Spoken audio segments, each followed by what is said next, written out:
ความอนุเคราะห์จากทีมงานละครเลือดเจ้าพระยาทางช่อง3นำโดยคุณก๊อฟกันภักดีวิจิตรวันนี้ก็จะได้เดินทางมาร่วมในพิธีประมาณ6ท่านดาราศิลปิน6ท่านก็จะได้เดินทางมาและมีญาติโยมหลายท่านหลายคนที่จะเดินทางมาร่วมในพิธีทั้งสายวิทยุคลื่น104.50 วัดฝายหินเจียงใหม่แล้วก็คลื่น96ตลอดจนถึงสถานีต่างหลายตีใดออกอากาศแล้วก็ได้นำเผยแพร่ในกิจกรรมกิจการงานของวัดสะปุงน้อยในการประชาสัมพันธ์และญาติโยมศรัทธาสาธุชนทั้งหลายที่ได้รับการประชาสัมพันธ์วันนี้พิธีก็มีครึ่งวันหลังจากนั้นก็จะได้ถวายพระตาหารเพลแด่พระสงฆ์และวันนี้มีเลี้ยงอาหารแบบโรงทานประมาณเกือบ50กว่าโรงแบบโรงทานก็มีเล่งกับคณะศรัทธาญาติโยมผู้ร่วมงานทุกคนทุกท่านวันนี้มีบรรเลงปีพาดหรือว่าปาดกองวงดนตรีพื้นเมืองประยุกต์เพชรรุ่งนัตราชบรรเลงตั้งแต่ช่วงเช้าจนถึงเวลา2 ทุ่มจนถึงกลางคืนแห่โคตานเข่านั้นแล้วก็ตั้งภาคบ่ายก็จะมีการแข่งขันกองหลงเปิ้นจะแข่งขันกองหลงซาวกว่าแก่นซาวกว่าคณะภาคกลางคืนก็จะมีรำวงย้อนยุคนะครับดังนั้นก็นี่เป็นกิจกรรมที่ต่างวัดได้จัดขึ้นมาในวันนี้ดังนั้น2 วันที่เขาได้จัดขึ้นมาก็ได้รับความอนุเคราะห์จากคณะศรัทธาญาติโยมทุกคนทุกท่านโดยดีในการจัดงานในตะวาที่ผ่านมาและวันนี้ตลอดทั้งวันก็จะมีการถ่ายทอดสด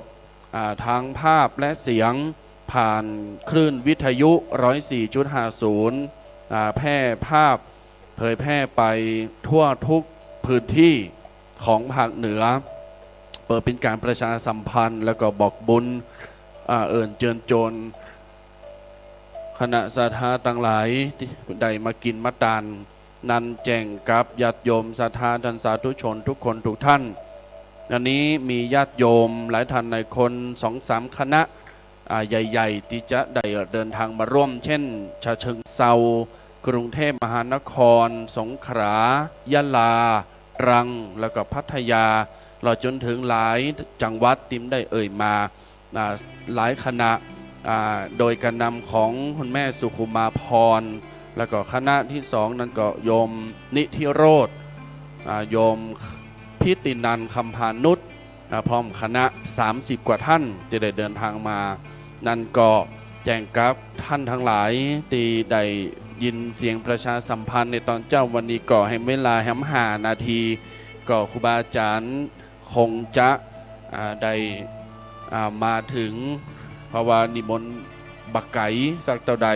ในตำบลแม่แรงแล้วก็วัดพระบาทตากผ้ามาเป็นผู้เมตตาในพิธีในตอนเจ้าของวันนี้นะครับ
โลดึกสอง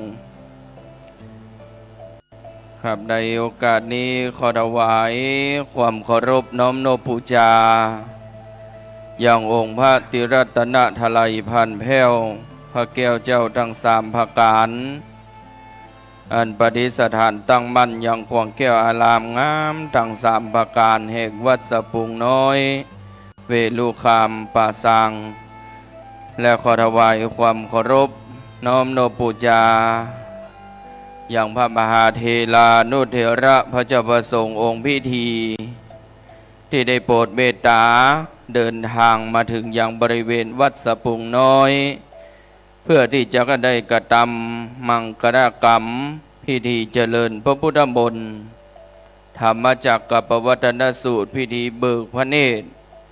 ไขสายตาองค์พระพุทธปฏิมาประธานประจำยังศาลาหอฉันอุดมสมสุขในยามรุ่งเช้า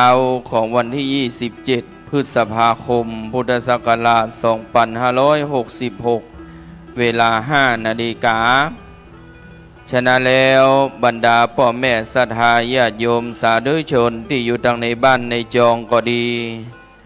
แต่ว่าเฮาท่านทั้งหลายก็ได้ประกอบพิธีการเจริญพระพุทธมนต์สมโภชนามสงฆ์ประธานนะครับของสมเด็จภริยาวงศาคตยานสมเด็จพระสังฆราชเจ้าสกลมหาสังฆปรินายกได้ทรงประทานน้ำติปมนต์หลวงเพื่อที่จะได้สละสลงส่งยังองค์สาหูปเหมือนของครูบาเจ้าคำอ้ายอินทปัญโยตลอดจนถึง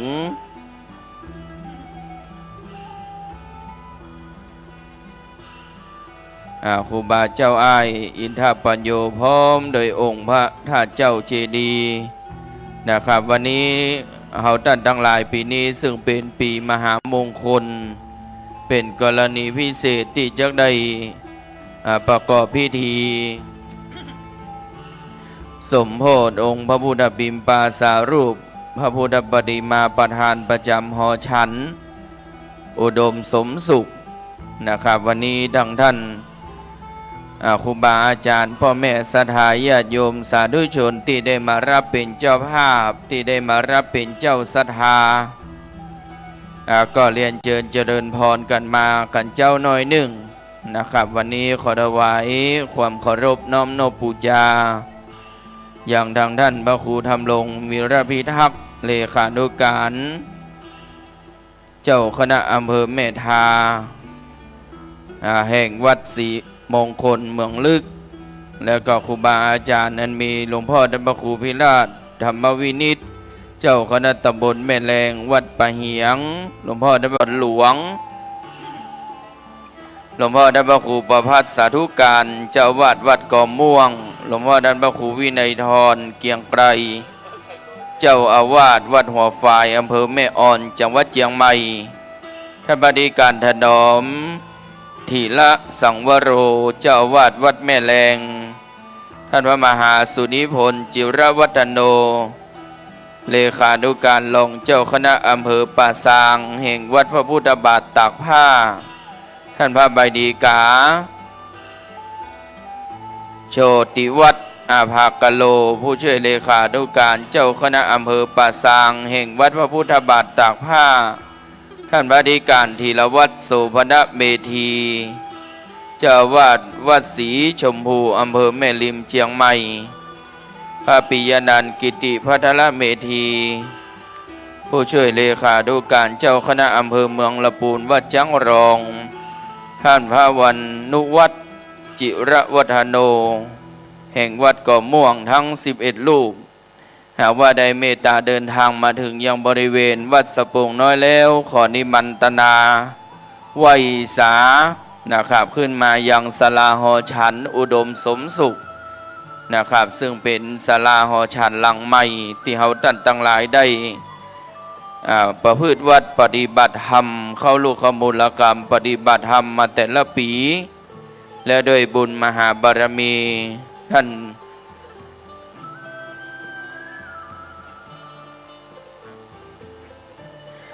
พระครู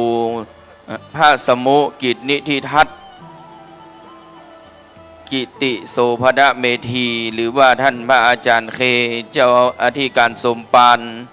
เจ้าอาวาสแห่งวัดสะพุงน้อยนะครับพระธรรมวิทยากรประจำภาคเหนือได้นำไปยังคณะสัทธาญาติโยมครุอุปถากขหบดี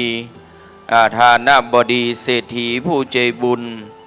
นายทุนผู้ใจดีนักสั่งสมบุญบารมีได้มากระท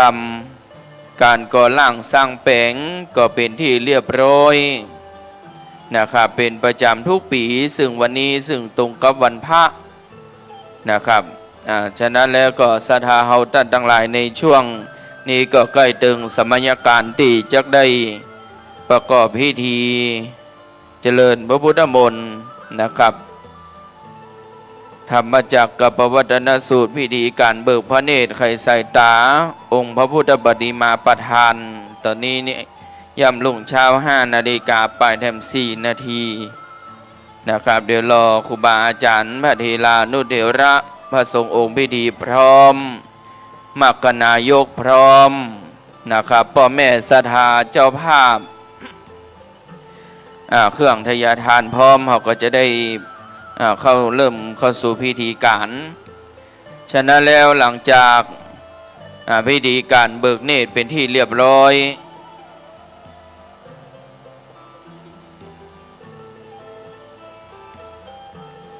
ครับ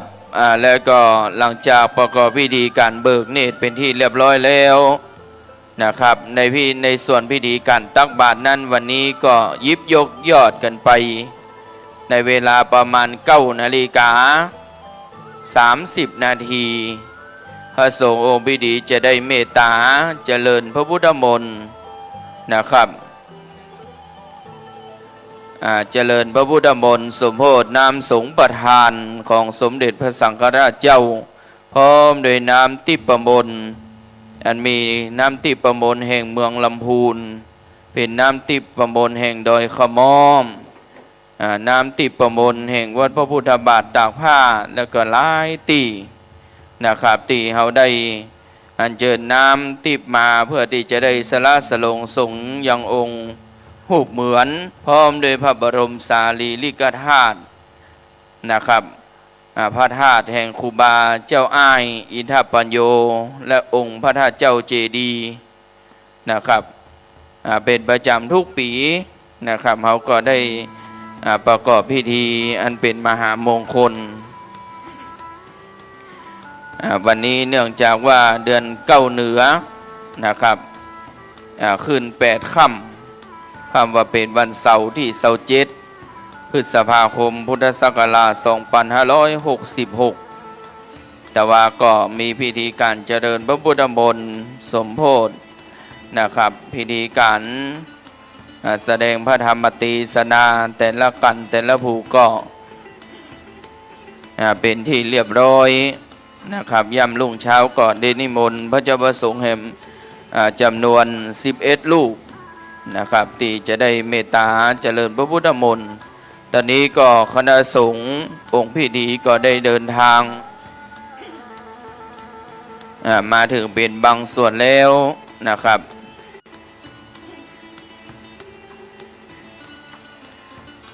พ่อแม่ศรัทธาที่อยู่ดังในบ้านในจองนะครับเนอะแต่ว่าก็อาจจะรับเด้อนะครับวันนี้ก็ลูกเจ้าเพื่อที่จะได้ประกอบพิธีการแฮมเบอร์กี้นาทีไปหน้า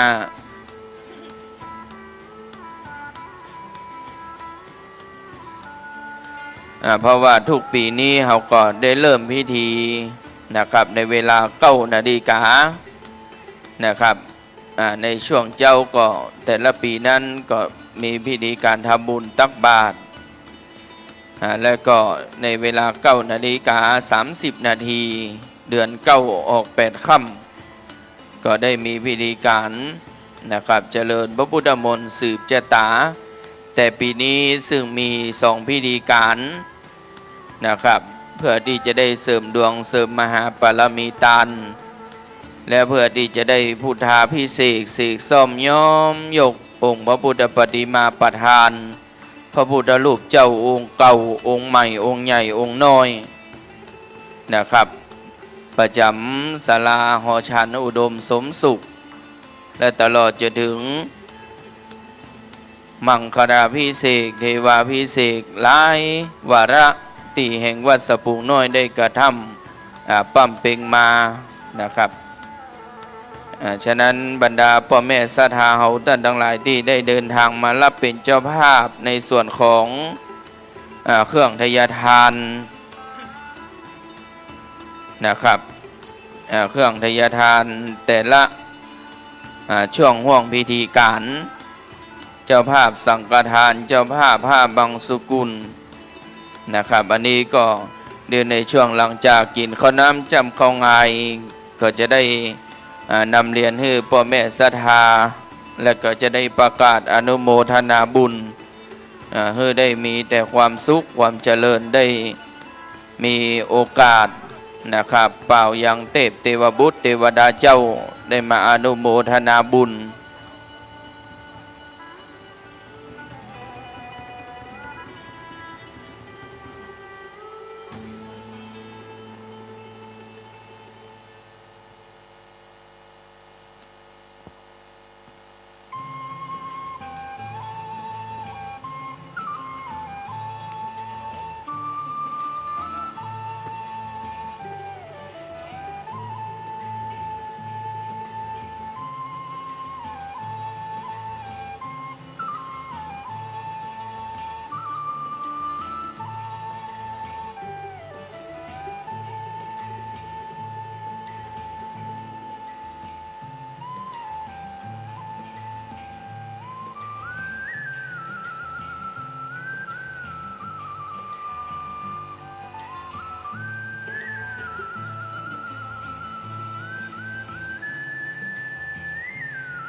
ครับในขณะนี้คณะ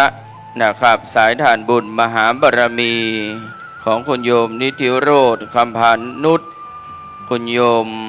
พิตินันท์คำพานุชนะครับที่ได้เดินทางมาจากจังหวัดฉะเชิงเทรา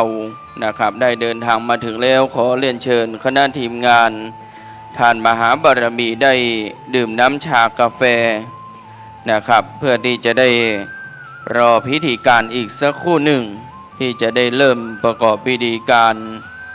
เจริญพระพุทธมนต์ในบท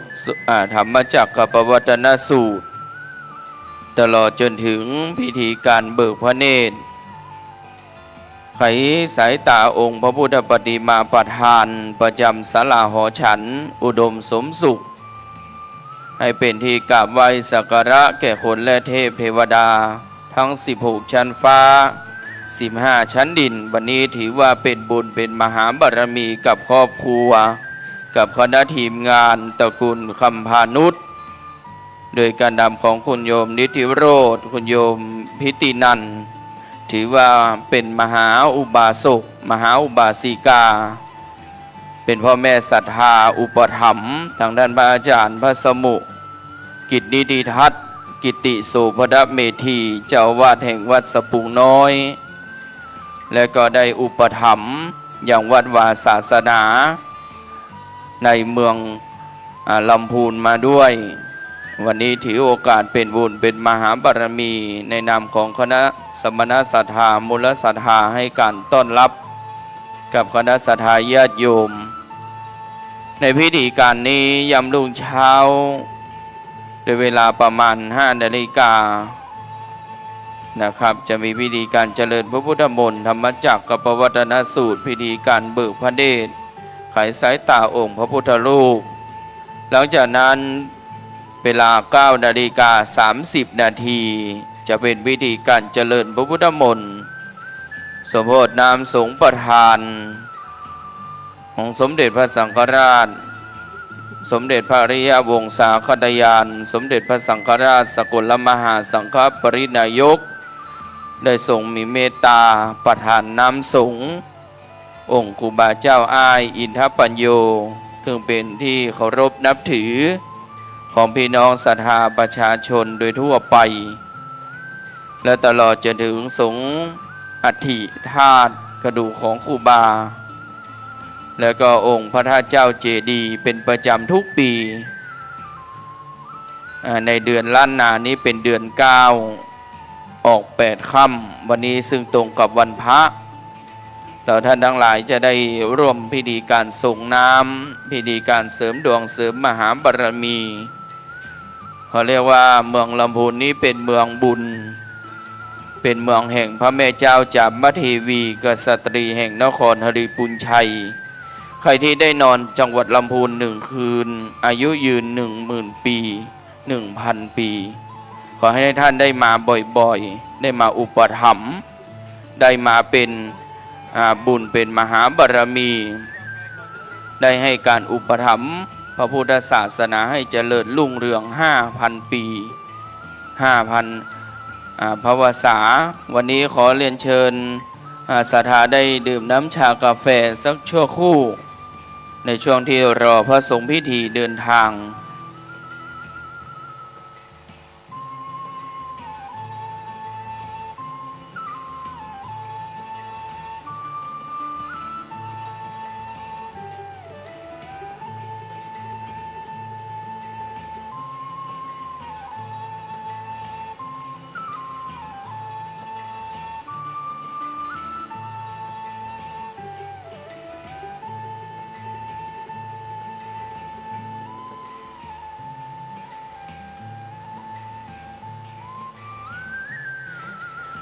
เดี๋ยวรอสักครู่หนึ่ง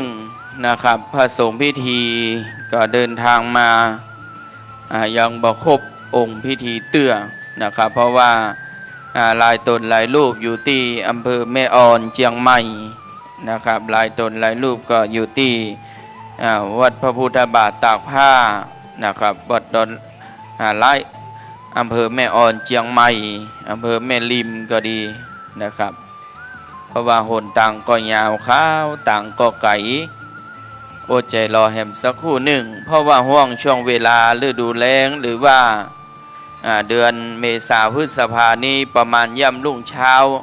5:35 นาทีสายฟ้าเริ่มยกนะครับ6 โมงนี่ตะวันบ่จะกึ่งฟ้าเนอะสดาเฮาท่านทั้งหลายนะครับเพราะว่าอากาศนี้มันก็เป็นอากาศในช่วงย่ำรุ่งเช้าก็อากาศเย็นสบายแต่ควายมาจนไปถึงภาคค่ำยามเย็นก็จะมีอากาศร้อนนะครับร้อนภายนอกไม่เท่าไหร่แต่อย่าร้อนหัวอกหัวใจเท่านั้นก็พอฉะนั้นขอเรียนเชิญศรัทธาญาติโยมสาธุชนนะครับที่ได้เดินทางมาถึงแล้วขอเรียนเชิญ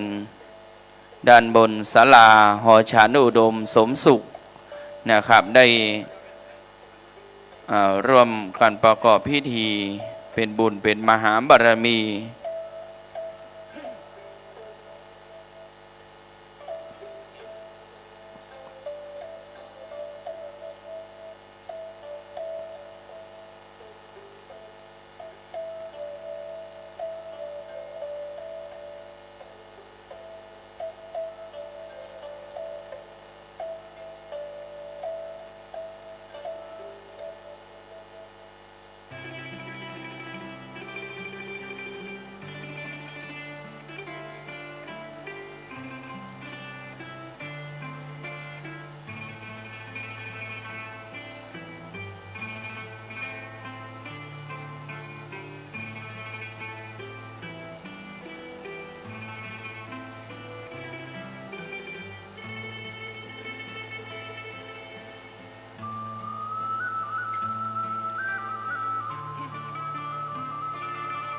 ครับพระสงฆ์พิธีที่กำลังเดินทางมาถึงยังบริเวณขวงแก้วอารามงามทั้ง3 ประการแห่งวัดสะพุงน้อยตำบลบ่วงน้อยอำเภอป่าซางจังหวัดลำพูนขอนิมนต์บนศาลาหอฉันดังด้านทิศตะวันตกอย่างวิหารอย่างองค์พระธาตุเจ้าเจดีย์แห่งวัดสะพุงน้อยนะครับเนอะสถานที่ประกอบพิธีจะอยู่ทางทิศตะวันตก อย่างองค์พระธาตุเจ้าครับในโอกาสนี้ขอถวายความเคารพน้อมนบปูชาอย่างครูบาสังฆะพระมหาเทลานุเถระพระสังฆาธิการนะครับมันมีคณะสงฆ์อำเภอป่าซางนะครับได้เมตตาเป็นสงฆ์พิธีจำนวนประมาณ11รูปนะครับบัดนี้ได้เมตตาเดินทางมาถึงยังบริเวณบนศาลาหอฉันอุดมสมสุขโดยบารมีแห่งทางท่านพระสมุกิจนิธิทัตกิติโสภดเมธีท่านเจ้าอาวาสนำป่าอย่างคณะศรัทธาญาติโยมแต่ละทิศแต่ละตีอันมีในเมืองลำพูนอันมีต่างจังหวัดทั่วราชอาณาจักรไทยเนื่องจากว่าทางท่านพระอาจารย์สมุกิจนิธิทัตกิติโสภดเมธีนี้เป็นผู้ที่มีความรู้นะครับเป็นพระพัฒนายุคใหม่และก็ได้พัฒนาคุณธรรมจริยธรรมโดยทีมงานพระธรรมวิทยากรประจำภาคเหนือเข้าสู่ยังสถานศึกษาประจำเพียงแค่จังหวัดลำพูนนอกเหนือจากนั้นก็ไปหลายที่นะครับเป็นที่ฮู้จักของพี่น้องศรัทธาญาติโยมก็ได้เดินทาง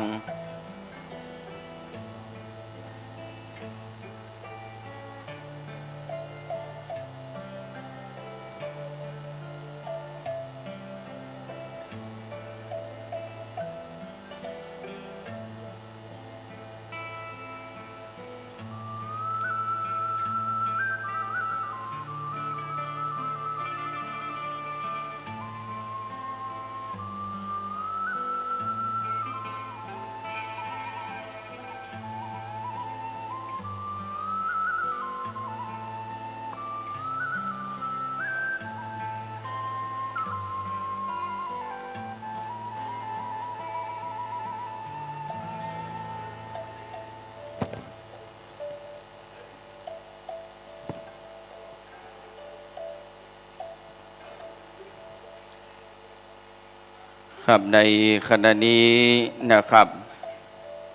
ครูบาอาจารย์พระเทลานุเถระพระสังฆาธิการในอำเภอป่าซางโดยมีท่านพระครูกัลยาณปริยัติกิจเจ้าคณะตำบลบกอกแห่งวัดพระพุทธบาทตากผ้าครูบาอาจารย์มีท่านพระครูธรรมรงค์วิรพิทักษ์เลขานุการเจ้าคณะอำเภอเมธาแห่งวัดศรีมงคลเมืองลึกและครูบาอาจารย์มีหลวงพ่อท่านพระครูพิราชธรรมวินิจเจ้าคณะตำบลแม่แรงวัดป่าเหียงหลวงพ่อท่านพระครูพินิจวิริยคุณประธานหน่วยอบรมประชาชนประจำตำบลแม่แรงแห่งวัดดอนหลวงท่านพระครูประภัสสาธุการเจ้าอาวาสวัดก่อม่วงท่านพระครูวินัยธรเกียงไกรเจ้าวาดวัดหัวฝ่ายอำเภอแม่อ่อนเชียงใหม่ท่านบริการถดอมธีระสังวโรเจ้าอาวาสวัดแม่แรงท่านพระมหาสุธิพลจิระวัฒโนเลขานุการรองเจ้าคณะอำเภอป่าซางวัดพระพุทธบาทตากผ้าท่านพระบดีกาโชติวัฒน์อภากโล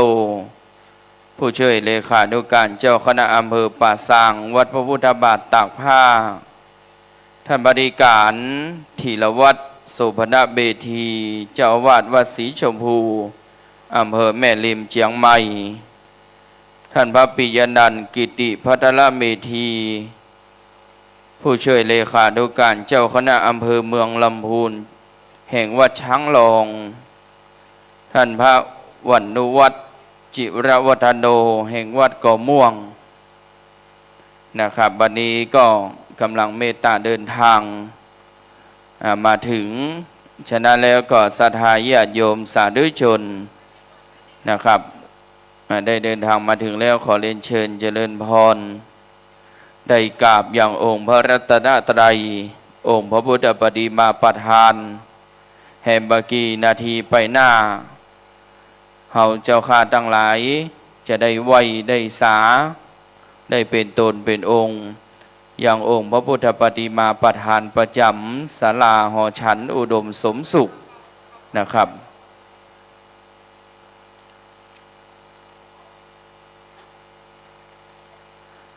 เปิดว่าแม่น้ำได้หนตางผีสั่งได้กำปากสัจจะอธิษฐานจักสมความมุ่งมา่ปรารถนาเน้อครับเน้อ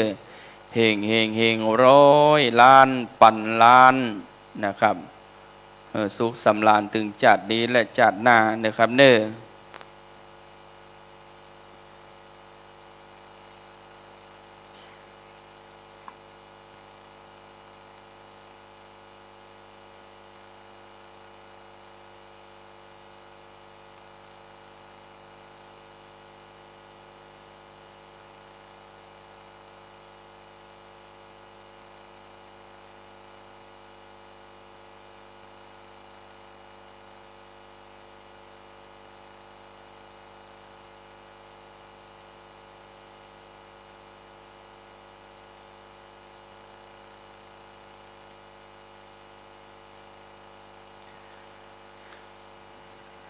ครับนิมนต์ครูบาอาจารย์บดีลานุเดระด้านบนศาลาหอฉันอุดมสมสุข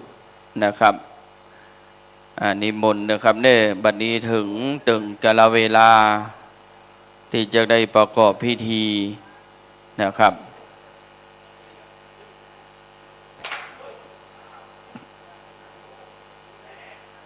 อาเทลานุเทระก่อนนิมนต์แถวด้านหน้าเลยนะครับเน้อครับ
ครับบัดนี้จะได้กระทำพิธี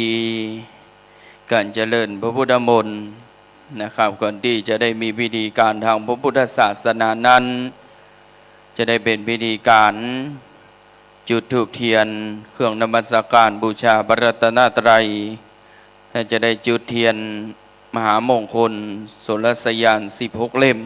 ตามลำดับ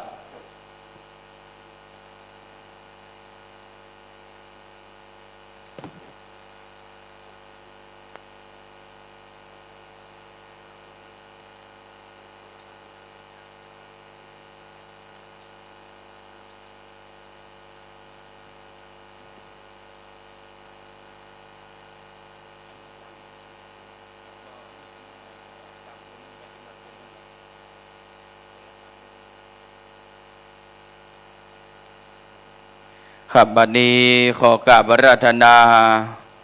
ท่านพระสมุกิตติดิทัตกิติโสภดเมธี เจ้าวาดแห่งวัดสปุงน้อย ได้เมตตา เป็นต้นเป็นประธานอธิษฐานจุด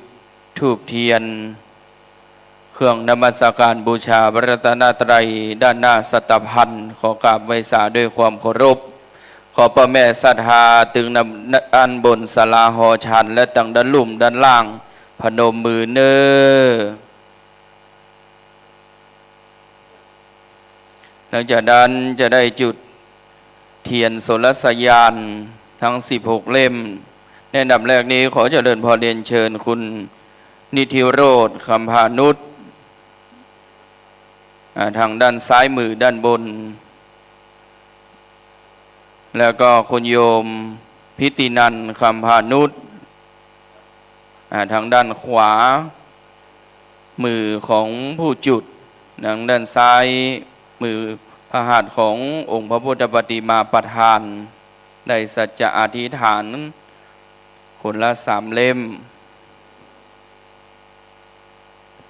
แล้วขอเจริญพรเรียนเชิญคุณโยมแม่สุขุมาพรรังพึ่งในอธิษฐานจุดเทียน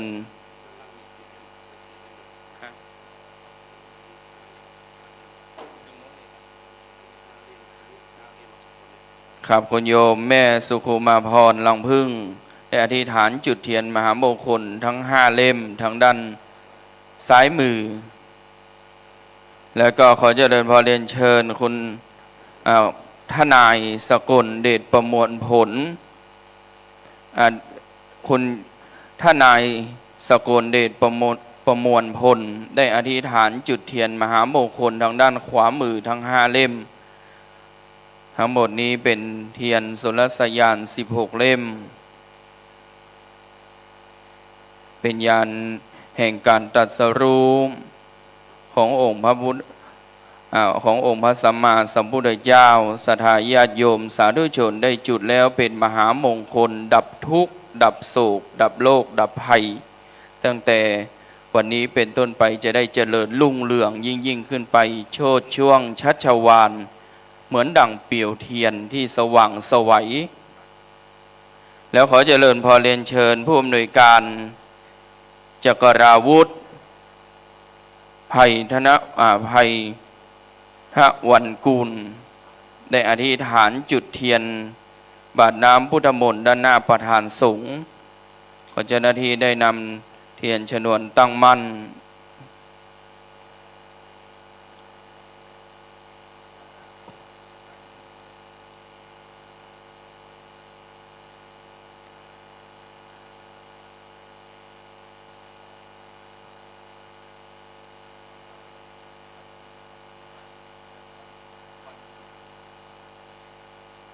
ครับวันนี้ท่านผู้อำนวยการจักราวุธให้วรรณกุลในอธิษฐานจุดเทียนน้ำพุทธมนต์ด้านหน้าประธานสงฆ์หลังจากนั้นได้ประเคนต่อพระสงฆ์องค์พิธีเราจะได้ไหว้พระไปพร้อมๆกัน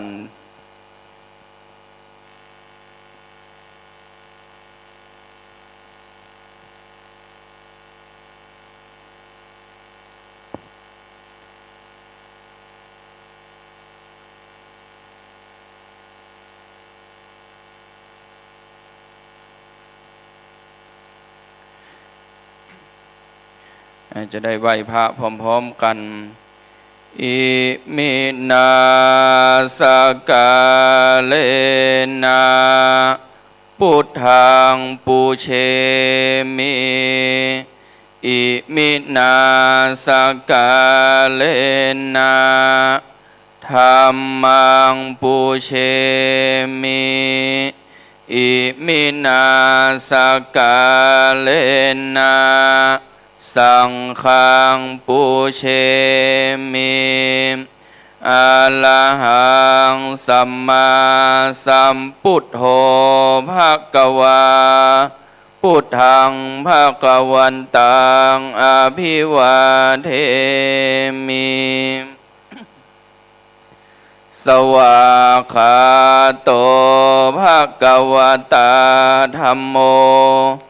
ธ ธัมมังนะมัสสามิ สุปฏิปันโนภะคะวะโตสาวกสังโฆสังฆังนะมามิ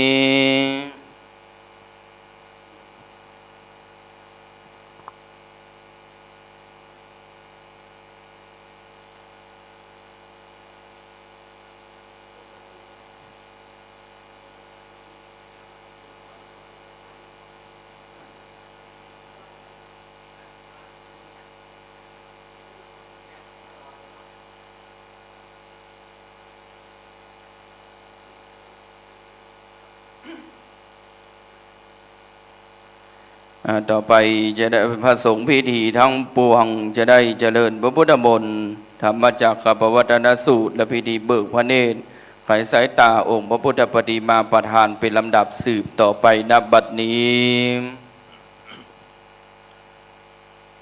นะโมตัสสะภะคะวะโตอะระหะโตสัมมาสัมพุทธัสสะนะโมตัสสะโตอะระหะโตสัมมาสัมพุทธัสสะนะโมตัสสะอะระหะโตสัมมาสัมพุทธัสสะพุทธังสรณังคัสสามิสรณังคัสสามิสังฆังสรณังคัสสามิทุติยัมปินังคัสสามิทุติยัมปิธัมมังสรณังคัสสามิทุติยัมปิสังฆังคัสสามิตติยัมปิพุทธังสรณังคัสสามิตติยัมปิธัมมังสรณังคัสสามิตติยัมปิสังฆังคัสสามิวัมเมสุตังเอกังสัมมายังภะคะวะ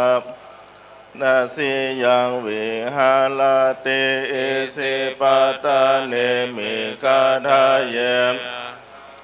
ภะคะวะปัญจวัคคีย์เยภิกขุอามันเตสิเทเมภิกขเว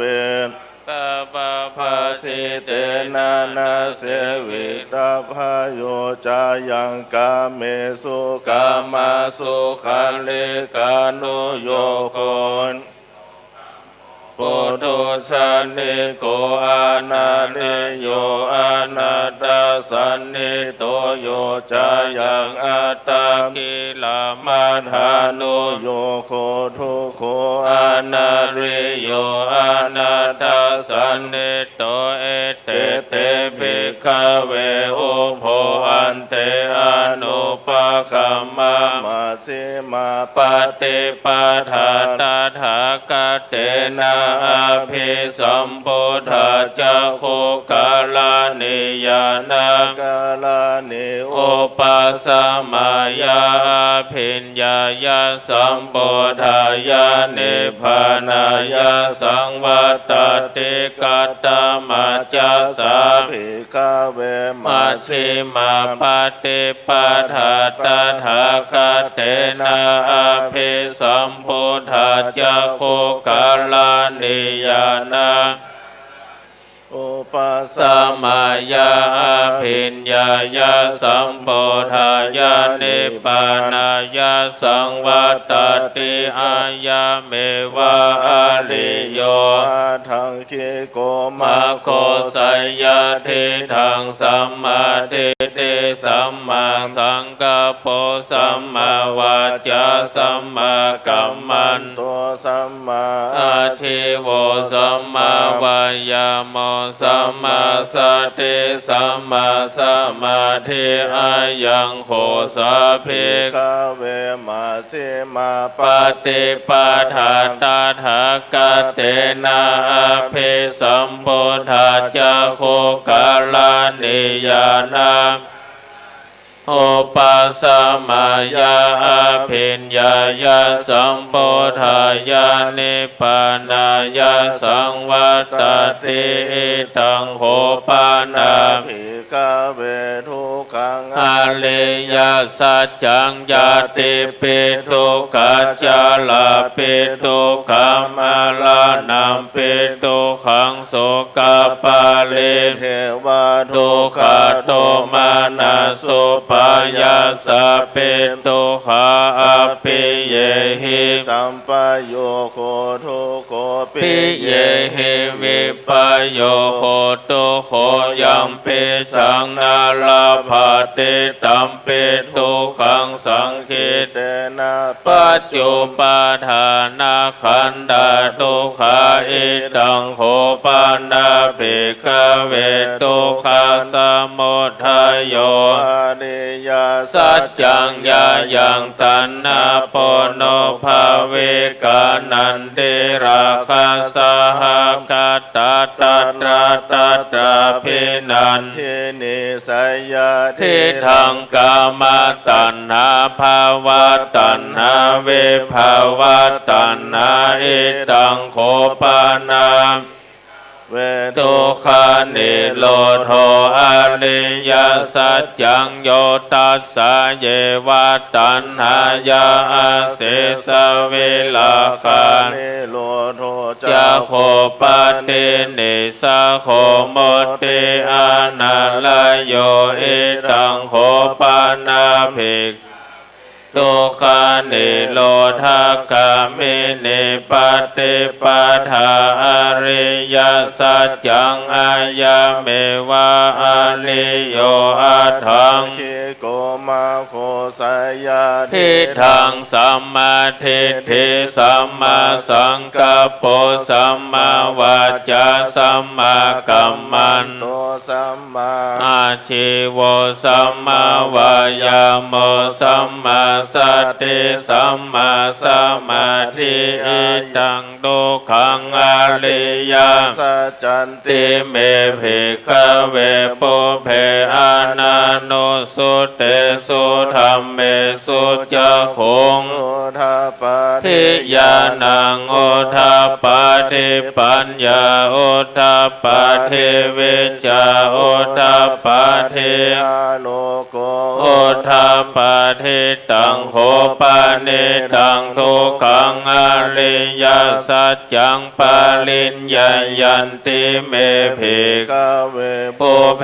อานันโนสุเตสุธรรมเมสุจโคงโอตปาทิยานังโอทปาทิปัญญาโอทปาทิวิชาโอทปาทิอาโลโกโอทปาทิตังโหปานิตังทุกขังอริยสัจจังปริญญาตันติเมภิกขเวปุเพอานันโนสุเตสุธัมเมสุจโคงโอญาณังโอทปาทิปัญญาโอทปาทิวิชาโอทปาทิอาโลโกโอทปาทิอิตังทุกขสมุทัยโยอริยสัจจันติเมภิกขเวปุเพอานันโนสุเตสุธรรมเมสุจโคงโอทปาทิญาณังโอทปาทิปัญญาโอทปาทิวิชาโอทปาทิอาโลโกโอทปาทิตังโหปานิดังทุกขาโยอริยสัจจังปาหินันติเมภิกขเวปุเพอานันโนสุเตสุธรรมเมสุจโคงโอทปาทิญาณังโอทปาทิปัญญาโอทปาทิวิชาโอทปาทิอาโลโกโอทปาทิตังโหปานิตังทุกขสมุทัยโยอริยสัจจังปะหาตันพันติเมภิกขเว เตสุธัมเมสุจักขุง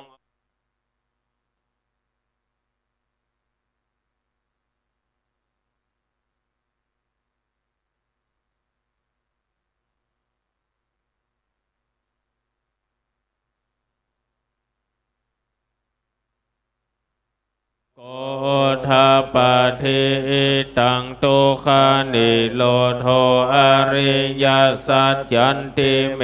ภิกขเวปุเพอานาโนสุเตสุธัมเมสุจักขุงโอทาปาทิยานังโอทาปาทิปัญญาโอทาปาทิวิจาโอทาปาทิอาโลโกโอทาปาทิตังโหปานิตังทุกขานิโลโทอาลิยาสัจจังสัจจิกาตพันติเมภิกขเวปุเพอานาโนสุเตสุธัมเมสุจักขุงโอทาปาทิยานังโอทาปาทิปัญญาโอทาปาทิวิชาโอทาปาทิอาโลโกโอทาปาทิตังโหปานิตังทุกขานิโลโทอาลิยสัจจังชัจจิกาตันติเมภิกขเวปุเพอานาโนสุเตสุธัมเมสุจักขุงโอทาสัจจันติเมภิกขเวปุเพอานาโนสุเตสุธัมเมสุจักขุงโอทาปาทิยานังโอทาปาทิปัญญาโอทาปาทิวิชาโอทาปาทิอาโลโกโอทาปาทิตังโหปานิตังทุกขานิโลทาคามินิปาติปาทาอาลิยาสัจจังภาเวตาพันติเมภิกขเวปุเพอานาโนสุเตสุธัมเมสุจักขุงโอทาปาทิญาณังโอทาปาทิปัญญาโอทาปาทิวิจาโอทาปาทิอาโลโกโอทาปาทิตังโหปานิทุกขานิโลทาคามินิปฏิปทาอาลิยสัจจังภาเวตันติเมภิกขเวปุเพอานาโนสุเตสุธัมเมสุจักขุงโอทาปาทิญาณังโอทาปาทิปัญญาโอทาปาทิวิชาโอทาปาทิอาโลโกโอทาปาทิยาวากิวันจะเมภิกขเวอิเมสุจตุสุสัจเจสุเอวันติปาริวัตังตวาตาสกาลังยาทังตังยานาทัสสะนังสุเวสุทังอโหสิเนวัตวะหังภิกขเวสัทเทวะเกโลเกสัมมาลาเกสะพรหมเกสะสัมมานาพรหมนิยาปัจฉายาสัทเทวมนุสสยานุตตลังสัมมาสัมพุทธิงอภิสัมปัญจญญาสิงยาตุจักโคเมภิกขเวอิเมสุจัตสุสุอาลิยาสัจเจสุเอวันติปาริวัตังทวาตาสกาลังยาธาพุตังญาณาทัสสะนังสุเวสุทังอโหสิอัฏฐหังภิกขเวสัทเทวะเกโล เกสามา ลาเกสะพรหมเกสะสมานาพรหมนิยปัจจายาสะเทวาม นุสายา อนุตตลังสัมมาสัมพุทธิงาเปสัมพุทโธปัญจญาสิงญาณ นันจะปานา เมทัสสะนังอุทธปปาทิอาคุปะเมวิมุตติอายามัน ติมา ชาตินาทิธานิปุณณภาวติอิทัมมาวจา ภะคะวะ อันตมานาปัญจวัคคียาภิกขุภะคะวะโตภาสิตังอาภิน นันทุง อิมัสสมิจจปานาวยากาลานาสมิงพันยา มาเน อายาสมันโตโกทัญญาสวิราชังวิตามาลังธรรมา จะคุง อุตตปาทิยังกินจิสมุทายาธรรมังสัพพันตัง นิโรธาธรรม มันเตปวันติเตจะภะคะวะตาธรรมาจักเกภูมิมาเตวา สัทธามานุสา เวสุงเอตัมภะคะวะตาปาลานาสิยังเอสิปตาเนมิคา ทาเย อนุตตลังสัมมาจักกังภาวันติตังอปติวันติยัง สัมมาเนนาวา ธรรมเนนาวา เทเวนาวา มาเลนาวาพรหมโมนาวาเกนะจิวาโลกัสสมินติ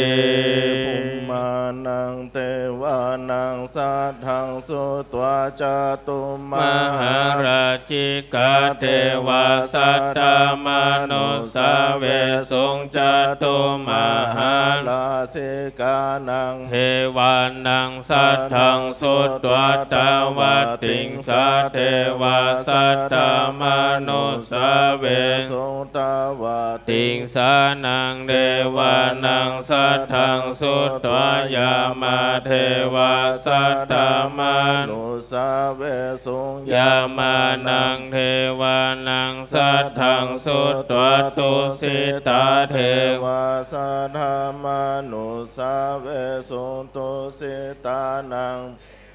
นาง สัทธังสุตวานิมานารติเทวาสัตตมนุสาเวสุงนิมานารตินางเท เท ว วานังสัทธังสุตวาปาลานิ นิ มิ มิ ต ตาวาสาวัตติเทวาสัตตมนุสาเวสุง ปาลานิมิตา สวัตตินางเทวานังสัทธังสุ สุ ต ตวาพระมาปาริสัชชาเทวา สัตตมนุสาเวสุงพระมาปาริสัชชานังเทวานังสัทธังสุตวาพระมาปาโล หิตาเทวา สัตตมนุสาเวสุงพระมาปาโรหิตานังเทวานังสัทธังสุตวามหา พระมา เทวาสัตตมนุสาเวสุงมหาพระมานังเทวานัง สัทธาสุตว ปริตตาภาเทวาสัทธมนุสาเวสุงปริตตาภานังเทวานัง สัทธาสุตวาปะ มานาภาเทวาสัตตมนุสาเวสุงอาปามานาภานังเทวานังสัทธัง ตัว อาภัสสาราเทวาสัตตมนุสาเวสุงอาภัสสารานัง นาง สัทธังสุตวปาริตาสุภาเทวาสัตตมนุส สาเว ปาริตาสุภานังเทวานังสัทธังสุตวา ปมานาสุภาเทวาสัตตมนุสาเวสุงอัปปมานาสุภานังเทวานังสัทธังสุตวาสุภากินากาเทวาสัตตมนุสาเวสุงสุภากินากานังเทวานังสัทธังสุตวาสัญญิสัตตาเทวาสัตตมนุสาเวสุงสัญญิสัตตานังเทวานังสัทธังสุตวาเวหัพพาลาเทวาสัตตมนุสาเวสุงเวหัพพาลานังเทวานังสัทธังสุตวาวิหาเทวาสัตตมนุสาอาวิหานังเทวานังสัทธังสุตวาอัตตปาเทวาสัทธมนุสาเวสุงอัตตปานังเทวานังสัทธังสุตวาสุทัสสะเทวาสัทธมนุสาเวสุงสุทัสสะนังเทวานังสัทธังสุตวาสุทัสสิเทวาสัทธมนุสาเวสุงสุทัสสินังเทวานังสัทธังสุตตะอากานิทากาเทวาสัทธมนุสาเหตัมภะคะวะตาปาลานาสิยังอิสิปัตตะเนมิคันอนุตตรังธรรมจักขังปวัตติตังอปฏิวัติยังสมาเนนภามะเนนะวะเทเวนะวะมาเลนะวะพรหมโมนะวะเกนะจิวะโลกัสสมินติติหะเตนะคะเนนะเตนะโมเตนะยาวะพรหมโลกัสสะโทอะโภคะจิอายัญจทัสสะสหัสสิโลกานตุสังกัมปิสัมปะกัมปิสัมปะเวทิอัปปะมโนจาโอลาโลโอภาโสโลเกปะตุละโหสิอาติกะเมวะเทวานังเทวานุภาวังอัฏฐโข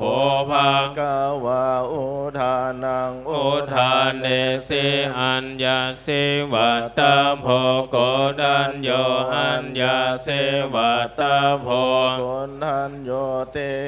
ติหิตังอายัสสะมะโตโกทัญญัสสะอัญญาโกทัญโยตะเววะนามังอาโห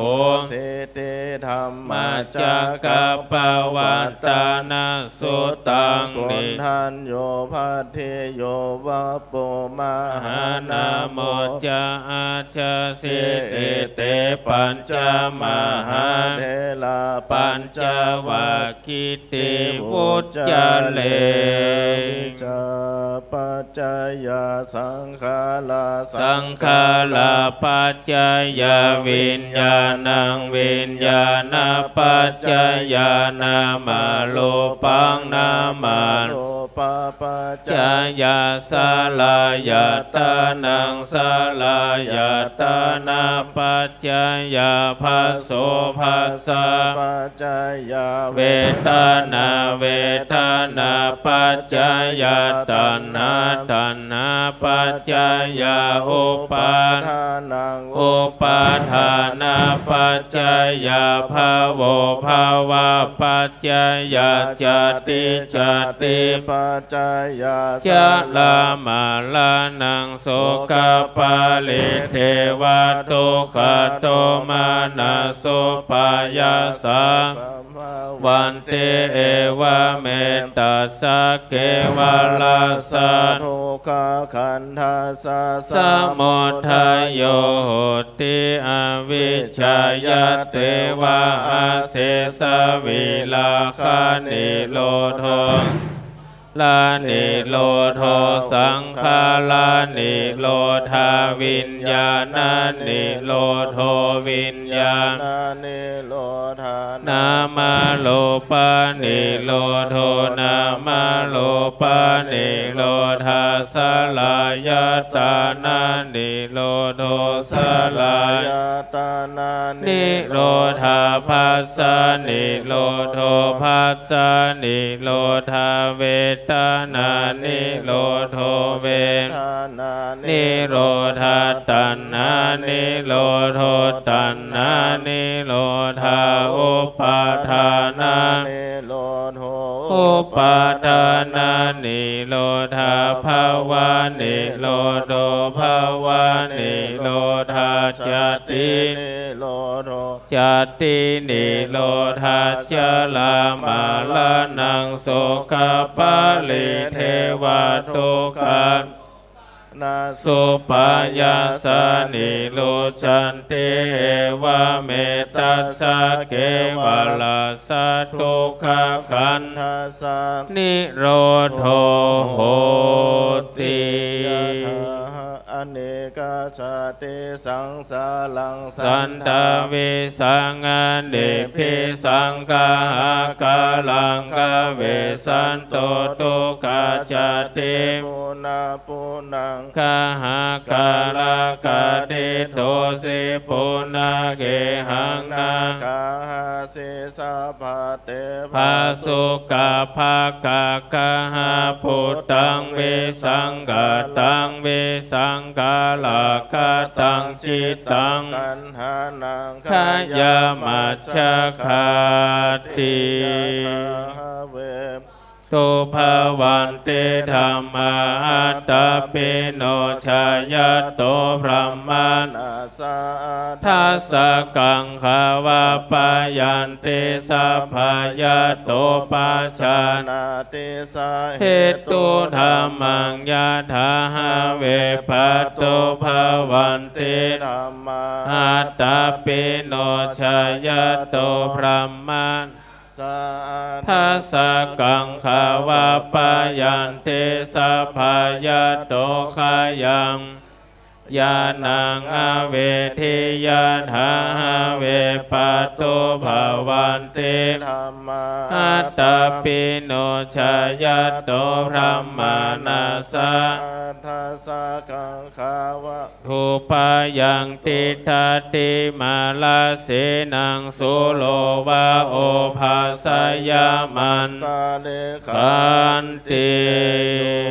ทิโลสัพเพทิ ขันโตสุโตอาปาติโปกาโลอะระหังโสกาโตโลเกตัส สหัง ปริจจลโกเยธรรมเหตุปะภาวะเตสังเหตุงดาน ทาคาโตอาหาเตสัญจายโยนิโล โรโทเอวังวัทิมหาสมาโนนายันติเวมหา เวลาสะธรรมเม นาตถาคตธรรมเมนานิ ยามานานัง กาอุสุยวิชานาตันติอธิจิตตโสอัปปมาส สะโต มุนิโนโนนาเรเหสุสิกิโตโสกานาภาวันติ ตาเทโน โอปัสสันตัสสะสัทธาสติมาโต ภาหุงสาหัสสมา พินิมิตาสาวดันตังเยเมกาลังโอเทลา โคดาสาเสนามาลังธานา ทิธรรมวิธินาจิตตวามุนินโทตันเตสะสะภาวะตุเตจยามัง กาลานิมาลาติเล กามาพิยุจิตตาสัพพารติงโกลัมปนาลาวะกามัต กะ ยะขังขันติสุดันตวิธินาชิตาวามุนินโนตันเต สาสาม ตุเตจายามังคลานินาลาคิลิงกัจจวาลังอติมันตะภูตังทาวาคิจากามาสานิวาสุธาลุนันตังเมตตัมเสกเวทินาชิตาวาโมนินโทตันเตสะสะภาวันตุเตสายามังคลานิอุคิตาคกมาติหัตสุธาลุนันตังทาวันติโยชนะปัตังคุเรมาลาวันตังอิติปิสังฆตมโนจิตาวามุนินโทตันเตสะสะภาวะตุเตจยามังคลานิกัตวานากัตถโมทาลังเอวะคาภินิยาจินจายาโททาวัจจานังชายากายามัจเจสันเตนะโสมาเวทินาสิตาวามุนินโทตันเตจะสะภาวันตุเตจยามังคลานิสัจจังเวหายามาติสัจจกวัฏเกตุงวัฏปิโรปิตามานังอาทิอันทภูตังปัญญาปฏิปัจจาริโตทิตวามุนินโดตันเตสะสะภาวันตุเตชายามังคลานินันโทปนันตปุจกังเวปุตังมาหิทิงพุเตนะเทลาภูสักเกนะธรรมปายันโตเอตุปะเทสเวเทนาชิตาวามุนินโทสัพพวันตุเตชยามังคลานิทุกขาเทเทภูสักสุตตตาหาทังบรมมังวิสุทธิสุทธิมิติปะกาภิธานังญาณาคาเทนาเวเทนาชิตาวามุนินโทตันเตสะสะภาวะตุเตชยามกาลานิ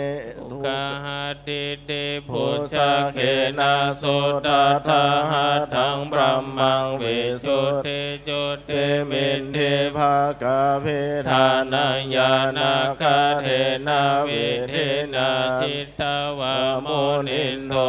ตันเตสะสะภาวะตุเตชยามังคลานิตาปิพุทธชยามังคลาอาทาคาทาโยวานโยวานเทนาเทเนสาลาเทมาตันเทหิตวานาเนกาเวเวทานิจุปัฏฐาวาเนโมขังสุขังอาเทคามายันนะโลสัพพัญโยมหาการุณิโกนาโทหิตายาสัพพปานินังปุเรตัวปาลามิสัพพปะโตสัมโหเทมุตตมังเอเตนะสัจจวัจเจนะโหตุเตชยามังคารังชัญญันโตโพธิยาโมเลสกายานังนันเทวาทโนเอวังตวังวิชัยโยโหหิชัยสุชัยามังคาเลอปาลาสิตาปัลลังเกสีเสวัตเวโภคาเลอาภิเสเกสัพพพุทธานังอาคาปะโตปะโมเตสุนักขตังสุมังคลังสุปะภาตังสุโหเทตังสุขันโนสุโมโหโตจะสุเยทังพระมาจาริสุปะทักกายกรรมังวาจากรรมังปะทะขีนังปะทะขีนังมโนกรรมังปะนิทิเตปะทะขีนาปะทะ กัตวานาลพันตเตปะทักขิเน โลเกศิลา คุณโนสัจจังโสจยานุทายาเตนะสัจ เจนาคา อามิสัจจกิริยาม นุตตลังอาวาสิตัวธรรมภาลังสาลิตัว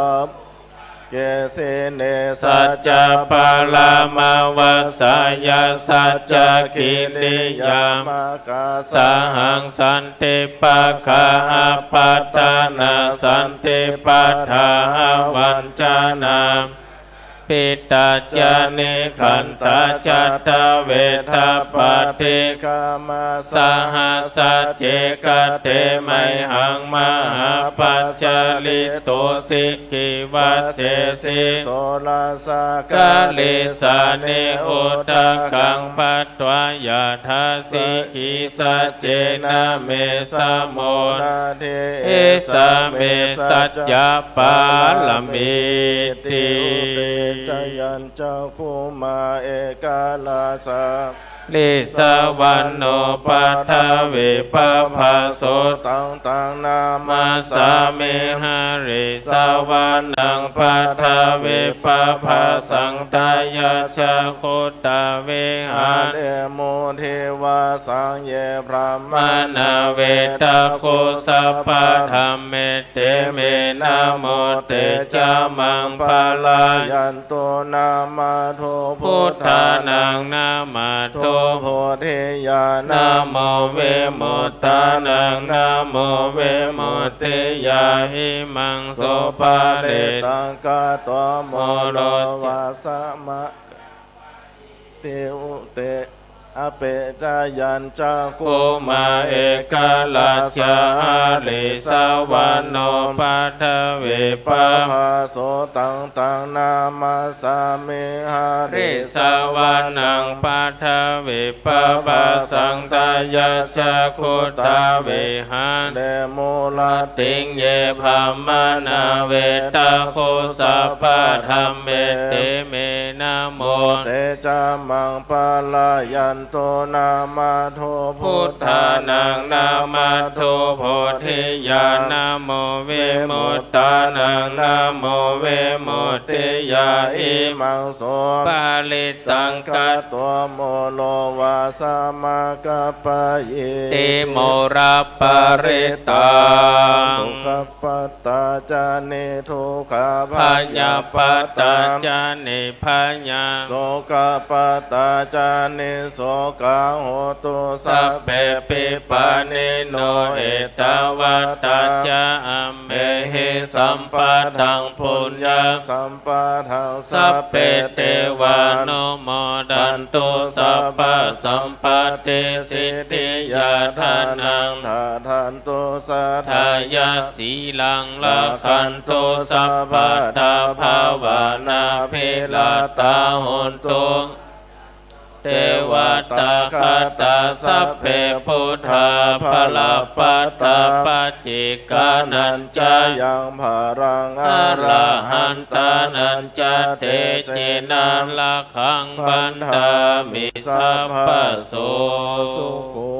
พุทธานัง อุปโทสุขัสสะธรรมเทศนาสุขสังฆสะสามาคินางตาโปสุโขคติโยเสโทชาเนตัสสามิงเยโคตาปาติชาเยโน วิจาจาลานาสัมปันโนสุสิทโธเทวามโน เสเทวา ต ตา ป ปา า ติ ติ อา อา ทิ ทิโจลติมาปาติจันติมาสันนันโตคติโยตปาติ ชาเยตาปา ป ติ ฏิภามาโนอัตตาสัพพะมโหลตังพุทโธตัม เตจะสา ยาปาลามาลาภาสันตุ ตุเตปาลามั มั ง งทานังวิสาสาปาลามายาเตนนางปาลามังสุขังวันตาเมโพธังสาปาเม กามาธาเมพันเตวันตามิธรรมังสัพพะเม เม วะ วะ โต โทสังฆามาธาเมพันเตวันตามิสัง ขังสั สั พ พ พะ พะ เม เมวะโทสังฆา ธรร มา มา ธา ธา เม เมพันเตวันตาเมกรุปั ปั จ จ จ จาย า จาลิเยสัพพะเมวะโทสังฆามาธาเมพันเตวัน ตาเมกัม มาทานังสัพพะเมวะโตสังฆามาทาเมพันเตวันตาเมอา ลาเม ภาทาสิมังสัพพะเมวะโทสังฆามาทาเม พันเตวันตาเมเจติยังสัพพะทา เน เน สุปฏิติตาสาเลลัตถาโตโยมหาโพธิสักกาลังพุทธาลูปังสัทธานาคาโลเก เทวะ โลเกพระมะโลเก จัมปุ ทิเปลังกาทิเปสาเลลัตถาโตโย เกสาธาโตโยอา ลา ระ หันตาธาโตโยเจติยังคันธากุติงจตุลาสิติสาหัน เสธรรม มาคันเหง สัพเพสังปา เจติยัญจาหังวันตามิสัพพะโส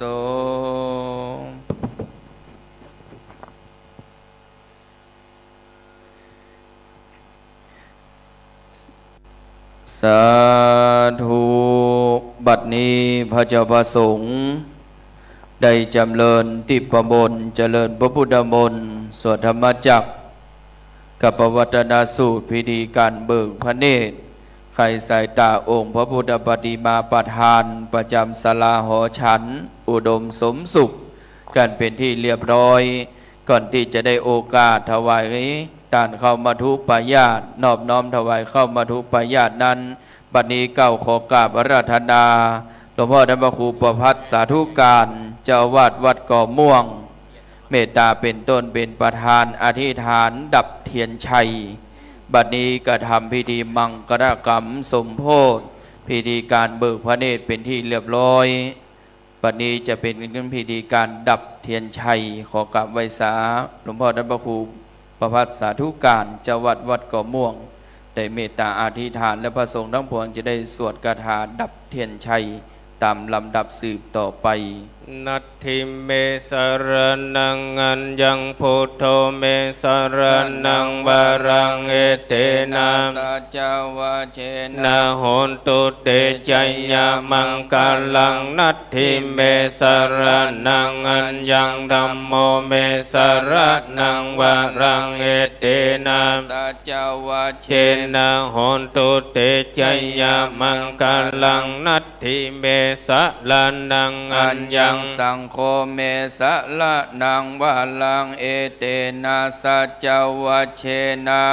ตุเตชัยยะมังคาลังขีนังปุรานังนวังนัตถิสัมภาวังวิลัตตาจิตายาติเกภาวัสสมิงเตขีนาภิชาอาวิรุณนิจันทานิพันติทิลายะหายัมปาทิโปอิตัมเปสังเครัตตานังบานิตังเอเตนะ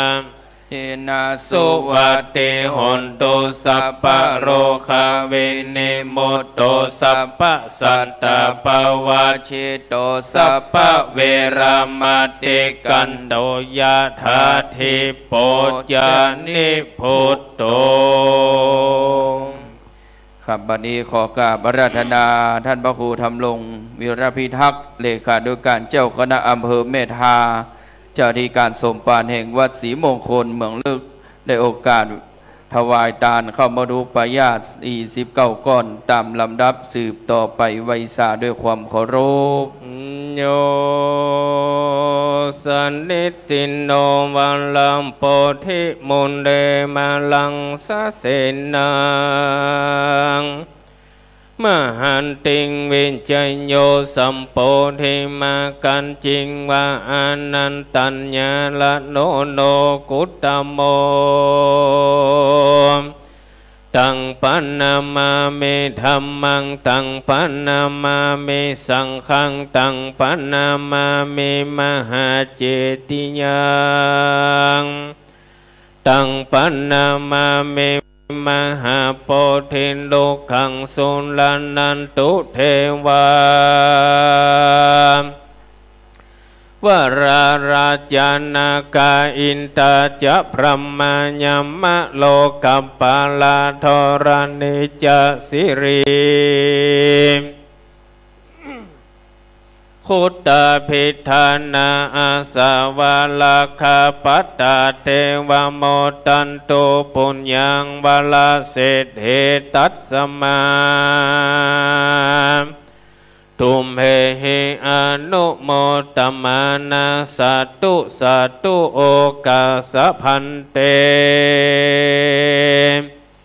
ข้าแด่พระสัมมาสัมพุทธเจ้าตนเป็นเก้าเป็นประธานปั้มเป่งโพธิสมภารนับได้สี่อสงไขยปลายแสนมหากัปจิงได้รัตพญาสัพปัญญูตัญญาเนื้อเต้นแก้วแทบเก่าไม้มหาโพธิลูกขาในเดือนวิสาขะเพ่งบอกกาดแก้วได้ผ่าแปรแล้วยังโมกิเลสมานมีพระขันธสันดานประกอบโดยมหากรุณาที่คนนั้นเป็นนาที่หาที่สุดบ่ได้ในตีขากาละบัดนี้ยามนี้ก็หากเป็นวันดีติทีอันวิเศษเหตุว่าเป็นวันเดือนเก่าเดือนออก8 ค่ำก็ได้มาจุดจอดหลอดเทิงตึงแก่สมณะศรัทธาและมูลศรัทธาผู้ขาตั้งหลายทั้งภายในและภายนอกภายในไม่มีมหาสวาตุเจ้าตั้นพระสมุขิตนิธิทัตกิตติโสภณเมธีเจ้าอาวาสวัดสะปุงน้อยตันตีนี้เป็นเก้าหนไปนอกไม่มีสัทธาโคโรโอปถากสันนิบานตันเข้าจุภูจุคนจดว่าได้ละเสียยังตำนองกองปัมเพณีแห่งพระอริยะเจ้าตั้งหลายฟงอันเป็นแล้วเมื่อก่อนบ่ฮือผ่อนหายเสียจึงมีเอกสันตสามัคคีพร้อมเพียงเฮียงนากับโดยกันได้ตกแต่งแปลงพร้อมน้อมนำมายังเข้าพิกหารพยัญชนะตาลและขาธนิยตาลตั้งหลายหมายมีเข้ามาโทปาญาติ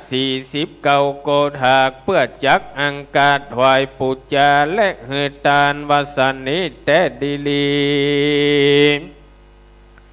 ก็ขอองค์พระมุนีสัมมาสัมพุทธเจ้าจงมีธรรมเมตตามหากรุณาปฏิกหารับเอายังเข้าตอกดอกไม้ลำเตียนและวิขหารตาแห่งผู้ขาตั้งหลายในกาลบัดนี้ยามนี้แต่ดีลีโดยเตจะบุญตาลตั้งหลายม้วนฝงดีขอจงให้เกิดเป็นปรโมปกโตโอปานิสัยเป็นปัจจัยกำจูแก่ผู้ขาตั้งหลายตั้งภาวะจัดนี้ถลาบตอดเต้าหลอดเวียงแก้วยอดมหาเนรปานนั้นจงจักมีตามดังผู้ขาจักใดวางเวรเกณฑ์ตานตามบทบาทบาลีวัสสาธุโอกัสสะมญัมพันเต อิมานิเอโกนาปัญญาสะเป็นดานิสัพพะพยัญจนานินาลสะสัมปันนานิสโหตากานิสหทุปปุภาลาจาติวัตุกานิอนันตาทิกุณาลังการปฏิมันดิตัสสะติรัตนานังสัมมาสัมพุทธัสสะธัมมัสสะสังคัสสะมหาจินนาธาตุปัตตเจติยังมหาโพธิลูกขังสักจังเตมาปุเจมาตานังอเปจาสัทธาลานะสัพพโลกิญะโลกุตตะละสัพพสัมปตินังมะกะปะลาตินังนิปานาปัจจโยโหตุโนนิจังอิมินาปุญญาตาเนนะโดยบุญทานทั้งหลายมวลฝูงนี้พายแผ่จุงไปลอดไปเถิงแดนสุดแผ่ไปลอดเถิงเทวบุตรตนยศโยดกับตังพญาอินตาเจ้าฟ้าโพธิ์ส่องสวรรค์ตังพญาเวสสุวรรณกับตังเท้าจตุโลกับปาลตังสีคือพญาทัตตาลัสสะโสสวัสดีพญาวิลุณกะตะกินาสลีองค์อาจพญาวิลุณปักขลาดราชาพญากุลุเวละอุตรติสาภาพควายโดยเตจะบุญน้อยใหญ่พลาพลขอจุงบันดลไปหลอดเทวดาตัวตังโกมจตุติสาทลาบเงียงน้ำหยาดปัดทวีถึงทรณีจืดเต้าลือโลกนางนักน้อยโศกกำทะลวงพระลิญาปวงทุลีตังปุตตาปุตตินาดน้อยบอกกิ่งหอยดับหายขอเทวดาตั้งหลายเป็นสักขีพิญานเที่ยงมันคืออาทิตย์จันทร์นางการพูดพัดสุกเสาลาหูเกตลักเหตุหานนักขัตตาจุงกุศลนินาภายแผ่ไปจุลอดจอดไกลได้อนุโมทนาตั้งเวหาไปตำใจผู้ขาดตั้งหลายได้แล้วจักฝากไปหายังปิตามันดาผู้ม้อยมิ่งมิตรอันเสียงชีวิตหากสูญหายตั้งปู่ย่าตายายโคบาอุปัชฌาย์อาจริยะน้อยใหญ่ขอกุศลส่วนนี้ไต่ตามตันดังสามิกาภริญญาลูกหลานข่าววงพันฝูงอันตายไปนันนาเนจุงฮือภากฏเกิดเป็นเครื่องติบเตดตันตีหลอนได้ตายไปเป็นเพศเป็นผีตุกกรีนรกใหญ่ขอกุศลส่วนนี้แผ่นำไปหลอดไปหาตังสปะสัตตาน้อยมากฝากกุศลอย่างนี้ไปจุลอดจอดไกลจุงได้ถึงสุขเสวยผลได้พ้นทุกขสนจุภูเทวดาตั้งหลายจุงพร่ำรู้มัญญัติน้ำหมายตานั้นจุงจักมีเพียงแต่ดีลีบทเต้าแต่นั้นผู้ขาตั้งหลายก็กลัวเป็นโทษด้วยกายกรรมวจีกรรมมโนกรรมผู้ขาตั้งหลายก็คงควายหามาพร่ำพร้อมตกแต่งน้อมนำมายังทุปบุพามาลาดวงดอกเขาตอกดอกไม้ลำเตียนมาจำเนียนไว้ที่ไกลสมกขีฐานเพื่อจักถวายปุจจาขอสมมาน้อมขาบตามปัทะบาทกถาว่าอัจจโยโนพันเตอัจจกัมมัญญาถาปะเลยาถามุลเหยาถาอกุศเลเยมะยังพุทธธรรมสังฆสังฆเตสุติรัตเนสุอติเตวะปัจจุปันเนวาอวิวายติวาลาโหวากาเยนะวาจายะวามานาสาวาสุตินังสัพพังโตสังขมันตุโน สาธุครับบัดนี้ท่านพระครูทำรงวิรพิทักษ์เลขานุการเจ้าคณะอำเภอเมธาเจ้าวาดวัดศรีมงคลเมืองลึกได้เมตตาโอกาสถวายยอตานยังเข้ามาดูปญาติกันเป็นที่บัวละมวลเรียบร้อยได้แผ่กุศลครับในหลังจากได้นอบน้อมถวายเข้ามาดูปญาติแล้วจะได้นอบน้อมถวายเครื่องทยทาน เนื่องจากว่าวันนี้พระเทลานุเถระหลายตนหลายรูปก็จะได้เมตตานะครับไปปฏิบัติศาสนกิจเนื่องจากว่าวันนี้วันพระแต่ละวัดเปิดก็มีพิธีการทำบุญตักบาตรนะครับในวันธรรมสวนะวันพระวันศีลเป็นอริยะดั้งเดิมประเพณีการสืบต่อกันมาวันนี้ขอเรียนเชิญคณะศรัทธาญาติโยมของคุณโยมนิธิโรธคำพานุชสายบุญของคุณโยมพิตินันท์คำพานุชพร้อมด้วยคณะสายบุญของแม่สุขุมาพรลังพึ่ง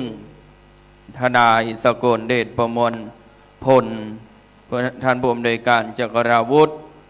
พระไทยวัดกูลพร้อมด้วยคณะได้นอบน้อมถวายเครื่องทยทานด้านในตามลำดับแล้วหลังจากนั้นพระสงฆ์จะได้อนุโมทนาให้พร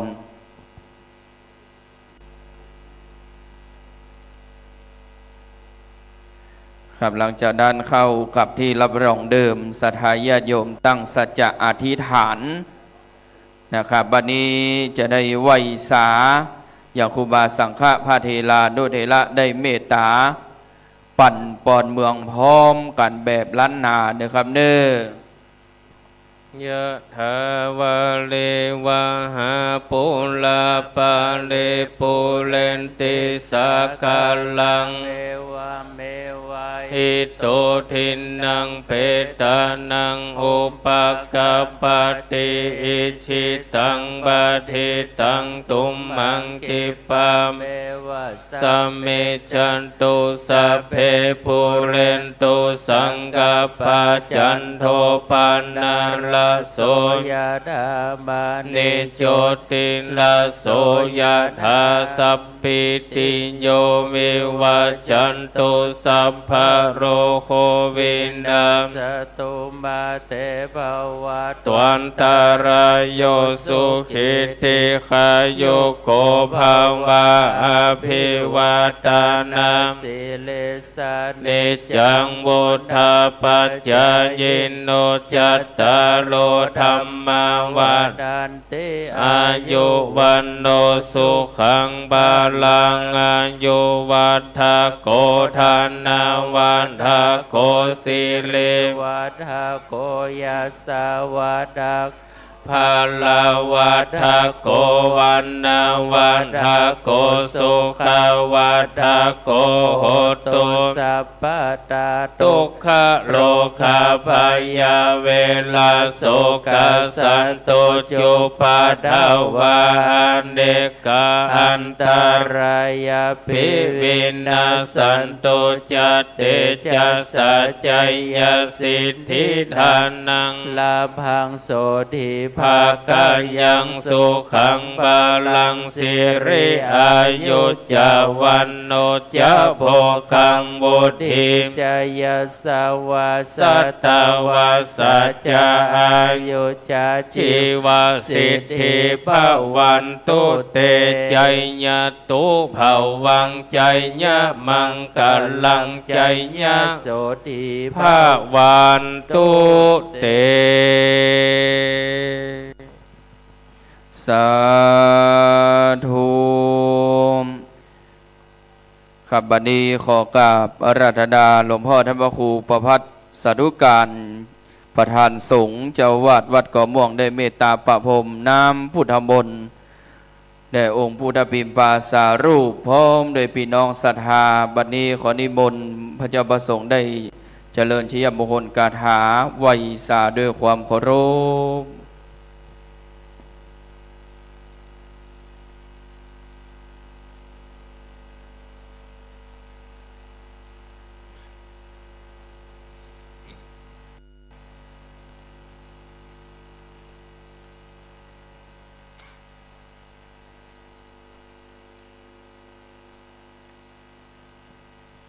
ชะยันโตโพธิยามูเลสังขยานังนันเดวาตาโนเอวังตวังวิชัยโยโหหิชัยยาสุชัยยามังคาเลอปาราชิตาปัลลังเกสีเสปัทถเวปกคาเลอภิเสเกสัปปะพุทธานังอัคคปัตโตปะโมทันติสุนัขขตังสุมังคลังสุปภัตตังสุโหติตังสุขันโนสุโมโหตุจาสุเยทังพระมัจจาริสุปัฏฐกินังกายกัมมังวาจากัมมังปัฏฐกินังปัฏฐกินังมโนกัมมังปานิทิเตปัฏฐกินาปัฏฐกินานิกัตนาลพันดัตเถปัฏฐกิเนสาธุขับบัดนี้ขอกราบไหว้สาอนิบนต์พระสงฆ์องค์พิธีได้เมตตาฉันพระตาหารเจ้าบริเวณทางด้านหลังศาลานะครับที่โต๊ะนะครับเด้อแล้วก็ศรัทธาญาติโยมสาธุชนที่ได้เดินทางมาร่วมพิธีแล้วก็ศรัทธาบ้านสปุงน้อยเฮาเนอร์ได้รับประทานอาหารเจ้านะครับบริเวณหน้าศาลาหลังองค์พระธาตุเจ้าเจดีย์นะครับครับบัดนี้พิธีการทางพระพุทธศาสนาพิธีการเบิกพระเดชโซเฟอร์คนขับรถส่งพระคุณเจ้ามาเครื่องทยทานนะครับเปิ่นว่าตาน้ำปันได้เป็นเศรษฐีวันนี้ทางเมตตาบารมีทางท่านพระสมุกิจนิธิทัตกิติโสภณเมธีได้ตานน้ำได้ถวายตานยังองค์หูปของครูบาเจ้าอ้ายอินทปัญโยนะครับแด่พระสงฆ์องค์พิธี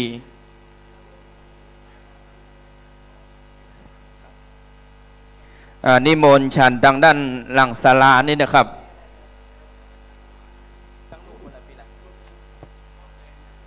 ตีโต๊ะภัตตาหารเจ้าสีแดงนะครับพ่อแม่ศรัทธาญาติโยมสาธุชนนะครับเน้อบัดนี้องค์พระพุทธปฏิมาประธานเป็นตนเป็นองค์สวยสดงดงามนะครับประดิษฐานนะครับตั้งมั่นเป็นติไวสานิมนต์ครูบาสังฆะด้านหลังศาลานะครับเน้อขอพ่อแม่ศรัทธาได้โดยเฉพาะก็ฝ่ายภัตตาหารเจ้าได้นำภัตตาหารนะครับตั้งเรียงบนโต๊ะด้านหลังศาลาที่โต๊ะผ้าสีแดงนะครับเน้อครับในส่วนพิธีการนั้นจะเริ่มแห่มวาระหนึ่งในเวลา 9:30 นาทีนะครับพิธีการเจริญพระพุทธมนต์สมโภชนามสงฆ์ประธานสมเด็จพระอริยวงศาคณาจารย์สมเด็จพระสังฆราชสกลมหาสังฆปรินายกได้ทรงมีพระเมตตาประทานน้ำสงฆ์องค์หูเหมือนครูบาอ้ายอินทปัญโยและองค์พระธาตุเจ้าเจดีย์ประจำปีพุทธศักราช 2566 ในโอกาสนี้ขอเรียนเชิญคณะศรัทธาญาติโยมพร้อมกันด้านหน้าองค์พระพุทธปฏิมาประธานองค์ใหม่นะครับหลังจากได้ถวายข้าวมัทุปายาตเป็นข้าวทิพย์เป็นที่เรียบร้อยแด่องค์พระสัมมาสัมพุทธเจ้าองค์พระพุทธปฏิมาประธานทั้งพระอัครสาวกเบื้องซ้ายเบื้องขวาพระสารีบุตรพระโมคคัลลานะเป็นที่เรียบร้อยบัดนี้ทางท่านพระสมุกิจนิธิทัตกิติโสภณเมธีจะได้แจกข้าวทิพย์ให้ศรัทธาญาติโยมคนไหนได้รับประทานจะได้มีสุขภาพร่างกายแข็งแรงหมดทุกข์หมดโศกหมดโรคหมดภัยตั้งแต่นี้ไปจะได้มีความสุขกายสบายใจครับบัดนี้นิมนต์พระสงฆ์ได้ฉันพระตาหารเจ้าพ่อแม่ศรัทธาเฮากินข้าวต้มด้านหน้าศาลานะครับเด้อขอเจ้าหน้าที่ได้กล้าเกียมเตรียมความพร้อมนะครับ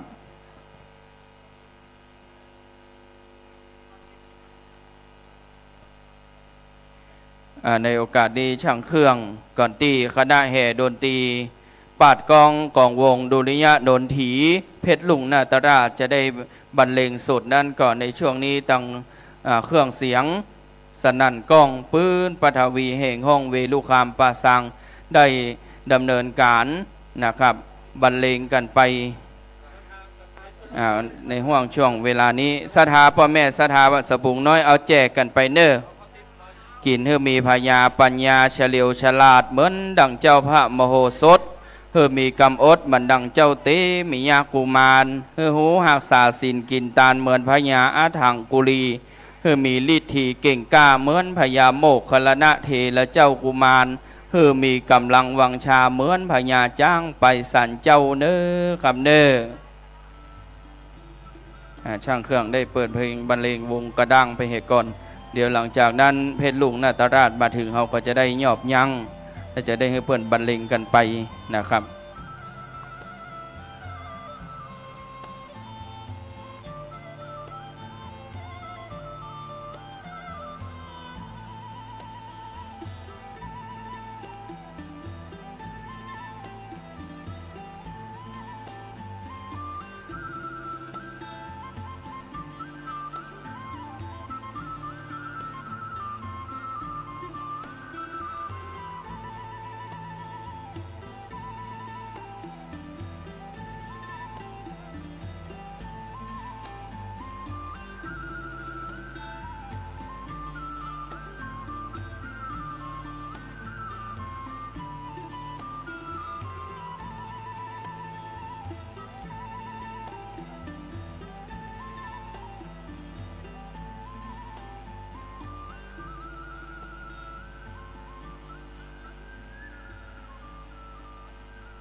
เชิญโยม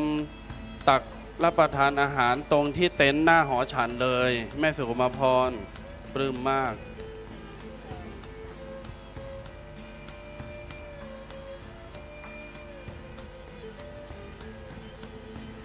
เชิญรับประทานอาหารได้เลยวันนี้พิธีเบื้องต้นก็เรียบร้อยไปด้วยดีแต่ว่าเหลืออีกชุดหนึ่งอีกรอบหนึ่งตอนนี้6:40พอดีเป๊ะอีกรอบหนึ่งเวลา 9:39 นาทีเราจะประกอบพิธีเจริญพระพุทธมนต์อบรมสมโภชน้ำสงฆ์ประทานจากสมเด็จพระอริยวงศาคตยานสมเด็จพระสังฆราชสกลมหาสังฆปรินายกโดยพระมหาเถระหลายรูปและข้าราชการทุกภาคส่วนศรัทธาประชาชนประกาศแจ้งญาติโยมทุกสายทุกคณะบนไว้อย่างนี้หลังจากที่พระสงฆ์ได้ฉันจังหันเรียบร้อยและญาติโยมได้รับประทานอาหารพร้อมเพรียงเรียงกันเรียบร้อยละ ก่อนที่โยมทุกท่านจะกลับไปอาบน้ำพักผ่อนแล้วก็เปลี่ยนเสื้อผ้า แล้วก็จะเข้ามาร่วมพิธีอีกรอบหนึ่งในเวลา 9 นาฬิกาหลังจากที่เรารับประทานอาหารเสร็จเรียบร้อยตอนนี้จะได้เชิญทุกท่านขึ้นบนศาลาหอฉันเพื่อพระอาจารย์จะได้นำสวดคาถาพระมหาจักรพรรดิจำนวน 9 จบบูชาพระประธานดังนั้นเรียนเชิญทุกคนทุกท่านหลังจากรับประทานอาหารเสร็จนั้นโยมนะแจ้งไว้อย่างนี้อนุโมทนาทุกคนทุกท่าน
กองหลวงดัง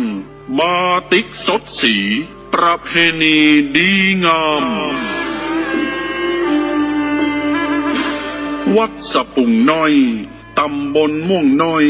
อำเภอป่าซาง จังหวัดละปูน ขอเชิญผู้ใจบุญทุกท่าน ร่วมทำบุญสุนตาน งานใหญ่2 วาระ ระหว่างวันศุกร์ที่26และวันเสาร์ที่27พฤษภาคม 2566 โดยมีกำหนดการดังต่อไปนี้ วันศุกร์ที่26พฤษภาคม เวลา1 ทุ่มเป็นต้นไป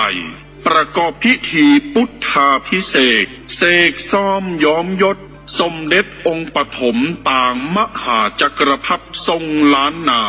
พระประธานศาลาหอฉันอุดมสมสุข วัดสะปุงน้อย เวลา2 ทุ่ม แสดงพระธรรมเทศนาอบรมสมโภช องค์พระประธานศาลาหอฉันอุดมสมสุข สมเด็จองค์ปฐมปางมหาจักรพรรดิล้านนา วันเสาร์ที่27พฤษภาคม 2566 เวลาตี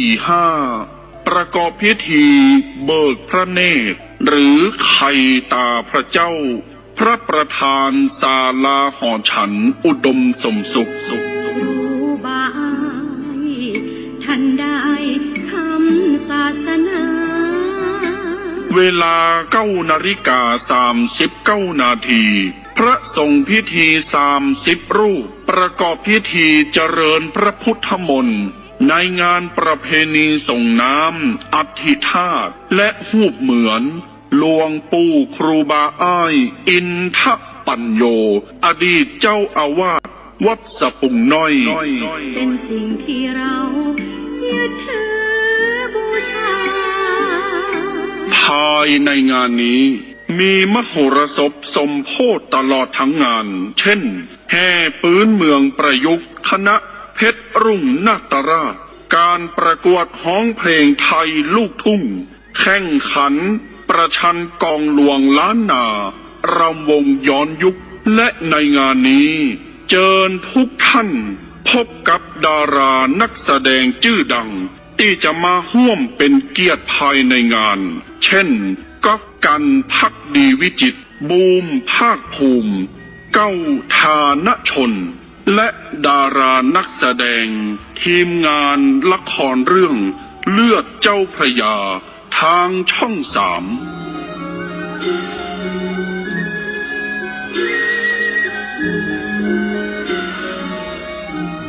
ติดต่อสอบถามร่วมทำบุญได้ที่พระสมุกฤตนิธิทัศน์เจ้าอาวาสวัดสะปุงน้อย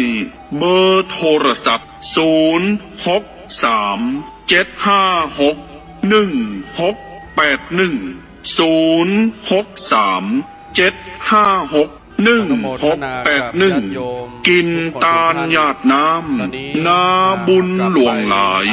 จักสุขสบายจาดนี้ปลายหน้า รอบหนึ่งในช่วงสาย เดี๋ยวช่วงสายเราจะสวดคาถาพระมหาจักรพรรดิมาถวาย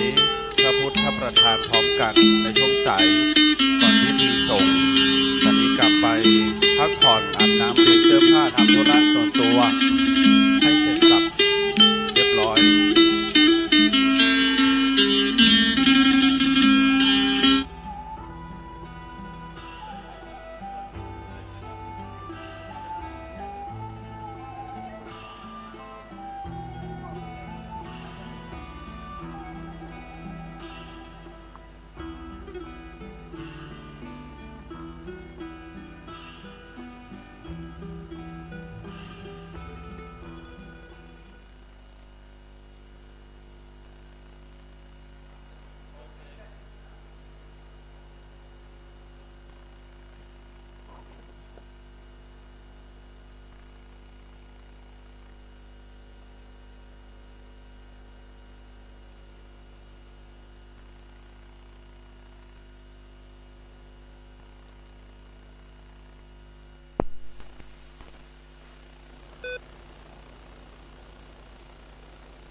แล้วเขาจะตกยาก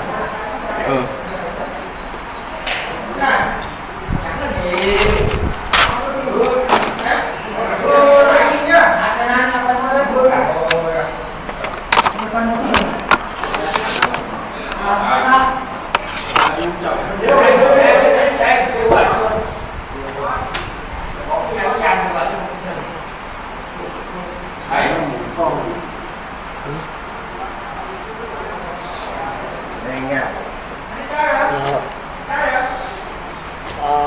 กดขี้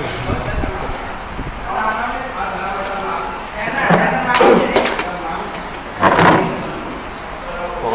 อาจารย์กันนั่น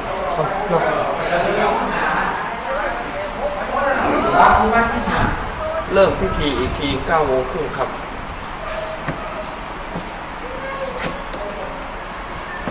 โอ้ยซ้ำนะท่านหลังเราเอาละโต๊ะขานี่มันเป็นเลิก พาพิเศษเสกซ่อมย้อมยศสมเด็จองค์ปฐมต่างมหาจักรพรรดิทรงล้านนา พระประธานศาลาหอฉันอุดมสมสุข วัดสะปุ่งน้อย เวลา2 ทุ่มแสดงพระธรรมเทศนาอบรมสมโพธิองค์พระประธานศาลาหอฉันอุดมสมสุข สมเด็จองค์ปฐมปางมหาจักรพรรดิล้านนา วันเสาร์ที่27 พฤษภาคม 2566 เวลาตี 5 ประกอบพิธีเบิกพระเนตรหรือไข่ตาพระเจ้า พระประธานศาลาหอฉันอุดมสมสุข ท่านได้ทำศาสนา เวลา9:39 นาที พระสงฆ์พิธี30 รูป ประกอบพิธีเจริญพระพุทธมนต์ในงานประเพณีส่งน้ำอธิธาตและรูปเหมือนหลวงปู่ครูบาอ้ายอินทปัญโย อดีตเจ้าอาวาสวัดสะปุ่งน้อย ที่เรายึดถือบูชา ได้ไม่ก็มีได้ ภายในงานนี้มีมโหรสพสมโพธิตลอดทั้งงาน เช่น แห่ปืนเมืองประยุกต์คณะเพชรรุ่งนาตราช การประกวดร้องเพลงไทยลูกทุ่ง แข่งขัน ประชันกองหลวงล้านนารำวงย้อนยุค และในงานนี้เชิญทุกท่านพบกับดารานักแสดงชื่อดัง ที่จะมาร่วมเป็นเกียรติภายในงาน เช่นกัปกันภักดีวิจิตรบูมภาคภูมิ เก้าฐานชน และดารานักแสดง ทีมงานละครเรื่องเลือดเจ้าพระยา ทางช่อง 3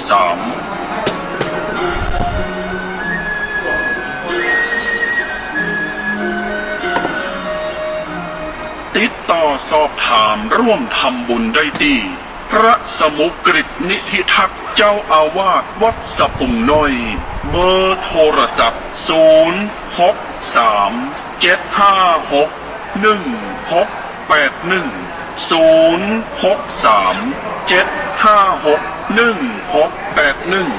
063-756-1681 กินตาลหยาดน้ำนาบุญหลวงหลายจักสุขสบายชาตินี้ภายหน้า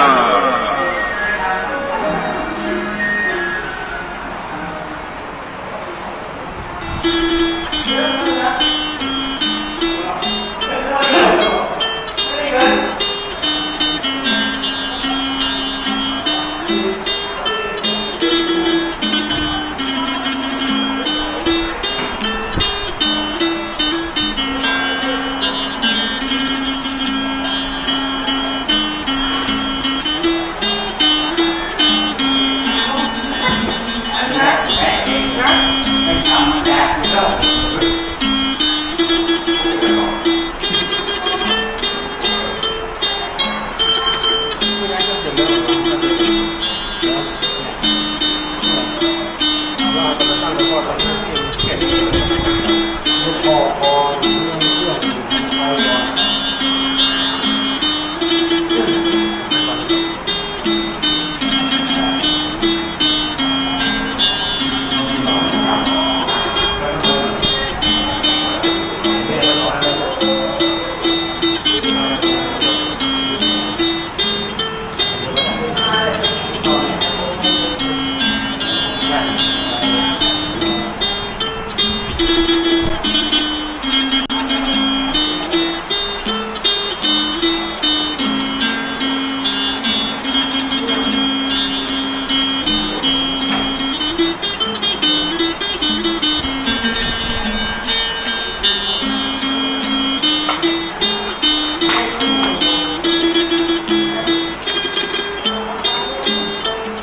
รู้เรื่องการที่ตั้งเราตั้งเลยเฮ้ย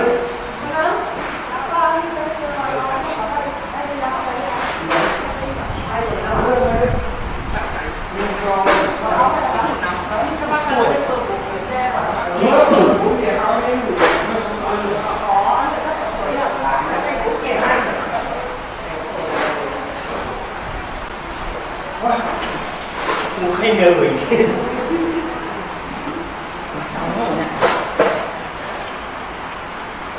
ม่เหนื่อยกูไม่ได้บอกเนี่ยมันต้องการให้เก๋นี่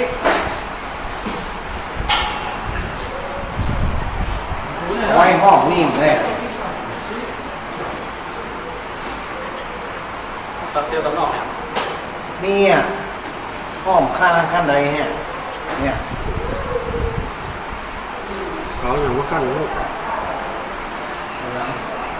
นี่มีของข้างหลังถ้าไปตั้งในก็แคบหน่อยไม่พอแล้วก็ได้โยตั้งได้ก็ได้โยเนี่ยห้องนี่ลายต้นไม้เนี่ย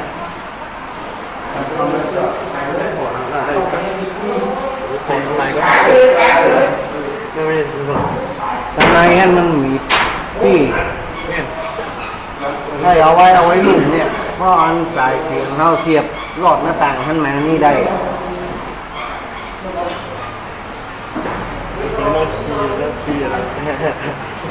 ดูเลยเนี่ยเมื่อกี้ว่าของคนต้องประตูลองแล้วมันลองของเราดึงแล้วมันออกอ่ะเห็นไหมต้องเดินขึ้นมันถือเงินแก้วดีนะปีละปีเคยเสียมันถึงว่าได้เข้าเรียนเดี๋ยวมันถึงกี่โมงอ่ะอาจารย์ยังออกมาเลยอาจารย์ยังคุมนี่อยู่เลย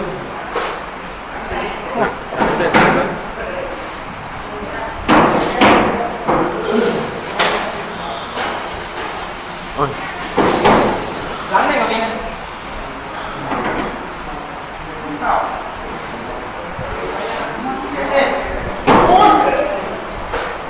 น็อตลุก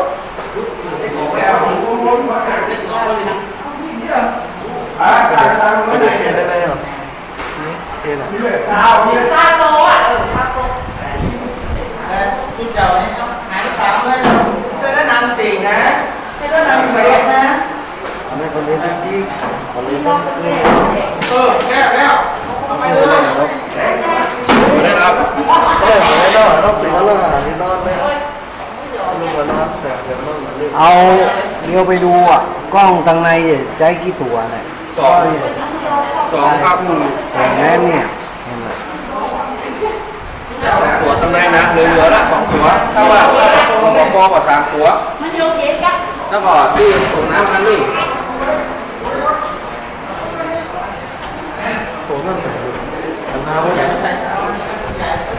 ไอ้ไหนยกกล้องไว้ตัวไหนครับตัวอะไรก็ได้นี่ใหญ่หมดนี่ใหญ่หมดอ่ะใหญ่หมดไอ้บ้านี่ใหญ่เดี๋ยวถามที่ไหนนี่ใหญ่ดาวโตวันนี้มันซุ่มวันนี้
ดีห้องอะไรนะเก้าคือนะ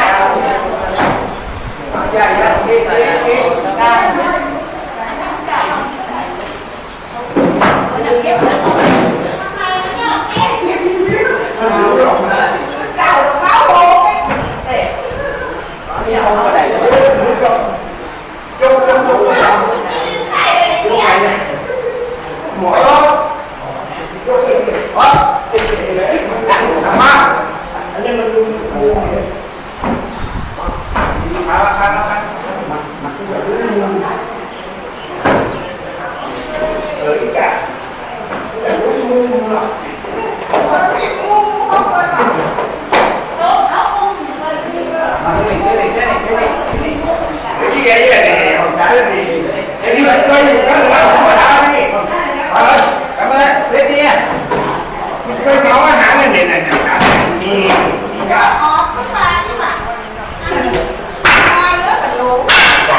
ก้าดีไหมครับlúc đó gì sát sĩ cái này đó nó luôn là đi này mà nó là có này không là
Hãy subscribe cho kênh Ghiền Mì Gõ để không bỏ lỡ ไว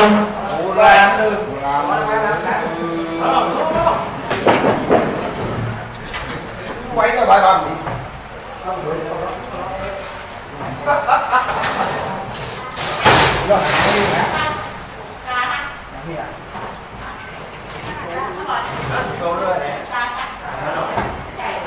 โอ้ไหวป่ะโบราณไหวป่ะโบราณโบราณไหวจะไหวป่ะ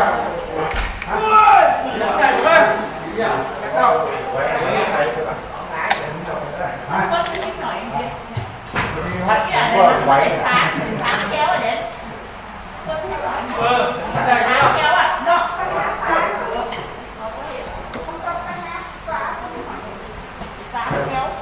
มันที่ฟ้าให้ไร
เขียวตัวนึงตัวเขียวมีแค่สิบบาทเด็กในกับคนบ้านอยู่แดงเขาแดงคนที่มาอยู่แดงเพื่อวางเดี๋ยวไหนเอาซาเล้งบอกกูตัวซาละเอาเจ้ามาเด้อเอาตังมาเอาไว้เนาะตัวไหนขันทานนี่มาขอขยับไข่ทานเราเราว่ามาสัก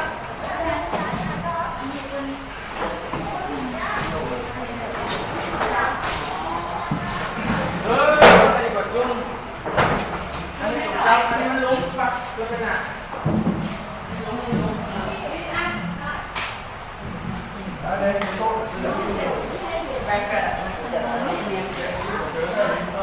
แปดเก้าเลยวัดสมุทรใหญ่โอ้อาหารใหญ่เลย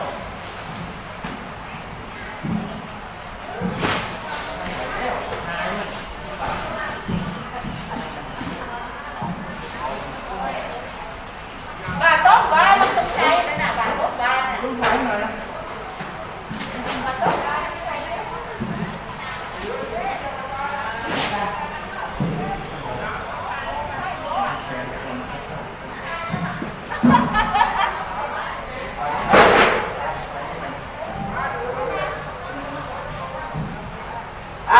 ได้เล่นโอ้ยให้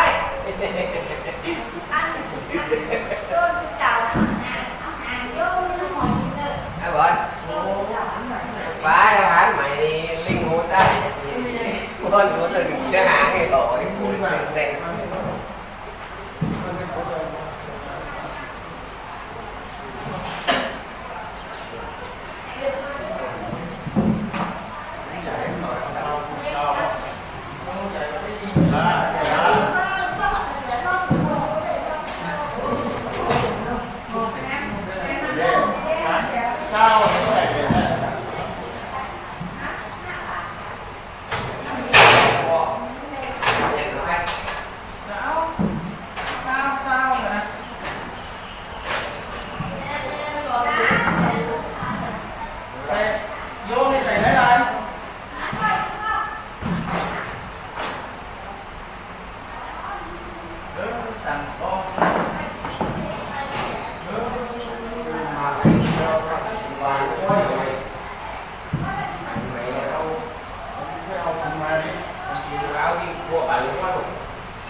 โ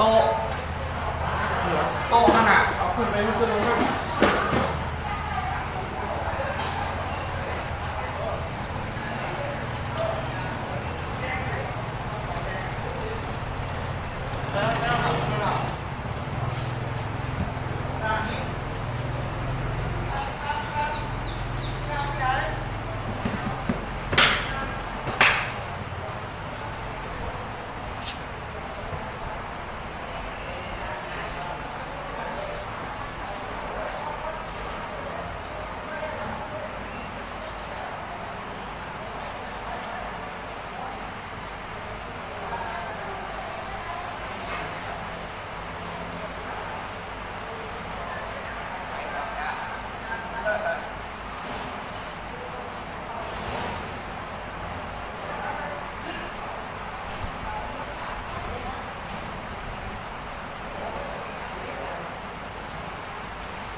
ยกไปตรงกลางหน้ารถจอดมันจะได้ขนง่าย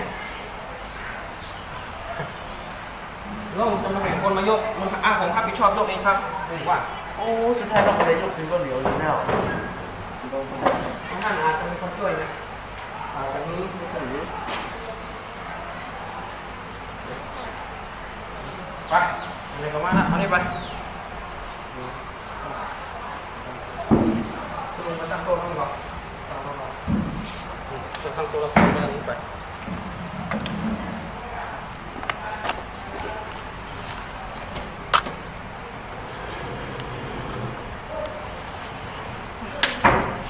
มาครับเอาลงมายังอยู่ที่ตรงไหนจากที่สัตว์มาลงมาเดี๋ยว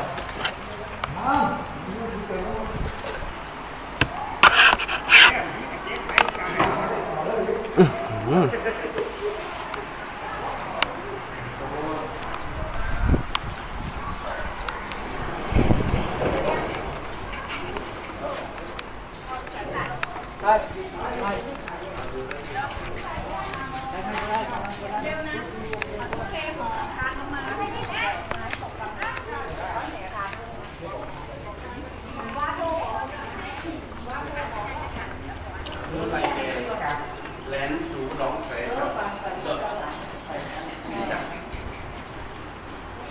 นอนไฟโซนนี่นอนไหมครับเอาอย่างอันตู้ที่ตู้ข้างตู้ของอ่ะเอาอย่างกาแฟเย็นชา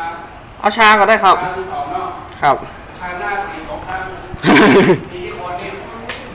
ชา ของผมเอากาแฟด้วยพี่ ชาเย็น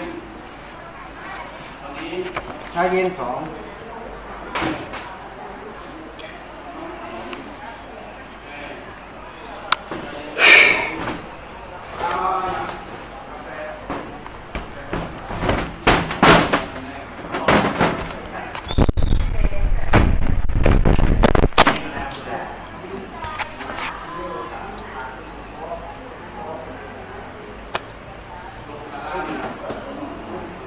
เอากำนันมาครับคุณหมอ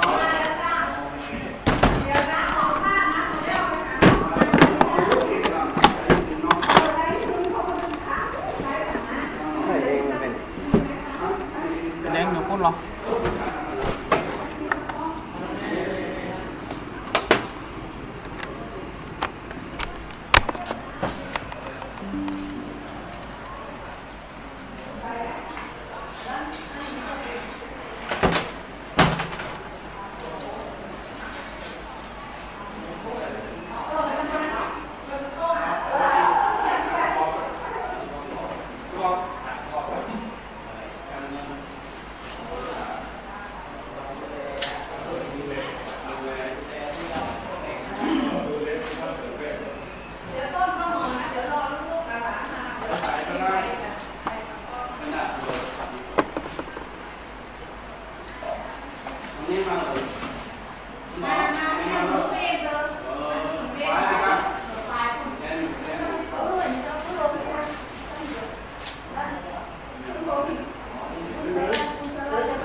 ต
ัวพุ่งหรือเปล่า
เดี๋ยวก่อนไปเดินสายนี่ก่อนกล่องนึงเอาเถอะจะจัดการจะเอาหนีมา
เยอะ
Dạ, cầm đi cầm luôn.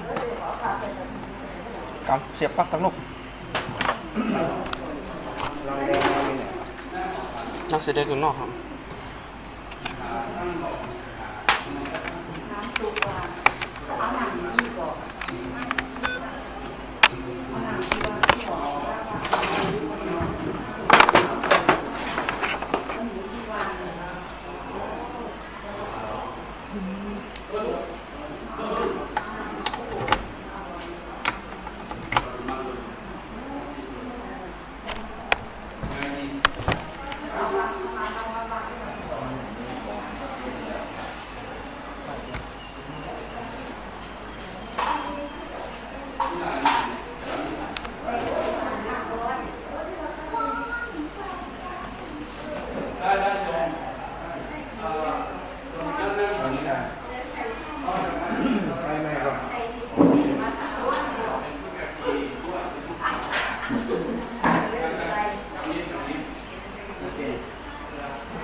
JDนี่คุยกันแย่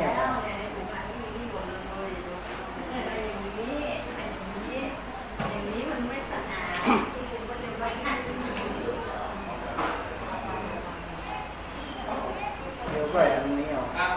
ทำพิธีในนี่ก่อน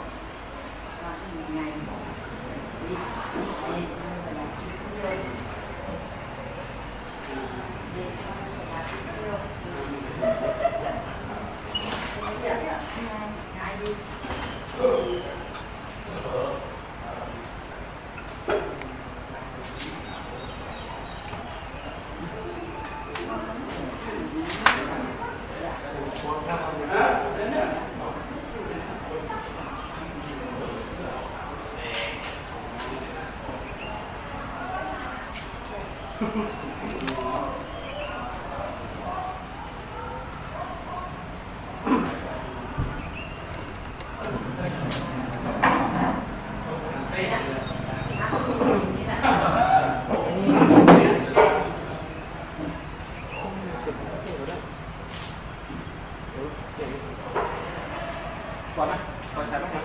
แก้เลยก่อนนะนั่งคนจะคล่องเอ็มมูมีอะไรมูเอ็มนะ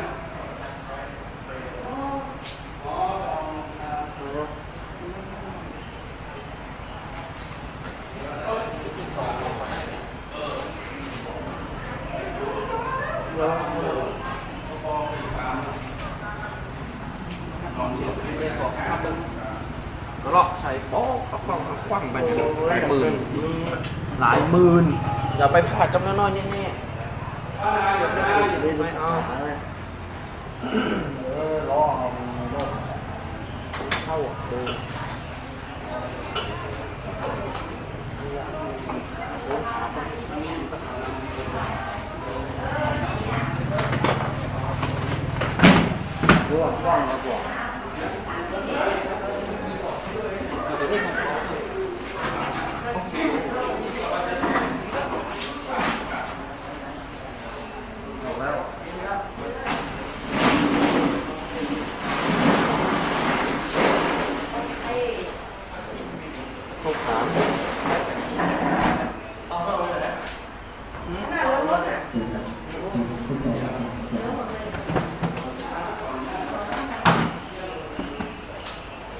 เลยเสียบปักเกลือ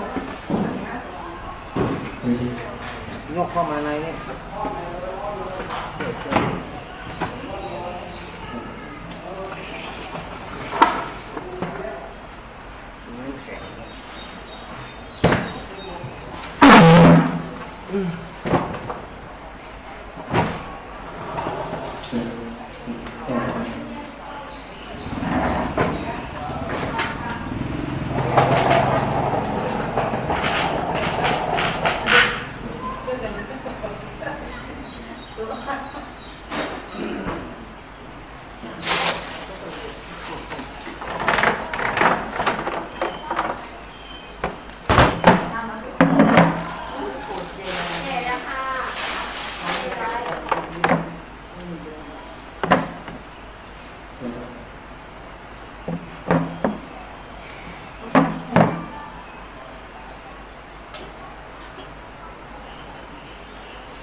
ฮัลโหล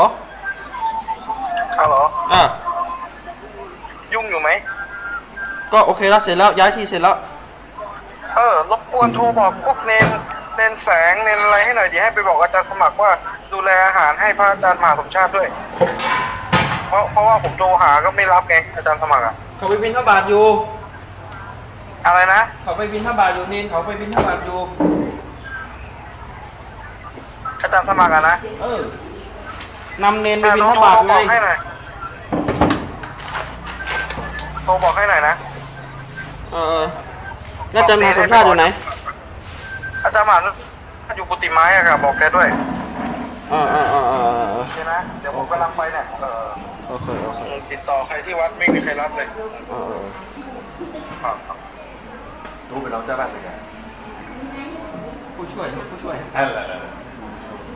เขาเป็นพระเติมน้อยๆในวัดเขาเป็นพระเติมน้อยๆในวัดเขาหน้าที่อย่างนั้น ดีละ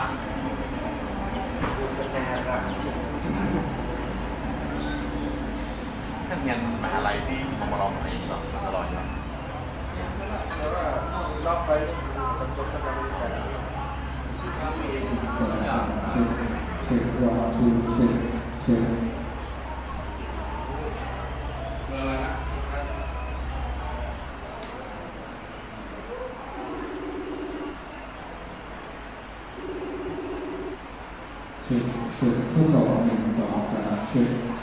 อฮัลโหลลาเต้1นมสด1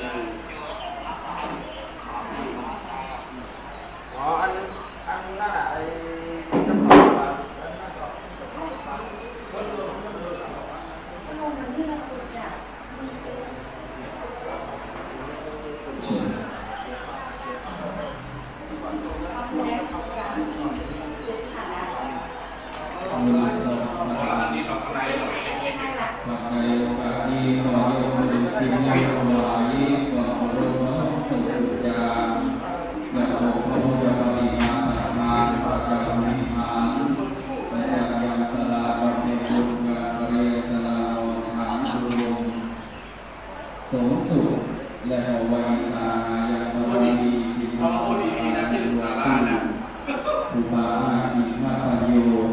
อันนี้เป็นเจ้าตู้ดีนะเจ้าของ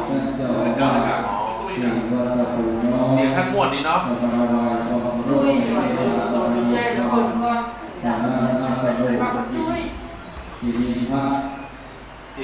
นนะเสียงมันดี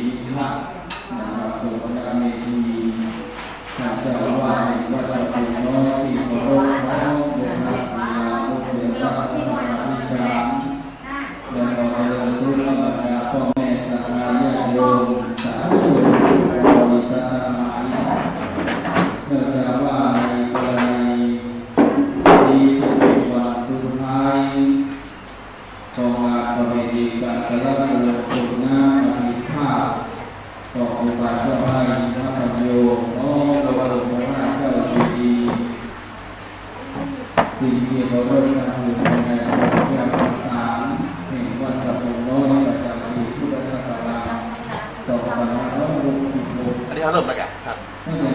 จัง เตอร์เครื่องเสียงยังบ่เลย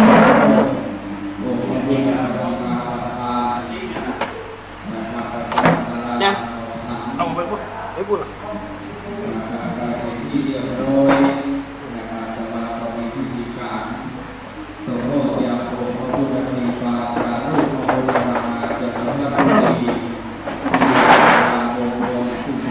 มีเลยท่านในไลฟ์สด YouTube อ๋อไม่ได้ลง Facebook น่าจะอาจารย์น่าจะเอาของนั่น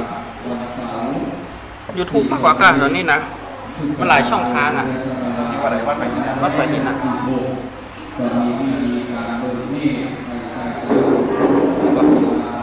มีแต่คนดูไปอยู่ครับ มีอยู่นั่นน่ะตอนนี้เพลงออกอยู่วันนี้เพิ่งเริ่มแต่เจ้ากันแต่เจ้านี่อะไรเมื่อคืนก่อนแต่เจ้า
และก็บรรดาพ่อแม่สังฆาญาติโยมนะครับที่ได้รับผลเจ้าภาพตั้งโรงทานบริการโรงงานของกุศลจะมีบริเวณข้างองค์พระธาตุเจ้าเจดีย์ตามโต๊ะกองบริการก็จะมีเป็นบางส่วนและนอกจากที่เหลือได้จะอยู่ที่ตะวันตกอย่างองค์พระธาตุเจ้าเจดีย์ด้านหน้าพระลานของโรงสูงสุดนะครับเรียนยายไปถึงหน้าศาลาที่เราก็ได้ตัวที่ดีเลยทุกคนนะครับในเวลาประมาณ9:30 นาทีวันนี้ก็ได้ถึงเลิกการแต่ละชื่อโรงงานที่เป็นโรงงานการใหญ่ที่ท่านได้บอกคือทางคณะกรรมการบริหารท่านเจ้าอาวาสได้เป็นการล่วงหน้าเพื่อท่านได้ติดต่อกับคณะกรรมการเพื่อที่จะได้เพิ่มเติมในตัวของโต๊ะโรงงานที่เรียกว่าเป็นนักท่องเที่ยวนะครับวันนี้ในภาคตะวันออกจะมีมหาวิทยาลัยดีมาลงมาจากการกุศลแห่งกองหลวงนะครับเป็นงานไหว้สาสักการะส่งน้ำอุปาสาพระ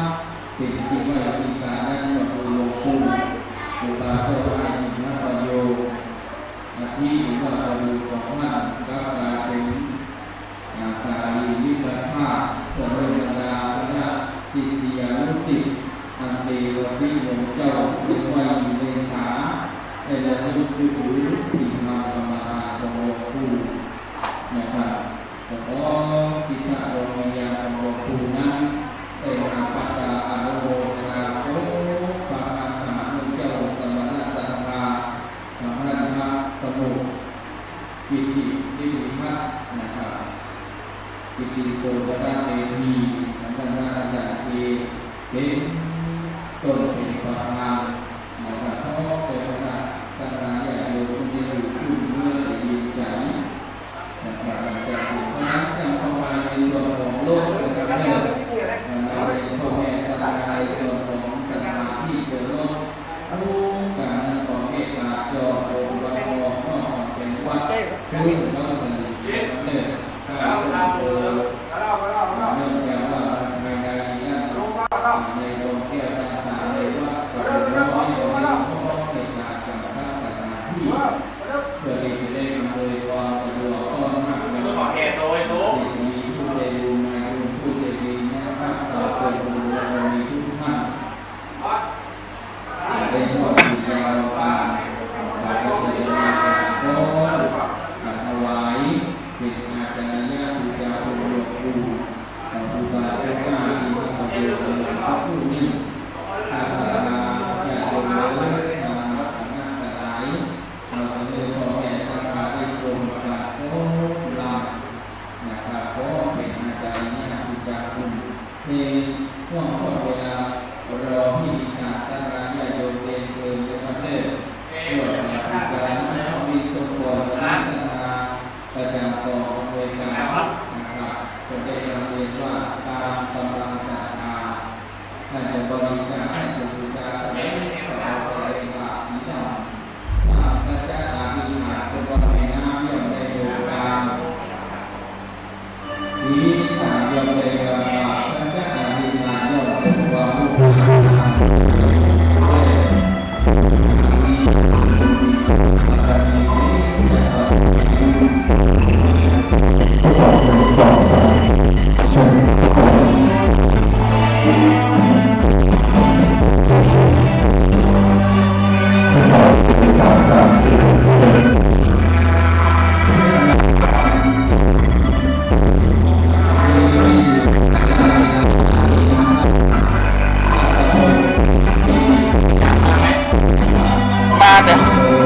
รงเลยแรงมากหรือว่าจะเป่าได้ครับเป่าไม่ได้สิเพราะเป็นเกณฑ์ออกนะครับเป็นของเขาแล้วรีบๆยิงให้คนละเรื่องกันเลย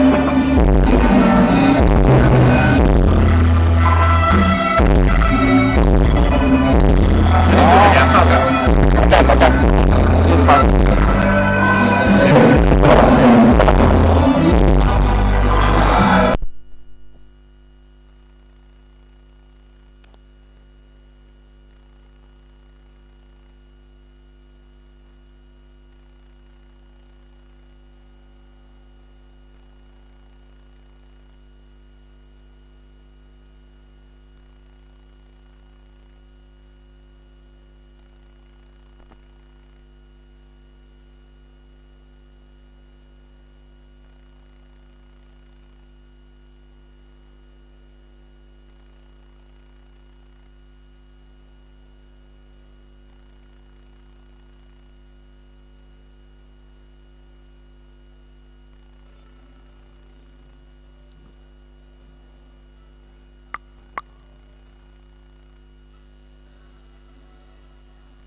เช็คทดสอบ1 2 3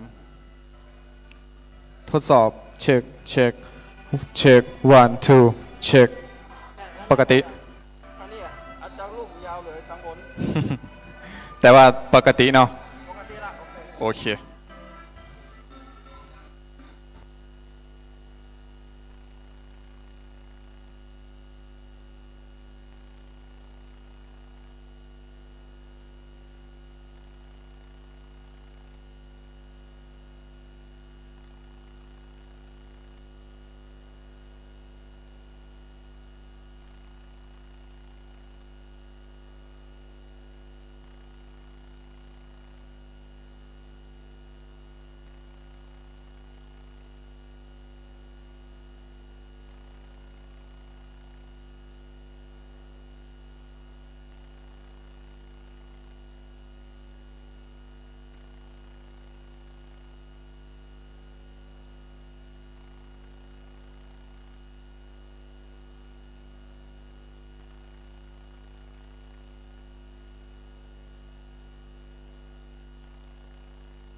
สาหูปเหมือนนะครับบัดนี้ทางพ่อกำนันอินวงชัยได้มาถึงแล้วก็เรียนเชิญที่บนกุฏินะครับเด้อบัดนี้ทางด้านบ้านสมโมกิตินิธิทัศน์ตุบิเคก็จะได้นิมันตนาไหวสาหายังปารมีธรรมของหลวงปู่นะได้มาพายโพธบรรดาพ่อแม่ศรัทธาในสปุงน้อยได้ชมบารมีได้มีสุขภาพพรรณนามัยสุขสมบูรณ์แข็งแรงสถานที่ประกอบพิธีกรรมจะอยู่ทางด้านทิศเหนือองค์พระธาตุนะครับเนอทิศเหนือองค์พระธาตุเจ้าเจดีย์ในส่วนของพิธีการนะครับเจริญพระพุทธมนต์น้ำสงฆ์องค์พระธาตุเจ้าเจดีย์แล้วก็พ่อแม่ศรัทธาหลังจากส่งน้ำแล้วตลอดทั้งวันต่างไปนอกวัดสะบงน้อยก็ยังมีการแข่งขันในส่วนของกองหลวงและก็ในภาคค่ำยามคืนก็มีมหรสพดนตรีลำวงการกุศลนะครับเพื่อที่จะได้ให้บรรดาพ่อแม่ศรัทธาได้ลื่นเริงบันเทิงใจนะครับ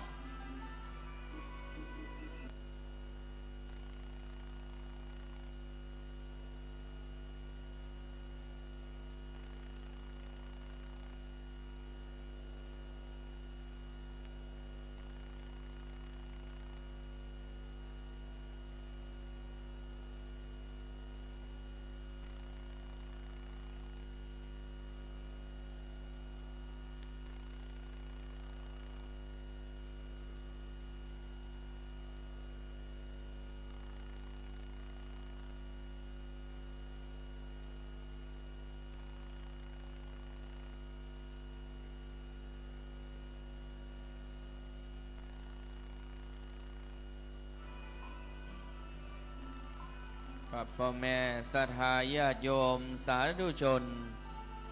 ที่ได้เดินทางมาถึงแล้วก็เรียนเชิญนะครับเด้อเป็นบุญเป็นมหาบารมีสถานที่ประกอบพิธีจะอยู่ทางด้านศาลาทางด้านที่เหนือองค์พระธาตุเจ้าเจดีย์ศรัทธาได้เดินทางมาถึงแล้วก็เรียนเชิญกันได้จะให้หอมบริจาคนอกเหนือจากเครื่องทยทานถวายพระสงฆ์พิธีแล้วนะครับศรัทธาญาติโยมก็บูชาน้ำขมิ้นส้มปล่อยตามกำลังศรัทธานะครับเน้อตามกำลังศรัทธานะครับน้ำสุกันโทตะกะใส่จื่นจอยน้ำขมิ้นส้มปล่อยสลาสลงยังสาหุบเมือนของหลวงปู่ครูบาอ้ายอินทปัญโยเรียบร้อยแล้วศรัทธาญาติโยมจะบูชาไปสลาสลงยังองค์พระธาตุเจ้าเจดีย์กู้วัดกู้วาเฮาก็เรียนเชิญกันได้นะครับได้ไหวได้สาเพื่อครบเพื่อไหวหลังจากนั้นก็ใส่บาตรพระประจำวันเกิดนะครับล้ำเลิศประเสริฐศรีเป็นบุญญาปารมีโป๊กปักหักษานะครับโรงทานนะครับเน้อโรงทานที่ได้เดินทางมาถึงก็อนุญาตในส่วนของโรงทานสามารถที่จะเอารถของท่านได้บรรทุกต่างเอาครัวกินครัวตาลเข้ามาจอดกันในวัดเป็นการชั่วคราวหลังจากเอาทดสอบ1 2 โรงทานมาลงเป็นที่เรียบร้อยแล้วก็ท่านก็เรียนเชิญกันได้ทดสอบเป็นบุญเป็นมหาบารมีเอารถของท่านไปจอดทางทิศตะวันออกนอกกำแพงวัดและก็ตั้งสัจจะอธิษฐานนะครับอยู่ม่วนกินหวานบุญกินบุญตาลโป๊หัวโฮมเก้า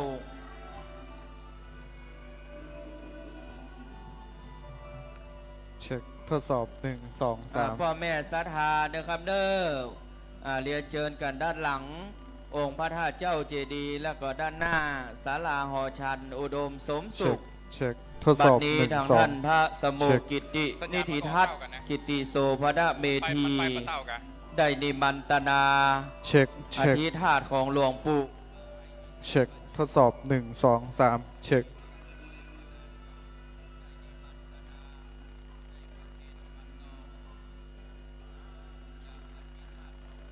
เช็คทดสอบ1 2 เช็คทดสอบ1 2 3เช็ค แสดงว่าเขาเปิดอันนี้ตัวถ้าเขาปิดลิงก์ก็คือสัญญาณเท่ากันละแต่ถ้าเขาเปิดเพื่อเขามาตัวเนี้ยเสียงมันจะเท่ากัน แต่ตอนทำพิธีอ่ะเขาจะปิดเสียงเขาไงเขาจะเหลือก็เสียงไมค์จะเนี่ยมันจะโอเคดีแม่นก็คือมันลิงก์สัญญาณมาเส้นเดียวแล้วมันมาลูสัญญาณกันนี่ก็ได้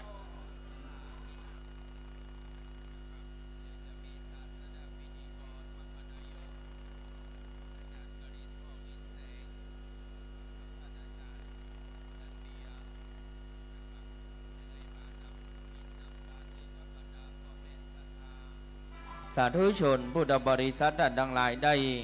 เข้าสู่พิธีการทางด้านศาสนาในเวลาประมาณ 9:30 นาทีฉะนั้นในช่วงห่วงเวลารอก่อนที่จะเข้าสู่พิธีการนั้นก็ถือโอกาสเชิญชวนยังศรัทธาได้ห่วมกินหอมตาลได้สละสลงยังองค์พระธาตุเจ้าเจดีย์ไหวสาปรมีหลวงปู่ครูบาอ้ายนะครับให้หอมกันได้ตามกุศลและเจตนาภัยอยากจะร่วมเป็นเจ้าภาพร่วมเป็นเจ้าศรัทธานะครับน้ำดื่มก็ดีขัวกินขัวตาลลงทานแต่ละที่แต่ละต่างก็เรียนเชิญกันได้นะครับอนุโมทนาขอบคุณเน้อ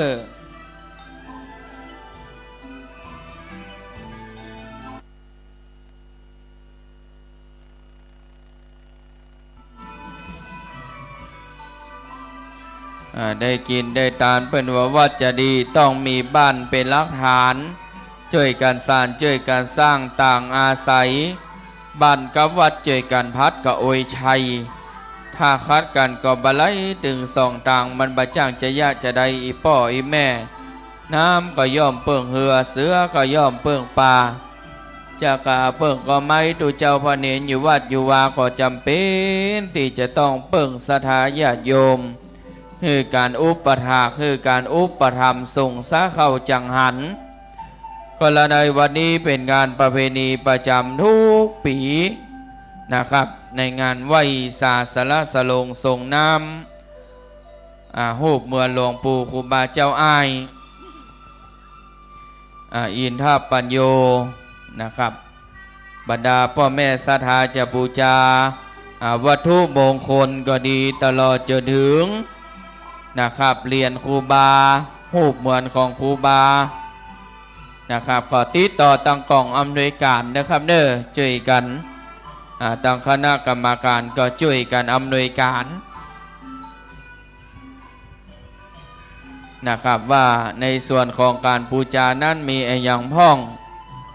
นอกเหนือจากน้ำก็มีส้มปล่อยสวยดอกจะดูปัจจัยของท่านนอกเหนือจากจะบูชาน้ำขมิ้นส้มปล่อยและสวยดอกสวยเตียนแล้วก็สามารถที่จะมาหอมเป็นกรณีพิเศษพายแผ่บุญกินบุญทานไปหายังพ่อยังแม่ยังพี่ยังน้องตลอดจะดึงอยากจะอุทิศฝากไปหายังเจ้ากรรมนายเวรสรรพสัตว์ทั้งหลายก็โจทย์อะไรใหม่เอาชื่อกันได้นะครับศรัทธาญาติโยมสาธุชนด้านในที่เป็นศรัทธาในบ้านสะปุงน้อยแล้วก็อาจจะก็เกียมเตรียมในส่วนของน้ำส้มปล่อยมาด้วยตัวของท่านเองก็เรียนเชิญนะครับเน้อไปสละสลงใส่ในองค์มังกรใส่ในบริเวณถังรับรองแล้วก็กดสวิตช์ไฟเพื่อที่จะได้นำน้ำขมิ้นส้มปล่อยขึ้นสละสลงยังองค์หลวงปู่รูปเหมือนของหลวงปู่อ้ายอินทปัญโยนะครับก็ถือว่าเป็นพิธีสำเร็จพิธีการแล้วก็สวยดอกนั้นท่านก็อธิษฐานวางที่พานที่ถาดเลยนะครับเน้อจะมีพระถาดรับรองอยู่จำนวน5 ใบนะครับแล้วก็จะมีในส่วนของน้ำมันตะเกียงนะครับน้ำมันตะเกียงเชิงเตียนที่เราได้จุดถวายก็สามารถที่จะร่วมทำบุญกันได้ตามกุศลและเจตนาบุญ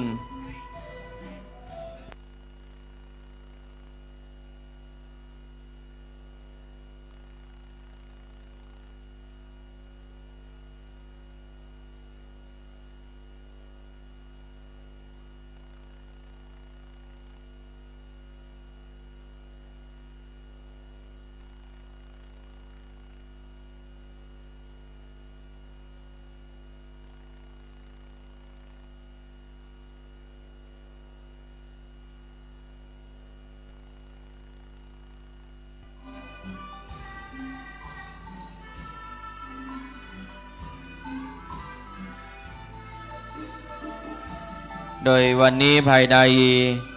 การภายในงานนะครับแห่งวัดสะพุงน้อยเวลุคามป่าสางหลวงเวียงละปูนเฮานะครับก็มีการถ่ายทอดสดผ่านเฟซบุ๊กไลฟ์นะครับผ่านสถานีวิทยุของทางวัดฝ่ายหินนะครับเนื่องจากว่าทางท่านพระสมุกิตินิธิทัศน์ทางท่านพระอาจารย์เคซึ่งเป็นพระนักจัดรายการวิทยุออนไลน์นะครับวัดฝ่ายหินได้ขึ้นเพื่อพระพุทธศาสนาหลากหลายสถานี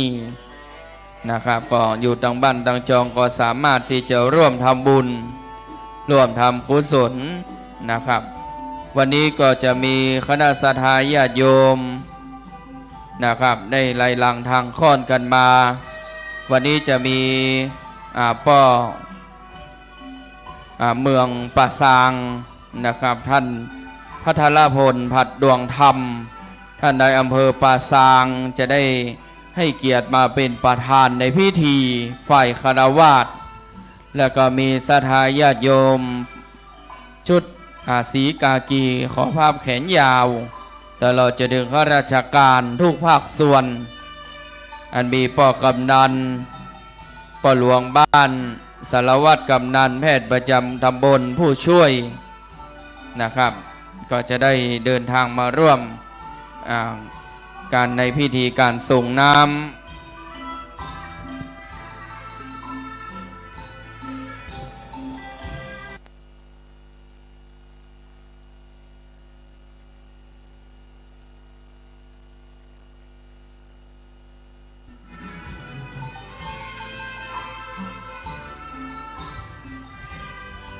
ครับแล้วก็วันนี้เป็น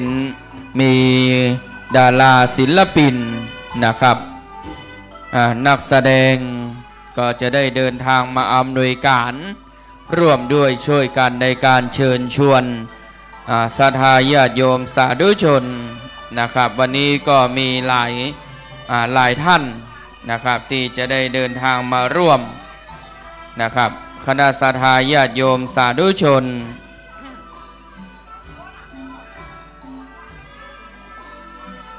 ที่กำลังเดินทางมาถึงก็เรียนเชิญเจริญพรนะครับเน้อ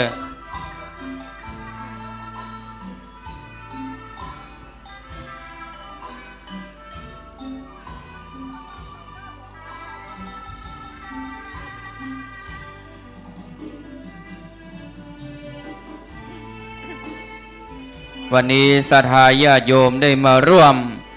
ทำบุญร่วมงานประเพณีการส่งน้ำอธิธาตุหลวงปู่ครูบาอ้ายอินทปัญโยณวัดสะพุงน้อยตำบลม่วงน้อยอำเภอป่าซางจังหวัดลำพูนจะได้พบกับดารานักแสดงชื่อดังที่มาร่วมเป็นเกียรติในงานบอกว่าจะเป็นกรอบนะครับกันภักดีวิจิตรบูมภาคภูมิและก็ก้าวฐานชนทั้ง3ท่านซึ่งเป็นดารานักแสดงที่หลายคนหลายท่านเป็นแฟนคลับติดตามมาโดยตลอดวันนี้ได้ให้เกียรติได้เดินทางมาร่วมเชิญชวนอย่างศรัทธาญาติโยมสาธุชนนะครับได้ก็มาต้อนรับศรัทธาญาติโยมสาธุชนเฮาตุยวันนี้ศรัทธาญาติโยมไผ่ตีได้เดินทางมาแล้วถือว่าได้ทั้งบุญได้ทั้งความสุขอกสุขใจวันนี้จะได้พบปะกับนักแสดงชื่อดังตอนนี้ได้กำลังเดินทางมาถึงนะครับได้เข้านมัสการสักการะอย่างองค์พระพุทธปฏิมาประธานประจำศาลาได้เข้านมัสการไหว้สาอย่างทั้งท่านพระสมุกิตินิธิทัศน์กิติโสภณเบธีเจ้าวาดวัดสะพุงน้อยหลังจากนั้นดารานักแสดงครอบกันภักดีวิจิตรบูมภาคภูมิและก็ก้าวฐานชนนะครับจะได้พบปะกับศรัทธาญาติโยมจะได้ให้กำลังใจวันนี้ถือว่าได้บุญได้มหาบารมีให้ทั่วถึงนะครับศรัทธาญาติโยมได้เดินทางมาถึงแล้วโรงทาน นะครับโรงทานการกุศลนะครับก็เรียนเชิญเจริญพร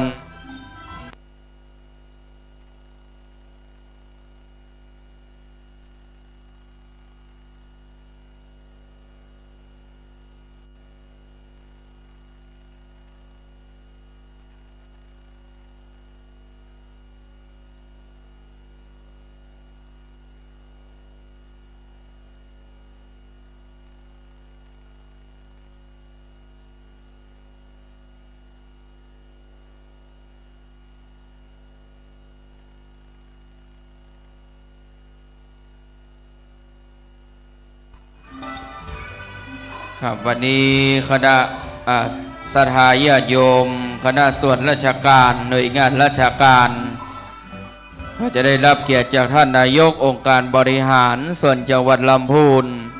ท่านนายอำเภอป่าซางท่านนายกเทศมนตรีเทศบาลตำบลม่วงน้อยทางป้อกำนันตำบลม่วงน้อยผู้ใหญ่บ้านชมรมผู้ใหญ่บ้านกำนันชมรมกำนันผู้ใหญ่บ้านทุกหมู่บ้านในตำบลม่วงน้อยจะได้ให้เกียรติมาร่วมการประกอบพิธีอันเป็นมหามงคลนะครับก่อนที่จะศรัทธาญาติโยมโดยเฉพาะก็หน่วยงานราชการนะครับชุดกากีได้เดินทางมาถึงแล้วก็เรียนเชิญกันได้นะครับได้เข้านมัสการในสถานที่ประกอบพิธีการนั้นก็จะมีอยู่บริเวณด้านบนศาลา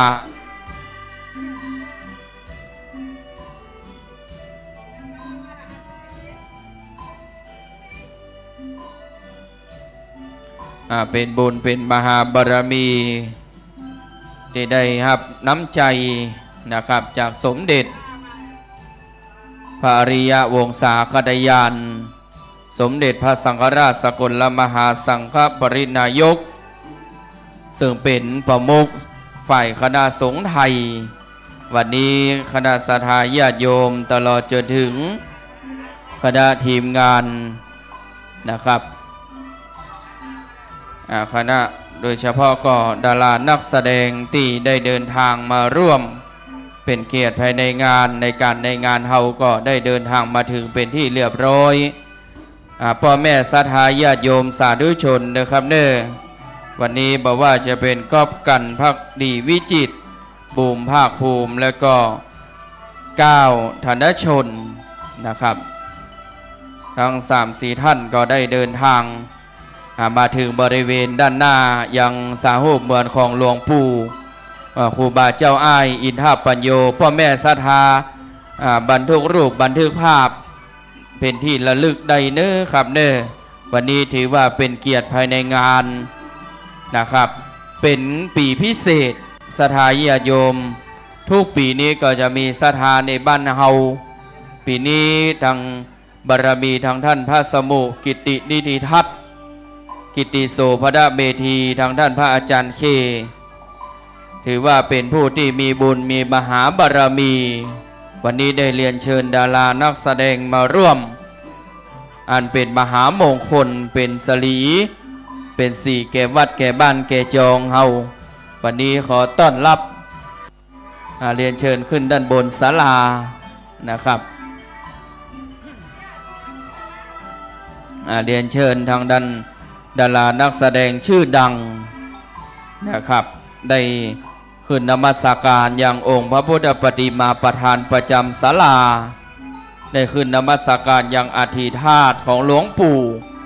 ครูบาอ้ายอินทปัญโยเป็นมหามงคลเป็นบุญเป็นมหาบารมีเข้ากับนมัสการทางท่านพระสมุกิตินิธิทัศน์กิติโสภดเมธีท่านเจ้าวาดวัดสะพุงน้อยหลังจากนั้นก็ตามสะดวกนะครับ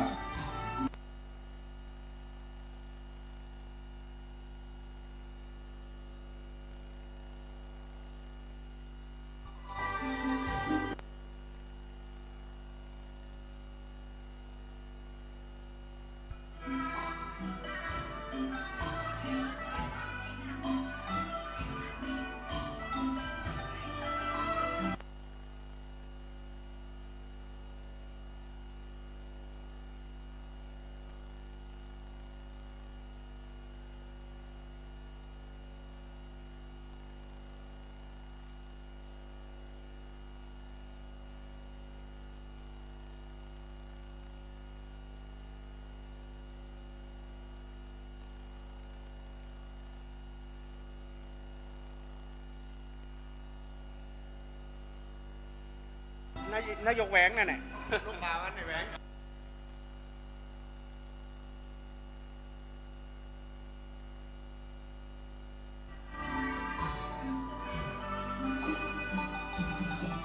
ครับคณะเจ้าหน้าที่นะครับฝ่ายดูแลในส่วนของน้ำดื่มก็ได้ก้าเกียมเตรียมความพร้อมแต่ละถังน้ำแข็งเนอะครับเนอะทางใดที่น้ำแข็งเหือดแห้งกันไปก็ช่วยกันจัดเพิ่มเติมนะครับพร้อมด้วยน้ำดื่มแต่ละจุดแต่ละที่ให้เรียบร้อยในช่วงเช้านะครับเพราะว่าในขณะนี้ศรัทธาญาติโยมสาธุชนพุทธบริษัทต่างๆหลายในทั้งมวลก็กำลังเดินทางตั้งจิตมาแต่ไกลได้ตั้งใจมาจากบ้านจากจองข้าราชการชุดกากีขอพับแขนยาวได้เดินทางมาถึงมีทั้งทางท่านนายกองค์การบริหารส่วนจังหวัดลำพูนตั้งท่านปกำนันนะครับประจำตำบลม่วงน้อยท่านนายกได้เดินทางมาถึงข้าราชการชมรมกำนันผู้ใหญ่บ้านในตำบลม่วงน้อยทุกหมู่บ้านเรียนเชิญบริเวณศาลาทางด้านทิศเหนือนะครับเดินเตียวอ้อมไปทางด้านลายวิหารเนื่องจากว่าทางด้านทิศเหนือนั้นจะเป็นสถานที่ประกอบพิธีกรรมทางด้านศาสนาพิธีการเจริญพระพุทธมนต์สมโภชน้ำสงฆ์น้ำพระพุทธมนต์ประทานสมเด็จพระอริยวงศาพัตยานสมเด็จพระสังฆราชสกลมหาสังฆปรินายกได้ทรงประทานน้ำพระพุทธมนต์เพื่อที่จะได้นำสงฆ์ยังอธิธาตุกระดูกของหลวงปู่อธิธาตุของหลวงปู่ครูบาเจ้าอ้ายและองค์พระธาตุเจ้าเจดีย์บัดนี้พ่อแม่ศรัทธายังไม่ได้หอมขันแก้วตั้ง3เตื้อก็เรียนเชิญทางด้านลายวิหารทางด้านทิศเหนือนะครับวันนี้ถือว่าเป็นบุญเป็นมหาบารมีได้แหมสักครู่หนึ่งตังโหนวันออกนะครับตังนอกกำแพงวัดขอบคุณปอนครับได้นำเครื่องดื่มชูกำลังมาปณถวายอย่างพระพิธีกรประจำกองอำนวยการวันนี้ได้เมตตามาในเมตตาธรรมดังด้านพระอาจารย์เคเจ้าอาวาสแห่งวัดสปูน้อยนะครับตะวาก็มีดุริยะดนถีคณะกองดุริยางนะครับโรงเรียนเฉลิมพระเกียรติและก็คณะศรัทธาญาติโยมสาธุชนได้ร่วมขบวนอัญเชิญน้ำสงฆ์ประทานสมเด็จพระอริยวงศาคตยานสมเด็จพระสังฆราชสกลมหาสังฆปรินายกงานประเพณีส่งน้ำอธิธาตุและรูปเหมือนหลวงปู่ครูบาอ้ายอินทปัญโยวัดสะพุงน้อยตำบลม่วงน้อยอำเภอป่าซางจังหวัดลำพูนตะวาก็มีคณะมีขบวนแห่กันไปเป็นที่เรียบร้อยหลังจากนั้นในช่วงภาคค่ำยามคืนตั้งแต่เวลา19 นาทีโดยประมาณก็ได้ประกอบพิธีการเจริญพระพุทธมนต์สมโภชน้ำสงฆ์ประทานสมโภชยังองค์พระพุทธปฏิมาประธานประจำศาลาอุดมสมสุขซึ่งเป็นศาลาหอฉันหลังใหม่บัดนี้ได้ประกอบพิธีการตลอดทั้งคืนแสดงพระธรรมปฏิสนาพุทธาภิเษกอบรมสมโภชตลอดจนถึงธรรมจักรปวัตนสูตรอันเป็นธรรมมหามงคลแต่ละผูกแต่ละการกันไปเป็นที่เรียบร้อยพิธีกรรมในช่วงแรกสำเร็จเรียบร้อยลงในเวลาประมาณเที่ยงคืนย่ำรุ่งเช้าหลังจากนั้นในเวลา5 นาฬิกาประกอบพิธีการเบิกพระเนตรไขสายตาองค์พระพุทธปฏิมาประธานประจำศาลาหอฉันนะครับก็เป็นที่เรียบร้อยในช่วงเวลาประมาณ5 นาฬิกาพิธีเบิกพระเนตรองค์พระพุทธมหาจักรพรรดิมุนีสิริอารามมงคลซึ่งเป็นพระองค์พระพุทธปฏิมาประธานศาลาหอฉันอุดมสมสุขหลังจากนั้นพ่อแม่ศรัทธาเฮาก็ได้รับประทานอาหารภาคเจ้าจะเป็นข้าวต้ม กันไปเป็นที่เรียบร้อยนะครับ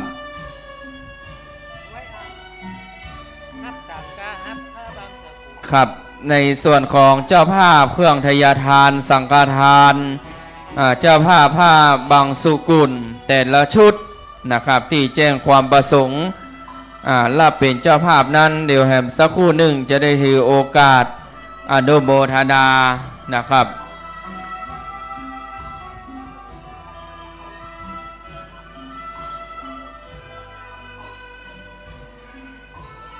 เปิ่นว่ากายวาจาใจโมใส่ดังน้ำเป็นเกินไก่ข้ามวางวนบุญกินตานักตาเป็นกุศลโปกห่มไปบนกุคนเด้อเจ้า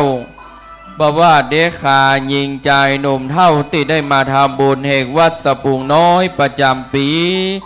พุทธศักราชราชา2566เตือนนี้กุศลส่วนบุญบสูญลับลี้จักหล่ออยู่ท่าบันดลเป็นเกินกายฟ้ามหากุศลสะเปาคำชนขี่ข้ามน้ำกว้างบุญกินบุญตาลที่ท่านได้สร้างเป็นเตียนนำตังส่องจักบ่เฮือตกโจมแดนอัตตคัตติพระพุทธเจ้าบ่ไปเจ้าเป็นเข้าติบน้ำติบปัจจัยติดตัวเฮาไปจาดนี้จาดหน้าเป็นหอวิมานรอตั้นอยู่ท่าตามผาธนาค่อยคบขอสาธุสาตั้นที่เคารพผู้ได้เกี่ยวข้องหอมตาลขอสมปานนี้ป้าขึ้นสวรรค์โจกนุนบุญนำจานฟ้าเก้าห้องจานฟ้าเก้าห้องข้าบัดนี้อนุโมทนาขอบคุณกับเจ้าภาพสังฆทานมามีครอบครัวพ่ออานันต์แม่ศรีนวลปรุงเครื่อง1,000 บาทคนสมจิตจอมขันเงินบ้านป่าตาล1,000 บาทคุณวราพรทาธง1,000 บาท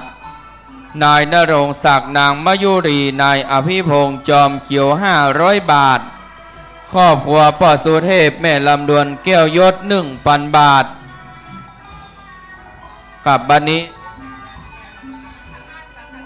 แล้วก็ร่วมทำบุญสังฆทานเพิ่มเติมมาหมายมีนายสวงนางทองไกรสุตาจันทร์บ้านสะพุงหลวงหอมทำบุญสังฆทานบัดนี้500 บาทขอเจ้าหน้าที่ได้ช่วยโจทย์รายการบัญชีรายชื่อตัวนี้ครับเด้อเพิ่มเติมก็ได้ที่กองอำนวยการเดียวโยมยายเพื่อจะได้โจทย์อะไรใหม่เอาชื่อฮือนะครับบัดนี้หมายมีท่านอาจารย์บุญศักดิ์แม่จารวันเขื่อนแก้ว1,000 บาท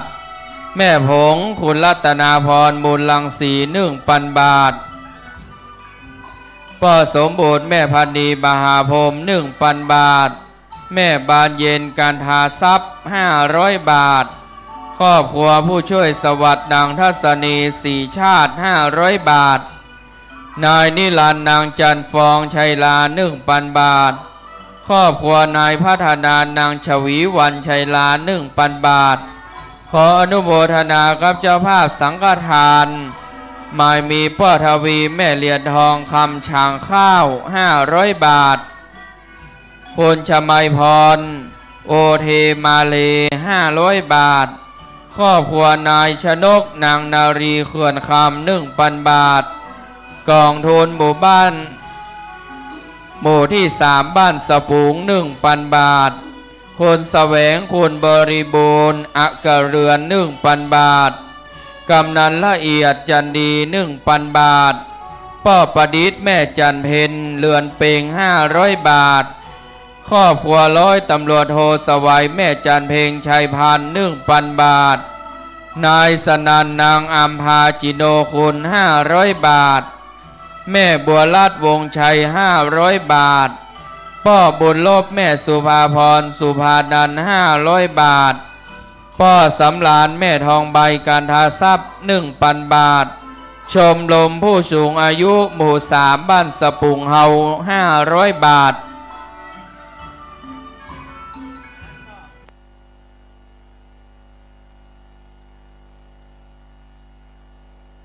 ครับวันนี้ขอต้อนรับท่านอนุสรณ์วงศ์วันท่านนายกองค์การบริหารส่วนจังหวัดลำพูนได้ให้เกียรติเดินทางมาเป็นประธานในพิธีได้เดินทางมานมัสการยังหลวงปู่รูปเหมือนหลวงปู่ครูบาอ้ายอินทปัญโยนะครับได้สักการะได้สัจจะอธิษฐานเป็นที่เรียบร้อยแล้วต่างพ่อกำนันพ่อหลวงบ้านได้นำเรียนต่างท่านนายกอนุสรณ์วงศ์วันได้ไปบริเวณด้านบนศาลาวันนี้ผู้ใหญ่ใจดีทุกภาคส่วนนะครับได้ให้เกียรติเดินทางมาถึงแล้วได้ให้การต้อนรับเป็นบุญเป็นมหาบารมีนะครับครับท่านนายกองค์การบริหารส่วนจังหวัดลำพูนและก็เจ้าหน้าที่ข้าราชการศรัทธาประชาชนทุกหมู่เหล่าเดี๋ยวแหมสักครู่หนึ่งเวลาประมาณ 9:30 นาทีจะเป็นพิธีการเจริญพระพุทธมนต์สมโภชน้ำสงฆ์ประธานสมเด็จพระอริยวงศาคตยานสมเด็จพระสังฆราชสกลมหาสังฆปรินายกได้ส่งประทานน้ำพระพุทธมนต์อัญเชิญมาสงฆ์อธิธาตุรูปเหมือนหลวงปู่ครูบาอ้ายอินทปัญโยในวันเสาร์ที่ 27 พฤษภาคมพุทธศักราช 2566 ณ วัดสปุงน้อยตำบลม่วงน้อยอำเภอป่าซางจังหวัดลำพูนสมเด็จพระมหาวีระวงศ์เลขานุการสมเด็จพระสังฆราชศรัทธาญาติโยมสาธุชนที่ได้เดินทางมาถึงเรียนเชิญนะครับเน้อเรียนเชิญกันได้นะครับบัดนี้ประธานในพิธีฝ่ายคฤหัสถ์ได้ให้เกียรติเดินทางมาถึงแล้วนะครับพร้อมด้วยทางท่าน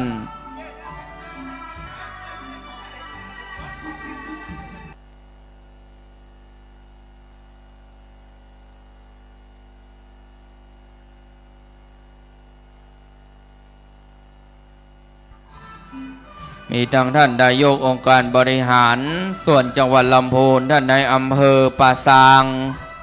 ท่านนายกเทศมนตรีเทศบาลตำบลม่วงน้อยนะครับตั้งชมรมกำนันผู้ใหญ่บ้านตำบลม่วงน้อยอันมีพ่อกำนันเป็นต้นเป็นประธานพ่อกำนันอินวงชัยนะครับแล้วก็ศรัทธาในบ้านเฮาเนอร์ร่วมด้วยช่วยการเรียนเชิญทางด้านเหนือวิหารนะครับเขาจะไปประกอบพิธีการทางด้านทิศเหนือวิหารบนศาลาการประเรียนแห่งวัดสปุงน้อยเป็นที่เรียบร้อยแล้วก็จะได้อัญเชิญน้ำสงฆ์ประทานมาบริเวณทางด้านทิศใต้วิหารติปฏิสถานยังอธิธาตุและรูปเหมือนของครูบาเจ้าอ้ายอินทปัญโยและจะได้ร่วมกันประกอบพิธีการถวายน้ำสงฆ์ประทานแด่อธิธาตุของหลวงปู่หลังจากได้ประทานน้ำสงฆ์เป็นที่เรียบร้อยแล้วก็จะเป็นในส่วนของศรัทธาประชาชนเฮาจะได้ส่งน้ำได้ตลอดทั้งวันนะครับไปจนถึงภาคค่ำยามเย็นอันนี้ก็นำเรียนให้พ่อแม่ศรัทธาได้รับทราบนะครับ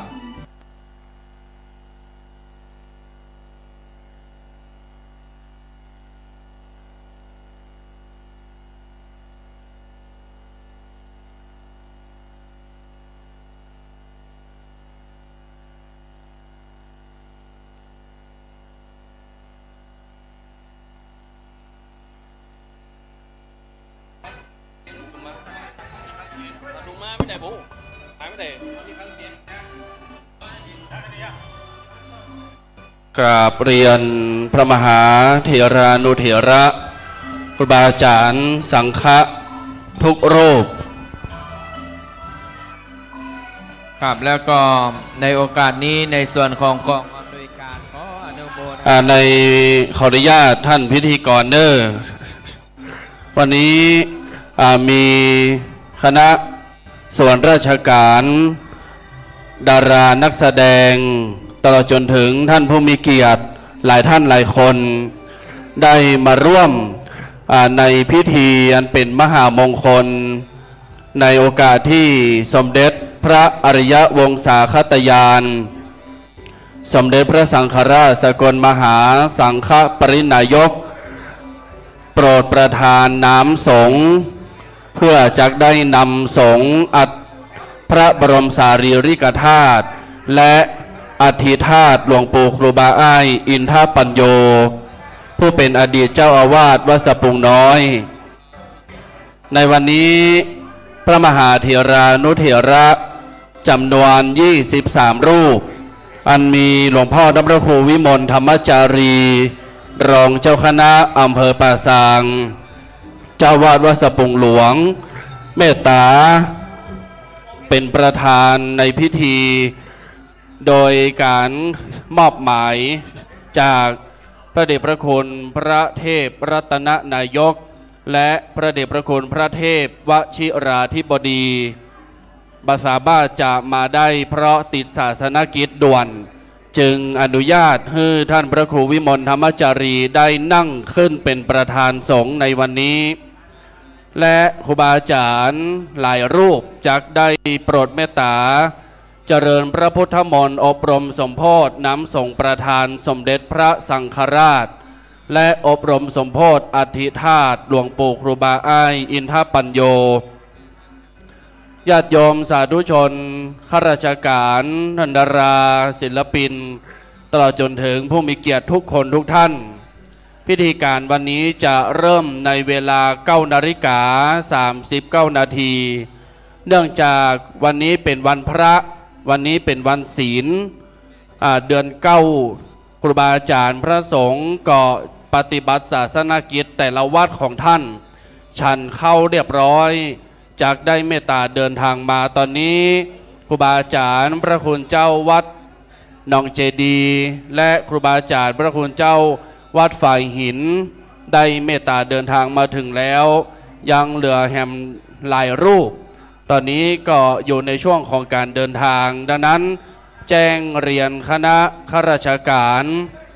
ในท้องที่และท้องถิ่นดาราศิลปินนักแสดงผู้มีชื่อเสียงตลอดจนถึงคณะสาธาญาติโยมทุกคนทุกท่านได้ทราบเราจะเริ่มในเวลา 9 นาฬิกาโดยพิธีทั้งหมดนั้นจะได้อนุเคราะห์จากอาจารย์กรินพวกแสงหรือว่าอาจารย์เบียร์ได้เป็นพิธีกรตามลำดับพิธีการดังนั้นจะได้รับเกียรติจากท่านอนุสรณ์วงศ์วรรณนายกองค์การบริหารส่วนจังหวัดลำพูนได้เป็นประธานฝ่ายฆราวาสจักได้อัญเชิญน้ำส่งประธานสมเด็จพระสังฆราชเพื่อนำสงฆ์ยังพระบรมสารีริกธาตุและจักได้เชิญท่านนายอำเภอป่าซางได้เชิญน้ำทิพย์สงฆ์อธิธาตุหลวงปู่ครูบาอ้ายอินทปัญโยตามลำดับดังนั้นขอเรียนเจริญพรต้อนรับท่านนายอำเภอป่าซางยังวัดสะพุงน้อยขออนุโมทนาบุญเด้อเชิญพิธีกรประกาศได้ครับ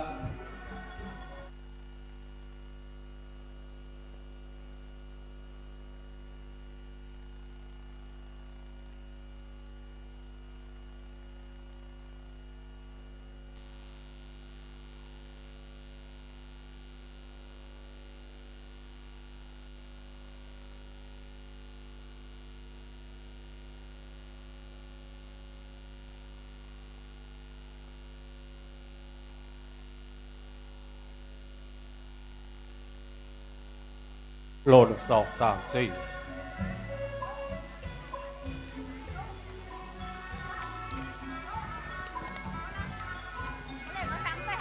ข้าพระเทระ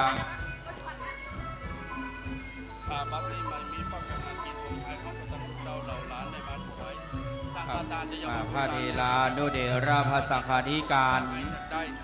ที่ได้นิมนต์ไปส่งพิธีนิมนต์ด้านบนศาลาการประเรียนทางด้านที่ใต้นะครับเนอในส่วนของพระสงฆ์พิธีนะครับนิมนต์ทางด้านเหนือวิหารนะครับที่ศาลาการประเรียนครับวันนี้จะมีการแสดงนะครับโดยเฉพาะก็จะเป็นการฟ้อนกายลาย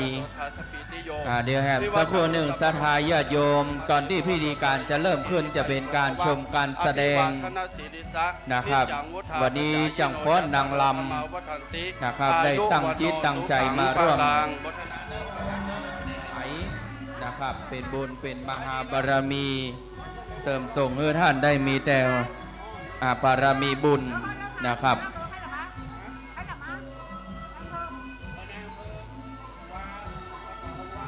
วันนี้คุณวรรณทัศน์นะครับจากชมรมรักสุขภาพตำบลม่วงน้อยลานสปุงหลวงจะได้มาฟ้อนกายลายถวายเป็นอาจาริยปูจาคุณบัดนี้บรรดาพ่อแม่ศรัทธาอยู่ที่ไหนตั้งใดเรียนเชิญที่กองอำนวยการเป็นการชั่วคราวก่อนที่จะได้เข้าสู่พิธีการทางด้านศาสนาขอเสียงปรบมือต้อนรับคุณวรรณทัศน์จากชมรมรักสุขภาพตำบลม่วงน้อยลานสปุงหลวงเด้อรับชมการแสดงฟ้อนไก่ลายณบัดนี้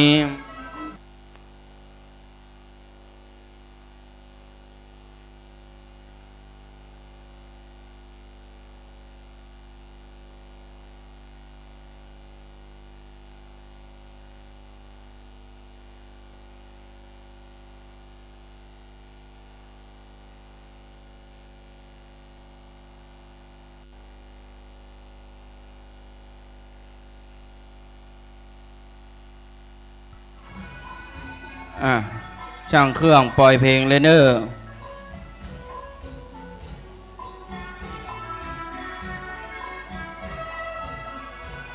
เปิ่นว่าคอยหันจ้างฟ้อนงามต้องใจเย็นๆเดี๋ยวรอสักครู่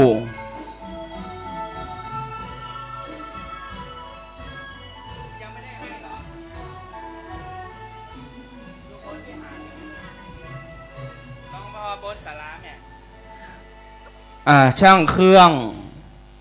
จะขึ้นไปบนวิหารบนละก็นึกว่าเอาแฟดได้คือพระเจ้าเหรอเดี๋ยวรอสักครู่หนึ่งบนวิหารนั่นเลยขึ้นไปเลยช่วงที่รอเพื่อนว่าคอยหันจังฟ้อนงามต้องใจเย็นๆนะครับวันนี้ทางคุณวรรณทัศน์จากชมรมรักสุขภาพตำบลม่วงน้อยลานสปุงหลวงจะได้มาฟ้อนกายลายถวายแด่หลวงปู่หูเหมือนหลวงปู่ครูบาเจ้าอ้ายเนื่องในงานประเพณีการสละสลงส่งน้ำประจำปีนะครับ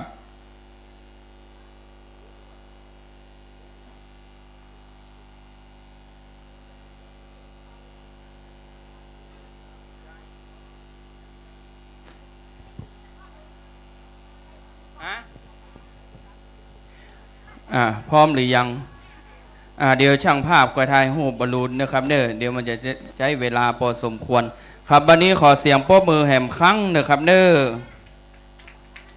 รับชมการฟ้อนกายลายณบัดนี้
รูบาขลังกองลวงดังบาติกสดสีประเพณีดีงามวัดสะปุงน้อยตำบลม่วงน้อยอำเภอป่าซางจังหวัดละปูนขอเชิญผู้ใจบุญทุกท่านร่วมทำบุญสุนตานงานใหญ่2 วาระหว่างวันศุกร์ที่26และวันเสาร์ที่27พฤษภาคม2566โดยมีกำหนดการดังต่อไปนี้วันศุกร์ที่26พฤษภาคมเวลา1 ทุ่มเป็นต้นไปประกอบพิธีพุทธาภิเษกเสกซ้อมย้อมยศสมเด็จองค์ปฐมต่างมหาจักรพรรดิทรงล้านนาพระประธานศาลาหอฉันอุดมสมสุขวัดสะปุงน้อยเวลา2 ทุ่มแสดงพระธรรมเทศนาอบรมสมโภชองค์พระประธานศาลาหอฉันอุดมสมสุขสมเด็จองค์ปฐมปางมหาจักรพรรดิล้านนาวันเสาร์ที่27พฤษภาคม2566เวลาตี 5ประกอบพิธีเบิกพระเนตรหรือไข่ตาพระเจ้าพระประธานศาลาหอฉันอุดมสมสุขท่านได้ทำศาสนาเวลา9:39 นาทีพระสงฆ์พิธี30 รูปประกอบพิธีเจริญพระพุทธมนต์ในงานประเพณีส่งน้ำอธิธาตุและหูปเหมือนหลวงปู่ครูบาอ้ายอินทปัญโยอดีตเจ้าอาวาสวัดสะปุงน้อยเป็นสิ่งที่เรายึดถือบูชาภายในงานนี้มีมโหรสพสมโภชตลอดทั้งงานเช่นแห่ปืนเมืองประยุกต์คณะเพชรรุ่งนาตราชการประกวดร้องเพลงไทยลูกทุ่งแข่งขันประชันกองหลวงล้านนารำวงย้อนยุคและในงานนี้เชิญทุกท่านพบกับดารานักแสดงชื่อดังที่จะมาร่วมเป็นเกียรติภายในงานเช่นก๊อฟกันภักดีวิจิตรบูมภาคภูมิเก้าธานชนและดารานักแสดงทีมงานละครเรื่องเลือดเจ้าพระยาทางช่อง3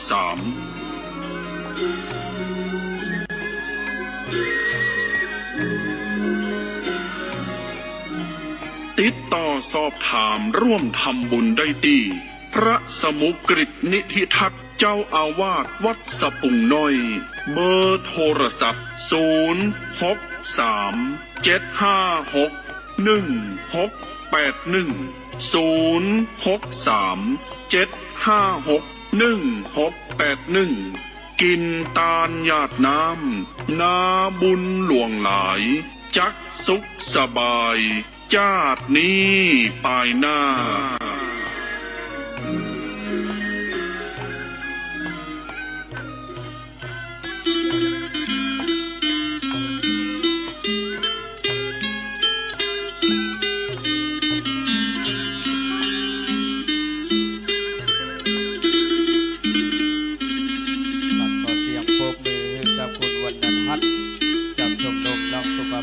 ตำบลม่วงน้อยลานสะปุงหลวงนะครับได้ทำการฟ้อนไก่ลายเป็นอาจาริยบูชาคุณแห่งหลวงปู่ครูบาอ้ายอินทปัญโยเรื่องในการประเพณีการถวายน้ำสงฆ์ประธานจากสมเด็จพระอริยวงศาภรยานสมเด็จพระสังฆราชสกลมหาสังฆปรินายก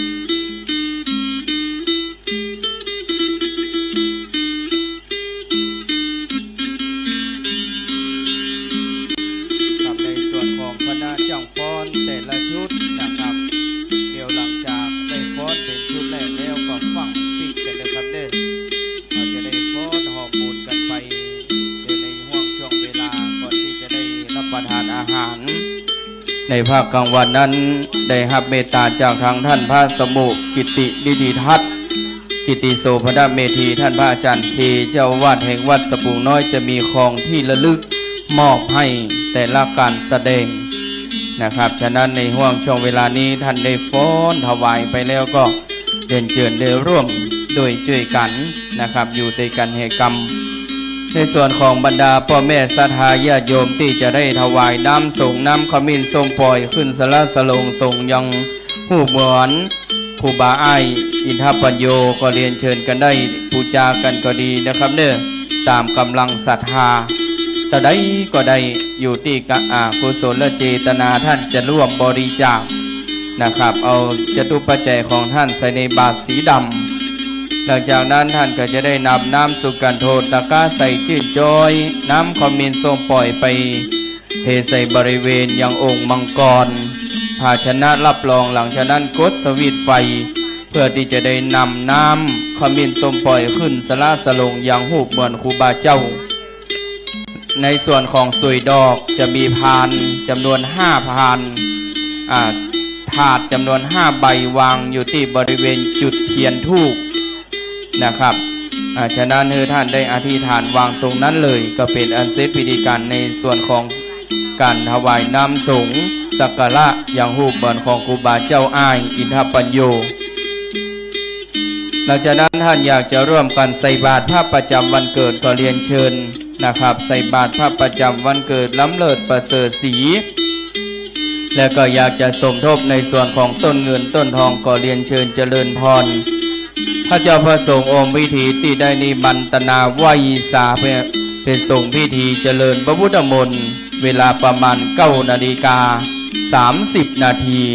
นิมนต์บนศาลาการประเรียนบำเพ็ญบุญทางด้านทิศเหนือ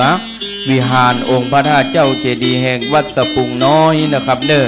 ได้เดินทางมาถึงแล้วนิมนต์ทางด้านเหนือวิหารใครจะกินจะทานเรียนเชิญเจริญพรทางใต้วิหารนะครับแล้วก็เจ้าภาพสังฆทานเจ้าภาพผ้าบางสกุลเรียนเชิญที่เต็นท์ด้านหน้าศาลาก็ดีด้านบนศาลาก็ดีเก้าอี้ที่นั่งมาก่อนให้นั่งหน้าเนเมเนอร์ปอนเนอร์มาก่อนให้นั่งหน้ามาช้าให้นั่งหลังมาทีหลังมีหวังยืนรอกรรมการเพื่อไปเอาเก้าอี้มาเพิ่มมาเติมเพราะว่าคนนักคนหลายมันบกุ้มบปอนะครับฉะนั้นภัยที่มาก่อนเรียนเชิญเข้าขยับขึ้นด้านหน้าให้เต็มก่อนเพื่อที่จะได้สวยสดงดงามในส่วนของการบันทึกรูปบันทึกภาพวันนี้ช่างภาพคุณภาพแห่งดินแดนล้านนาสยามประเทศยกให้ทีมงานของพี่เปรมนะครับอันนี้ไปครอบครัวและดุริยาโดนทีปาดกล้องกองวงที่บรรเลงการงานกันไปเป็นบทเป็นบาทก็ต้องยกฮือคณะทีมงานดุริยาโดนทีปาดกล้องกองวงเพชรลุงนาตราชนะครับจากอำเภอสันกำแพงเชียงใหม่ก็ได้การงานเจิญเตปะไทยบาเฮสาขาเทวบุตรเทวดาเจ้าได้มาปัตตาอนุโมทนาบัดนี้ในส่วนของการอาราธนายังอธิธาตหลวงปู่ครูบาอ้ายอินทปัญโยโดยท่านพระสมุกิตินิติทัศน์กิติโสภณเมธีได้นิมนตนาอธิธาตประดิษฐานบนศาลาเพื่อที่จะได้กระทำพิธีกรรมสมโภชและถวายน้ำสงฆ์เป็นลำดับโอกาสต่อไปเดี๋ยวแหมสักครู่หนึ่งทางท่านอาจารย์กรินพวกอินแสงนะครับทางพี่ไอ้ดันเบียจะได้มาทำหน้าที่มัคคณายกนำกินนำตาลไหวพระสมทานเบญจศีลแล้วหลังจากนั้นจะได้สดับพระสงฆ์เจริญพระพุทธมนต์เป็นที่เรียบร้อยก็จะได้สุมอกสุมาขวดตาลโอกาสเบญตาลวันนี้ล้วนแต่เป็นหน่อเนื้อเชื้อไข่ของพี่น้องศรัทธาสปุงน้อยตีได้เดินทางพี่น้องในตำบลม่วงน้อยนะครับไหวสาเนอร์ทางท่านพระอาจารย์แดงไหวสาดมัสการโดยความเคารพคณะทีมงานพระธรรมวิทยากรอบรมนักเรียนนะครับแต่ละโรงเรียนบัดนี้ขอต้อนรับทางท่านอาจารย์กรินพวกอินแสงนะครับ จะได้มาทำหน้าที่มัคคณายกโอกาสเวนตาลสุมาขวดตาลน้ำกินน้ำตาลตะวาเป็นวาระแรกวันนี้ทางท่านอาจารย์เบียร์ได้เดินทางมาถึงแล้วเรียนเชิญด้านบนศาลาหากว่าพิธีกรรมจะเริ่มห่วงช่วงเวลาใดก็ขอทางท่านอาจารย์กลินได้แทรกเสียงขึ้นเลยนะครับเด้อในส่วนของกองอำนวยการเขาก็จะได้หยอบได้ยั่งกันไปวันนี้อูดีปนก็ซ้ำฮักอีป่ออีแม่อูนักก็กลัวอินอ้าวอูดีปนก็ซ้ำฮักอูนักก็กลัวศรัทธาพี่น้องที่มาวัดสะพุงน้อยก็ซ้ำจะจังโคโซถ้ามานั่งโกกงกในกองอำนวยการมันจังบ่เป็นการเป็นงานเพราะเปิ่นหามาอู้นะครับเนอะจำเป็นที่จะต้องอู้อยู่เนี่ยวันนี้ถวายความเคารพครูบาสังฆะพระเทลานุเถระไวยสาด้านบนศาลาทางด้านทิศเหนือองค์พระธาตุนะครับเนอะพระสงฆ์พิธีทุกตนทุกรูปด้วยความอบอุ่นและอิ่มบุญพ่อแม่ศรัทธาญาติโยมเรียนเชิญในช่วงประกอบพิธีนี้ท่านสามารถที่จะบูชานำขมิ้นส้มปล่อยได้ตามกำลังศรัทธานะครับตามกำลังศรัทธาจะบริจาคเท่าใดจะบูชาเท่าใดก็อยู่ที่ใจของท่านนะครับมีน้อยก็ตานน้อยมีหนักก็ตานหนัก5 บาทก็ตา10 บาทก็ตามใครเฮือมันงามตามกำลังศรัทธานะครับยกมือ10 นิ้วตั้งคิ้วเกษาอาหังวันตาพระสงฆ์องค์เจ้าพร้อมถึงศรัทธาอ้าวหนุ่มเท่าจุมโมเจ้าเฮาญาติมิตรที่ได้ปากันนัดบานนั่งชิดในกังพวงแก้วอารามเพื่อจักน้อมไว้แก้วเจ้าตั้ง3แป่งจิตใจงามหน้าตาชื่นสู้ก้อยโคตรตัวไหลดวงไทยลิงลู่ช่วยกันกำจูพุทธะเฮาเป็นคนไทยใจเฮาบ่ละจะฮีดก่อนเกื้อโบราณห่วมกันสร้างกึศยังโบสถ์วิหารห่วมกันกินตาลคนละเล็กละน้อยห้องหอม10 สาวเงินดาวบาทห้อยตามแต่ใจคอยจะคิดหอมน้อยหอมลายญาติยายหมู่มิตรแป้งจิตใจเจ้าเบิกบานย่อมได้ความสุขตั้ง3 ประการท่อเต็มใจตาลบ่มีหม่องเศร้าเอารถเครื่องอ้อมไปทางศาลาทางด้านทิศเหนือเลยนะครับเด้อกับพระอาจารย์อัสมุกิตินิติทัศน์ทางด้านพระอาจารย์เคอยู่ที่ศาลาบัดนี้ใกล้ถึงสมัยการวันนี้ได้รับเกียรติจากท่านนายกอนุสรณ์วงศ์วรรณนะครับท่านนายกองค์การบริหารส่วนจังหวัดลำพูนวันนี้ท่านในอำเภอดังท่านนายกเทศมนตรีเทศบาลตำบลม่วงน้อยชมรมกำนันผู้ใหญ่บ้านทุกภาคส่วนนะครับก็กำลังเดินทางมาถึงก็เรียนเชิญบริเวณบนศาลาสถานที่จะได้ประกอบพิธีการเจริญพระพุทธมนต์นะครับนำสงฆ์ประธานสมเด็จพระอริยวงศาคตยานสมเด็จพระสังฆราชสกลมหาสังฆปรินายกได้ส่งประธานน้ำพระพุทธมนต์เนื่องในงานประเพณีการส่งน้ำอธิธาตุและลูกเหมือนหลวงปู่ครูบาอ้ายอินทปัญโยประจำปีพุทธศักราช 2566 ก็ใกล้ถึงตึงกาลเวลาในส่วนของโรงทานพอเตียวพอป้ายไหลจื้อนะครับอยู่บริเวณทางด้านข้างกองอำนวยการนี่ก็มี3 โรงทานนอกเหนือจาก3 โรงทานนี้ก็จะมีอยู่ที่บริเวณทางด้านทิศเหนือวิหารหน้าศาลาหอฉันอุดมสมสุขนะครับที่เราได้ประกอบพิธีเจริญพระพุทธมนต์สมโภชและพิธีเบิกเนตรกันเรียบร้อย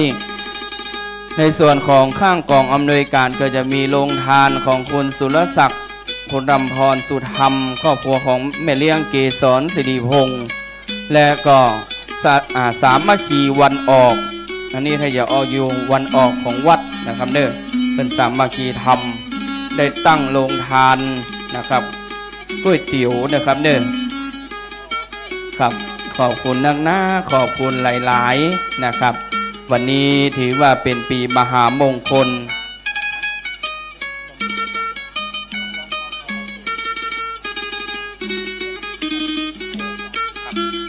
พ่อเลี้ยงเสถียรแม่บุญศรี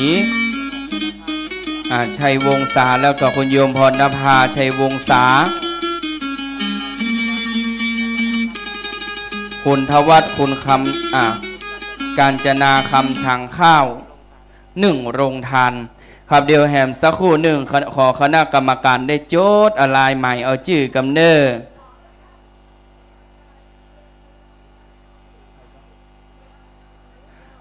สามเณรหมูอยู่ที่ไหนมาปะคนโยมแม่ที่กองอำนวยการสักกำนะครับเด้อสามเณรหมู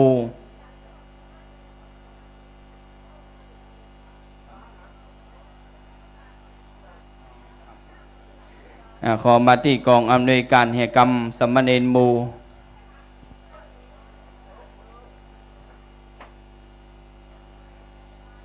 ครับบัดนี้9 นาฬิกาไปแถม24 นาทีนะครับ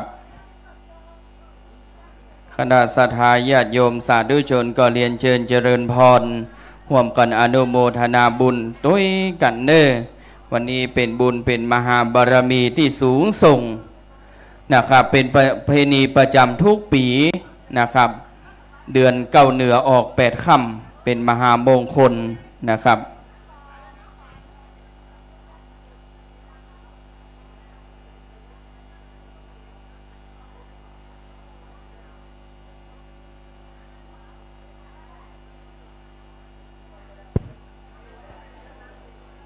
ในโอกาสนี้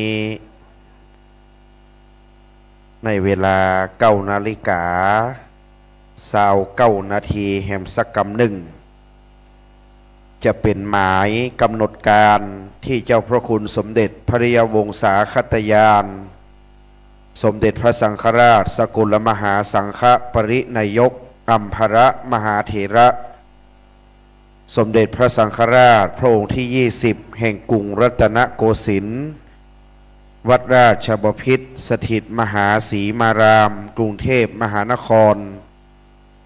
ได้ทรงพระกรุณาโปรดประทานน้ำสงฆ์พระบรมสารีริกธาตุในปีนี้เป็นปีพิเศษที่สมเด็จพระสังฆราชทรงพระเมตตาประทานน้ำสงฆ์พระบรมสารีริกธาตุในประเพณีเดือน9เหนือออกได้8ค่ำในวันนี้เป็นวันพระวันศีลเป็นวันธรรมมัสวนะเป็นวันประเพณีของชาวล้านนาป่าซางสปูงน้อยอันดับแรกในเบื้องต้นกล่าวขอกราบนมัสการถวายความเคารพซึ่งพระรัตนตรัยอันมีพระพุทธพระธรรมและพระสงฆ์เป็นต้นเป็นประธานนอบน้อมกราบพระพุทธปฏิมากรพุทธรูปอันได้ประดิษฐานทะปนาตั้งไว้ในวิหารในโรงอุโบสถและพระธาตุเจ้าเจดีย์แห่งวัดสปูงน้อยเมืองเวลุคามป่าซางฐานันตลวิเศษตตินีด้วยความเคารพในมาเจ้านี้นอบน้อมกราบยังสารูปและอาทิธาตุหลวงปู่ครูบาอ้ายอินตะปัญโยอันเป็นอดีตเจ้าอธิการสมปานเจ้าอาวาสแห่งวัดสปูงน้อยฐานันตรวิเศษด้วยความนอบน้อมในครูบาเจ้าอ้ายอันได้ประดิษฐานอย่างอธิธาตุท่านครูบาเจ้าเพื่อจะได้อาบองค์ส่งน้ำไปตามลำดับถวายความเคารพครูบาอาจารย์พระมหาเถระกำเดียวนั้นจะมีหลวงพ่อที่รองเจ้าคณะจังหวัดลำพูนวัดพระบาทตักผ้ามานั่งเป็นประธานมีหลวงพ่อรองเจ้าคณะอำเภอป่าซาง2 รูปนำเจริญพระพุทธมนต์เจ้าคณะตำบลแม่แรมเจ้าคณะตำบลม่วงน้อยและตำบลอื่นๆพระมหาเถระในบ้านเมืองลำพูนป่าซางก็จะได้โปรดเมตตาเดินทางมาในการประกอบพิธีในวันนี้ตามลำดับวันนี้อาจารย์พระสมุกฤตนิธิทัศน์กิติโสภณเมธีผู้เป็นเจ้าวาดนักพัฒนาได้จัดพิธีการอย่างเรียบร้อยวันนี้เรียนท่านอนุสรณ์วงศ์วันท่านนายกองค์การบริหารส่วนจังหวัดลำพูนได้ให้เกียรติเดินทางมาเป็นประธานวันนี้พร้อมด้วยท่านนายอำเภอพ่อเมืองป่าซางท่านพัทรพลผัดดวงธรรมท่านนายอำเภอป่าซางได้ให้เกียรติเดินทางมาในนามข้าราชการผู้ใหญ่พ่อเมืองที่จะต้องมาปฏิบัติหน้าที่ด้วยพระมหากษัตริย์ก็ดีพระบรมวงศานุวงศ์ก็ดี และสมเด็จพระสังฆราชอันเป็นประมุขแห่งสงฆ์ได้ทรงพระกรุณาพระราชทานหรือประทานใดๆก็ตามที่เกี่ยวกับสถาบันพระมหากษัตริย์พระบรมวงศานุวงศ์และประมุขสงฆ์ของชาติจะต้องมาปฏิบัติหน้าที่และเป็นหน้าที่ของคณะข้าราชการโดยตรงที่จะต้องมาปฏิบัติหน้าที่ตามหน้าที่ของข้าราชการผู้สนองงานในเบื้องพยุคลบาทในท้องถิ่นท้องที่นั้น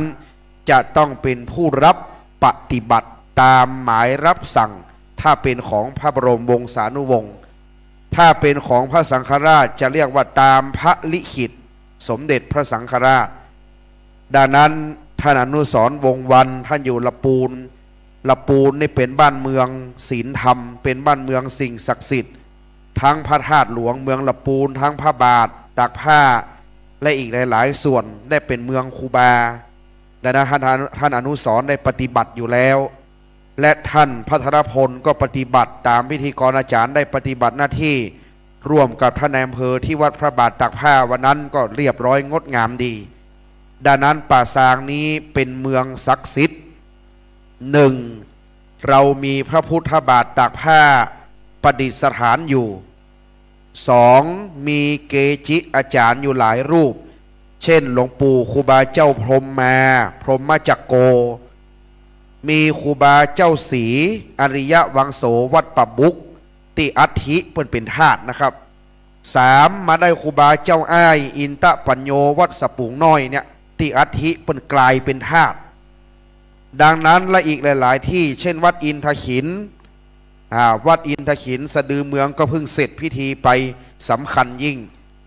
เป็นบ้านเมืองเก่าที่พระเจ้ากาวิระได้เอาชาวมหิยังคณครเมืองยองได้มาตั้งรกรากที่ริมฝั่งอารยธรรมลุ่มแม่น้ำปิงดังนั้นเป็นบ้านเมืองศักดิ์สิทธิ์เป็นบ้านเมืองพระศาสนาอันไพศาลรุ่งเรืองมาดังนั้นตามธรรมเนียมของล้านนาเปิ้นจะมีการอาบองค์สงสนานหรือเรียกว่าการอาบองค์สงน้ำหนึ่งพระธาตุเจดีย์พระบรมสารีริกธาตุพระบาทพระนอนอัฐิธาตุของครูบาอาจารย์โดยมีธรรมเนียมเอาเดือนทางจันทรคติเป็นธรรมเนียมปฏิบัติถามว่าเดือนตามจันทรคติอย่างใดไม่ว่าจะตรงกับวันหยุดหรือไม่หยุดหรือจะตรงกับวันอาทิตย์จันทร์อังคารไม่เกี่ยวจะนับเอาเดือนตามจันทรคติเป็นธรรมเนียมคือสมมุติว่าพระธาตุเจ้าที่สำคัญในบ้านเมืองนี้นับแบบเดือนเมืองเช่นพระธาตุหลวงเมืองลำพูนพระธาตุหริพูนชัยจะส่งน้ำในวันเพ็ญเดือน8เหนือคนเมืองถือเรียกว่าเดือน8เพ็งบอกว่าจะตรงกับวันอาทิตย์จันทร์อังคารพุธพฤหัสศุกร์เสาร์ถ้าวันนั้นตรงกับ8เพ็งนับว่าเป็นวันส่งน้ำพระธาตุดังนั้นจะมีกำหนดที่ตายตัวคือ1 ปีจะต้องมีการส่งน้ำพระธาตุพระบาทพระนอนอัฐิ1 ครั้งถ้าไม่สงเปิ้นบอกว่าบ้านเมืองจากแห้งจากแล้งฝนฟ้าบัดตกต้องตามฤดูกาลถ้าอาบสง1 ปีในปีนั้นบ้านเมืองจะอุดมสมบูรณ์มากมีด้วยข้าวปลาอาหารดังนั้นพระธาตุสำคัญในเมืองล้านนาจะกำหนดวันตามวันเพ็ญหรือวันแรมที่ตายตัวพระธาตุเจ้านับปีหนูนะครับสีจอมทองจะส่งในเดือนเก้าเพ็งคือเดือนมิถุนาหน้าเนี้ย3 มิถุนาจะเป็นเดือนเก้าเพ็งทัดนั้นมาพระธาตุลำปางหลวงจะส่งในเดือนยี่เพ็งไม่ว่าจะตรงกับวันใดก็ตามขอให้มันตัดกับเดือนยี่เพ็งพระธาตุเจ้าจ้อแฮเมืองแป้ปีเสือ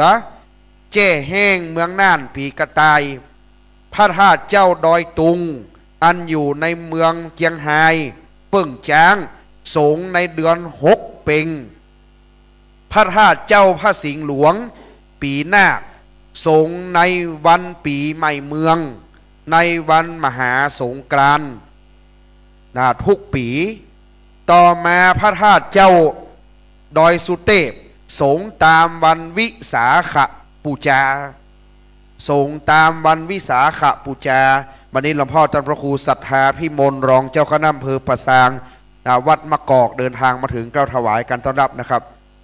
แล้วพระธาตุหลวงลำพูนเปิ้งไก่นี่สงฆ์ในเดือน8 เพ็งอันนี้คือพระธาตุต่อมาคือพระบาทตากผ้าในเขตประสางนี้สงน้ำเดือน8 แรม 8 ค่ำเดือน8 แรม 8 ค่ำอัฐิครูบาเจ้าอ้ายนี่นะครับสงในเดือน9 ออก8 ค่ำคือวันนี้อัฐิครูบาเจ้าศรีสงในเดือน9 ออก13 ค่ำเดือน9 ออก13 ค่ำวันนี้ถวายการต้อนรับพระเดชพระคุณหลวงพ่อท่านเจ้าคุณพระพุทธบาทพิทักษ์ที่รองเจ้าคณะจังหวัดลำพูนเจ้าวาดวัดพระพุทธบาทตากผ้าพระอารามหลวงได้เดินทางมาเป็นประธานพร้อมด้วยครูบาอาจารย์พระมหาเถระท่านพระครูไพศาลปริยัติกิจด็อกเตอร์เจ้าคณะตำบลประสางวัดประสางงามวิหารแก้วได้เมตตาเดินทางมาถึงถวายการต้อนรับนะครับครูบาอาจารย์วันนี้ได้เมตตาเดินทางมาดังนั้น เป็นธรรมเนียมปฏิบัติว่าจะตรงกับวันใดก็ตามจะต้องอาบองค์สงน้ำเป็นธรรมเนียม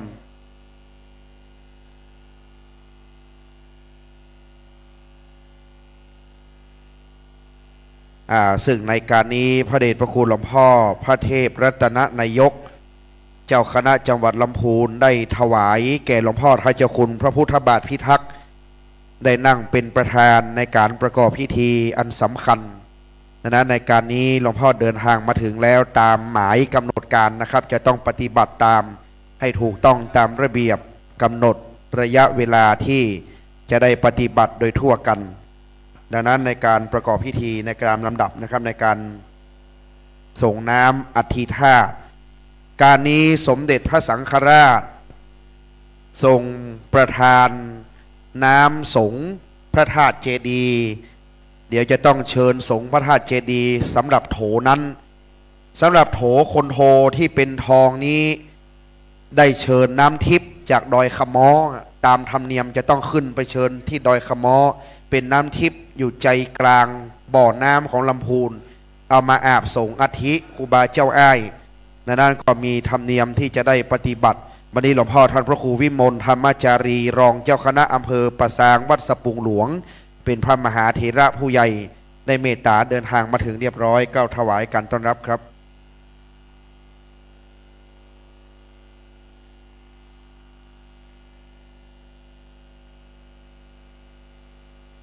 พิธีนั้นเราจะปฏิบัติตามธรรมเนียมที่จะได้บำเพ็ญกุศลขึ้นอันเป็นมหามงคลชัยมงคลอันประเสริฐวันนี้ท่านเจ้าภาพวันนี้เจ้าภาพคุณนิธิโรธคุณพิตินันท์คำพานุชก็มาละวันนี้เรียบร้อยมาเช้านี้มาตี 5เนาะครับได้เห็นพิธีแล้วนะเต็มใจละได้สร้างพระพุทธรูปได้สร้างภัตตศาลาเต็มใจและชื่นใจขาดความเย็นไปนิดหนึ่งนะเดี๋ยวคงจะได้มาเร็วๆนี้เนาะจะได้ชุ่มเย็นด้วยกันฉันเพลจะได้สบายขาดแอร์ไปนิดหนึ่งเมื่อวานนี้ก็บอกว่าพิธีการตลอดทั้งคืนไม่ได้ขาดคุณโยมเจ้าภาพโดยเฉพาะคุณนิธิโรธนี่กล่าวอันไหนนี่ได้อันนั้นสำเร็จทันจิตสมปรารถนาทันใจตลอดวัดสปุงน้อยในสร้างภัตตศาลาหลังนี้ไม่นานพอบอกว่าเก็บหอมรอมริบเพิ่มเติมอะไรก็ครบหมดบัดนี้ได้เวลาอันสมควรมงคลอันประเสริฐในอริยประเวณีเดือน9 ออก8 ค่ำพร่ำมาได้วันเสาร์ที่27แห่งเดือนพฤษภาคมพุทธศักราช 2566 การนี้สมเด็จพระอริยวงศาคตยานสมเด็จพระสังฆราชสกลมหาสังฆปรินายกสมเด็จพระสังฆราชพระองค์ที่20แห่งกรุงรัตนโกสินทร์วัดราชบพิตรสถิตมหาสีมารามทรงประทานน้ำสงฆ์องค์พระบรมสารีริกธาตุพระเจดีย์วัดสปุงน้อยและเราได้อัญเชิญน้ำทิพย์อันศักดิ์สิทธิ์ จากดอยขมอเพื่อจะได้มาอาบสงฆ์อธิธาตครูบาเจ้าอ้ายอันเป็นพระสุปฏิปันโนผู้ถึงแก่มรณภาพละสังขารไปแล้วแต่บารมีหลวงปู่ครูบาอ้ายยังปกห่มอยู่บัดนี้อันดับแรกในเบื้องต้นจักเป็นประธานจุดธูปเทียนเครื่องนมัสการบูชาพระรัตนตรัยกระผมเรียนเชิญท่านอนุสรณ์วงศ์วรรณท่านนายกองค์การบริหารส่วนจังหวัดลำพูนได้ให้เกียรติจุดธูปเทียนเครื่องนมัสการบูชาพระรัตนตรัยณบัดนี้ขอเรียนเชิญท่านครับสาธุชนน้อมประนมมือขึ้นสำรวมกายสำรวมวาจาสำรวมใจตั้งจิตให้เป็นสมาธิท่านอนุสรณ์วงศ์วรรณท่านนายกองค์การบริหารส่วนจังหวัดลำพูนได้จุดธูปเทียนเครื่องนมัสการบูชาพระรัตนตรัยและจากนั้นจะได้กลับเข้าสู่ที่รับรองครับต่อจากนี้ไปจะเป็นการจุดเทียนอันเป็นมหามงคลยิ่ง7 เล่มตามธรรมเนียมสัตตบริพันธ์อย่างล้านนาเมืองเหนือเราไม่ใช้โต๊ะหมู่ใช้เครื่องปูจาอย่างนี้เรียกว่าสัตพันธ์เป็นธรรมเนียมอันดับแรกเรียนเชิญท่านพัทรพลผัดดวงธรรมท่านนายอำเภอป่าซางจังหวัดลำพูนได้ให้เกียรติจุดเทียนเล่มที่1อันเป็นมหามงคลยิ่งในนามพ่อเมืองลำพูน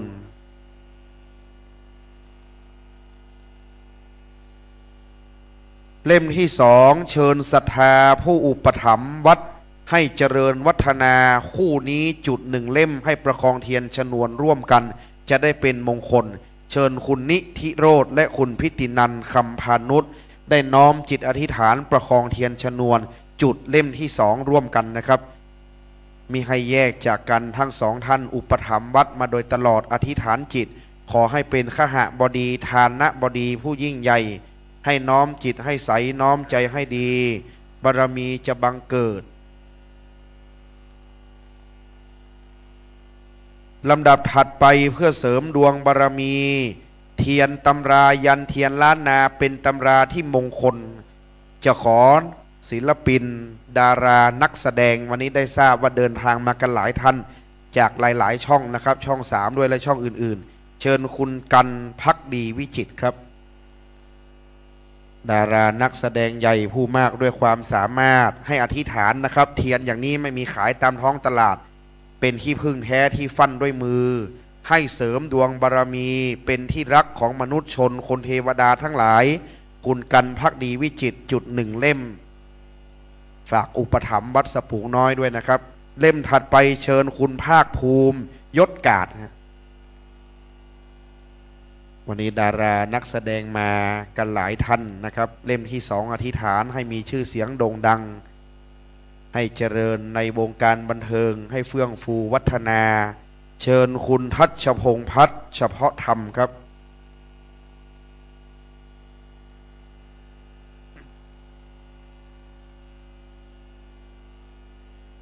ได้เรียนเชิญคุณฐานชนยาวิระอธิษฐานบูชาสักการะให้เป็นมงคลยิ่ง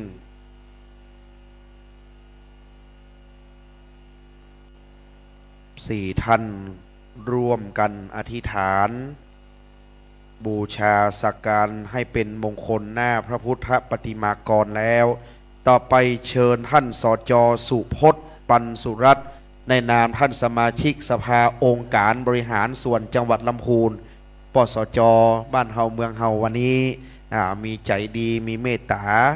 ได้ปูจาสักการะเตียนเล่มถัดไปคือเป็นใจยะมหามงคล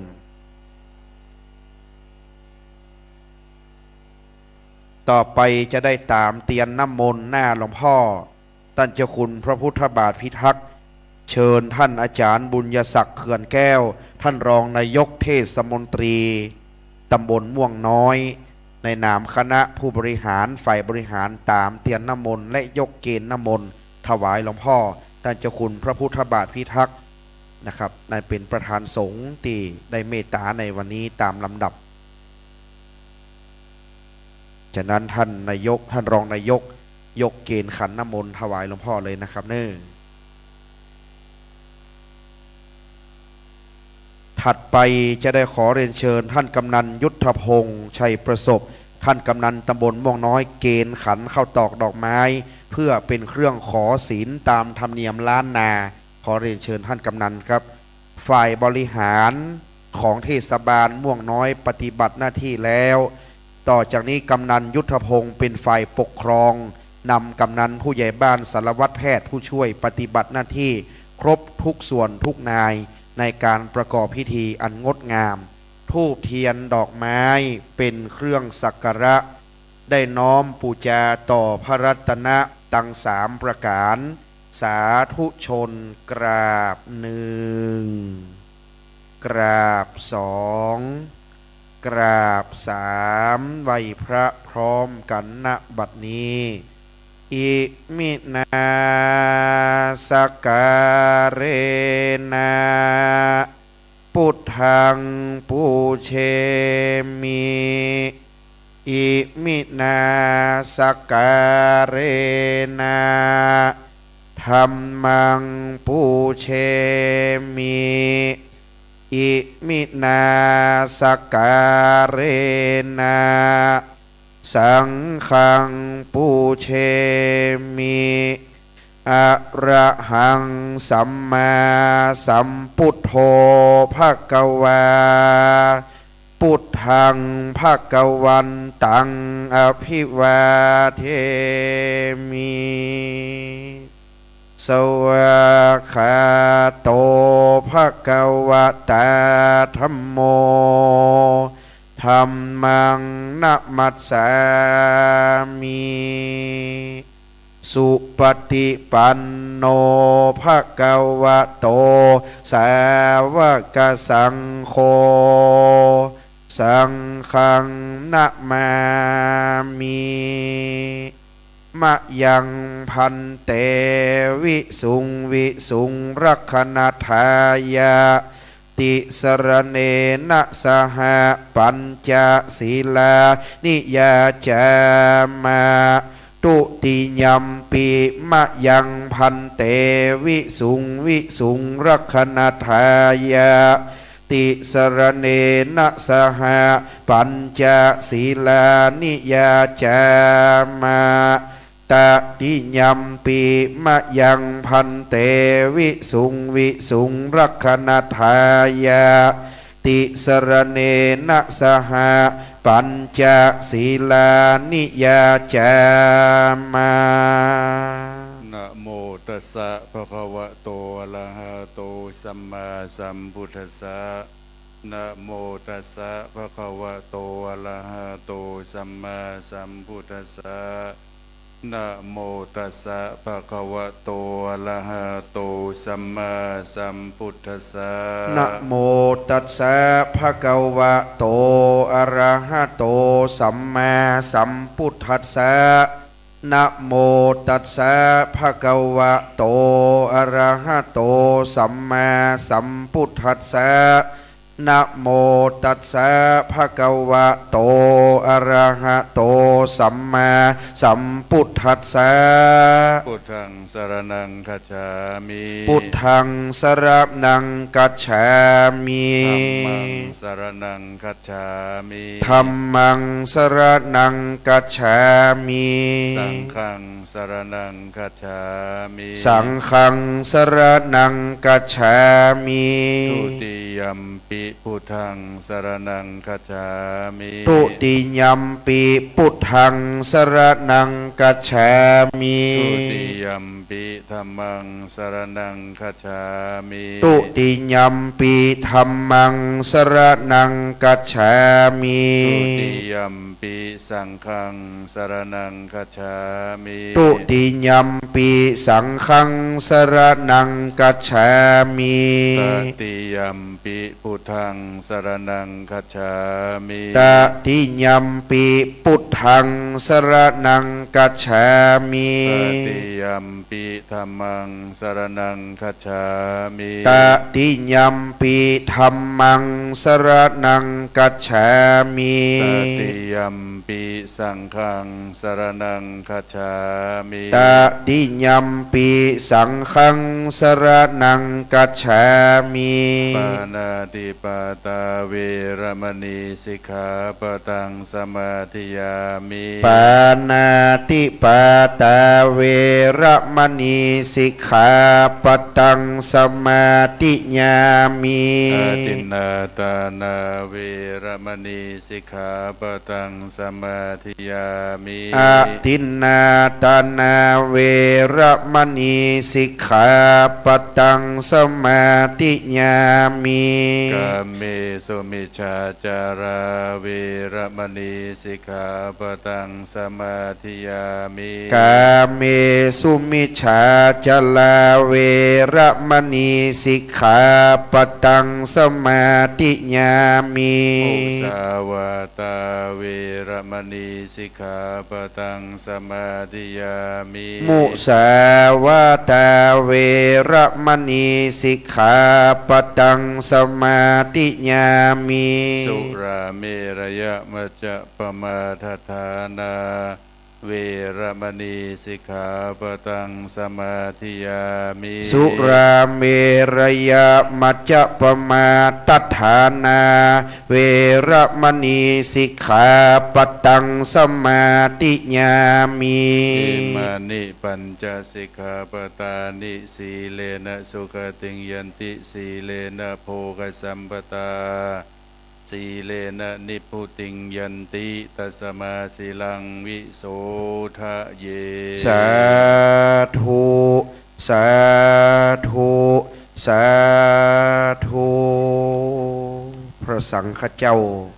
จะได้โปรดเมตตาเจริญพระพุทธมนต์เพื่อสมโพธิน้ำสงฆ์ประทาน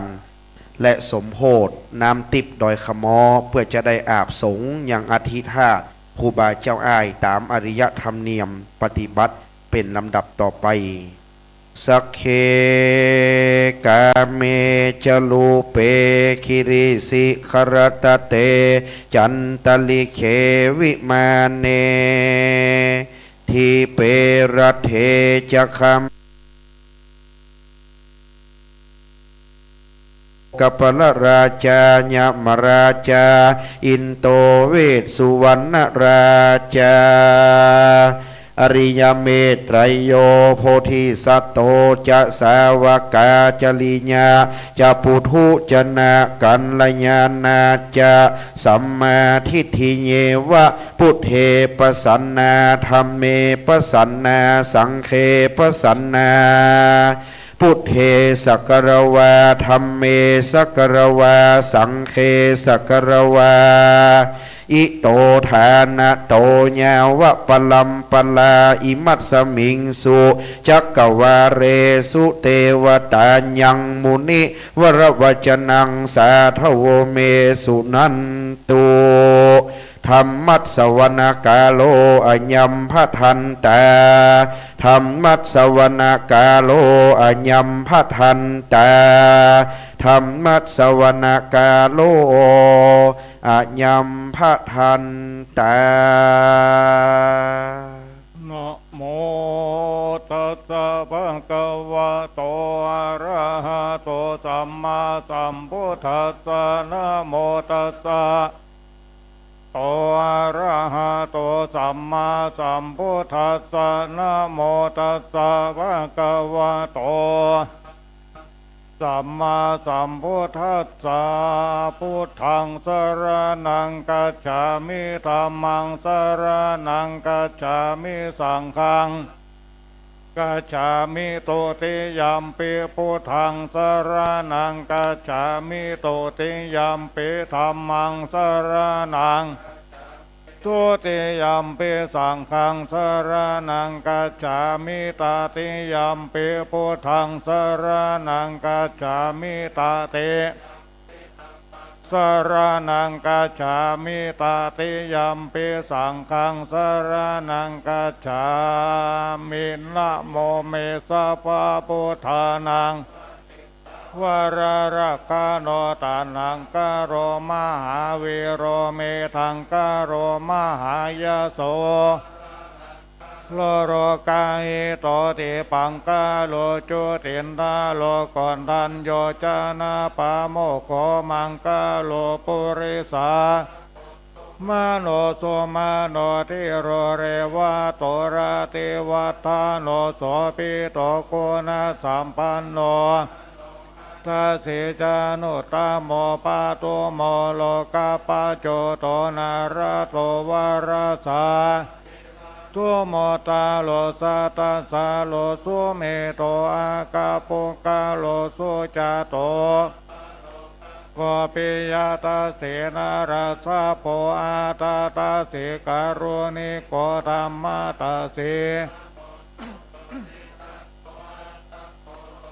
ทิโสจาวาตาตังวาโรบุโสจาวาราโตปุโตวิปัสสิจา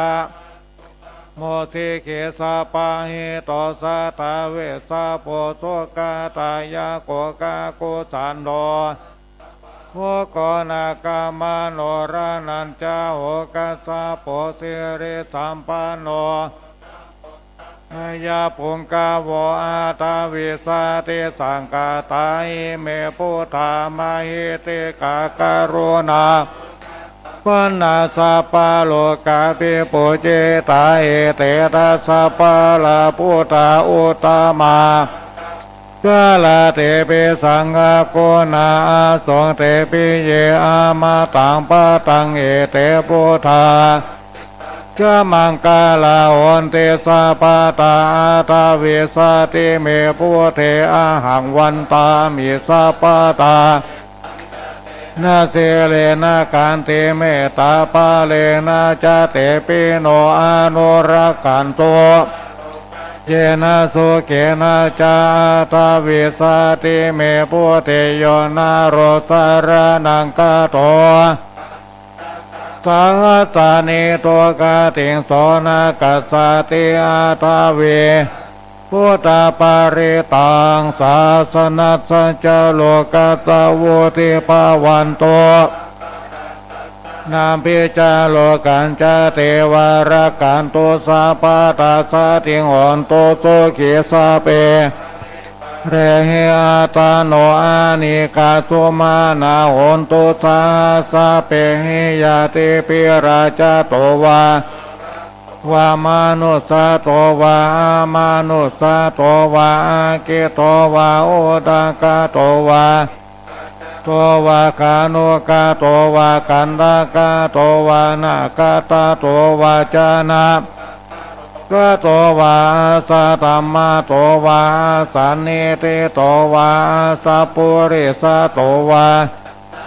ทิอาสามิกาโกนาโกโกราหิวิจิกัมมานิสัพพติเปมาหิงสายาการาคาสาติเหนานาปัญญาโตวานานาโลกาโตวาปะตาวะโตวาอารากังกานันโตปานิธานาโตปาทายาตาธาตัสสะปารามิโยตัสสะอุปปารามิโยตัสสะปารามัตถาโยปัญจมหาปาริจาเกติโสจาริยาปัจฉิมาภาเวกาปาวะกันเตงพินิกามานังปาตานาจาริยังโปเตปันลังเกมาลาวิจายังสัพพัญโยพระเทเวทานาวาโลกุตาระธรรมเมหิสาเปปิเมปุตตะโกเนอาวัชชิตวาทิโสปะการันตาเรโสติยามาราติงปาริตังการุณโตอายัสสมานันตากรุณญาเจตังโอปาทาเปตาโกติสัตตาสหเสโสจังกาวาเลสุเทวตาทิกานันตุยัญจเวสาริยัมปุเรโลกามานุสาโตปิกาสัมปุตันเตคิปามันตาราตาเปเสปาริตันตัมปานามาเหนะโมอะระหะโตสัมมา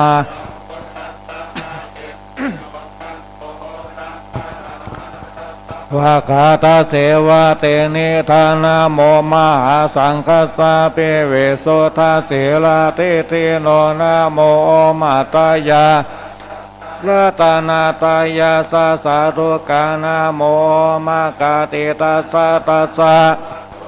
ยะสะเปนะโมการะปะภาเวนะเวกัจฉันโตปัตตวานะโมการะสุวัติหอนโตสัพพะทานะโมการะชะเตเชนะวิเทเมเตชะวาอาเสวนาจะปาลานังปันติตานันจะเสวนาพุจานิยานังเอตัมมังกาลโมตามาปฏิรูปะเตสวาโสจะกาตาปุญญาตาตาสัมมาปานิตินจเอตัมมังกาลโมตามาปาหุสสัญจาเวนะโยจะโสเสเกโตโสภาสิตาจยาวาจาเอตัมมังกาลโมตามาสสังฆาโหอานาคุลาจะกัมมันตาเอตัมมังกาลมุตตามังทานันจะตัมมาจาริยาจายาจะสังฆาโหอานาวาจานิกัมมานิเอตัมมังกาลมุตตามังอาราติเวราเตปานาจะสัญญาโมอาปามาโตจะตามเมโสเอตัมมังกาลมุตตามังการะโวจานิวาตุเตจากาตัญโยตากาเลนะธรรมสวานังเอตัมมังกาลมุตตามังกันติจะโสสมานานันจะตัสสานังกาเลนะธรรมจากาชัยเอตัมมังกาลมุตตามังตาโปจายาจาริยสัจจานาตัสสานานิปานาสัจจิกิริยาจากาลมุตตามาพุทธัสสะโลกตัมเมหิเจตังยาสานากัมปะเตวิราจังเกมังเอตัมมังกาลมุตตามังเอตาริสานิกตวามาปาราเจตาสัมมาทัสโสทิกจันติตันเตมุตตามันติมหามังกาลสุตังยังกินจีวิตังอิตาวาหุรังวารัตนังปานิตานาโนสามังอาติตาถากาเตนะอิตัมเบปุเทรัตนังเอเตนะสัจเจนะสุวาติหอนตุกายังวิรากังอามาตังปานิตังสกายโมนิสมาหิโตนะเตนะตัมเมนะสมาธิกินเจธรรมรัตนังปานิตังเอเตนะสัจเจนะสุวาเตหอนตัวยามพุทธเสโทเจโสเจสมาธิมานันตาเรกัญญามาหุสมาธินาเตนะสมโมนาวิชาเตตัมปิธรรมเมนิตังเอเตนะสัจเจนะสุวาเตหอนตัวเยปุกาลาอัฏฐสะถังปัสสะถาตานิโยกานิหอนติเตตะเกนายาสุกาตัสสะสาวกาเอเตสุตินานิเอตัมเบสังเกระตานังปานิตังเอเตนะสัจเจนะสุวาเตหอนตัวเยสุปายุตามานาสาสาสนามิเตปาเตปาตังอามาตาวิกายหาลาตาโมตานิปุนเตงปุญชาตัมเบสังเกระตานังปานิตังเอเตนะสัจเจนะสุวาติหอนตัวขีนังปุรานังนาวังพระวังเวลาตาจิตายาติเกปวัสสามิงเตเกนาปิชาอิจันตานิปันเตติรายาทายัมปะติโปเอตัมเบสังเกระตานังปานิตังเอเตนะสุวาเตหอนตัวยานิตาภูตานิสมากาตานิภูมานิวายาลิเกตาทากาตังเดวามนุสโพสิตังพุทังนามาสามาสุวาเตหอนตัวยานิตาภูตาภูมานิวายานิวันตาลิเกตาทากาตังเดวามนุสโพสิตังธัมมังนามาสามา ตัวยานิทาโบตานิสามากาตานิภุมานิวายานิวาอันตาลิเกเทวมนุสาโพสิตังสังฆังนามาสามาสุวาเทหอนตุราตานาสุตามเมตัญจะสัพพะโลกัสสามิงเยปะเรมานังอุทังอาตัวจาติริยัญจาสัมปะตังอเวรังสัมปะตังติทันจาลังสายโนวายาวาตสาเวกาตามิโต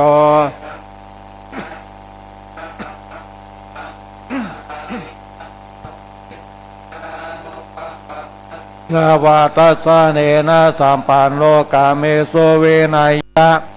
นาหิจาตุกาปัสสยาปุณาเรติเตกรณิยาเมตังสุตังอัปปมาโนพุทโธอัปปมาโนธัมโมโกปมานาวันตานิเสริสะปานิไอวิจิกาสตาปาติโอนานาติสารภูโมสิกา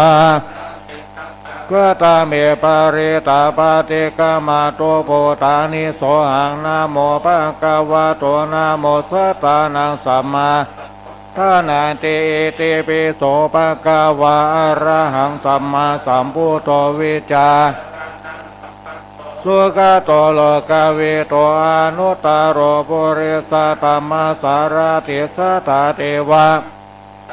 พุทโธภะคะวะติสวากาโตภะคะวะตาธัมโมสันติติโกอากาลิโกเอหิปัสสิโกปัจจตเวเตตาโพวินโยหิติสุปาติปันโนภะคะวะโตสาวกสังโฆโอจุปาติปันโนสาวกสังโฆยายาปาติปันโนภะคะวะโตสาวกสังโฆสามิจิปาติปันโนสาวกสังโฆยาติตังจตาริปุริสายุกานิอัตถปุริสาสาวกวะโตสาวกสังโฆอาหุนายโยปาหุนายโยตะคีนายโยอัญชเลอนุตตรังปุญญาเกตังโลกัสสาติเอวังพุทธังสรันตานังธัมมัญจะ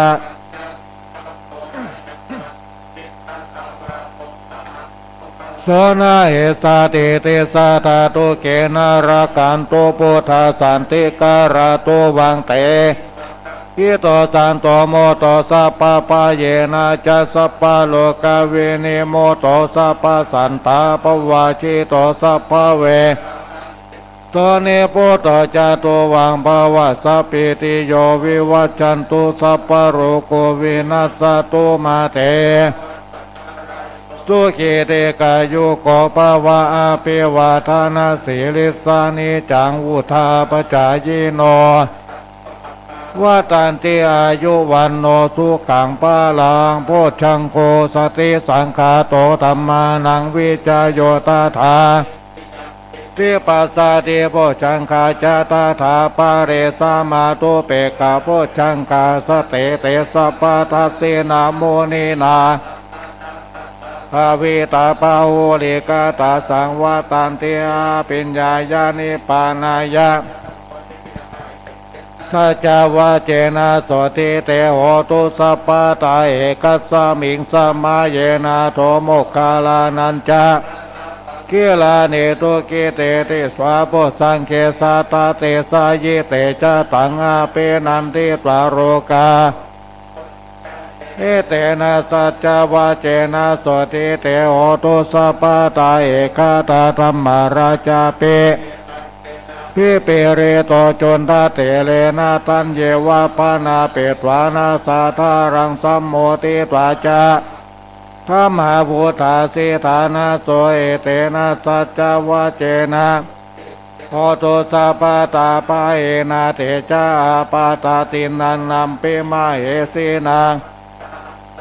เตสาวะปะตานุปาติธัมมาตังเอเตนะสัจวะเจนะโหตุสัพพะทายันตุนิมิตังอาวามังคลัญจโยจามานาโป ตุโสเปนาการตังพุทธานุภาเวนะเวนัสสะเมนโตยันโตนิมิตังกาลัญจโยจามานาโปสังโกนัสสะสะโตปะปังกาโอโตสุเปนังการตังธรรมานุภาเวนะตัวยันโตนิมิตังวามังกาลัญจโยจามานาโปสังโกนัสสะสะโตตัวโตเปนาการตังสังขานุภาเวนะเวนัสสะเมนโตปาหุงสหัสสมาเปเนเมตากิเมการังโอเตตากราสะเสนามารังธานาติตัมมาวิเทนาจิตวาท่านเตชะสาภาวะโตเตชะยามังกาลานิมาราติเรกามาปิโย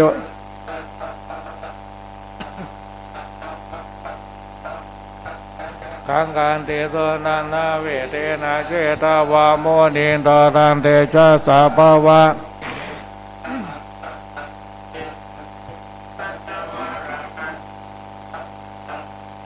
จักามาสานิวาโสตารุนันตังเมตัมปุเสกเวเทนาเจตาวาโมนินโตสาภาวะตุเตจยามังกาลานินาราคิริงกาชวารังอาติมาตาภูตังราวากิจักามาสานิวาโสตาเมตัมปุเสกเวเทนาเจตาวาโมนินโตตันเตชะสาจยามังกาลานิโอเคตากากามาติหาตาโสตารุนันตังตาวันติโยชนะปะทังนาวันตังเอเตเวสังกตามาโนเจตาวามุนินโตตันเตชะสาจยามังกาลานิกาตวานากตามุตารังเอวะกะเปนิยาจินจายาโตตาวาจานังมาเจสันเตนะโสมาเวเทนะเจตาวาโมนินโตตันเตชะสาจยามังกาลานิสัจจังวิหายามาติสัจจกวาตาเกตุงวาตาปิโรอาเทมาตาโพตังปัญญาปาติปัจจาริโตเจตาวาโมนินโตวาตุเตจยามังกาลานินันโดปานันตาโพชากังเวโพตังมาหิติงโพเตนะนาตามาปายันโตเอโตปาเตตาเวเทนาเจตาวาโมนินโตตันเต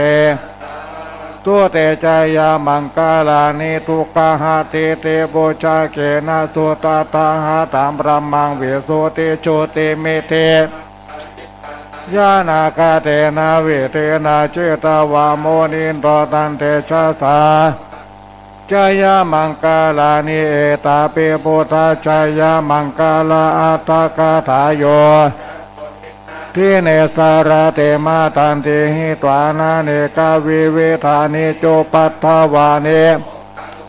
อาทิกามายานาโรสปัญโยมาการุณิโกนาโทหิตานินาปุเรตวาปารามิสาปปะโตสัมโพธิมุตตามังเอเตนะสัจวะเจจยามังกาลังจยันโตโพธิยาโมเลสักยานังนันติวัตโนจโยหิจยาสุจยามังกาเลอาปาราเชตาปัลลังเกสิเสปาตาเวปกขาเดสัพพะพุทธานังกัปปะโตปโมตติโสนะคาตังสุมังกาลังสุปปะสังตัวจาตัวเยตามประมาจาริโสปาตะกีนังกายะกัมมังวาจากัมมังปาตะกีนังปาตะกีนังปานิติเตปาตะกีนาปาตะกีนานิกาตวานาลาปันตาเตปาตะกีเนเตอัตถลาทาสุกิตาพุทธศาสเนอโรกาสุกิตาโอทัสสะสะเปหิยาติปิสังกาตวาพุทธราตานังอุตมังวารังหิตังเดวามนุสสานังพุทธเตเจนะโสตินานาสัตโตสัพเพทุกขาอุปัสสะเมตุเตสักกะตวะธัมมาราตานังโอสาตังอุตมังวารังปัสสะมานังธัมมาเตเจนะโสตินานาสัตโตปัตตวาสัพเพพยาอุปัสสะเมตุเตสักกะตวะ โอสะตังโอตามังวารังอาหุนายังปาหุนายังสังฆาเตเจนะโสเตนะนาสัตโต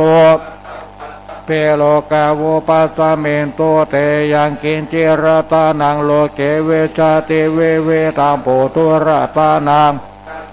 นาติตัสสะมาโสติภวันโตเตยังกินจิรตานังโลเกเวชาติตุรตานังธรรมสามานาติตัสสะมาโสติภวันโตเตยังกินจิรตานังโลเกธรรมโพตุรตานังสังฆสามานาติตัสสะมาโสติภวันโตเตนัตถิเมสรนังอัญญังเทนะสัจจวาเจนะโอโตเตจยามังกาลังนัตติเมสรนังอัญญังธัมโมเมสรนัง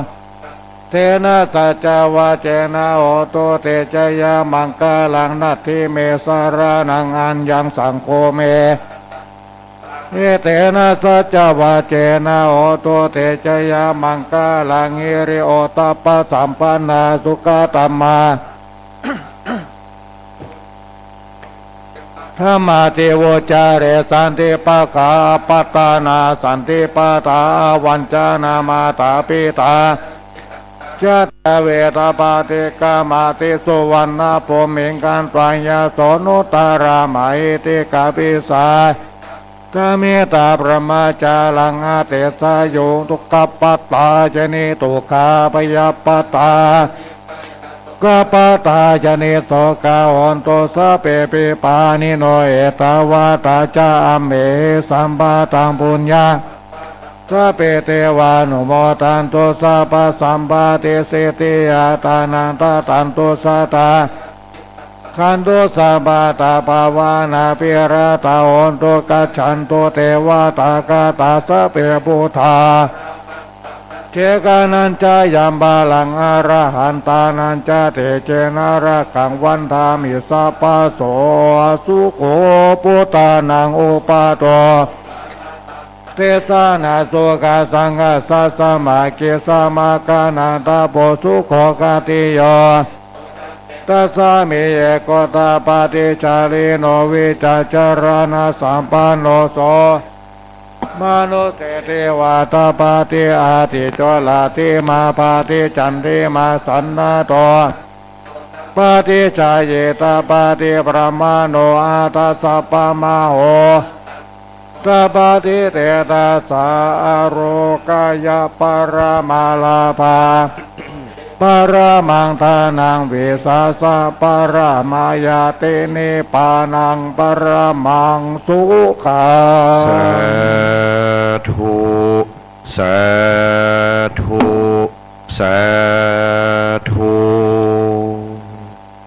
บัดนี้พระเดชพระคุณหลวงพ่อท่านเจ้าคุณพระพุทธบาทพิทักษ์ที่รองเจ้าคณะจังหวัดลำพูนเจ้าอาวาสวัดพระพุทธบาทตากผ้าพระอารามหลวงอันเป็นพระราชาคณะผู้เมตตาแห่งศิษยานุศิษย์ท่านพระครูสัทธามะกอกและพระครูวิมลธรรมจารีวัดสปุงหลวงรองเจ้าคณะอำเภอป่าซางทั้งสองรูปเมตตานำพระสงฆ์ทั้งนั้นเจริญพระพุทธมนต์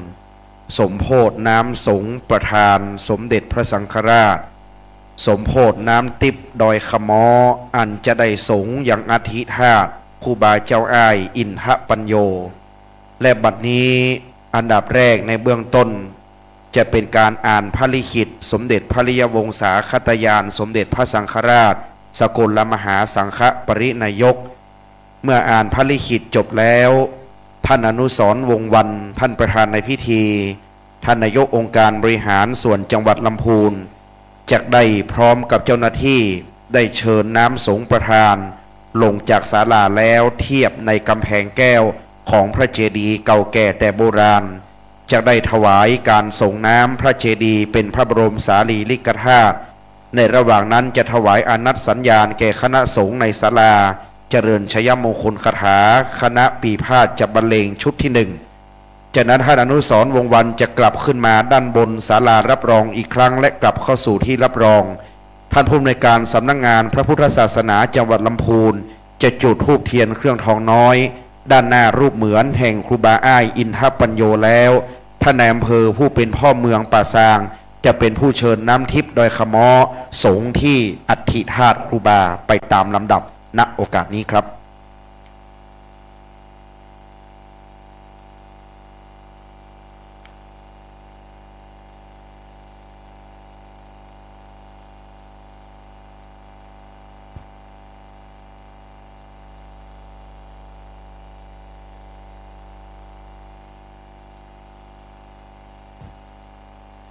ที่สสรจุด0229/2566สำนักงานเลขานุการสมเด็จพระสังฆราชวัดราชบพิตรสถิตมหาศรีมารามกรุงเทพมหานคร1 เมษายน 2566เรื่องขอประทานพระกรุณาเรียนเจ้าอาวาสวัดสปุงน้อยอ้างถึงหนังสือวัดสปุงน้อยลงวันที่ 28 มีนาคม 2566 ตามหนังสือที่อ้างถึงขอให้นำความกราบทูลเจ้าพระคุณสมเด็จพระอริยวงศาคตยานสมเด็จพระสังฆราชสกลมหาสังฆปรินายกว่าขอประทานพระกรุณาในงานสมโภชศาลาการประเรียนและงานประเพณีสงน้ำพระบรมสารีริกธาตุณวัดสปุงน้อยตำบลม่วงน้อยอำเภอป่าซางจังหวัดลำพูนในวันเสาร์ที่ 27 พฤษภาคม 2566 ความทราบแล้วนั้นโปรดประทานน้ำพระพุทธมนต์เชิญไปสงฆ์พระบรมสารีริกธาตุเป็นพุทธบูชาในงานดังกล่าวจึงเรียนมาเพื่อทราบเรียนด้วยความนับถือสมเด็จพระมหาวีระวงศ์เลขานุการสมเด็จพระสังฆราช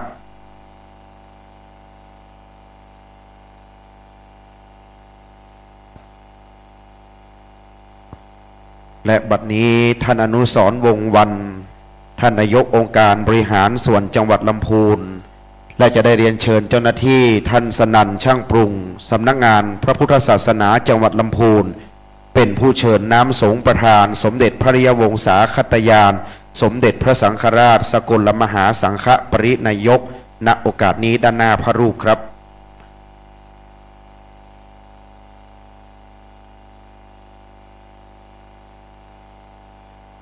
นิมนต์ท่านอาจารย์พระสมุกฤตนิธิทัศน์กิติโสภณเมธีผู้เป็นเจ้าวาดได้ร่วมสงฆ์ในการประกอบพิธีการส่งน้ำองค์พระเจดีย์พระบรมสารีริกธาตุเก่าแก่แต่โบราณของวัดสปุงน้อยครับ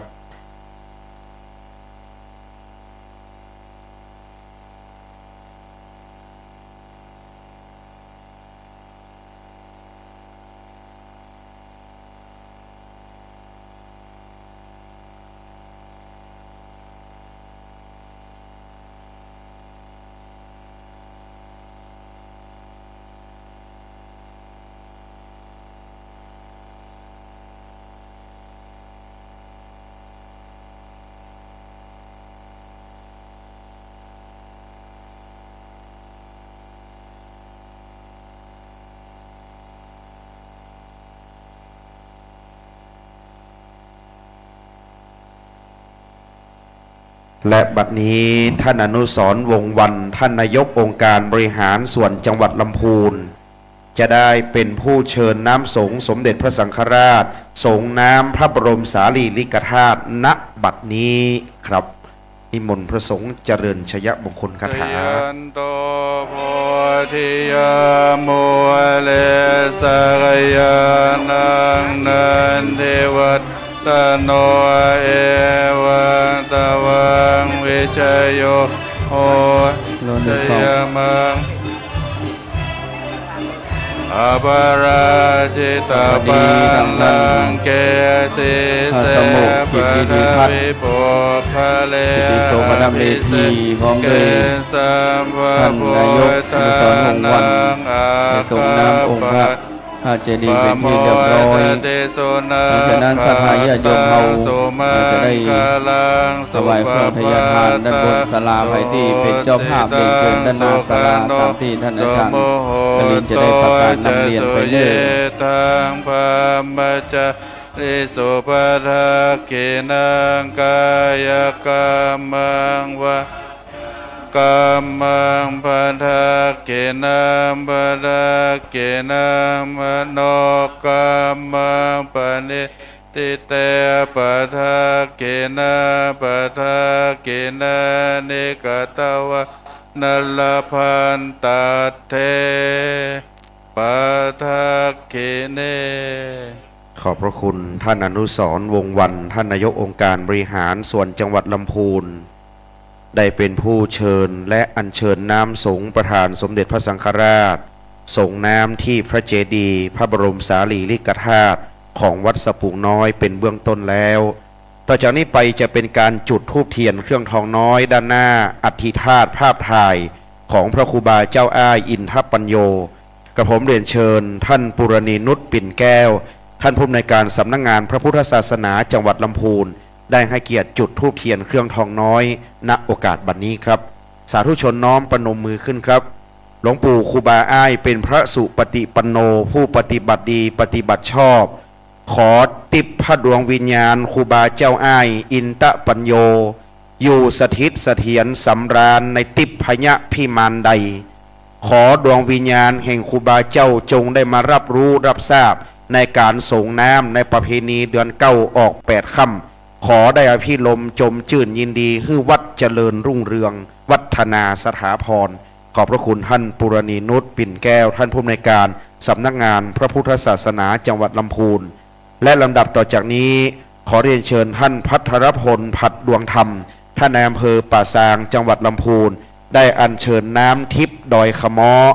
สงฆ์ที่อัฐิธาตุหลวงปู่ครูบาอ้ายอินทปัญโยเป็นลำดับต่อไปเชิญท่านนายอำเภอครับและพระสงฆ์เท่านั้นจะเมตตาเจริญชยมงคลคาถาในคำรบที่2นี้เป็นลำดับต่อไปนะครับ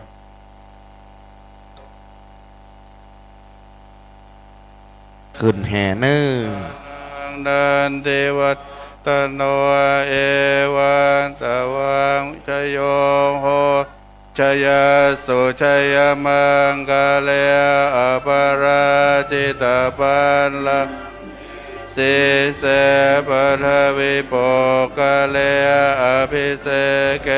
สัพพุทธานังอักปะโตปโมดติสุนักขตังสุมังคลังสุปปะสุติตังสุขันโนสุโมโหโตจะสุยิตังปะมจา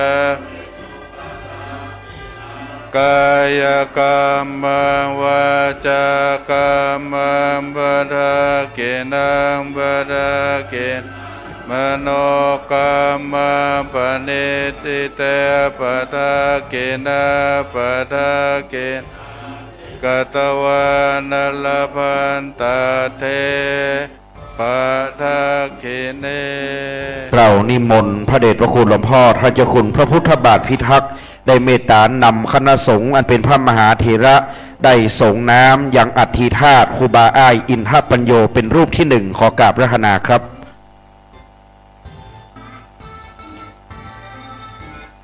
นิมนต์หลวงพ่อท่านพระครูศรัทธาพิมลรองเจ้าคณะอำเภอป่าซางวัดมะกอกโปรดเมตตาส่งน้ำในลำดับถัดมาครับ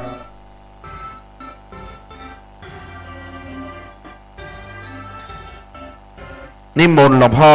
พระครูศรัทธาพิมลถวายแล้วจากนั้นนิมนต์หลวงพ่อท่านพระครูวิมลธรรมจารีรองเจ้าคณะอำเภอป่าซางวัดสะพุงหลวง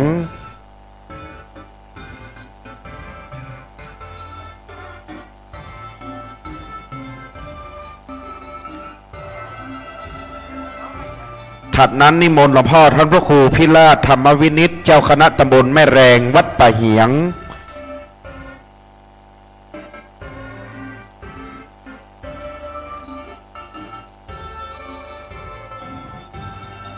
นิมนต์ท่านพระครูไพศาลปริยัติกิจด็อกเตอร์เจ้าคณะตำบลป่าซางวัดป่า ป่าสางงาม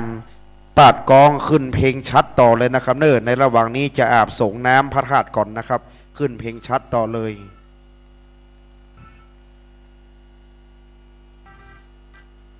นิมนต์ท่านอาจารย์พระมหาประสิทธิ์ธรรมาพินันโทวัดยางกำครับ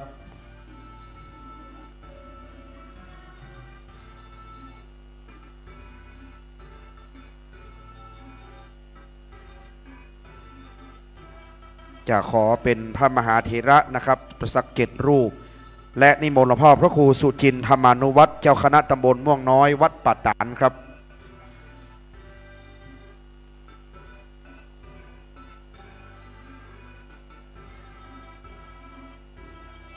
และนิมนต์พระสมุกิจนิธิทัศน์กิติโสภณเมธีผู้เป็นเจ้าวาดวัดสปุงน้อยได้ถวายการส่งน้ำอดีตเจ้าวาดครูบาเจ้าอ้ายถัดนั้นจะเป็นผู้แทนสาธุชนนะครับข้าราชการผู้ใหญ่เชิญท่านอนุสรณ์วงศ์วรรณท่านนายกองค์การบริหารส่วนจังหวัดลำพูน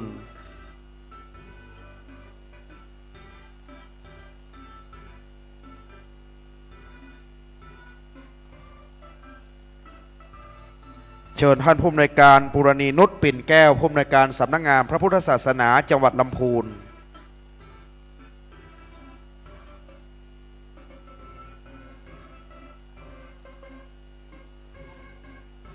เชิญท่านสจ.สุพจน์ปันสุรัตน์ท่านสมาชิกสภาองค์การบริหารส่วนจังหวัดลำพูน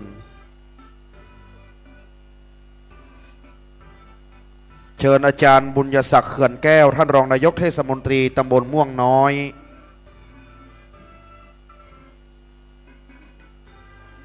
เชิญกำนันยุทธพงษ์ชัยประสบท่านกำนันตำบลม่วงน้อยครับ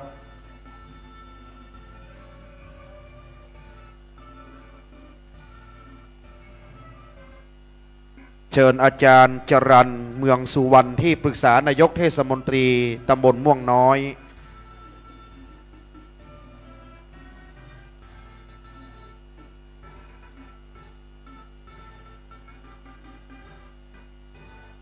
เชิญเจ้าภาพผู้อุปถัมภ์วัดคุณนิธิโรธคำพานุชประธานเจ้าภาพผู้ให้การอุปถัมภ์วัดสปุงน้อยและคุณพิตินันท์ถัดมานะครับ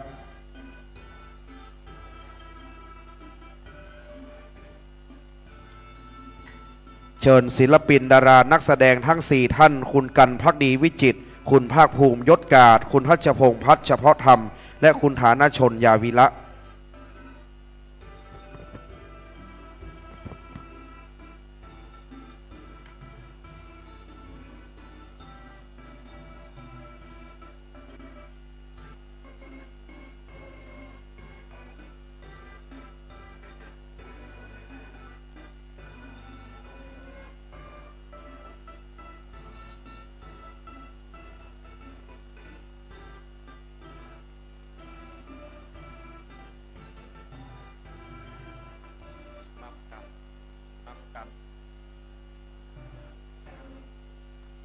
บัดนี้การส่งน้ำอธิธาตุครูบาอ้ายอินทปัญโยผู้แทนของสาธุชนเรียบร้อยแล้วหลังจากเสร็จพิธีตรงนี้พระสงฆ์ฉันเพลเสร็จศรัทธาประชาชนโดยทั่วไป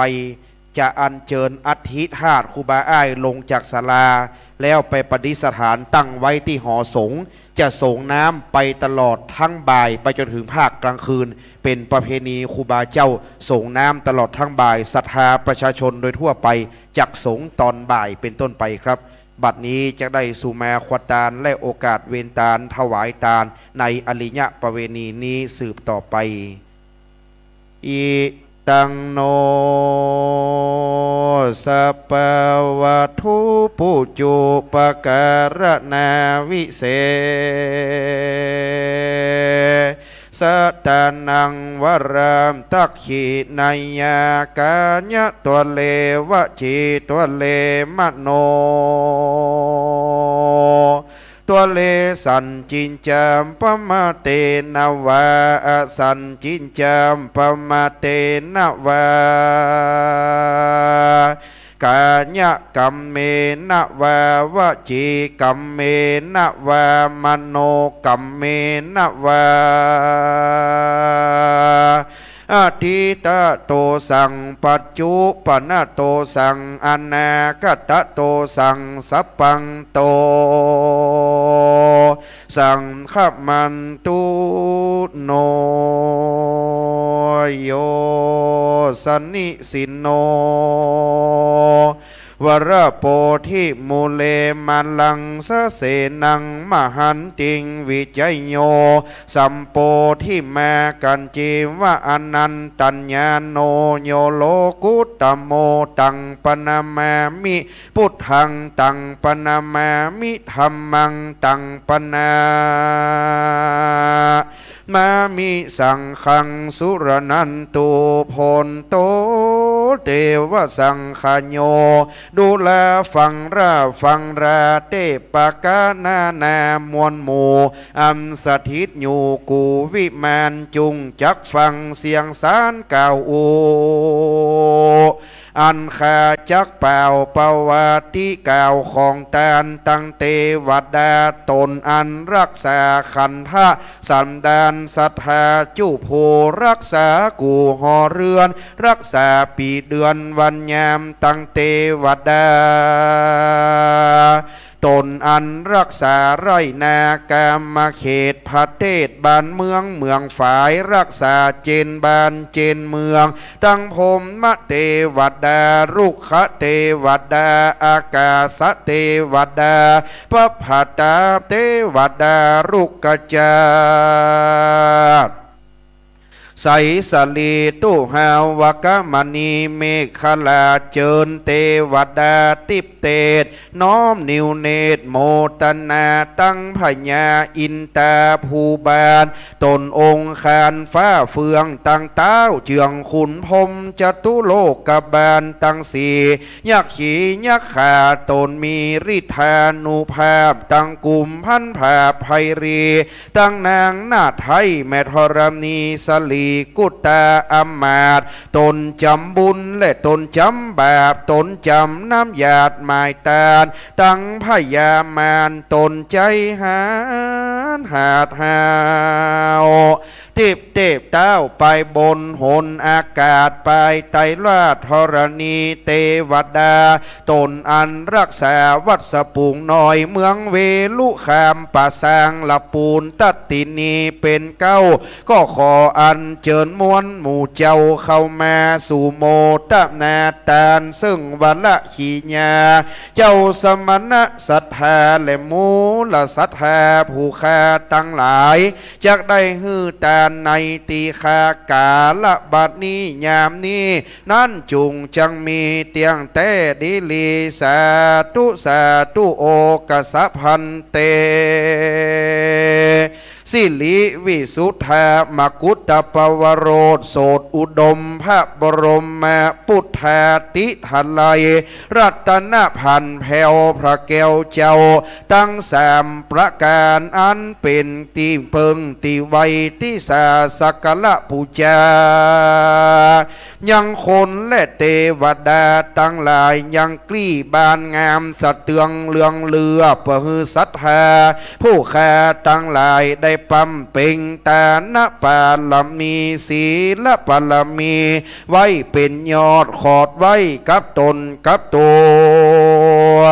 บ่ฮือขุนมัวใบบอดตลอดได้สองทัลทลายังโลกิญะและโลกุตตละมักกาภละนิปานไปนาอัจจะในวันนี้ก็หากเป็นวันดีติทีใจยะมังกละอันภาเสดดีงามล้ำเลิศยิ่งกว่าวันและยามตั้งหลายวันเมงก็หมดใส่วันไตก็หมดปอดนักขัดตะเลิง ก็มาได้จอมยอดมหาทนังพระพุทธังก็มานั่งเหนือเต้นแก้วผ่าแปรแล้วหมู่มาลังตั้งหลายก็มาได้วันยามนี้เป็นวันเดือนเก่าเหนือออกได้8 คำพำว่าเป็นวันเสาร์ที่27 เดือนพฤษภาคมศาสนาพระโกดมได้2,566 ปีได้มาจุจอดรอเถิงเติงแก่เจ้ามหา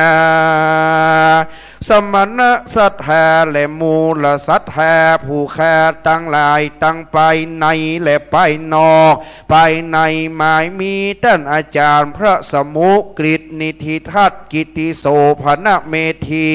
เจ้าอาวาสวัดสปุงน้อยเป็น9 หนแห่งห้องไปนอกนั้นเรา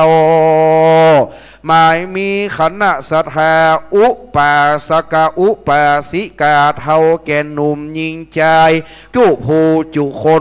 นก็บ่ได้ละเสียยังหีดบ่ได้ลีดม้างเสียยังกองประเวณีตามเดิมทีแต่ก่อนบ่หือได้ผ่อนสูญหายเมื่อถึงสมัยการเวลาเดือความมาไขว้อริยะประ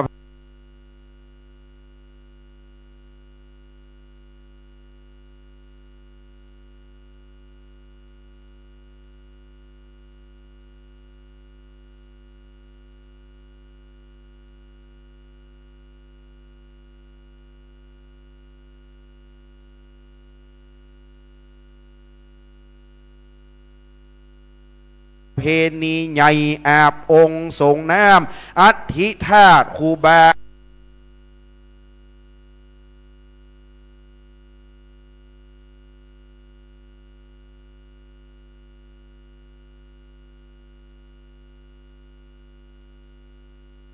อายอินตะปัญโยวัดสปุงน้อยก็มาเติง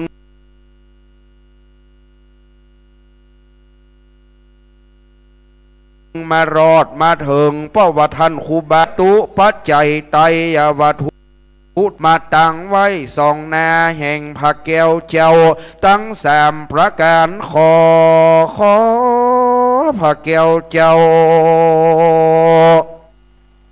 ตั้ง3 ประการจุงมีธรรมเมตตาไว้นาปฏิกหะรับเอายังวัตถุยิ่งสิ่งของตานพัตตาหารสหปริวารตานตั้งมวลฝูงนี้เปิดเลี้ยวเสียยังกรรมกรรมหาธนาสมิชันตุจุ่งได้ปันอุดมสมสลวุธิจุเยืองจุประการบุญกินบุญตานมีมากจะขออุทิศะฝากไปหาเทวบุตรเทวดาตนรักษาวัดสปุงน้อยเทวดา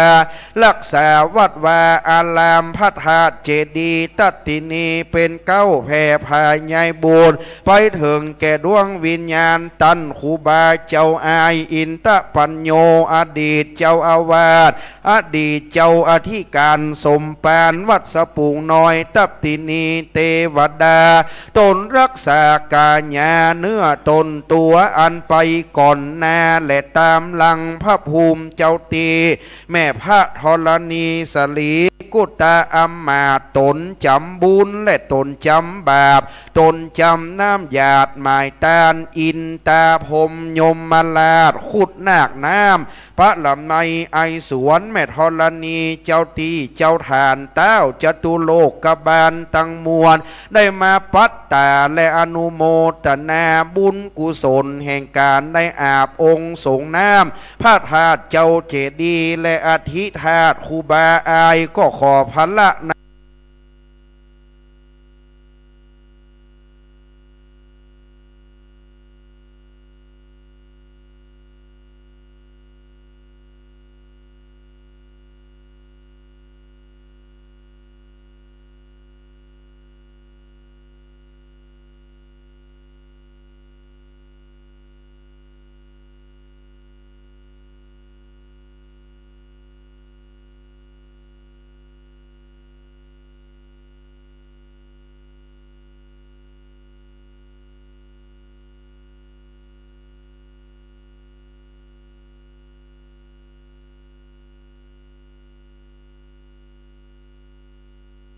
รักษายังสมณะศรัทธาและมูลศรัทธา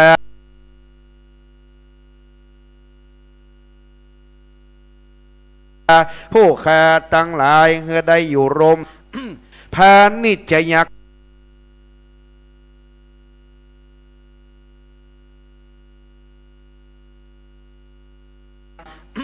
พานิจยกรรมอ้อมไปโดยเข้าป่าฮือปันมาแม่นจักหาก็ฮือปันใดมีเงินมีคำดูตั้งกินดูตั้งใจดูตั้งจกใจและกระทำบุญฮือตานขอปรมีครูบาเจ้าอายได้แนวยิ่งโยดมีเงินคำหลายล้านโกดได้มีความสุขสำราญจำเริญไปด้วยจตุรพิธพรใจตั้งสี่มีอายุมันยืนยาวมีผิวพรรณวันนะผ่องใสมีพละกำลังเร็วไวเข้มกล้ามีสุขภาพพลานามัยสมบูรณ์แข็งแรงได้อยู่ก้ำจูดูแลโจตกะวรศาสนาไปทลาบต่อเต้าเสียงจิรธิติการยืนยาวนานนั่นจุงจังมีเตี้ยงแต่ดิลีนะโมวิสุทธังติภเวกายังพุทธังธรรมังสังฆังกาเยนะวาจังสัพพังโตสังขมันตุโนนะโมตัสสะภะคะวะโตอะระหะโตสัมมาพุทธัสสะนะโมตัสสะภะคะวะโตอะระหะโตสัมมาสัมพุทธัสสะนะโมตัสสะภะคะวะโตอะระหะโตสัมมาสัมพุทธัสสะอิมานิมะยังพันเตภัตตานิสัปริวารานิภิกขุสังคัสสะโอโนชยามะสาธุโนพันเตภิกขุสังโฆอิมานิภัตตานิสัปริวารานิปฏิคันหาตุอัมหากังทีครตังหิตายะสุขายะข้าแต่พระสงฆ์ผู้เจริญข้าพระเจ้าทั้งหลายขอน้อมถวายภัตตาหารกับทั้งของบริวารทั้งหลายเหล่านี้แด่พระสงฆ์ขอพระสงฆ์จงรับภัตตาหารกับทั้งของบริวารทั้งหลายเหล่านี้ของข้าพเจ้าทั้งหลายเพื่อประโยชน์และความสุขแก่ข้าพเจ้าทั้งหลายตลอดกาลนานเทินสาธุ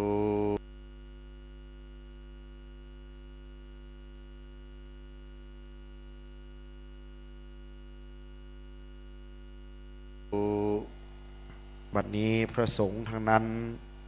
ได้อนุโมทนาสาธุการเป็นที่เรียบร้อยต่อจากนี้ไปจะได้ไปการ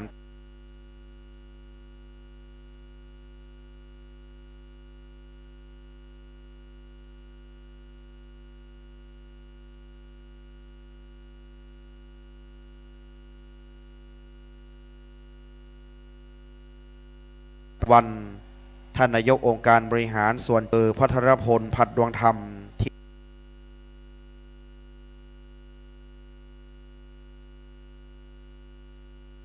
่หลวงพ่อรองเจ้าคณะอำเภอรูปถัดมาเชิญพอตัวของเจ้าภาพคุณนิธิละหนึ่งรูปนะครับ3 ท่านละ1 รูปต่อไปเชิญท่านรองบุญยศักดิ์เขื่อนแก้วท่านรองนายกเทศมนตรีตำบลม่วงน้อยเชิญปกำนันยุทธพงษ์ชัยประสบปกำนันตำบลม่วงน้อยเชิญปสจสุพจน์ปันสุรัตน์ปสจประสัง จังหวัดลำพูน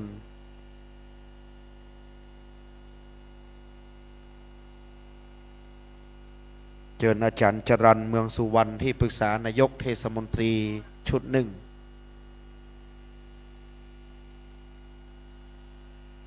จากนั้นเชิญคณะศิลปินดารานักแสดงไปแถวที่สองทั้ง4ท่านเลย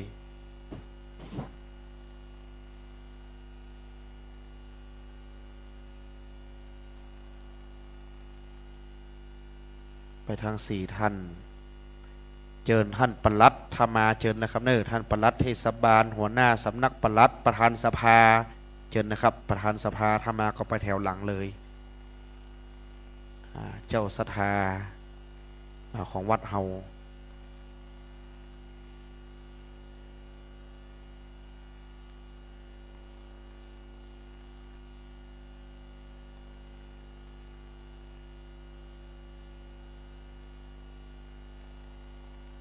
เหลืออีก6 รูป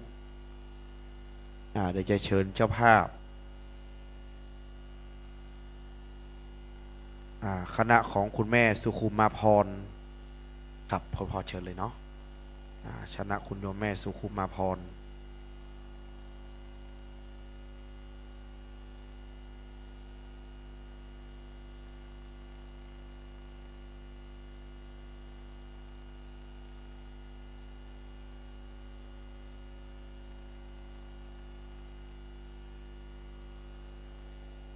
ขอบคุณคุณโยมแม่คุณสุมาพรและคณะ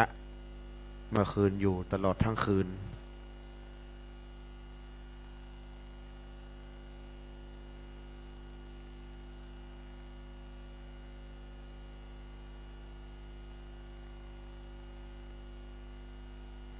นะ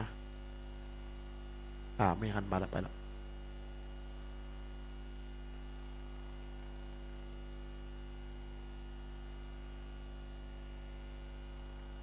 ครบถ้วนนะครับขอบคุณเจ้าภาพเดี๋ยวเมื่อพระสงฆ์ลงจากศาลานะครับไปฉันเพลที่ศาลาหอฉันอุดมสมสุขหลังใหม่เราจะถือโอกาสแห่พระธาตุลงเลยนะครับไปตั้งที่หอสงฆ์เลยศรัทธาประชาชนจะได้ร่วมกันส่งน้ำตลอดทั้งบ่ายไปถึงภาคกลางคืนตอนนี้ประเคนครบแล้วกล่าวกราบพระนาพระเดชพระคุณหลวงพ่อท่านเจ้าคุณพระพุทธบาทพิทักษ์ได้เมตตานำพระสงฆ์ท่านนั้นอนุโมทนาเป็นลำดับต่อไปครับ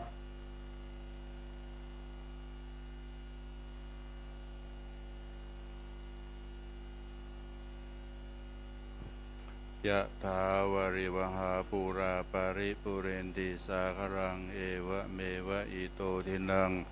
เอตานังอุปกปปติอิเชตังปะเรตังตุมหังกิปะเมวะสมิจเจตุสัพเพปุเรนตุสังกปาจันโทปนะระโสยะถามณิโชติระโสยะถาวิวัชชันตุสัพพะโลกโควินาศตุมาเตภวัตวันตรายโยสุขิเตยุโกภวสัพพิติโยวิวัชชันตุสัพพะโลวินาศตุมาเตภวัตวันตรายโยสุขิเตโกภวสัพพิติโยวิวัชชันตุสัพพะโลกโควินาศตุมาเตภวัตวันตรายโยสุขิเตยุโกภวะอภิวาทนาสิลิสเนวุฒาปัจจายโนจัตตารโอธรรมทันติอายุวันโนภาลารตนาตยานุภาเวนรตยเตจะสัทโธกโลกปยาเวระสัตุจุปัฏฐวาอเนกาอันตร ปิวินสันตัวเสสตัวชัยสิทธิตานังละโสทิยภาคยังสุขังพลังสิริอายุจะโนจะโพกังวุธิจะยะสะสัตวัสสะจะอายุจะเชวสิทธิภะตุเตมภวันตุสัพพมังคลังรักขันตุปเทวตาสัมปพุทธานุภาเวนัสสะโสทิภวันตุเตมภวันตุสัพพมังคลังขันตุสัมปเทวตาสัมปธัมมานุเวนัสสัทธาโสทิภวันตุเตมภวันตุปมังคลังลักขันตุสัมปเทวสัมภสังฆานุภาเวนัสสัทธาโสทิภวันตุเต สาธุเจริญจิตตภาวนาพร้อมกันคือปอกวนเกเวลานะครับเน้อ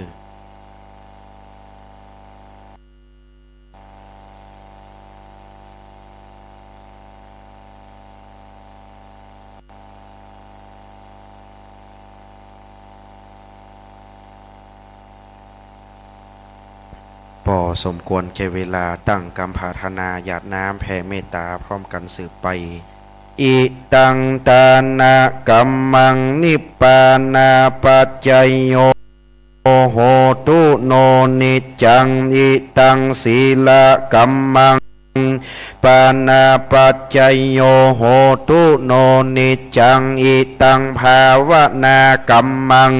ปานาปัจจยโยโหตุโนนิจังยังจินจิกุศลังกัมมังกัตตปังเปหิกัตตังปุญญังโนอนุโมตัมตุสุนันตุพลโตเยนวาอัตสัมมิงทานเนอติกาตาติขายุกาสัทธาตุสัพเพสัตตาสุขีอัตตานังปริหารันตุมาตาปิตาโลสุ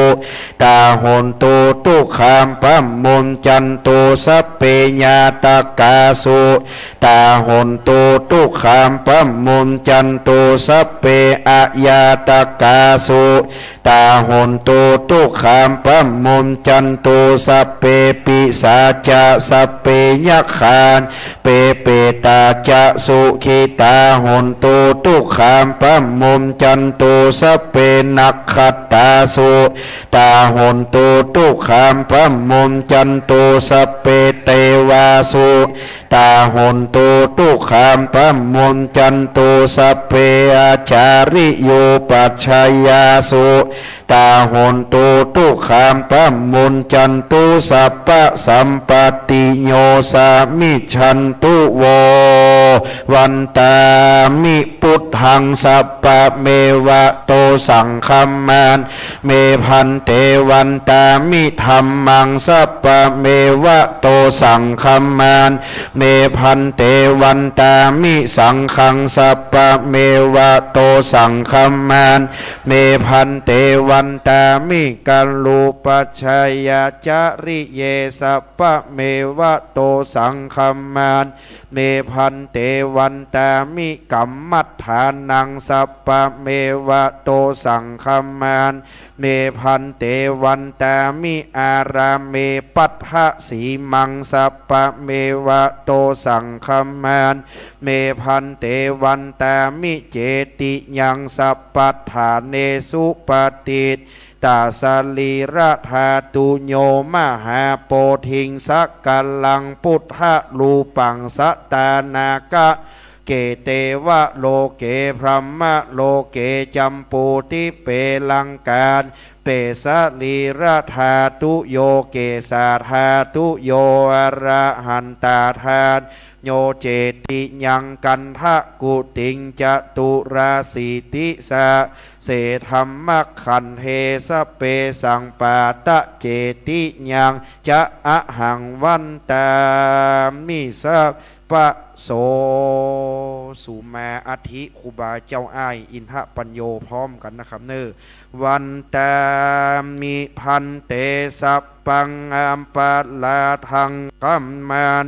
เมพันเตมยากะตังปุญญังสามินานุโมทินตัปปังสามินากะตังปุญญังไมหังตัปปังสาธุสาธุอนุโมทามิสุมาหลวงพ่อท่านพระครูวิมลธรรมจารีพร้อมกันต่อไปวันตามิพันเตสัพปังอามปัตทังคัมมานทะเมพันเตมยากะตังปุญสามินานุโมทินตัปปังสามินากะตังปุญญังไมหังตัปปังสาธุสาธุอนุโมทามิตโรธรรมวัฏันติอายุวันโนสุขังพระลาสาธุศรัทธายังนั่งอยู่ที่เดิมนะครับก็เดี๋ยวรอพระสงฆ์ลงจากศาลาปฏิหอฉันก่อนศรัทธาตั้งตีอยู่ในเต้นนะครับเดี๋ยวก็เดี๋ยวเขาจะได้ตั้งแถวนะครับปิ้นแถว2แถวเข้าไปในการถวายการต้อนรับลงพระธาตุลงจากศาลาไปแล้วเขาจะตั้งแถว2แถวนะครับไปตีหอสงฆ์พุ่นเลยเนอก็เดี๋ยวเขาจะได้แห่พระธาตุครูบาเจ้าอ้ายลงไปนะครับเนอศรัทธาสาธุชนที่อยู่ในเต้นก็เดี๋ยวรอกำหนึ่งนะครับถ้าเฝ้าลูกเตเนอร์อยู่ในการอันสำรวมให้ก่อนอยู่แต่ในเต้นก่อนนะครับขยมโชเฟอร์ครูบาอาจารย์แต่ละวัดหับพยาทานเก่านิมนต์พระสังฆเจ้านิมนต์ชันเพนที่ในศาลาหลังใหม่เลยนะครับก็เดียวก่อนหลังจากนี้จะได้เกมขันข้าวตอกอาราธนาแล้วจะได้อาราธนาสรีระสังขารครูบาลงไปไหวหอสงฆ์นะครับนิมนต์ครูบาอาจารย์ตั้งลุมตีหอฉันก่อนนะครับเนอศรัทธาตั้งลุมรอกำนะครับหมู่แห่ก็เดียวรอตั้งแถวเอกกำเนอนี่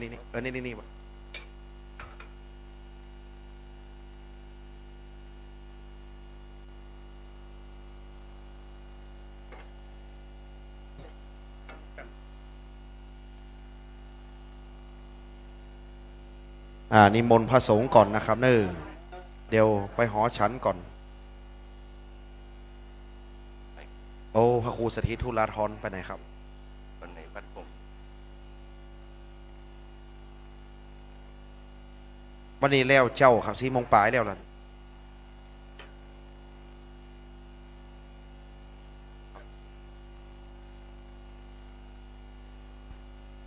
เดี๋ยวก่อนนะศรัทธาลูกตั้งแถวเลยเนอเป็น2แถวยาวไปทางนี้เนาะก็เดี๋ยวจะได้เป็นแถวจะได้ไหวได้สาพระอัญเชิญพระธาตุครูบาลงไปทางนี้นะครับเกียมให้พร้อมวีนกยุงน้ำต้นคนโท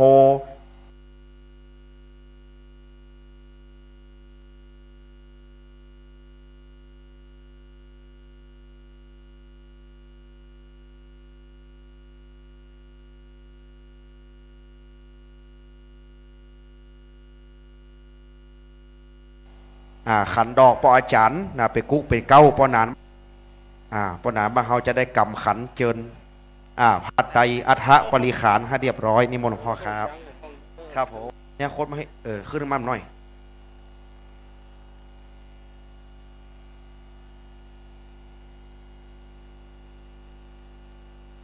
ข้างศรัทธาตั้งแถวเป็นแถวเลยเนอ2 แถวก็ได้นะครับเอาไปซูดหอสงปุ่นเลยเนอไปซูด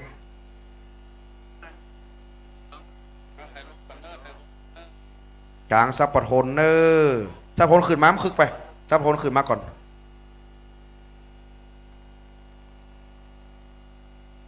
เกมน้ำสงไวเนอร์มีข้าวตอกดอกไม้ก็พระผายเกมน้ำสงนะคนเยี่ยมเนี่ยสงในแถวนี่พระผายไปพร้อมนอปาดกองวงเพชรลุงอาราธนาอธิธาตุครูบาเนอสาธุสาธุ สาธุตีละกังเด้งขึ้นบอกไฟเนอลั่นกองอุ้ยจักเด้งในวัดตีกองหลวงแห่เนออ้าวอาบส่งครูบาเนอ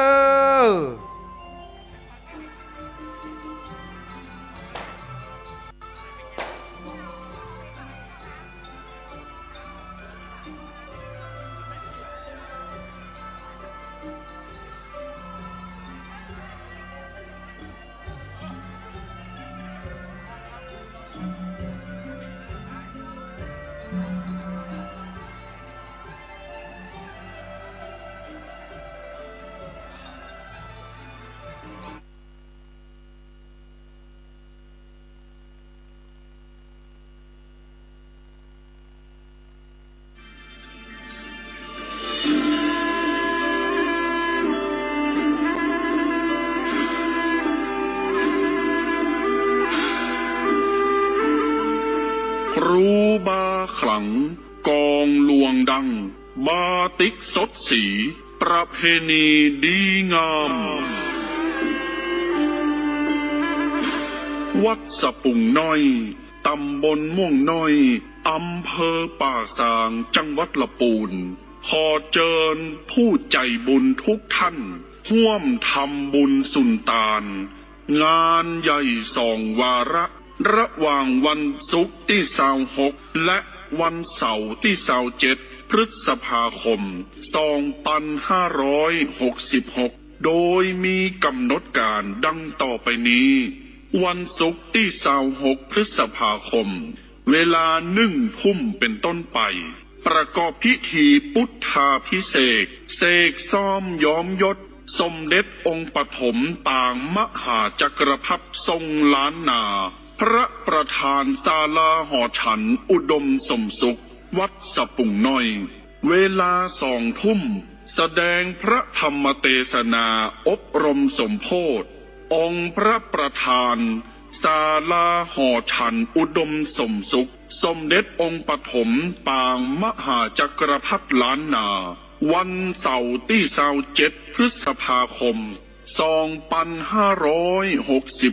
เวลาตี 5ประกอบพิธีเบิกพระเนตรหรือไข่ตาพระเจ้าพระประธานศาลาหอฉันอุดมสมสุขบายท่านได้คำศาสนาเวลา9:39 นาทีพระสงฆ์พิธี30 รูปประกอบพิธีเจริญพระพุทธมนต์ในงานประเพณีส่งน้ำอธิธาตุและหูปเหมือนหลวงปู่ครูบาอ้ายอินทปัญโยอดีตเจ้าอาวาสวัดสะปุ่งน้อยเป็นสิ่งที่เรายึดถือบูชาภายในงานนี้มีมโหรสพสมโภชตลอดทั้งงานเช่นแห่ปืนเมืองประยุกต์คณะเพชรรุ่งนาตราชการประกวดฮ้องเพลงไทยลูกทุ่งแข่งขันประชันกองหลวงล้านนารำวงย้อนยุคและในงานนี้เชิญทุกท่านพบกับดารานักแสดงชื่อดังที่จะมาร่วมเป็นเกียรติภายในงานเช่นก๊อฟกันภักดีวิจิตรบูมภาคภูมิเก้าธานชนและดารานักแสดงทีมงานละครเรื่องเลือดเจ้าพระยาทางช่อง3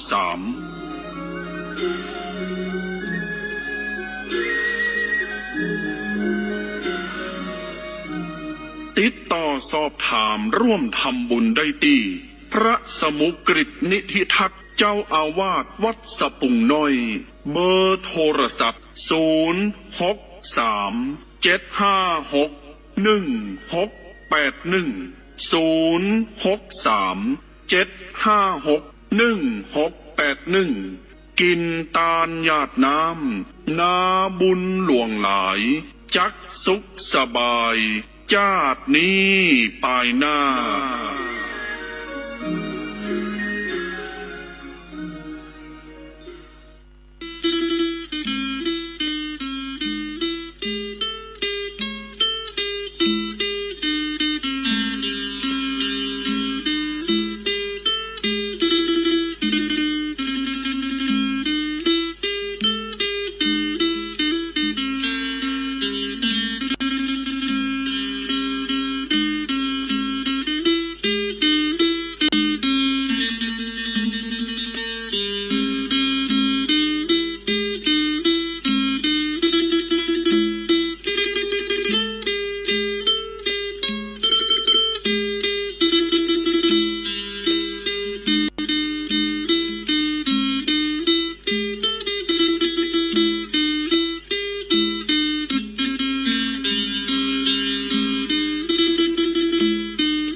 บาขลัง กองลวงดัง บาติกสดสี ประเพณีดีงาม วัดสะปุงน้อยตำบลม่วงน้อยอำเภอป่าซางจังหวัดละปูนขอเชิญผู้ใจบุญทุกท่านร่วมทำบุญสุนตานงานใหญ่2 วาระหว่างวันศุกร์ที่26และวันเสาร์ที่27พฤษภาคม2566โดยมีกำหนดการดังต่อไปนี้วันศุกร์ที่26พฤษภาคมเวลา1 ทุ่มเป็นต้นไปประกอบพิธีพุทธาภิเษกเสกซ้อมย้อมยศสมเด็จองค์ปฐมต่างมหาจักรพรรดิทรงล้านนา พระประธานศาลาหอฉันอุดมสมสุขวัดสะปุงน้อยเวลา2 ทุ่มแสดงพระธรรมเทศนาอบรมสมโภชองค์พระประธานศาลาหอฉันอุดมสมสุขสมเด็จองค์ปฐมปางมหาจักรพรรดิล้านนา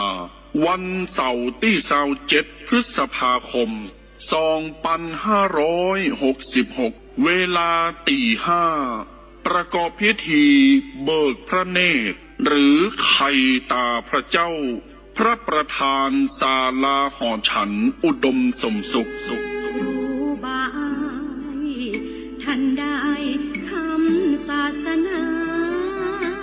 เวลา9:39 นาทีพระสงฆ์พิธี30 รูปประกอบพิธีเจริญพระพุทธมนต์ในงานประเพณีส่งน้ำอธิธาตุและหูปเหมือนหลวงปู่ครูบาอ้ายอินทปัญโยอดีตเจ้าอาวาสวัดสะปุงน้อยเป็นสิ่งที่เรายึดถือบูชาภายในงานนี้มีมโหรสพสมโภชตลอดทั้งงานเช่นแห่ปืนเมืองประยุกต์คณะเพชรรุ่งนาตราชการประกวดฮ้องเพลงไทยลูกทุ่งแข่งขันประชันกองหลวงล้านนารำวงย้อนยุคและในงานนี้เชิญทุกท่านพบกับดารานักแสดงชื่อดัง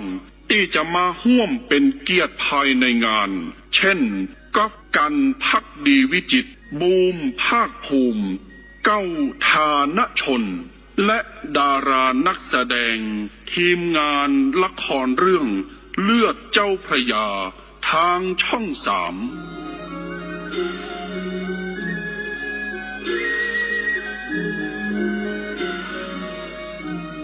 ติดต่อสอบถามร่วมทำบุญได้ที่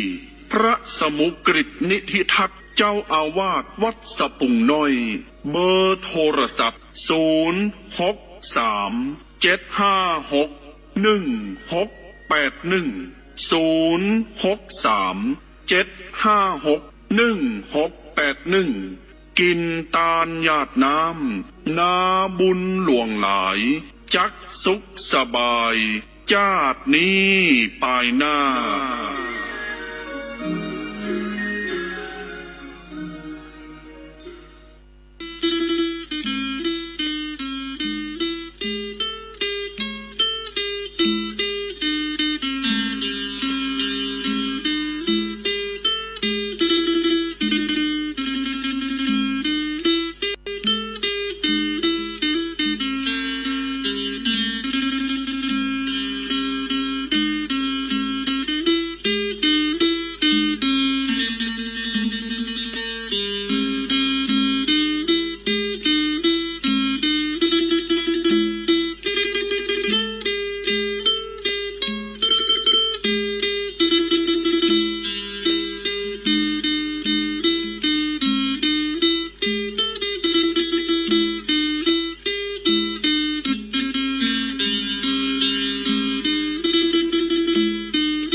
บาขลัง กองลวงดัง บาติกสดสี ประเพณีดีงาม วัดสะปุงน้อย ตำบลม่วงน้อย อำเภอป่าซาง จังหวัดละปูน ขอเจิญผู้ใจบุญทุกท่าน ร่วมทำบุญสุนตาน งานใหญ่2 วาระ ระหว่างวันศุกร์ที่26และวันเสาร์ที่27พฤษภาคม 2566 โดยมีกำหนดการดังต่อไปนี้ วันศุกร์ที่26พฤษภาคม เวลา1 ทุ่มเป็นต้นไป ประกอบพิธีพุทธาภิเษก เสกซ้อมย้อมยศ สมเด็จองค์ปฐมต่างมหาจักรพรรดิทรงล้านนา พระประธานศาลาหอฉันอุดมสมสุข วัดสะปุงน้อย เวลา2 ทุ่ม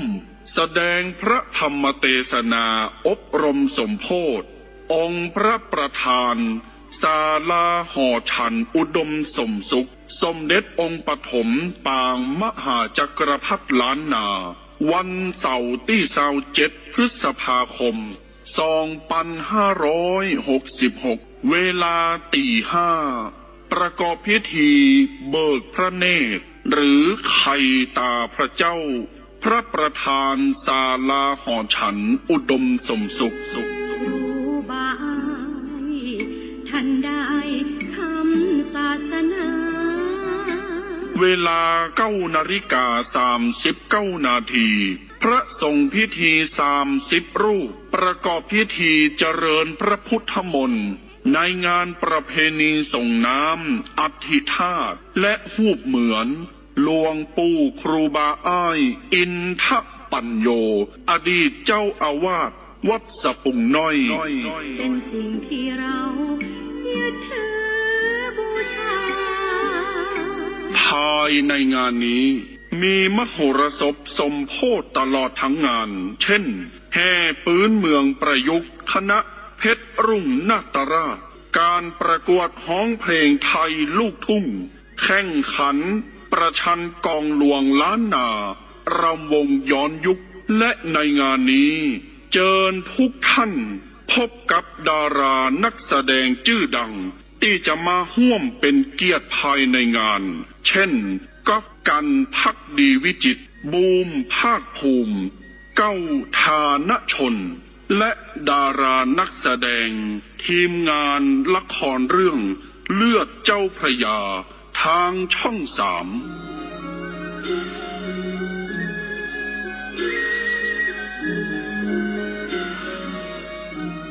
ติดต่อสอบถามร่วมทำบุญได้ที่พระสมุกฤตนิธิทัศน์เจ้าอาวาสวัดสะปุงน้อย เบอร์โทรศัพท์ 063-756-1681 กินตาลหยาดน้ำนาบุญหลวงหลาย จักสุขสบาย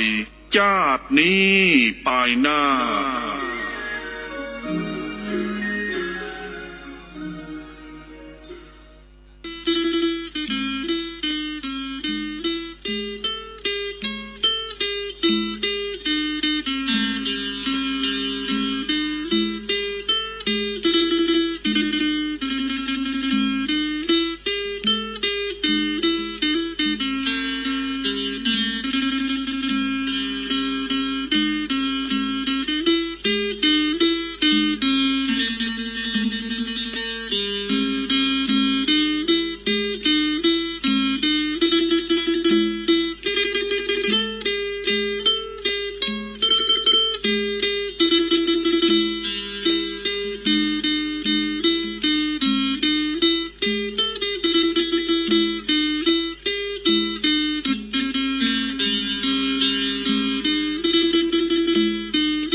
ขลัง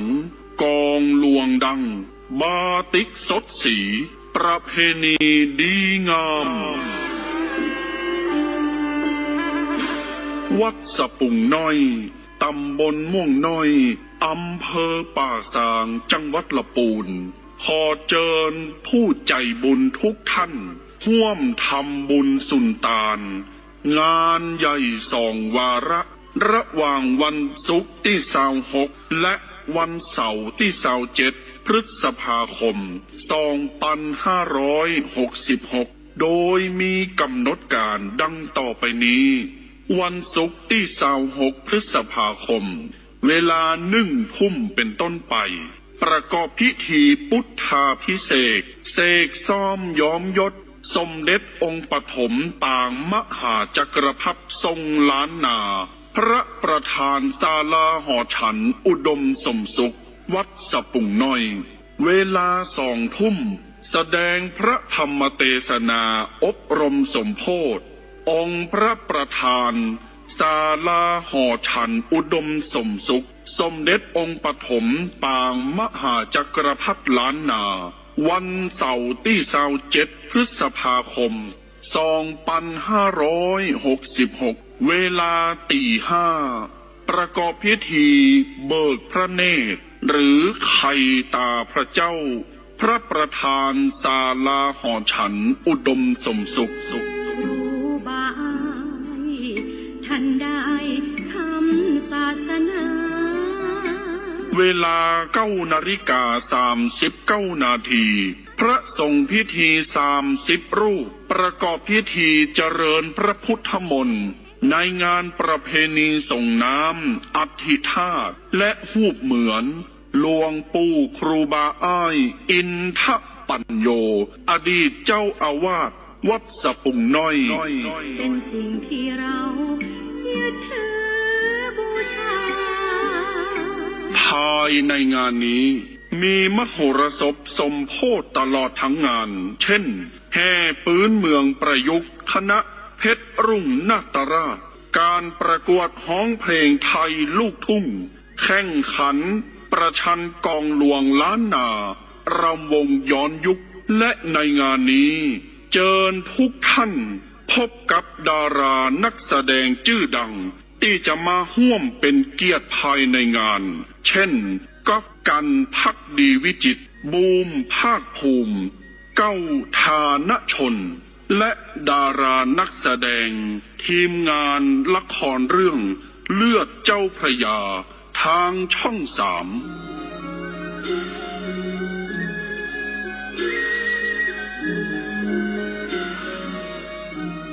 ติดต่อสอบถามร่วมทำบุญได้ที่พระสมุกฤตนิธิทัศน์เจ้าอาวาสวัดสะปุงน้อย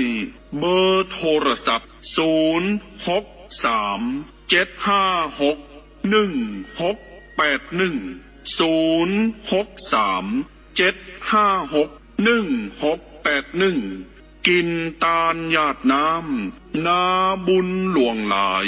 จักสุขสบายชาตินี้ปลายหน้า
อยากจะอุดมสมบูรณ์อุดมสมสุขเชิญมาเลย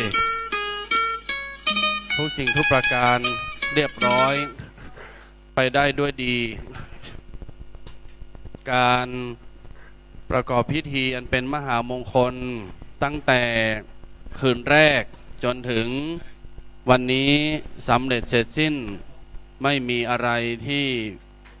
ต้องเป็นห่วงในเรื่องพิธีแล้วก็วันนี้จะเชิญทุกคนทุกท่านรับบารมีพระมหาจักรพรรดิด้วยการสวดคาถามหาจักรพรรดิญาติโยมที่อยู่ด้านล่างจะขึ้นมาร่วมก็มาเปล่งวาจาด้วยกันจะได้รวยจะได้มีโชคดังชื่อขององค์พระมหาจักรพรรดิแปลว่าความยิ่งใหญ่ความเป็นใหญ่ความอลังการและความสมบูรณ์เพียบพร้อมทุกสิ่งทุกประการพร้อมกันหลับตาอธิษฐานจิตตั้งจิตส่งกระแสจิตเพ่งกระแสใจไปถึงพระองค์ท่านอธิษฐานอย่างบุญบารมีนับแต่นี้ไปขอให้ชีวิตของข้าพเจ้ามีความสุขความอุดมสมบูรณ์ให้เวลา30 วินาทีทุกคนทุกท่านอธิษฐานจิตเพื่อรับพลังรับบารมีณบัดนี้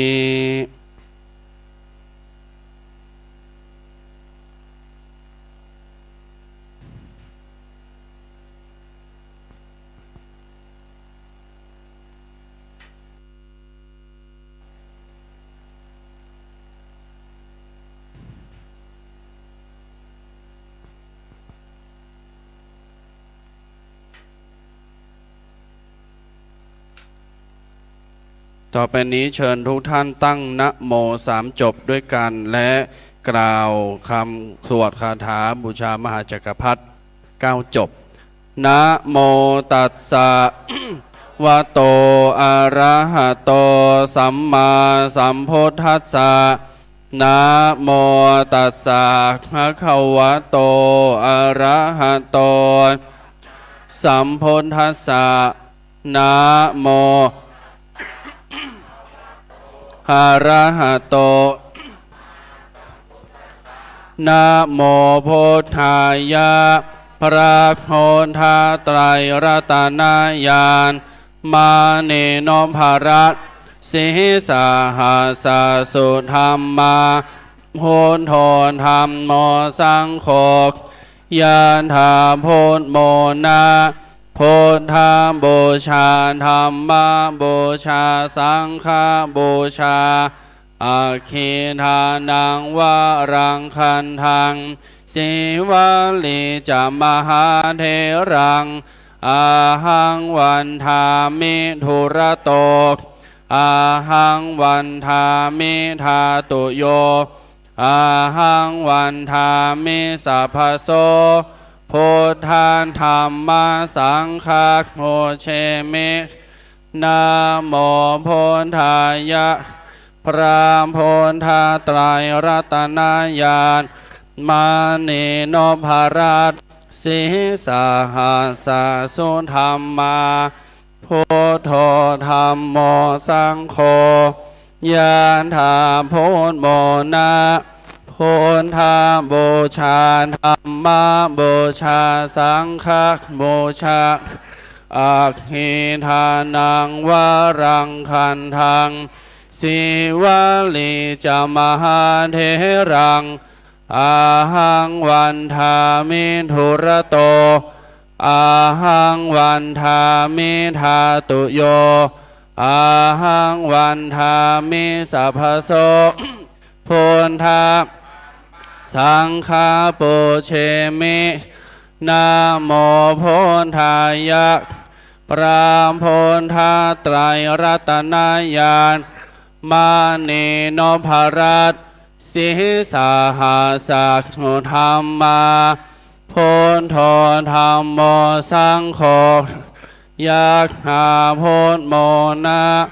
พุทธาบูชาธรรมบูชาสังฆบูชาอาคิทานังวารังคันทังสิวลีจามหาเทรังอาหังวันทามิธุระโต อาหังวันทามิทาตุโยอาหังวันทามิสัพพโสพุทธานธรรมสังฆาปุเชเม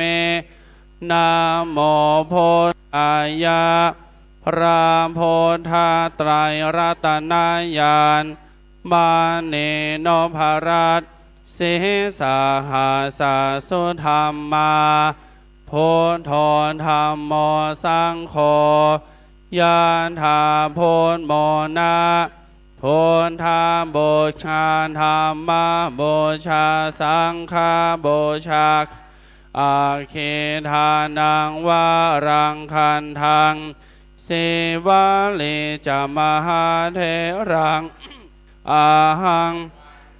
มิทุระโตอาหังวันทามิทาตุโย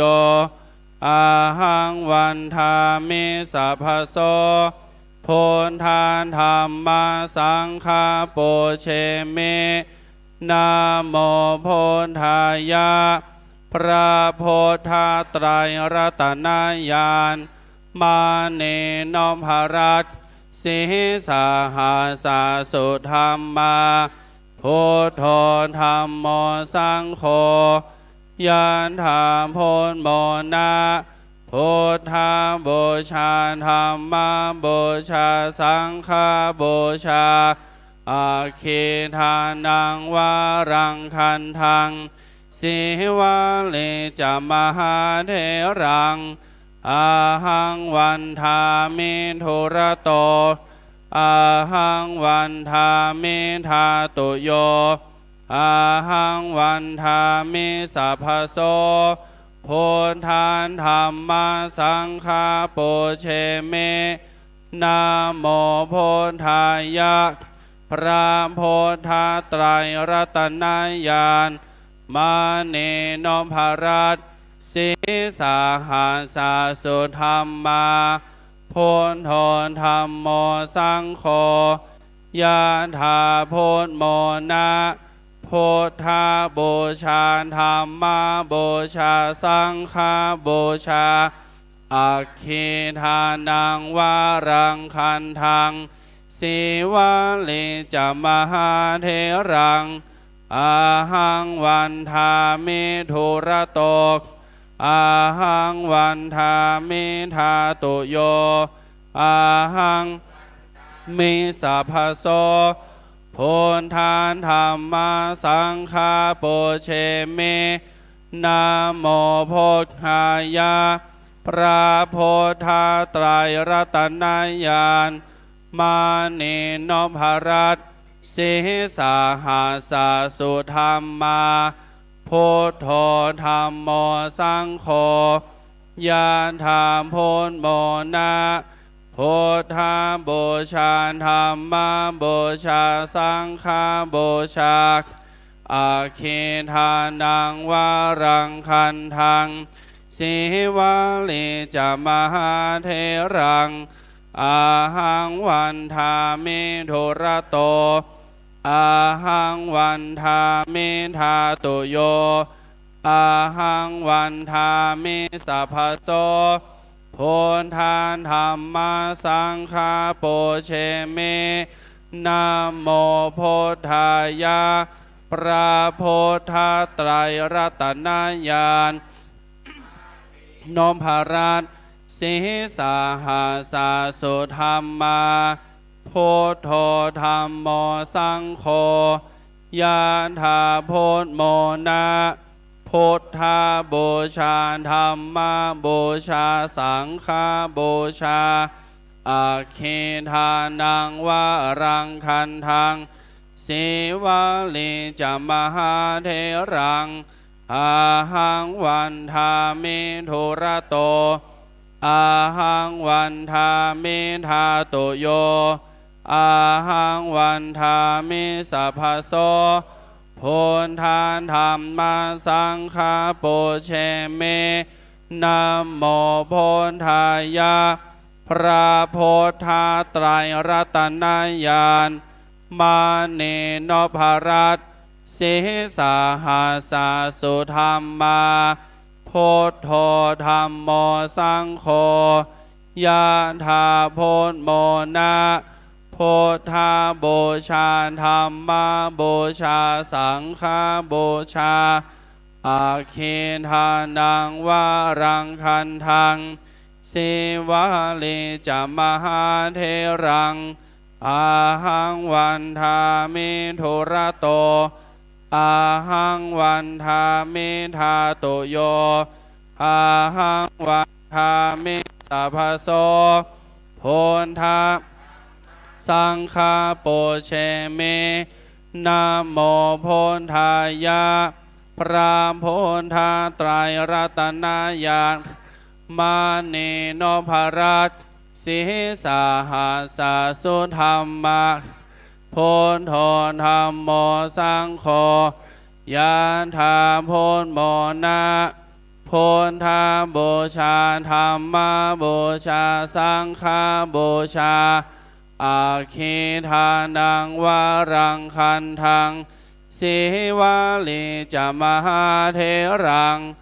อาหังวันทามิทุระโตอาหังทาโตโยอาหังวันทามิสัพพโสพุทธาธัมมาสังฆาโปเชเมภวะโตสัมพัมมังคลังรักขันโตสัพพันเทวตาสัมภาโพนทาโนมภาเวอนาสัมพันธรรมมาโนมภาเวอนาสัพพาสังขาโนภาเวอนาสัทธาโสธีภาวันตุเตสาธุสาธุสาธุอนุโมทามิเรียบร้อยอนุโมทนาบารมีพระองค์ท่านรับทราบเรียบร้อยละให้ทุกท่านได้เป็นจอมเจ้าและเจ้าจอมของตระกูลมหาจักรพรรดิที่รวยที่ร่ำและก็มีโภคทรัพย์บริบูรณ์พูนสุขในที่ทุกสถานในการทุกเมื่ออย่าได้มีความทุกข์ยากลำบากเห็นใจความทุกข์ขออย่าได้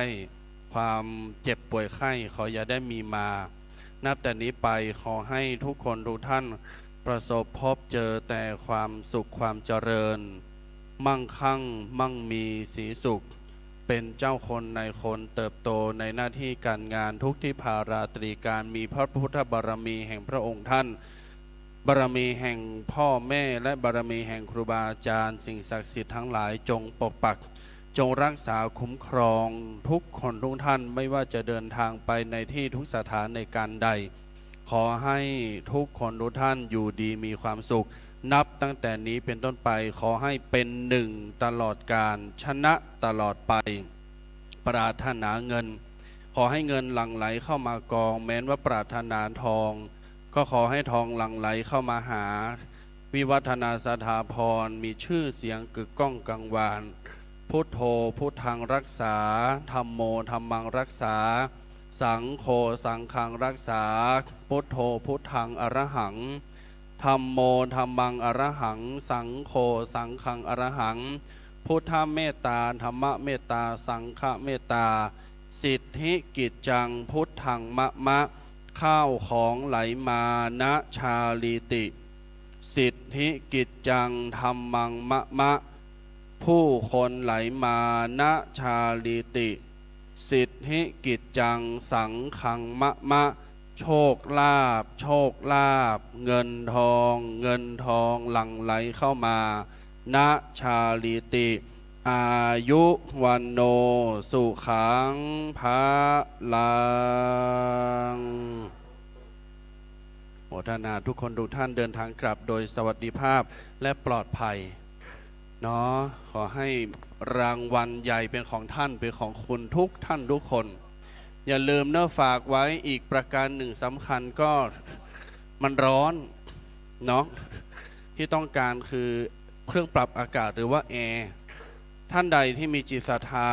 ก็ปวารณาถวายหรือรับเป็นเจ้าภาพแจ้งความประสงค์ได้ อย่างที่ท่านทั้งหลายได้มาประสบพบเจอเมื่อเวลาเรามาทำพิธีทำบุญหรือมาทานอาหารกันตรงเนี้ยมันร้อนอบอ้าวก็ไม่มีความโปร่งไม่โล่งแล้วก็ไม่สบายใจกระวนกระวายแม้กระทั่งพระสงฆ์เมื่อวานเมื่อคืนหลังจากกลับไปแล้วไลน์มาเต็มเลยติงตังติงตังติงตังติงตังบอกว่าถ้ามางานต่อไปนี่น่าจะเย็นแล้วนะนี่เขาบอกแบบนี้นั้นก็ให้สัญญากับเขาไปฉะนั้นก็ฝากไว้ในความปรารถนาของทุกคนทุกท่านไว้อนุโมทนาโยมแม่รับเป็นเจ้าภาพถวายโยมแม่สุขุมาพรเนาะพร้อมคณะอนุโมทนาสาธุมาธุสาธุแอร์มีเจ้าภาพแล้วจะได้เย็นแล้วสาธุจะทำบุญด้วยความดีใจและชุ่มฉ่ำใจแล้วสาธุสาธุโมทนาเนอโยมแม่เนอ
ครับบัดนี้ทางท่านพระสมุกิตติทัตกิติโสพนเมธี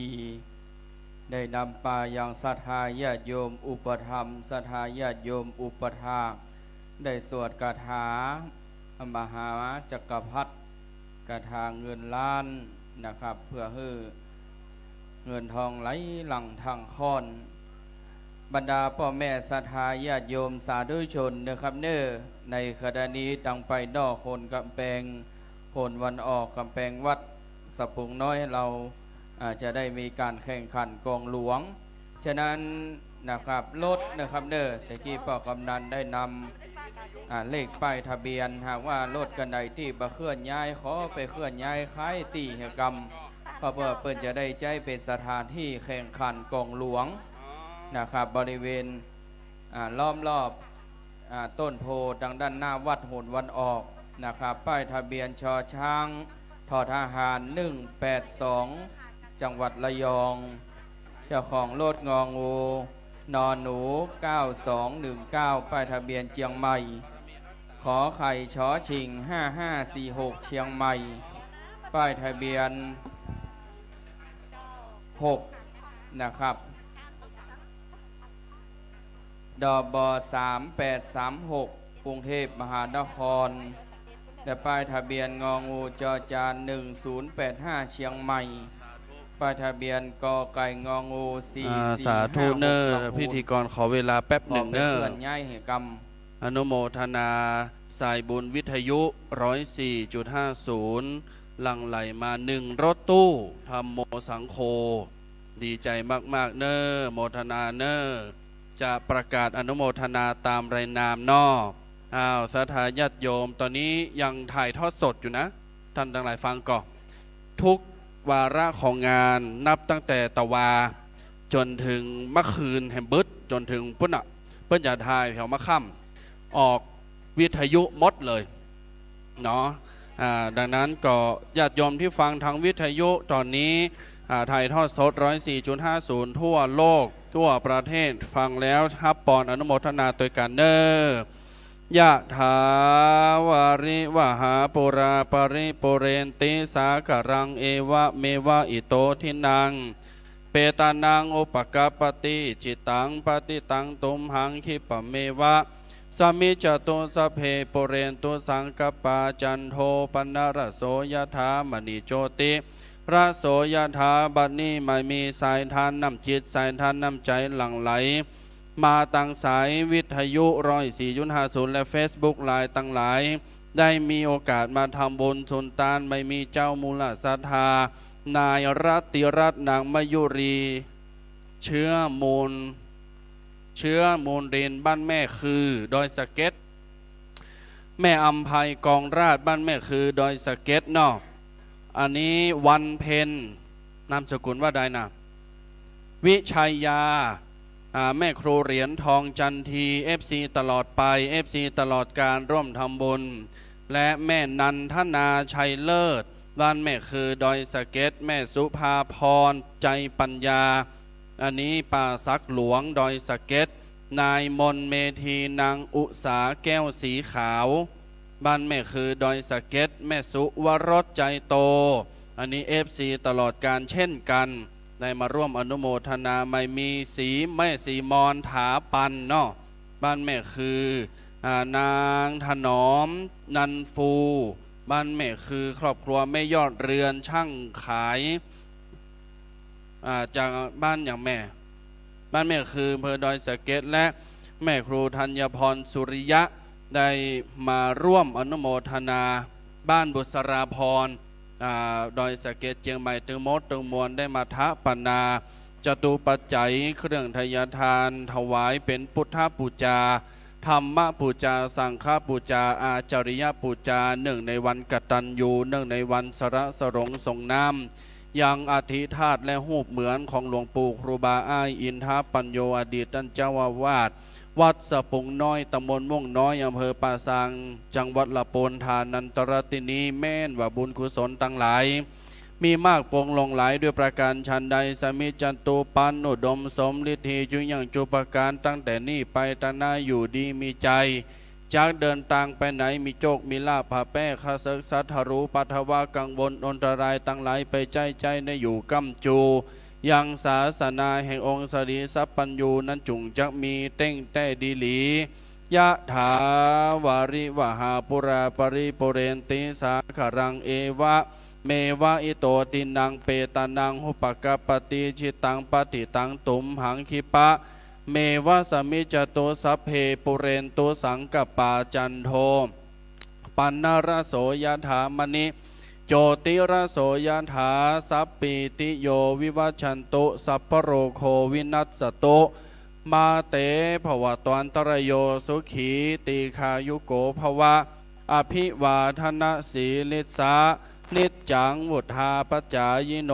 จัตตารโอธรรมา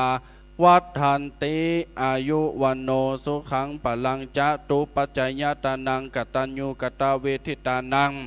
อุติสาตานังยาวะนิปานังปรมังสุขังโอทนาเนอหันกันก้าในไลน์หันกันข้างในไลน์ในเฟซกันเวลาจัดวิทยุเนาะเสียงเขาเท่าอยากฟังวิทยุเสียงเท่า ประเดี๋ยวนี้32บันไดแม่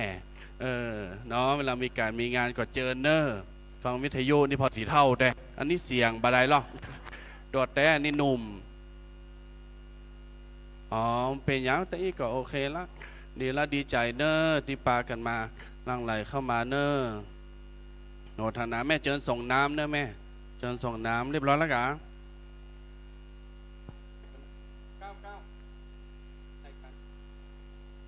โอเค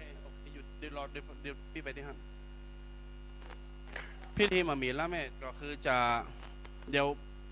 บางตนที่เพิ่นไปได้มาตอนเช้าเพื่อจะมาตานกำลังตอนบ่ายตอนค่ำตอนแล้วค้างแฮม8 วัดที่เพิ่นไปได้มาทำพิธีแล้วก็ตอนบ่ายจะมีแข่งกองหลงแข่งขันกองหลวงจะดาราหน้าห้องน้ำเนาะไปจุกหน้าห้องน้ำกันเดี๋ยวไปเปิดงานกองหลวงดีละหมดนั่นกะดีละอยู่บนนี้ฟังวิทยุหมดเนาะมาเนอร์แม่เนอร์มาเนอร์ยินดีต้อนรับนี่แม่คือเนาะแม่คือดอยสะเก็ดหมดเลย มาถ่ายรูปแม่มาถ่ายรูปมาถ่ายรูปกับพระอาจารย์ขอนี่ช่างภาพอยู่ตรงนี้แม่เอาโทรศัพท์มือช่างภาพได้เลยยอมแม่ท่านใดที่นั่งเก้าอี้บ่ได้ปาดกองวงถ้ากินเข่าเรียบร้อยก็บรรเลงเลยเนอพิธีกรโฆษกท่านโอโมเชิญได้เลย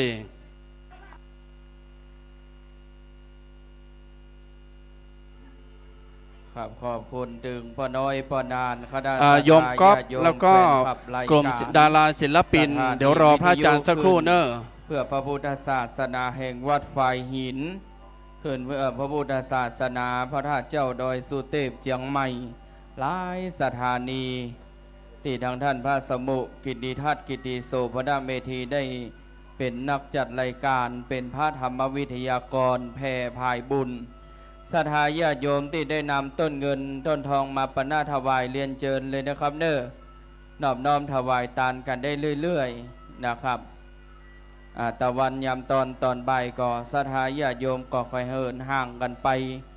เพราะเนื่องจากว่าตลอดในช่วงภาคเจ้าก็ได้เดินทางมากันนะครับมาร่วมตั้งโรงทานขอบคุณทุกโรงทานเย็นตาโฟก๋วยเตี๋ยวส้มตำนะครับตลอดจนถึงลูกจีนทอดในร้ายโรงทานที่ยังบ่มดบ่เสี่ยงกันเตื้อก็มีโอกาสกันละเวลาบริการกันได้ตลอดไปจนถึงภาคค่ำยามเย็นก็ได้เนอะครับเนอะโรงทานไหนที่บริการไปแล้วยังเหลืออยู่นะครับใครที่ยังบ่ได้ถวายน้ำสงฆ์นะครับหอสลงส่งอาบยังอธิษฐานของหลวงปู่ครูบาอ้ายก็เรียนเชิญกันได้นำคอมเมนต์ส่งปล่อยสวยดอกให้หอมกันบริจาคกันได้ตามกำลังศรัทธาขอเมตตาโซเฟอร์รถนะครับเจ้าของรถทุกการที่จอดบริเวณทิศตะวันออกนอกกำแพงวัดบริเวณลานต้นโพขอเมตตาไปเคลื่อนย้ายค่ายให้เปิ่นกำเด้อครับเด้อบัดนี้จะแข่งกองหลวงโยมแม่ได้ละนอแฟดได้ขอบคุณเด้อขอบคุณคณะทีมงานที่มีคุณภาพฟ้อนไก่ลายนะครับและขอประกาศหาเจ้าของกระเป๋าเงินล้านของภัยที่มาวางไว้ที่ห้านกองอำนวยการขอมาหับเอากำเด้อครับเด้อกระเป๋านะครับกระเป๋าสีม่วงแล้วก็จะมีโบติดบริเวณสายกระเป๋านะครับเป็นของภัยคนใดมาหับเอาที่กองอำนวยการนี่นะครับเด้อกระเป๋าเปิดดูแล้วเงินมันนี่หลายล้านนะครับถ้าบัญชีค้านก็มีเงินเป็นแสนนะครับเด้อกระเป๋าภัยที่ให้วางหายอยู่บริเวณกองอำนวยการและขออนุโมทนาขอบคุณไปหายังแม่วนิดาชูชาติอุทิศส่วนบุญกินบุญตานไปหายังพ่อชุมและนายพจนชูชาติอันได้กระตามมอละนาจุติตายไปแหม100 บาทเรื่องนั้นบ่ายมีมูลศรัทธาแม่เลี้ยงสายแก้วนะครับนาชาศิลร่วมบริจาคมานิแหม50 บาทเรื่องนั้นบ่ายมีคุณโยมสิงแก้วคุณโยมรัตนาสมบนา100 บาทนายบุญชัยตะวงร่วมทำบุญมานี่แหม100 บาทเด็กชายณภัทรรุผลแท้ได้ปลาเอาพ่อเอาแม่มาห้อมกินหอมตันมานี่แหม100 บาทขอบคุณเน้อนะครับขอบคุณนักหน้าขอบคุณหลายๆนะครับในช่วงนี้ดุริยะดนตรีปัดก้องกองวงแบบประยุกต์นะครับแห่งล้านนาเพชรลุงนาตราชการงานกันไปในช่วงภาคค่ำยามเย็นประมาณ1 ทุ่มครึ่งเป็นต้นไปนะครับเน้อในส่วนของภาคค่ำยามคืนลื่นเริงบันเทิงใจดนตรีลำวงมาตรฐานการกุศลวันนี้แอลได้สบายทำบุญได้สบายภาคค่ำยามเย็นจะได้แอ็กเซอร์ไซส์ไปในตัวนะครับทำบุญทำกุศลกันไว้เปิดวายะถาวาลิวาหาเฮมันทำนาบุเบิกขึ้นเตอขึ้นฮอนจะไปรับไปนอนอ้างหาโจกหาลาบหวังจักถูกหวยรางวัลที่1ที่2เฮมันเพียนปองยาเวียงยาการยานาก็ได้ยาให้ก็ดีถั่วเหลืองถั่วดำถั่วแดงถั่วดินทา มีก็เอามาใส่มีต้นว่าผักกาดเท่าไปขายกาดมันก็ดึงได้สตางค์ถ้าผัวเป็นคนทางเฮือเมียเป็นคนปลูกมันดึงจะถูกเป็นของธรรมดาเฮือช่วยกันเฮเฮือช่วยกันหาเฮือเป็นผัวแก้วเมียแสงเฮือเป็นผัวแป้งเมียเตบอย่าได้เป็นผัวเพศเมียพีมเฮือเป็นตัวอย่างตีดีแก่ลูกเต้าเหล่าล้านเรื่องการเรื่องงานยะฮือเขาพอจะไปจุไปรอลูกเล่นละการพนันกันวันรับเมื่อวันก็ขอเฮอได้เงินหมื่นสะดุ้งตกใจตื่นก็ขอเฮอได้เงินแสนวันใดแก่นก็ขอเฮอได้เต้าคำแดงขะแนงหมักเป้ายานาใส่เขาก็ขอเฮอได้เข้าใหม่ลายเรื่องบงจีแม่งใจเฮอมีมาบังเกิดขอเฮอได้เข้างวงงามล่ำเลิศงวงเต่าน้องเต่าขาจะฮิก็ขอเฮอมาจะหาก็ขอเฮอได้เลี้ยงเป็ดเลี้ยงไก่ก็ขอเฮอได้ไข่ลายแม่นว่าเอาไปคืนไปขายยังห้านยังแพงบัดเดี๋ยวนี้มันรู้จะแกน5 บาทปลายมีลูกปวดใจก็ขอเฮอเป็นเจ้าเป็นนายทหารและตำรวจเฮอเปิ้นอ้างเปิ้นอวดอย่าได้จวดทางศาสนาขององค์พระสัมมาสัมพุทธเจ้านั้นจูงจักมีเตี้ยงแต่ดีหลีจิมเตอเปิ้นว่าปอนน้อยบ่ดอปอนนานปอนอาจารย์บ่ดอปอนตุเจ้านะครับหัววัดหัววาที่กำลังเดินทางมาถึงนิมันตนาที่ศาลาหอฉันอุดมสมสุขแห่งวัดสปุงน้อยนะครับทางท่านพระสมุกิจนิทัศน์กิตติโสพนาเมธีเจ้าว่าจะได้เมตตาถวายเครื่องทยทานแต่ละหัววัดที่กำลังเดินทางมาถึงนะครับ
ครับพ่อแม่ศรัทธาน้ำดื่มนะครับน้ำดื่มเย็นเป็นน้ำเย็นใสเป็นน้ำใจพี่น้องสปุงน้อยนะครับเด้ออยู่ในแต่ละถังน้ำแข็งแต่ละจุดนะครับบริการดื่มกันได้ถ้าท่านบัฟังไปที่ใดตังใดแห่งบักกี้นาทีข้างหน้าก็จะมีการแข่งขันตีกองหลวงนะครับในช่วงนี้ก็กินตาลทำบุญโดยการขอบคุณเน้อนะครับศรัทธาติตามลำตุยพระเทลานุเถระพระสงฆ์แต่ละหัววัดหัววาที่ได้มาห่วมกินละหอมตานกับครูบาสังฆะพระเทลานุเถระขอบคุณเน้อ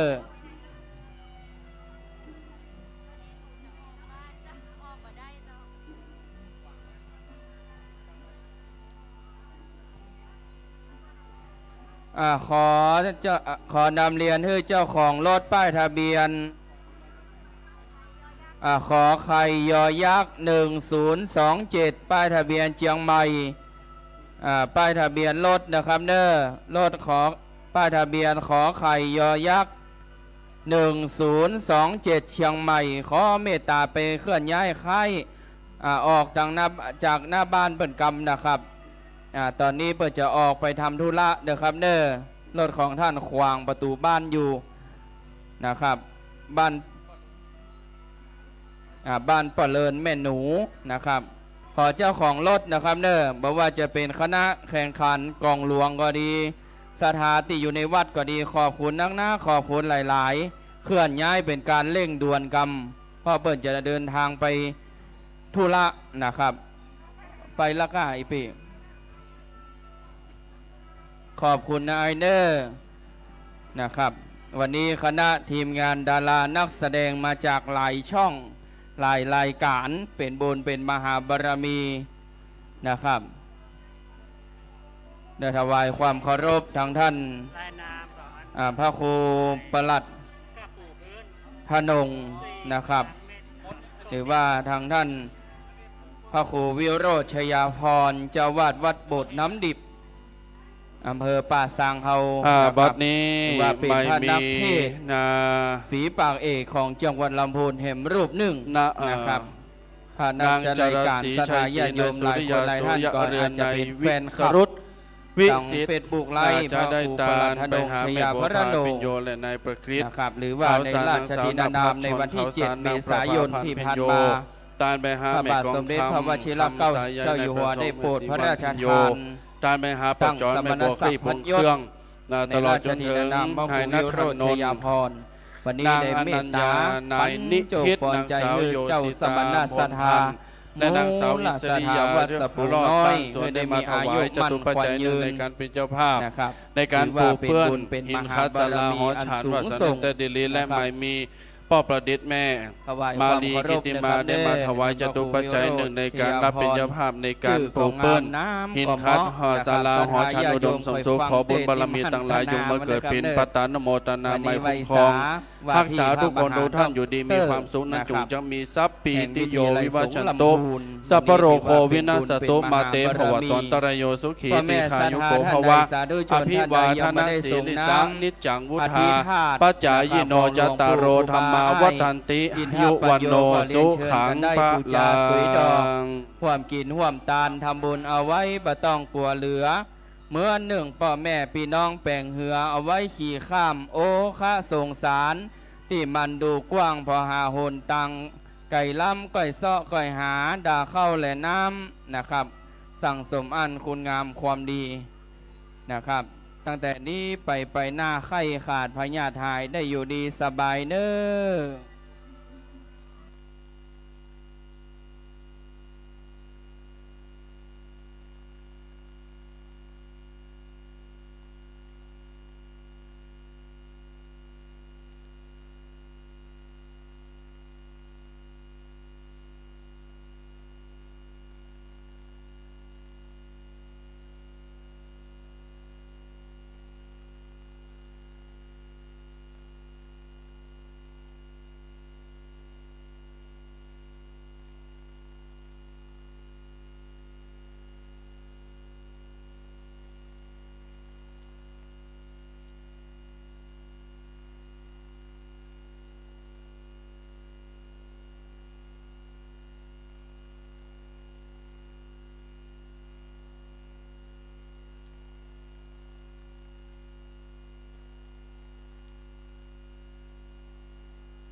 ครับหลังจากพ่อแม่ศรัทธากินข้าวน้ำจำข้าวตอนเป็นที่เรียบร้อยแล้วก็คือกำลังอกกำลังใจนะครับดุริยะดนถีนะครับปัดกองกองวงเพชรลูกนาตราชบรรเลงกันอยู่ในภายในวัดนะครับค ผลไปนอกก็จะมีการแข่งขันดึงด้านการแข่งขันตีกองหลวงนะครับเด้อประชันกองหลวงนะครับทางอำเภอป่าซางแต่ละตีนี้จะนิยมในส่วนของการแข่งขันอนุรักษ์กองหลวงแห่งดินแดนล้านนานะครับแล้วก็ศรัทธาญาติโยมสาธุชนที่กำลังเดินทางมาเป็นรอบที่2ที่3ก็ดีนะครับก็เรียนเชิญกันได้ปูจายังในส่วนของเรียนครูบาเจ้าอ้ายอินทปัญโยน้ำขมิ้นส้มปล่อยนะครับ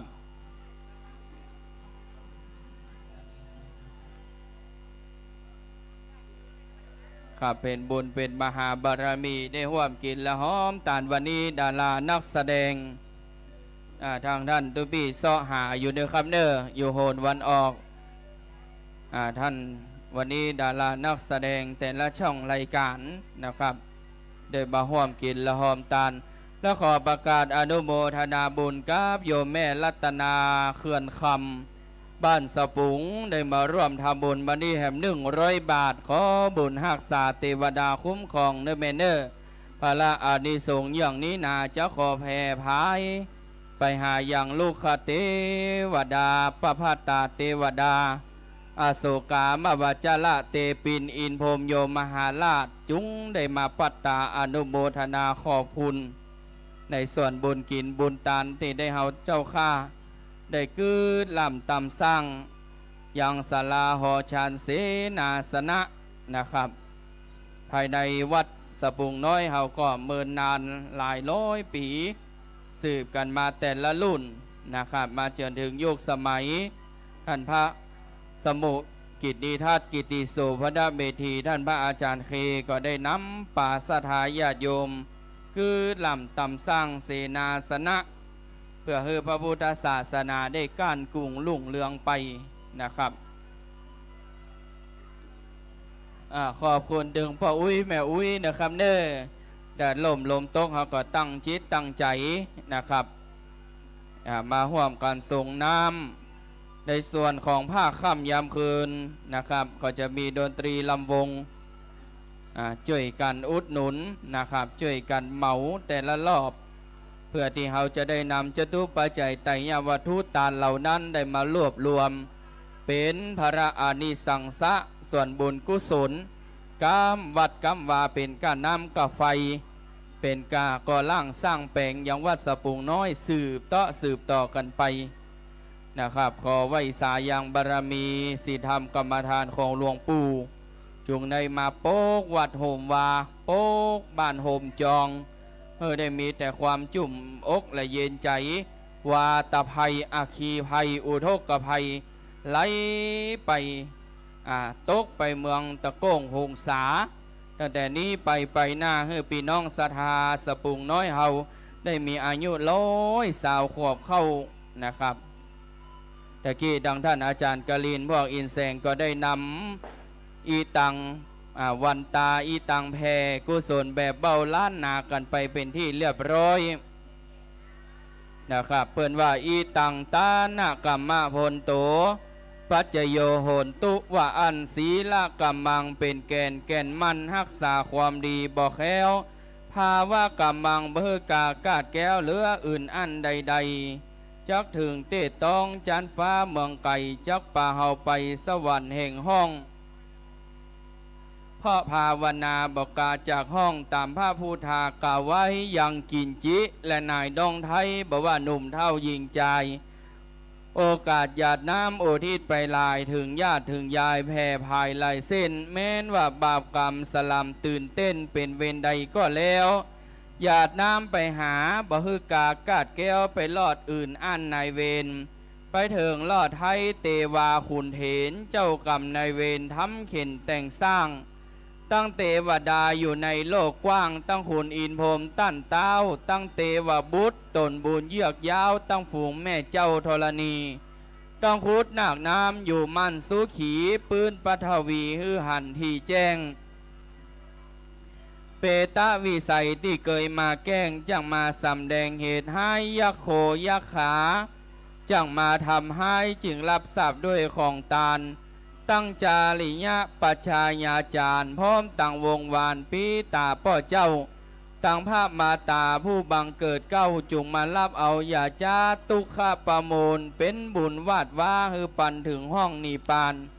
สุขีตานะตานังแก่นสารฮือเป็นของตันต้นตัวแห่งข้า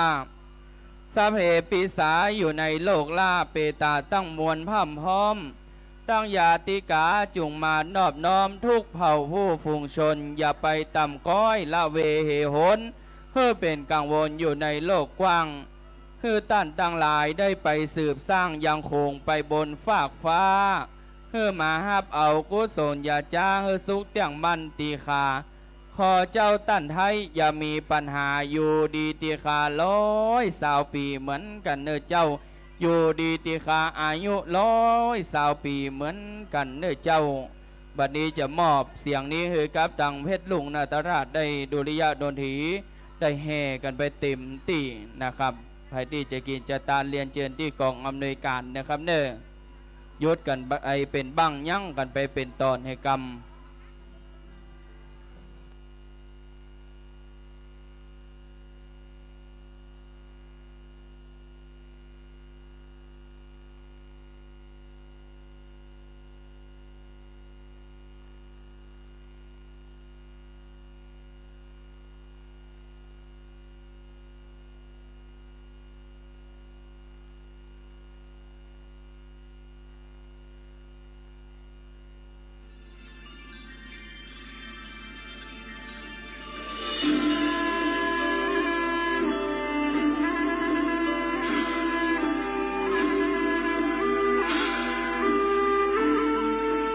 รูบาขลังกองลวงดังบาติกสดสีประเพณีดีงามวัดสะปุ่งน้อยตำบลม่วงน้อยอำเภอป่าซางจังหวัดละปูนขอเชิญผู้ใจบุญทุกท่านร่วมทำบุญสุนตานงานใหญ่2 วาระหว่างวันศุกร์ที่26และวันเสาร์ที่27พฤษภาคม2566โดยมีกำหนดการดังต่อไปนี้วันศุกร์ที่26พฤษภาคมเวลา1 ทุ่มเป็นต้นไปประกอบพิธีพุทธาภิเษกเสกซ้อมย้อมยศสมเด็จองค์ปฐมต่างมหาจักรพรรดิทรงล้านนาพระประธานศาลาหอฉันอุดมสมสุขวัดสะปุ่งน้อยเวลา2 ทุ่มแสดงพระธรรมเทศนาอบรมสมโภชองค์พระประธานศาลาหอฉันอุดมสมสุขสมเด็จองค์ปฐมปางมหาจักรพรรดิล้านนาวันเสาร์ที่27พฤษภาคม2566เวลาตี 5ประกอบพิธีเบิกพระเนตรหรือไข่ตาพระเจ้าพระประธานศาลาหอฉันอุดมสมสุขบายท่านได้คำศาสนาพระประธานศาลาหอฉันอุดมสมสุขและวันนี้ก็เป็นวันทำบุญในการพระพุทธมนต์เบิกพระเนตรไถ่สายตาพระเจ้าแล้วก็งานประเพณีส่งน้ำอธิธาตุและหัวเมืองของหลวงปู่ครูบาอ้ายอินทปัญโยอดีตเจ้าวาดวัดสะปุ่งน้อยดังนั้นญาติโยมท่านผู้ฟังและท่านผู้ชมทางวิทยุหรือทางไลฟ์สดที่ติดตามชมติดตามฟังตั้งแต่ตะเจ้ามาหรือว่าตั้งแต่ตะวามาก็ขออนุโมทนาขอบุญปกปักรักษาคุ้มครองได้อยู่เย็นเป็นสุขทุกติภาราติการเดินฐานนิ้วประกวดร้องเพลงไทยลูกทุ่งฝ่าเท้าสูงนะประชันกองหลวงล้านนาอธิษฐานขึ้นไปเลยเนอะย้อนยุคและเหยียบบนรองเท้าเอาเจิญนะครับ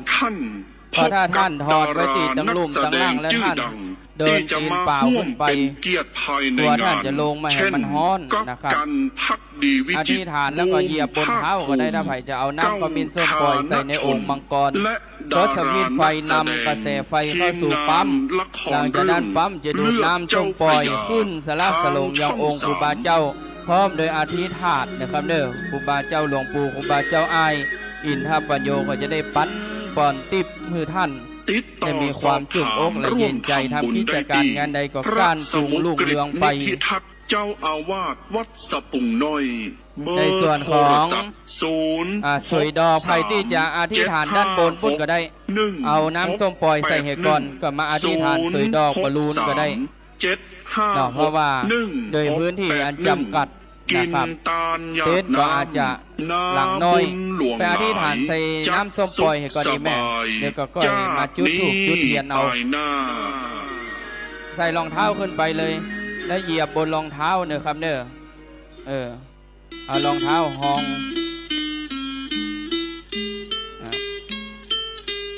เพราะว่าโอ้ซื้อว่าในช่วงนี้พื้นกระเบื้องมันจะฮ้อนพอสมควร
จากเอาน้ำส้มปล่อยใส่ใน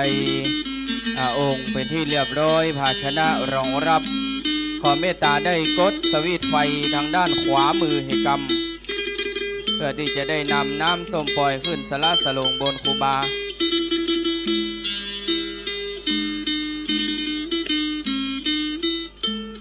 มันจะมีสวิตช์ไฟอยู่ทางด้านขวามือป่อฮะเด้อตั้งลุ่มตั้งข้าง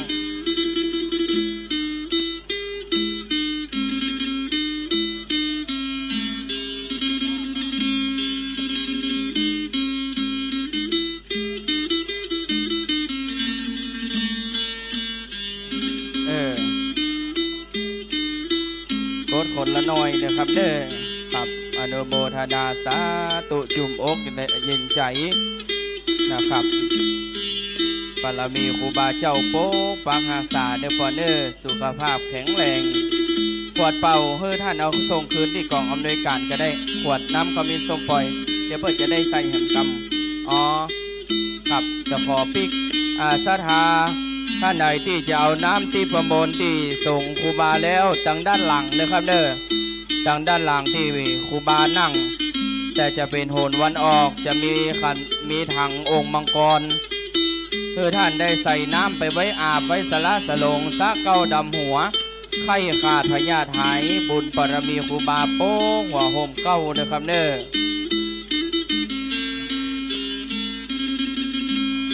ไข่หอมกันนะครับเป็นเส้นเป็นสายพ่องก็มาเจ้าพ่องก็มาควายเจิญพ่อแม่ยิงใจกินตันใจขับบันนี้แม่เลี้ยงดงเยารัตนาวิกล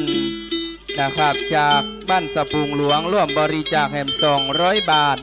อธิษฐานจดอเนปเนอร์อธิษฐานใส่ในตู้บริจาคจดอะไรใหม่เอาชื่อให้เหกรรมเดี๋ยวจะได้ประกาศอนุโมทนาขอบคุณกับบรรดาพ่อแม่ศรัทธาผู้มาเป็นเจ้าภาพผู้มาเป็นเจ้าศรัทธานะครับ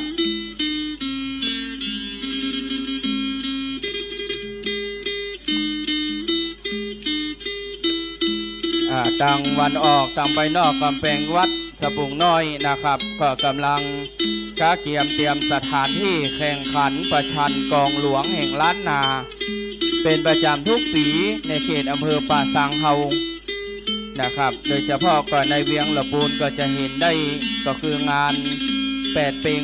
ส่งน้ำองค์พระบรมธาตุเจ้าหริพูนชัยที่ศาลากลางหลังเก่านะครับ แต่ว่าในเขตป่าซางเขตจอมตองสันปะตองนะครับเกือบทุกวัดนะครับเนี่ยในการแข่งขันวันนั้นก็ไปปากันที่วัดบ้านเหล่าพระเจ้าตาเขียวนะครับส่งน้ำองค์พระเจ้าตาเขียวก็ได้ทำการแข่งขันกันไปนะครับวันนี้ก็สถานท่านไหนที่ได้เดินทางมาถึงแล้วก็ลงทะเบียนรายชื่อนะครับในช่วงภาคบ่ายเขาก็จะมีการแข่งขันกันไปภายในวัดก็ดนตรีดุริยะดนตรีปาดก้องกองวงก็อุ้มงันกันไปกองอำนวยการก็เชิญชวนพ่อแม่ศรัทธาบัดนี้หมายมีครอบครัวของพ่อเลี้ยงประสงค์นะครับแม่เลี้ยงปนัดดามูลลังสีศรัทธาพี่น้องบ้านแม่แรงได้ร่วมทำบุญมานี่แหม100 บาทขอบคุณเน้อพ่อเน้อแม่เน้อสุขภาพแข็งแรงเหมือนพญาจ้างไปศาลเจ้านะครับตั้งแต่นี้ไปหน้าให้มีแต่ความสุขความเจริญนะครับขอบารมีพุทธบารมีธรรมบารมีสังฆบารมีแห่งหลวงปู่ครูบาเจ้าอ้ายอินทปัญโยปกปักหักษาตามพระคาถาของทางท่านพระสมุกิตนิทัศน์พระสมุกิตนิทัศน์กิติโสภณเมธีท่านพระอาจารย์เคเปิดว่าสิทธิกิจจังพุทธังมะเข้าของไหลมานาชาลิติสิทธิกิจจังธรรมังมะผู้คนไหลมานาชาลิติสิทธิกิจจังสังฆังมะโชคลาภเงินทองไหลมานาชาลิติอยู่เย็นเป็นสุขมั่งคั่งตลอดปีมั่งมีตลอดไปอันนี้ด้วยบุญด้วยมหาบารมีปอนใจของทางท่านเจ้าอาวาสได้ติดป้ายเด่นสง่างามตาข้างหลวงปู่ครูบาเจ้าอ้ายนะครับอดีตเจ้าอาวาสขอบารมีของหลวงปู่จงปกปักรักษาเด้อ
ท่านโอโมเข้ามาพักบนศาลาก่อนก็ได้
ศรัทธาญาติโยมสาธุชนด้านในญาติโยมท่านใดที่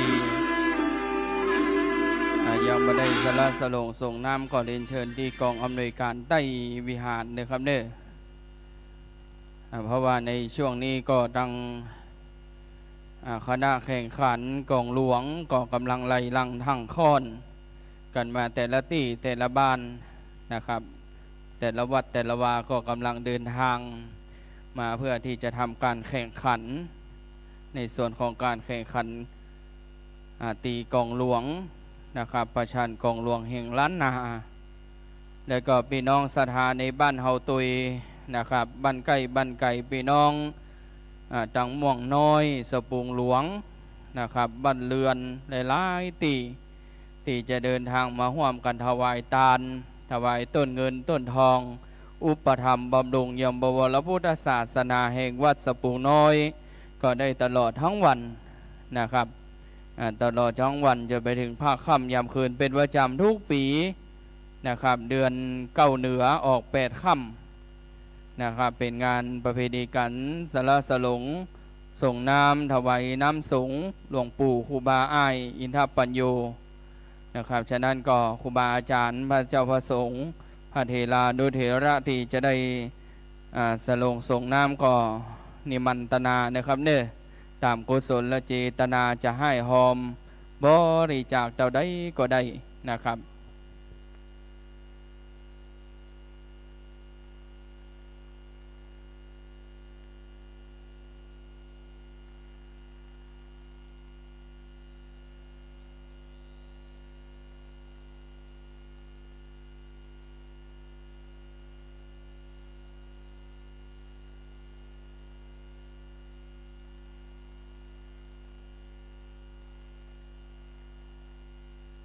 ครับขอบคุณถึงคณะดารานักแสดงนะครับวันนี้โดยเมตตา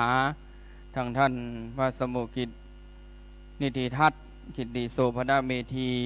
นะครับได้บอกบุญอุเอิญเชิญชวนกันไปวันนี้ถึงดารานักแสดงชื่อดังนะครับโดยเฉพาะก็ซึ่งเป็นคณะศิษย์ของทางท่านพระครูบาเจ้าบอกว่าจะเป็นกอบกันภักดีวิจิตรบูมภาคภูมิก้าวฐานชนนะครับได้เดินทางมาห่วมกินห่วมตาลตั้งแต่ในช่วงภาคเจ้าจนถึงยามตอนบ่ายโมง13 นาทีขอบารมีแห่งหลวงปู่จงโป๊กปากหักษาเพื่อกิจการงานแสดงของท่านได้กว้างใหญ่ไพศาลการเงินการทองก็ได้ราบรื่นและเรียบร้อยนะครับโอกาสหน้าปีหน้ามีโอกาสมีกันละเวลาก็แวะเวียนกันมานมัสการได้ช่วยกันอุดหนุนบำรุงพระพุทธศาสนาอุปถัมภ์อุปถากกันไปนะครับวัดวาศาสนาก็จะได้ก้านกุงรุ่งเรืองเพชรลุงนาตราชก็พักผ่อนหย่อนกันหย่อนสะดวกกันไปเป็นบ้างยั่งกันไปเป็นตอนนะครับบรรดาพ่อแม่ศรัทธาเฮาที่จะได้ถวายน้ำสงฆ์อธิษฐานเหลือเวลาแห่งบักกี้ชั่วโมงนะครับเน้อเพราะว่าหลังจากนั้นในช่วงภาคค่ำยามคืนก็จะได้นิมันตนาอังการราธนาเอาอธิษฐานของหลวงปู่ครูบาอ้ายอินทปัญโยขึ้นปฏิสถานยังกุฏิโหงหลวงนะครับ1 ปีก็จะได้อาราธนาหลวงมาคือพ่อแม่ศรัทธาได้ไหวสาสักการะเป็นประจำทุกปีนะครับในเดือน9 เหนือออก8 ค่ำนะครับวันนี้มีโอกาสกาลเวลาแล้วก็ป่าเอาลูกจุงเอาหลานซะเก่าดำหัวสุมากาละวะกันไปเรื่อยๆนะครับ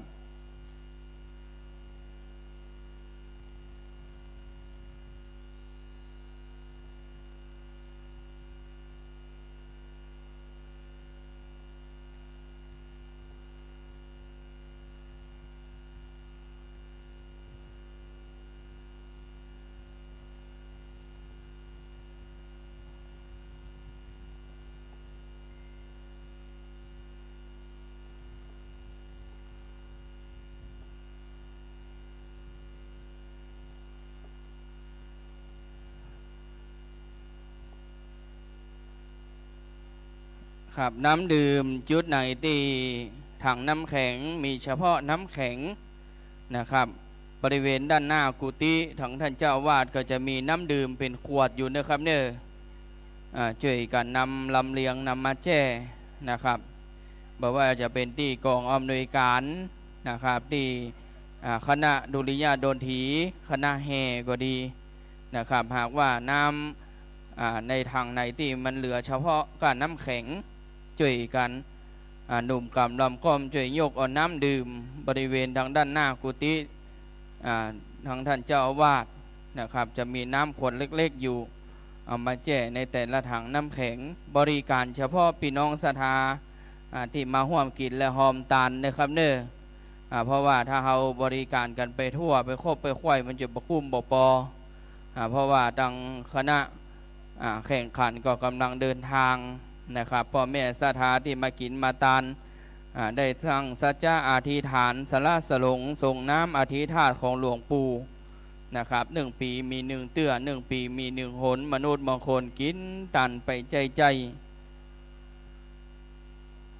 อันนี้คงที่จะเป็นโรงทานรอบ2รอบ3นะแม่เนาะครับอนุโมทนาเน้ออันนี้เป็นโรงทานน้ำแข็งใสเป็นน้ำเย็นใสเป็นน้ำแข็งใส่เป็นน้ำใจของพี่น้องสปุงน้อยเฮา นะครับอนุโมทนาขอบคุณถ้ามันฮ้อนมาตั้งใกล้กองอำนวยการในมันดูตั้งนะครับอนุโมทนาขอบคุณเนอ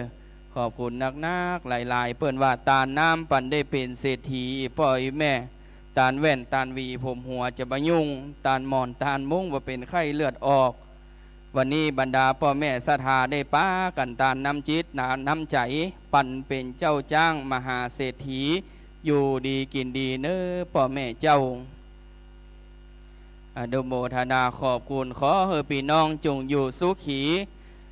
และอย่าได้มีเพศภัยมาต้องขอบุญรักษาเตวาปกป้องธรรมะคุ้มครองบรรลดเฮอมีชื่อเสียงเงินทองลาภยศปรากฏเกียรติก้องดีงามแม่นว่าพ่อแม่พี่น้องจะเกิดอย่างก็ตามจุงประสบความสำเร็จแม่นมั่นเจ้าให้เจ้าสวนปลูกพักปลูกไม้ก็ขอให้ได้ผลดีคนขายคนก้าก็อย่ามองสีก้าอย่างมีกำไรเป็นก้อนคนที่ว่าแก่นขาดแฟนกู้อ้อนยามขี่ยามนอนเปี่ยวว่างหรือคนที่ตกเป็นพ่อไม้แม่ห้างต้องปัดกู้ข้างเบินมาขอฮือป้าหักสมปรารถนาได้กู้วิวาหกเนื้อเจ้าขอผ้าคุ้มของคนแก่คนเฒ่าลูกหลานวัยเยาว์อ่อนน้อยเฮอมีอายุยืนนับหมื่นนับร้อยวันณะเป่งป้อยนวลใหญ่สุขาภาละจิตตาแจ่มใสอย่ามีโลภัยอันใดมาป้าน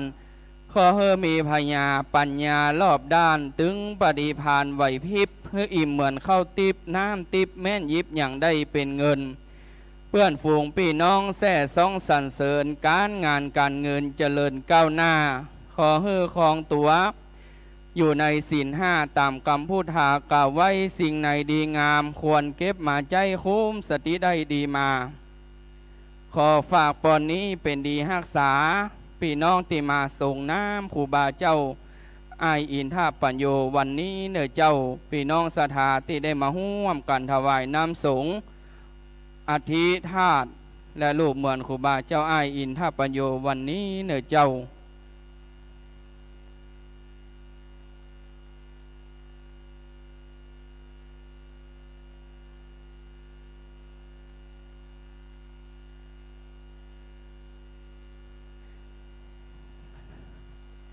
ครับเดี๋ยวเฮอจังปีจังแนดุริยะดนทีได้พัก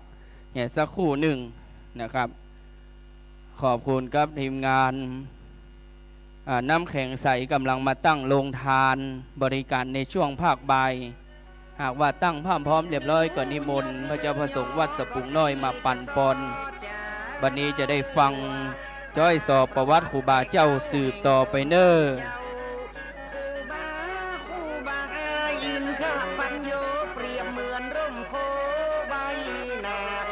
สปุงน้อยเมินมาประวัติอุบาบอกเล่า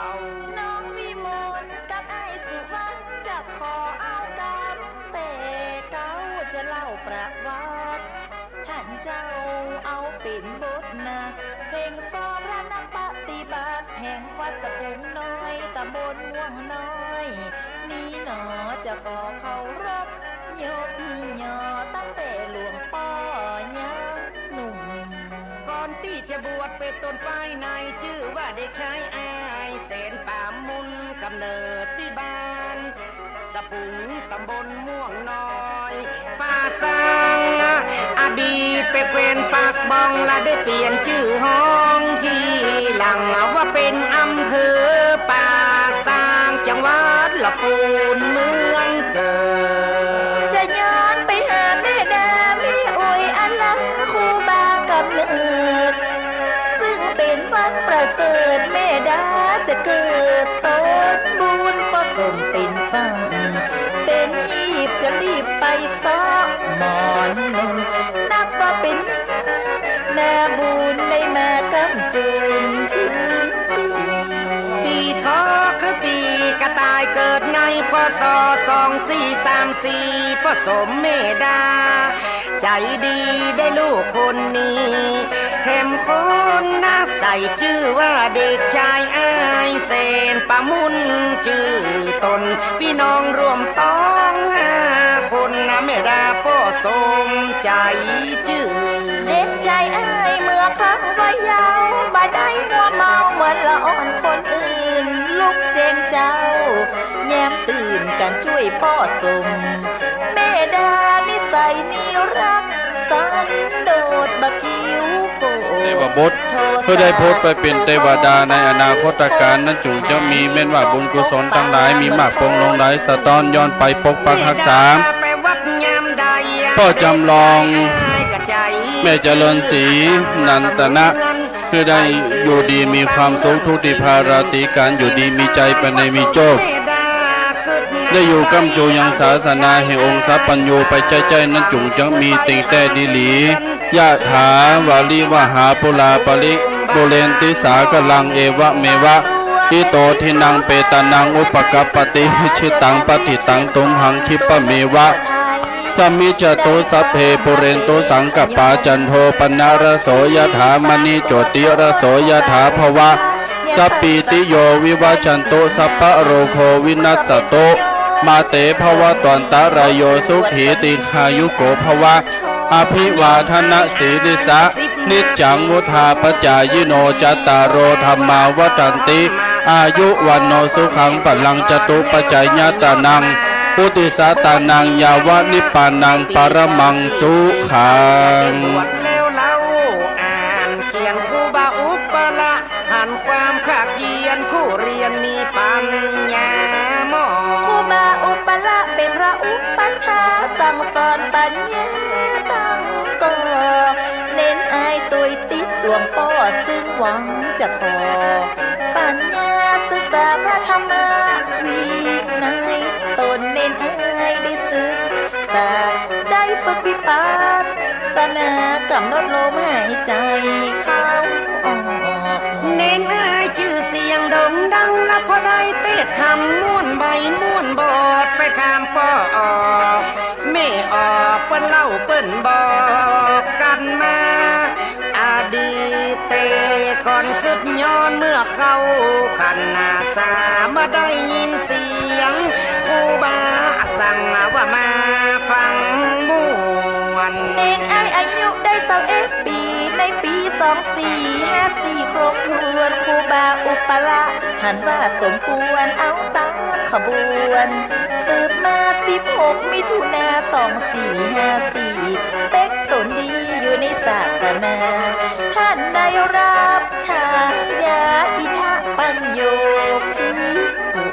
ในอุโบสถแห่งวัดป่าตาลครูบาอาจารย์นั่งจุจะได้เป็กตนภิกขุโดยมีพระอกปัจฉาครูบาวงวัดเอวังหนโตสัมปติอิมินามตุบุพานาจาตาเนโภจนะหรตาเนตยวัตุตาเนอุติสาตาเนอเพจาอาสาตรณะสัพพะโลกิญะโลกุตระสัพพะสัมปตินังอรหันตาอรหันติมัคคัญญานังตินังนิพพานะปัจจโยโหตุโบนิจังบัดนี้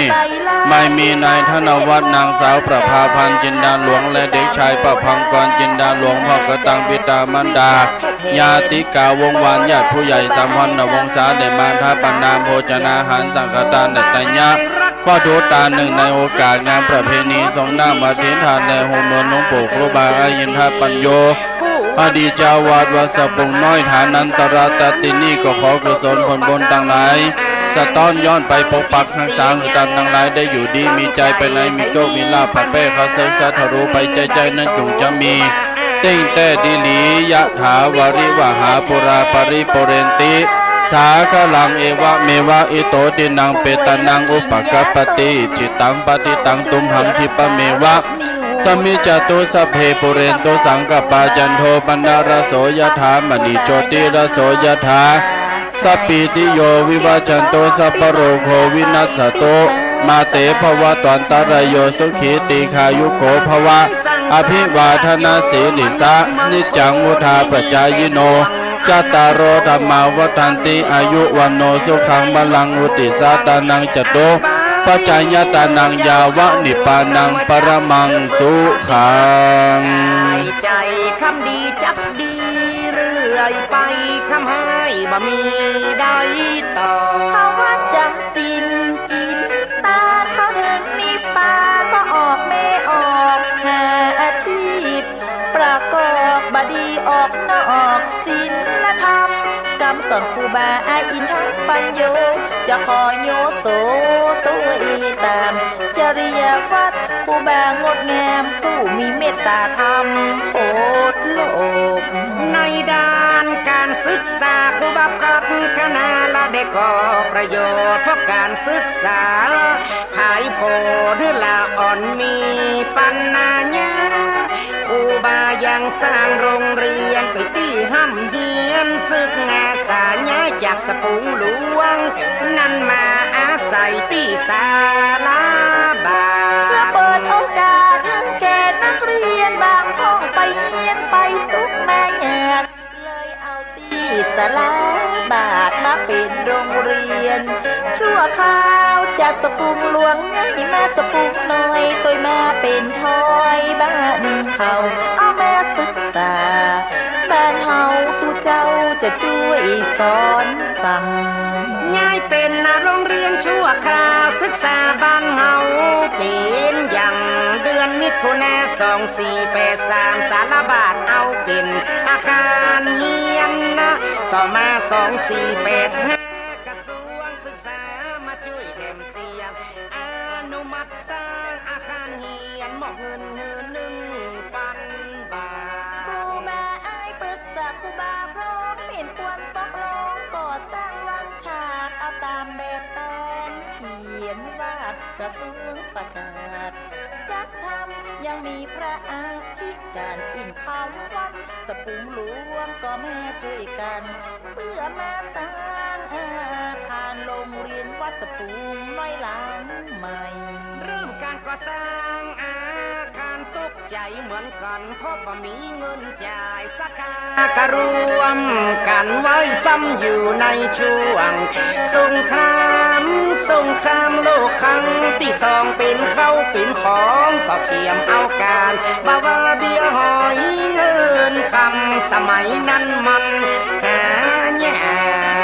กใช้เวลา3 ปีกว่าจะเสร็จดีกว่าจะมีโอกาส2488ตามแบบเขียนวาดก็เสร็จสมบูรณ์อาคารทางราชการได้ยกตำบลว่องน้อยบ้านสปุงน้อยก็ได้ห้อยตัวตามมาเป็นตำบลป่าสร้างเลยได้ชื่อแนมตามติดโรงเรียนปัจจุบันตำบลป่าสร้างอินทรปัญญาราชรังสถิตเจ้าบ้านมาช่วยกันคิดละอุทิศคนแห่งสองแห่งเอาตามหลักครูบาว่าไว้ศึกษาใจและอย่าได้กินเองมีปัญญามันมีทรัพย์นับแสนมันจะเป็นเฮงมีใจต่อมาตั้งราชการได้จะตั้งตำบลว่องน้อยขึ้นมาบ้านสปุงน้อยก็ได้เป็นตำบลว่องน้อยเหมือนเดิมโรงเรียนก็ต้องเปลี่ยนชื่อบางมือได้เขินโรงเรียนวัดสปุงน้อยเหมือนเดิมอินทปัญญาราชรังสถิตพัฒนาด้านการศึกษาครูบาอ้ายก็ปาสักกาญาติมิตรพัฒนาวัดพัฒนาความคิดพัฒนาจิตใจศรัทธาบูรณะและปฏิสังขรณ์อันเกิดในบวรพระศาสนาสั่งสอนอบรมจำศีลภาวนาสักกาพ่อออกมือออกสมแล้วเป็นพระนักปฏิบัติสร้างคนสร้างวัดเคร่งครัดตลอดโอยน้อสังขารแม้เจอตามมันออกในธรรมนี้เก่มันนี้บ่ได้มีเจ็บซ้ำให้เหมือนกันอายุ61 ปีเริ่มมีอาการโรคฤทธิ์สีดวงทวารกำเริบครูบาได้ซอกกินยาสมุนไพรนาเอาตำรามาเปิดยาตรงยากินอันใดดีลำเลิศอาการก็เริ่มทุเราการตั้งบัดสบายต้องใส่อยู่ในก็ปวดนั่งในก็เงาครูบาอายังอดเอาขานไปเป็น10 ปีอายุครูบาได้70 12 ปีอาการเริ่มมาดีนั่งก็ปวดตั้งแต่ครูบาเข้าบวชก็นั่งกรรมฐานตึงวันการตีนั่งเมินได้ทำมือเกิด พระสงฆ์องค์สามเณรก็ดีพี่น้องศรัทธาที่มาร่วมกินร่วมทานที่กระหายน้ำในช่วงยามตอนบ่ายเรียนเจิญนะครับเด้อตอนนี้ลงทานน้ำแข็งใสนะครับตลอดจนถึงขนมนมเนยนะครับบริการบริเวณข้างโดยนิยาเดินผีปัดกองกองวงคณะเพลลูกนาฏราชนะครับคณะทีมงานสามารถที่จะรับประทานกันได้ในช่วงเวลาพักนี้นะครับในส่วนของน้ำแข็งใสพ่อแม่ศรัทธาที่กองอำนวยการก็ดีนะครับใครที่จะรับประทานก็เรียนเชิญกันเน้อวันนี้เป็นน้ำเย็นใสเป็นน้ำใจพี่น้องสปุงน้อยเฮากินตานกันไปจากไปตรงเดือนกันยาในวันที่8หลังจากปิดซบใส่หีบ1 เดือนก็ซ้ำว่ามีเรื่องแปลกหมู่ศรัทธามาเวทคอยผ่อนหน้าอกงาครูบาในการเปลี่ยนที่เขาหมู่เขาได้หันกับตาครูบาพมพิจารณาก็ได้ไขจะบอกกล่าวว่าด้วยบุญบารมีกรรมฐาน4ท่านเจ้ามรณะแล้วเกิดก้อนสีขาวรูปทรงคล้ายป่าการล่างต่างคนต่างว่าเป็นพระธาตุดิบคิดแล้วว่าอาจสัจจันคนตึงอำเภอป่าสร้างปากันมายืมมาพอจนถึงวันที่12 เมษาขออาราธนากราบศพหลวงพ่อ2506เคารพยกย่อร่างกายหลวงพ่อเหมือนเดิมเวลาผ่านไปเป็นปีสังขารร่างนี้บารมีเหลือเกินอาราธนาอัญเชิญจะประชุมเฮืองเผาร่างจัดงานชาปานกิจและได้อุทิศผลบุญต่างๆคนแม่ตัวเมืองตัวบ้านมากราบสังขารครูบาได้ประชุมเพิงสรีระสังขารเกิดเรื่องอัศจรรย์ขึ้นแทนแล้วนาเพราะอัฐิครูบาอายมาแปลเป็นถาดสร้างความอัศจรรย์ใจสร้างความแปลกประหลาดกระดูกครูบาละมาแปลเป็นธาตุขาวเขียวมรกตงดงามติดตีกะโหลกศีรษะลูกศิษย์ไปปะเลหันขนาด1 นิ้วประมาณเจ้าบ้านกะคานจะเล่าวัดสปุงน้อยโด่งดังมีกะโคนไข่หันธาตุครูบาเจ้าตามตีกำบอกเล่าว่าเอาอัฐิครูบาแยกออกเป็น3 ส่วนใดคือใดเก็บไว้รักษาส่วนแรกเก็บไว้บูชาวัดพระธาตุตากผ้าไม้ขีดส่วนที่2เก็บไว้กับลูกศิษย์ชื่ออาจารย์สาธิตวัดขนงกรุงเทพเพราะความศักดิ์สิทธิ์พิเศษลูกศิษย์เก็บไว้บูชาส่วน3เก็บไว้สปุงน้อยตำบลม่วงน้อยได้ไว้สาละลึกหาเจ้าครูบาปีไหนก็ทรงน้ำข้าต้องกับเดือน9 เนื้อออกเป็ดข้ามจัดงานบอกขาดจะได้เอาอาดที่ธาตุออกมาส่งน้ำดีงามในเดือน9ออกเป็ดข้ามเป็นประเพณีสืบตามตั้งคณะกรรมการสร้างเหรียญครูบารุ่นแรกในปี2521ซึ่งสร้างเหรียญครูบาเจคือได้ปูชาไม้เฟกที่เป็นรุ่นแรกครูบาเพื่อจะนำปัจจัยกระส่วนรายได้เข้าหาสร้างหอทรงน้ำครูบาอินทปัญโยหลังใหม่เหตุก การอัศจรรย์จะบังโจทย์ขาดเล่าไว้ว่าคนโดนยิงบ่ตายเพราะห้อยเหรียญไว้ยังคอด้วยความศักดิ์สิทธิ์แห่งเหรียญครูบาคนสำซอกแถมบอกไผ่ที่ไม่เหรียญครูบาห้อยคอไผ่ขอบูชาบอกปล่อยครูบาอายอินคะปัญโยเปรียบเหมือนร่มโพวัดสะพุงน้อยอยู่ตำบลม่วงน้อยในเขตอำเภอป่าสังยิริปูนใจละปูนเมืองแห่งตนองค์เมจามขอบารมีแห่งคำเป็นแสงสว่างนำส่อง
ครับพ่อแม่ศรัทธาญาติโยมสาธุชนนะครับเนี่ยให้หอมบริจาคกันได้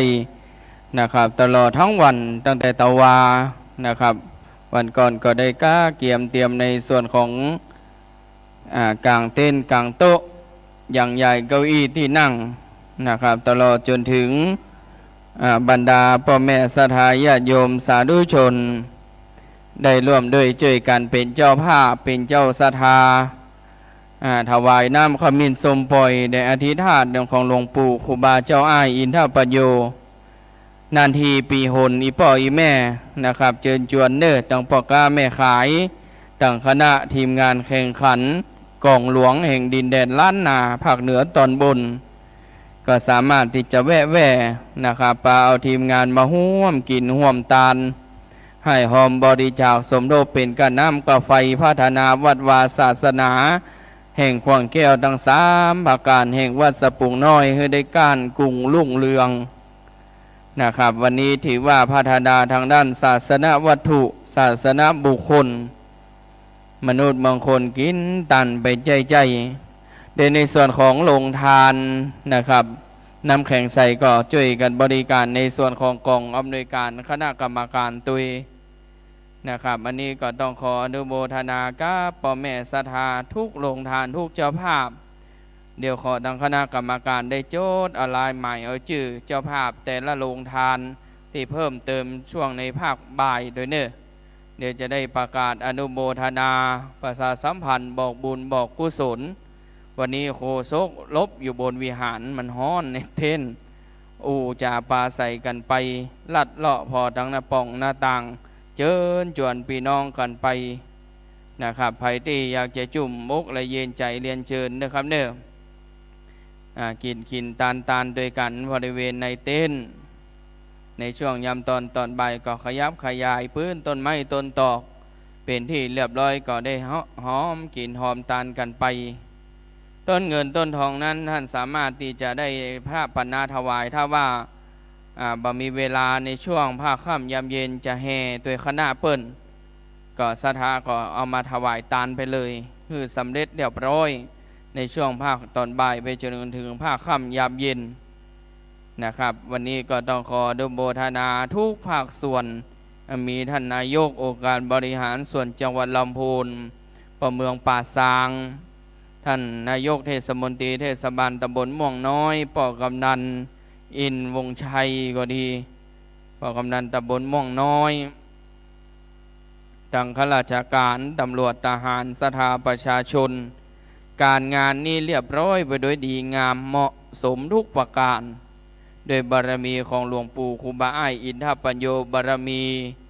ผนวกรวมกับบารมีของทั้งท่านพระสมุกิจนิทัศน์กิติโสพนเมธีทางท่านพระอาจารย์เคก็ถือว่าเป็นตนบุญตนพระนักพัฒนารุ่นใหม่ใส่ใจพระพุทธศาสนาอบรมเยาวชนไทยห่างไกลยาเสพติดเป็นหนึ่งในพระธรรมวิทยากรนะครับระดับพรีเมียมของจังหวัดลำพูนที่ได้เข้าไปสู่สถานศึกษาวันนี้ถือว่าพ่อแม่ศรัทธาเฮาช่วยกันอุปถัมภ์อุปถากพระพุทธศาสนาวัดวาศาสนาเฮาจะได้การกุ่งลุ่งเรืองไปใจนะครับเพื่อนว่าทำบุญเอาไว้บ่ต้องกลัวเหลือเมื่อหนึ่งแป่งเหือเอาไว้ขี่ข้ามโอคาสงสารที่มันดูกว้างพออาโหนต่างไกลล้ำ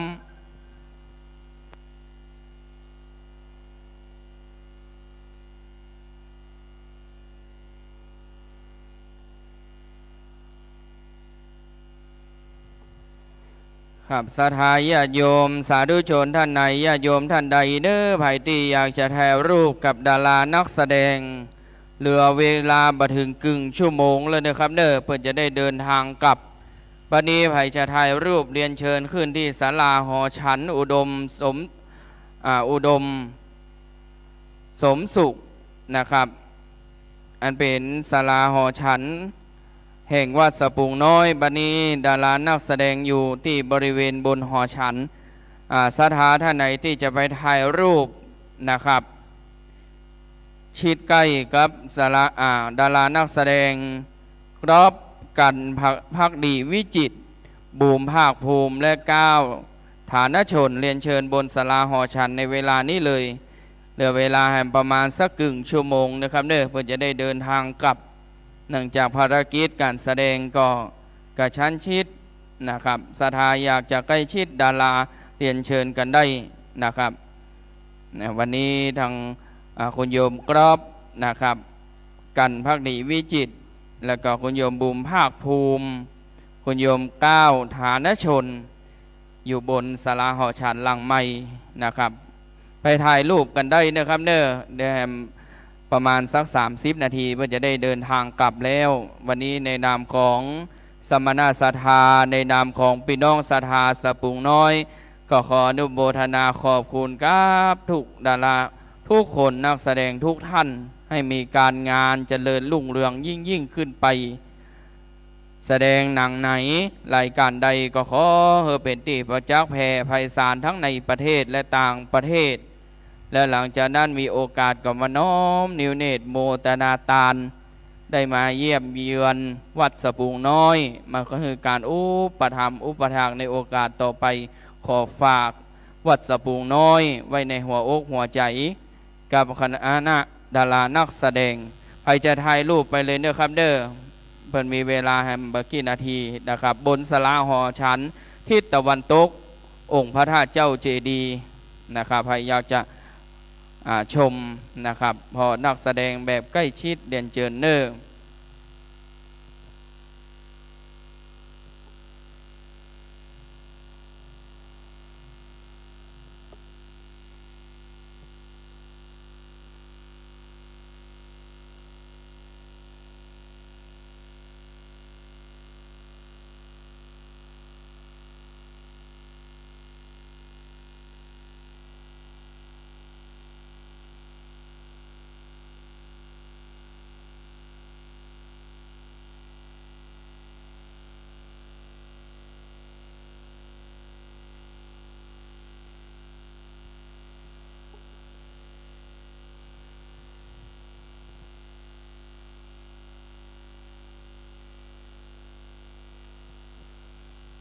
ขอปั่นปอนงาน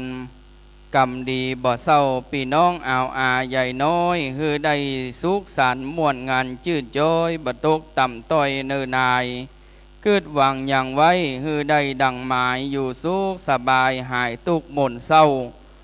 หุ่นห้างงามดีบ่มีแก่เท่าสง่างามเรายิ่งแล้วเพื่อมีพยาปัญญาเพิดแผ้วสมองดังแก้วมณีเพื่อมีลาภะวาระดีถีโป้นเคาะลาคีบ่มีคุณข้องมดมวลปัญหาโศกตุกมาต้องมีเงินมีทองสินทรัพย์สุขภาพดีมีแห่งเนื้อครับนอนรับอิ่มได้สำราญตั้งแต่วันนี้อยู่ดีกินหวานบ่ทรมานทุกผ่านมนไม่ร้อนว่าได้เจ็บเป็นหนาวเย็นเมื่อยไข้หื้อหายเร็วไวบ่จ้ามวันหน้าใส่สีแห่งดีบ่ลาปัญญาแก่กล้าเนิ่นนายมหาลาภะบ่ละห่างหายโชคดีสบายลาบลายบ่น้อยไปอยู่ที่ไหนอย่าได้ต่ำต้อยเพื่อมีคนก่อยช่วยกรรมสู้โขสู้ขีมีสุขยิ่งล้ำป้นหม่นเศร้าแลนาเพื่อป้นจากทุกข์เป็นสุขแท้หนาอายุที่มาปัญญาเป่งแจ้งจำเริญสดใสอย่าได้เหี่ยวแห้งมีเปื้อนหักแปงมิ่งมิดเพื่อบุญหักษานำปาชีวิตบ่พิษแบบเบ้าต่างดีกุศลช่วยกรรมนำต่างวิถีคือมั่งมูลมีสุขีตัวหน้าสุขีตัวหน้าครับบัดนี้ดุริยะดนตรีปัดกองของวงจะบรรเลงก็ตามสะดวกเลยนะครับเด้อทรงเทวบุตรเทวดาเจ้าขาได้มาป้าตาโมตนานะครับขอบคุณทุกภาคส่วนใครจะถ่ายรูปกับดารานักแสดงบนหอฉันนะครับเด้อ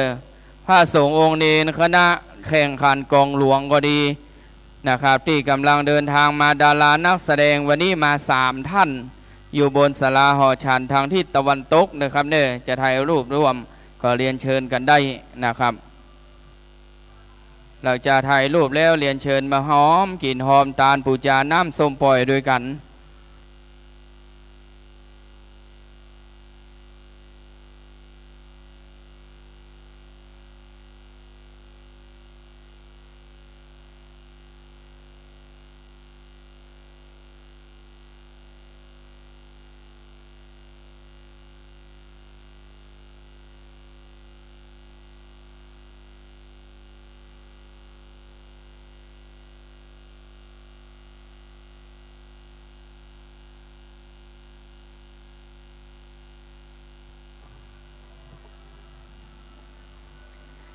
ละเด็กละอ่อนที่มาบอลลูนปูดหลังก็ดีมากับอีพ่ออีแม่ปู่ย่าตายาย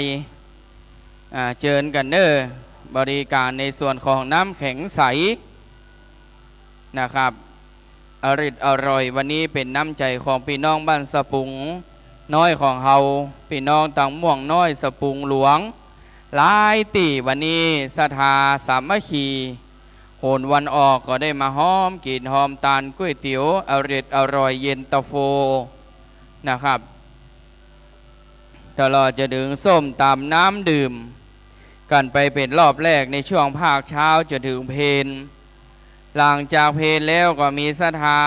ครูอุปถากขหบดีทานาบดีมาร่วมตั้งโรงทานขนมนมเนยนะครับเนาะในลังสีขาวก็คงที่จะเป็นอาหารว่างเป็นน้ำส้มน้ำหวานแล้วก็ตั้งโหนวันโต๊ะนะก็จะมีน้ำแข็งใสนะครับก้าแม่นขายหมานเนเมเนอร์จะฮิก็ขอฮือมาจะหาก็ขอฮือได้ก้าขายไหลล่องตองบ้านเต็มเมืองก็ขอฮือได้การกุ่งลุ่งเรืองนะครับตั้งแต่นี้ไปหน้าอย่าว่ามีคำว่าจนนะครับมนุษย์บางคนกินตานไปใจสุขบานหวานใจกันไปถึงจาดนี้และจาดหน้านะครับ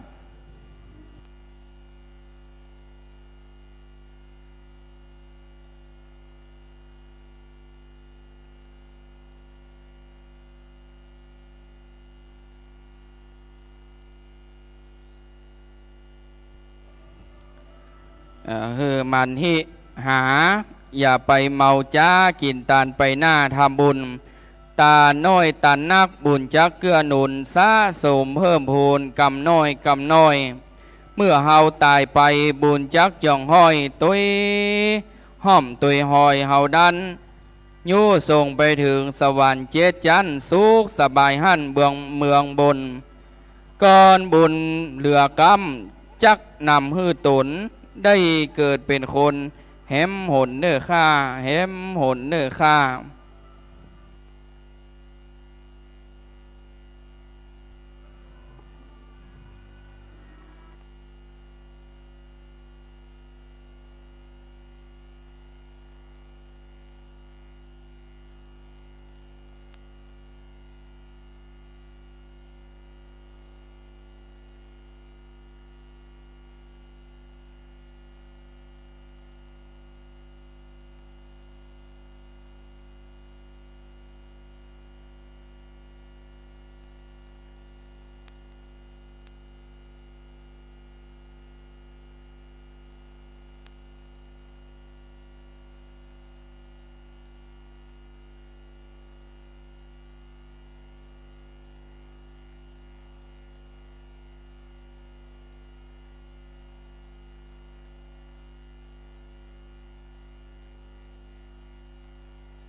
บัดนี้ขอนโมทนานายแพทย์ส่งเสริมยมวันธนี พานิชาพรได้มาทับปนาถวายจตุปัจจัยหนึ่งในโอกาสงานประเพณีส่งน้ำอธิษฐานและหุบเบิร์หลวงปู่ครูบาอายอินทปัญโยอดีตเจ้าวาดวัดสะพุงน้อยในวันนี้ก็ขอกุศลผลบุญตั้งหลายไปเถิงไปเติงไปตันตั้งหลายแม่นว่าจักใดผู้ที่สามแผ่บุญแผ่กุศลไปหายังไม่หลงตุยจอมเขียวนายสีชมนางจันฟ้องจอมเขียวและเทวบุตรเทวดาอินพรหมยมยักษ์ครุฑนาคน้ำปรมัยไอสวนแม่ธรณีแม่คงคาแม่โพศพที่พกจันฟ้า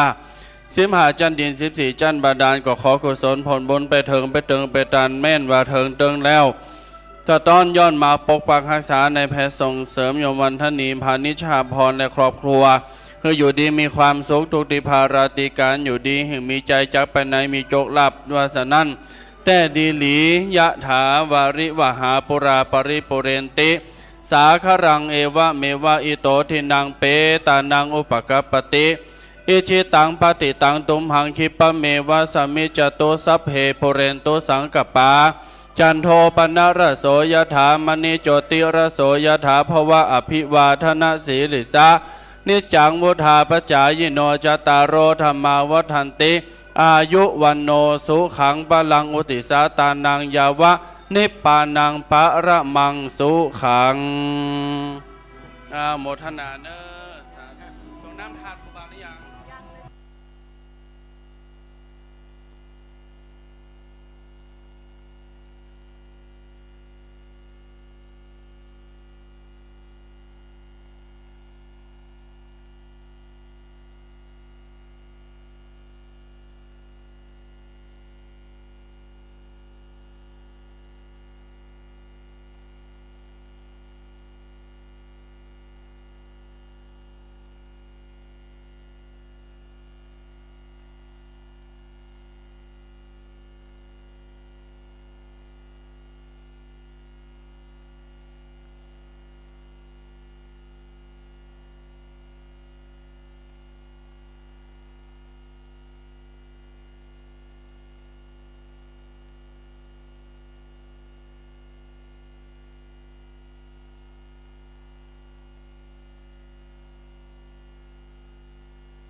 ครับในช่วงที่รอพิธีการแข่งขันกองยาวศรัทธาญาติโยมนะครับในแต่ละถังน้ำแข็งนั้นหากว่าจุดไหนจุดใดที่น้ำเปล่ามันหมดนะครับมันเหือดมันแห้งไปก็ช่วยกันเพิ่มเติมในแต่ละจุดแต่ละถังกันได้นะครับหลังจากนั้นท่านศรัทธาญาติโยมจะใส่บาตร108ปูจาพระติรัตนะทลายผ่านแพ้วพระเกี้ยวเจ้า3ภาการแยกเป็น3รายการปูจาคุณพระพุทธเจ้า56ปูจาคุณพระธรรมเจ้า38ปูจาคุณพระสงฆ์สังฆา14รวมแล้วเป็น108บารมีธรรมแห่งพระรัตนตรัยแก้วเจ้า3ภาการเป็นที่มาของการใส่บาตร108เด้อครับเด้อหลายคนหลายท่านหันเปิ้นใส่ก็ใส่โดยเปิ้นบ่ฮู้ว่าเปิ้นใส่เพราะอายังนะครับเพื่อเป็นการบูชาคุณพระรัตนตรัย108บารมีนะครับศรัทธาญาติโยมสาธุชนเด้อตั้งคณะกรรมการช่วยกันพอกันกอยนะครับบอกว่าจะเป็นวัตถุมงคลสาหุบเหมือนของครูบาเจ้าอ้ายอินท่าปัญโยก็เหลือนี่แหบบากี้ตนกี้องค์แล้วเนอะใครจะบูชาขอเรียนเชิญกันได้เหลือจำนวนจำกัดสวยดอกน้ำขมิ้นส้มปล่อยตามกำลังศรัทธาใส่บาตรพระประจำวันเกิดตั้งแต่อาทิตย์จันทร์อังคารพุธพฤหัสศุกร์เสาร์เปิดว่าคนเกิดวันติดความคิดพึงพายอยู่สู้สบายต่อเต้ากลุ่มเท่าคนเกิดวันจันทร์ใจบานบ่เศร้าดับจิตไปบนจันฟ้าคนเกิดอ่างการกล้าหาญสง่าอยู่ในบ่อท่าก่อภัยคนเกิดวันพุธวิสุทธิมดใสนะครับคือมีแต่ความสู้ความเจริญเน้อคนเกิดวันพัดสมบัติมากกว้างข้อของเงินคำเปลอคนเกิดวันสุกสนุกแต่เน้อคนอื่นเปิ้นเง้อคอยยวนคนเกิดวันเสาร์นี้บ่ท่ากรรมสลวนบริวารมวลมากมายจื่นสู้โมพ่อแม่ยิงใจวัตุโอโมคิวเบอเจือลองสั่งเกตกอยพอเตอมาก่อแก่น้อยมาในหวานเป็นกู้กัฟานมาแล้วก่อนกี้สร้างปรมีตานเจิญที่กองอำนวยการนะครับอยากจะกินน้ำเย็นเป็นน้ำแข็งใสเรียนเชิญที่บริเวณโรงทานกำแพงวัดทางด้านทิศใต้นะครับเด้อพร้อมโดยโรงทานขนมนมเนยผลหมากลากไม้นะครับวันนี้เป็นน้ำจิตน้ำใจผ้าค่ำยามเย็นนะครับเมฆฟ้ามาลาหกก็ดีในช่วงหลังจากเปิ่นเต้นลำม่วนลำต่ำเต้นลำวงมาตรฐานการกุศลเรียบร้อยก็ก่อยยั่วก่อยยวดเป็นติจุ่มติเย็นคือกับบรรดาพ่อแม่ศรัทธาเน้อขอบารมีของครูหลวงปู่ครูบาเจ้าอ้ายอินท่าปัญโยจงได้ป่าเอาเมฆฟ้ามาลาหกต้องตกในพื้นปฐวีแห่งเวลุคามป่าซางยั่วหยาดขันขึ้นไปทางหนเหนือหนวันออกคือควบไข่แห่งดินแดนฮาริปุญชัยนครให้ได้เป็นที่จุ่มเนื้อเลยเย็นใจ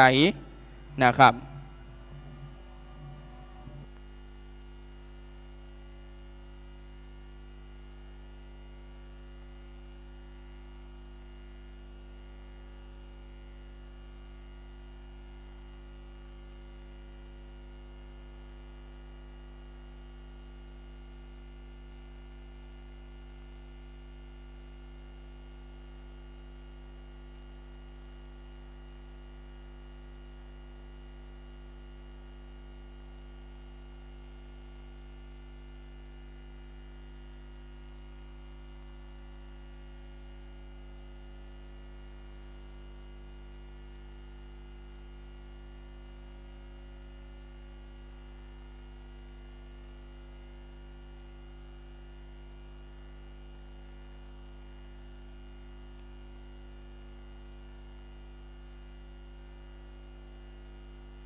ในปี 2566 นำด้วยพรรคก้าวไกลพรรคเพื่อไทยนะคะแล้วก็พรรคประชาชาติพรรคไทยสร้างไทยพรรคเสรีรวมไทยพรรคเป็นธรรมพรรคสังคมใหม่แล้วก็พรรคเพื่อไทยรวมพลังค่ะโดยในวันนี้นะคะการร่วมลงนาม MOU กันนะคะก็จะเป็นข้อตกลงกว้างๆนะคะเป็นข้อตกลงรวมกันซึ่งแน่นอนว่าหลายคนจับตามองว่าไม่มีข้อมูลเรื่องเกี่ยวกับ112นะคะเดี๋ยวเราให้ดูภาพบรรยากาศพรรคและจะอ่านรายละเอียดคร่าวๆของ MOU ให้ฟังว่าวันนี้เขาจะมีการตกลงพูดกันและมีการลงนามในเรื่องอะไรกันบ้างนะคะแม้ว่าตอนนี้ในส่วนของตัวแทนของพรรคการเมืองทั้งหมด8พรรคเนี่ยอาจจะยังเดินทางมาถึงที่โรงแรมแล้วแต่ว่าเรารอเวลาในช่วงเวลาประมาณ 16:30 นาทีนะคะซึ่งก็จะเป็นพิธีการอย่างเป็นทางการในระหว่างนี้รายละเอียดของ MOU ก็ได้มาเผยแพร่ให้กับสื่อมวลชนบางสำนักที่มีการเปิดเผยไปบ้างแล้วนะคะก็ร่างบันทึกข้อตกลงที่มีการทำขึ้นพื้นฐานในการจัดตั้งรัฐบาลทำงานร่วมกันระหว่าง8พรรคการเมืองย้ำกันอีกครั้ง8พรรคมีพรรคก้าวไกลพรรคเพื่อไทยพรรคประชาชาติพรรคไทยสร้างไทยพรรคเสรีรวมไทยพรรคเพื่อไทยรวมพลังพรรคเป็นธรรมนะคะซึ่งแน่นอนว่าทุกพรรคตอนนี้มีความเห็นพ้องกันในภารกิจเขาเรียกว่านโยบายรวมนะคะซึ่งรายละเอียดอย่างเช่นมาตรา1-2หรือว่าในเรื่องการยกเลิกการเกณฑ์ทหารนั้นเนี่ยจะเป็นรายละเอียดที่อาจจะไม่ได้ลงลึกในเรื่องของ MOU แต่เป็นหน้าที่วาระเฉพาะที่แต่ละพรรคการเมืองจะต้องเอาไปผลักดันวันนี้จะเป็นการลงนามกันในเรื่องของวาระร่วมวาระร่วมหมายถึงว่าทุกพรรคการเมืองเห็นพ้องต้องกันแล้วก็จะเป็นการเขาเรียกว่าเป็นกรอบกว้างๆนะคะจะไม่ได้เป็นกรอบแคบโดยวาระร่วมในวันนี้นะคะสิ่งแรกเลยก็คือการฟื้นฟูหลักการประชาธิปไตยจะมีการจัดทำรัฐธรรมนูญฉบับใหม่ของประชาชนให้เร็วที่สุดซึ่งจะมีสมาชิกสภาร่างรัฐธรรมนูญสสรที่มาจากการเลือกตั้งโดยตรงของประชาชนจะเป็นผู้ยกร่างรัฐธรรมนูญคุณผู้ชมหากจำกันได้ก่อนรัฐธรรมนูญปี 2560 เนี่ยนะคะรัฐธรรมนูญจะต้องมาจากสสรไม่ใช่สวหรือว่ามีการตั้งคณะทำงานขึ้นมาเพื่อร่างกฎหมายแต่ต้องมาจากสสรในการร่างรัฐธรรมนูญขึ้นมาใหม่นะคะต่อมาวาระร่วมที่2ก็คือการสร้างความสมานฉันท์ในสังคมทุกพรรคจะต้องมีการร่วมกันผลักดันการอำนวยความยุติธรรมในคดีที่เกี่ยวข้องกับการแสดงออกทางด้านการเมืองผ่านกลไกทางด้านรัฐสภาค่ะและ3วาระร่วมที่3คือยืนยันผ่านกฎหมาย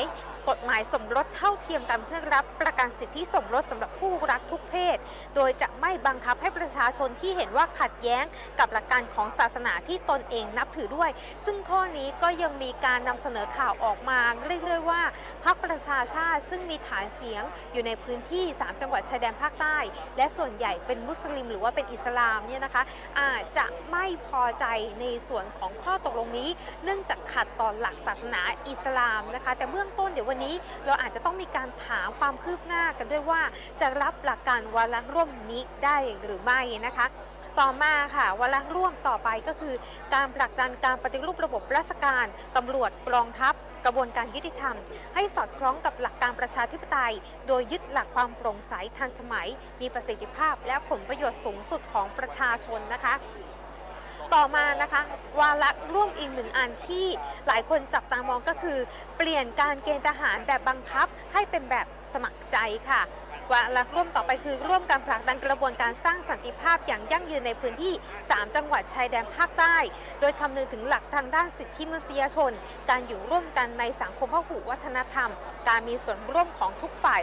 ทุกส่วนนะคะรวมถึงการทบทวนภารกิจของหน่วยงานและการบังคับใช้กฎหมายที่เกี่ยวข้องค่ะนอกจากนี้ยังมีการผลักดันการกระจายอำนาจทางในแง่ภารกิจและงบประมาณเพื่อให้ท้องถิ่นตอบสนองความต้องการของประชาชนในพื้นที่อย่างเหมาะสมและมีประสิทธิภาพปราศจากการทุจริตด้วยค่ะวาระร่วมต่อไปก็คือการแก้ไขปัญหาการทุจริตคอร์รัปชันโดยการจะมีการเปิดระบบและวัฒนธรรมรัฐโปร่งใสเปิดเผยข้อมูลรัฐให้ทุกหน่วยงานวาระร่วมต่อไปคือการร่วมฟื้นฟูเศรษฐกิจโดยยึดหลักเพิ่มรายได้ประชาชนลดความเหลื่อมล้ำและสร้างระบบเศรษฐกิจที่เติบโตอย่างเป็นธรรมนอกจากนี้นะคะยังมีในเรื่องการดำรงชีวิตของประชาชนเช่นการตัดลดหรือการหักใช้ชั่วคราวถึงใบอนุมัติอนุญาตที่ไม่จำเป็นที่มีกว่า 4,000 กว่ากฎหมาย 4,000 กว่าฉบับเนี่ยนะคะเพื่อทำการปรับปรุงให้ความช่วยเหลือสภาพคล่องทางด้านการเงินและสร้างแต้มต่อให้กับธุรกิจ SME นะคะพร้อมกับมุ่งเน้นการผลักดันธุรกิจ GOP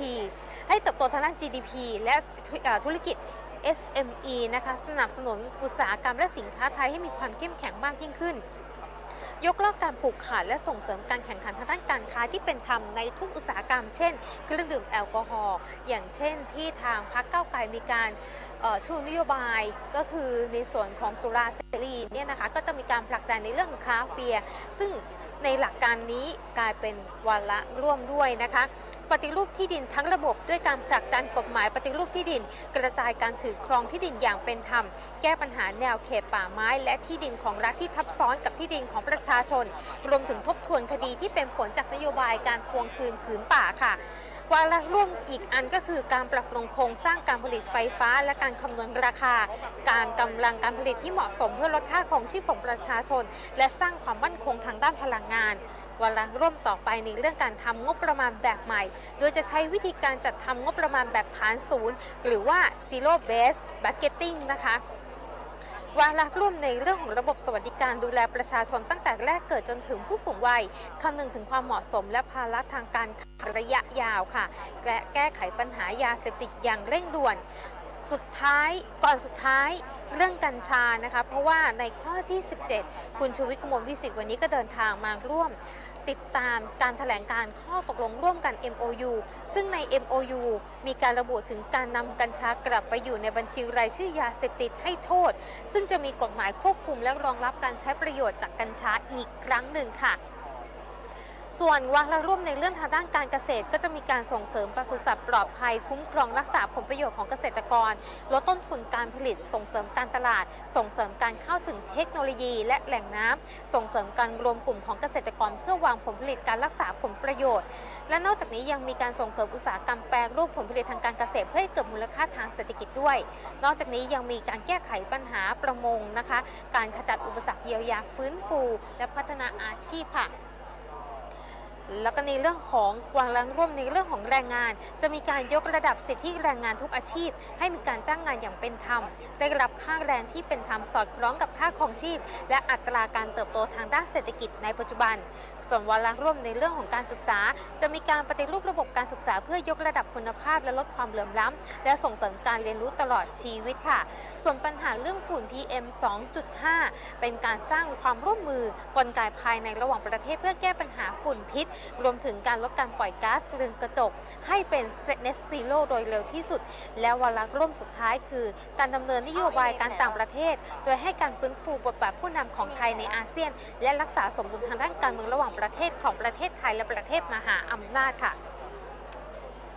ทั้งนี้ในท้าย MOU มีการเขียนไว้ว่าหากทุกพรรคเห็นพ้องร่วมกันว่าจะร่วมกันบริหารประเทศด้วยแนวทางการปฏิบัติต่อไปนี้ทุกพรรคจะต้องคุ้มครองสิทธิพลเมืองและสิทธิทางด้านการเมืองของประชาชนทุกคนทุกพรรคจะต้องทำงานโดยซื่อสัตย์สุจริตหากมีบุคคลของพรรคใดที่มีพฤติกรรมทุจริตคอร์รัปชันทุกพรรคจะต้องยุติการดำรงตำแหน่งของบุคคลนั้นๆทันทีโดยทุกพรรคจะต้องทำงานโดยให้เกียรติซึ่งกันและกันจริงใจต่อกันสนับสนุนการทำงานซึ่งกันและกันโดยยึดถือผลประโยชน์ของประชาชนเป็นที่ตั้งมากกว่าผลประโยชน์ของพรรคใดพรรคหนึ่งทุกพรรคมีสิทธิ์ในการที่จะผลักดันนโยบายอื่นเพิ่มเติมแต่ต้องไม่ขัดแย้งจากนโยบายในบันทึกข้อตกลงฉบับนี้โดยอาศัยอำนาจฝ่ายบริหารของรัฐมนตรีเป็นตัวแทนของแต่ละพรรคการเมืองซึ่งทุกพรรคมีสิทธิ์ที่จะผลักดันนโยบายอื่นเพิ่มเติมแต่ต้องไม่ขัดแย้งจากนโยบายในบันทึกข้อตกลงนี้ด้วยเช่นกันค่ะขณะเดียวกันในวันนี้ทางด้านนายชูวิทย์ กมลวิสิทธิ์นะคะก็เดินทางมาร่วมรับฟังการแถลงข่าวด้วยโดยให้ข้อมูลว่าซึ่งตนได้รับสัญญาเมื่อคืนว่ามีคนไม่ยอมและตอนนี้มีแผน2ที่จะมีการจัดตั้งรัฐบาลเพราะอำนาจมีหลายอำนาจด้วยกันในประเทศไทยแม้ว่าวันนี้จะมีการพูดคุยเซ็นสัญญา MOU ต่อหน้าสื่อแต่ว่าเป็นการนำมาโชว์ซึ่งไม่เหมือนที่คุยในเซฟเฮาส์แห่งหนึ่งและไม่เหมือนที่เหมือนมีการคุยในเซฟเฮาส์แห่งหนึ่งและมีพรรคแมลงสาบกับพรรคหนูที่ไปคุยกันฮ่องกงว่าจะมีการจัดตั้งพรรครัฐบาลในอัตราอยู่ที่280เสียงมันน่าจะยกกล้องออกมาเลยสู้มันไม่ได้เสียงแล้วปล่อยให้พรรครวมไทยสร้างชาติและพรรคก้าวไกลเป็นฝ่ายค้าน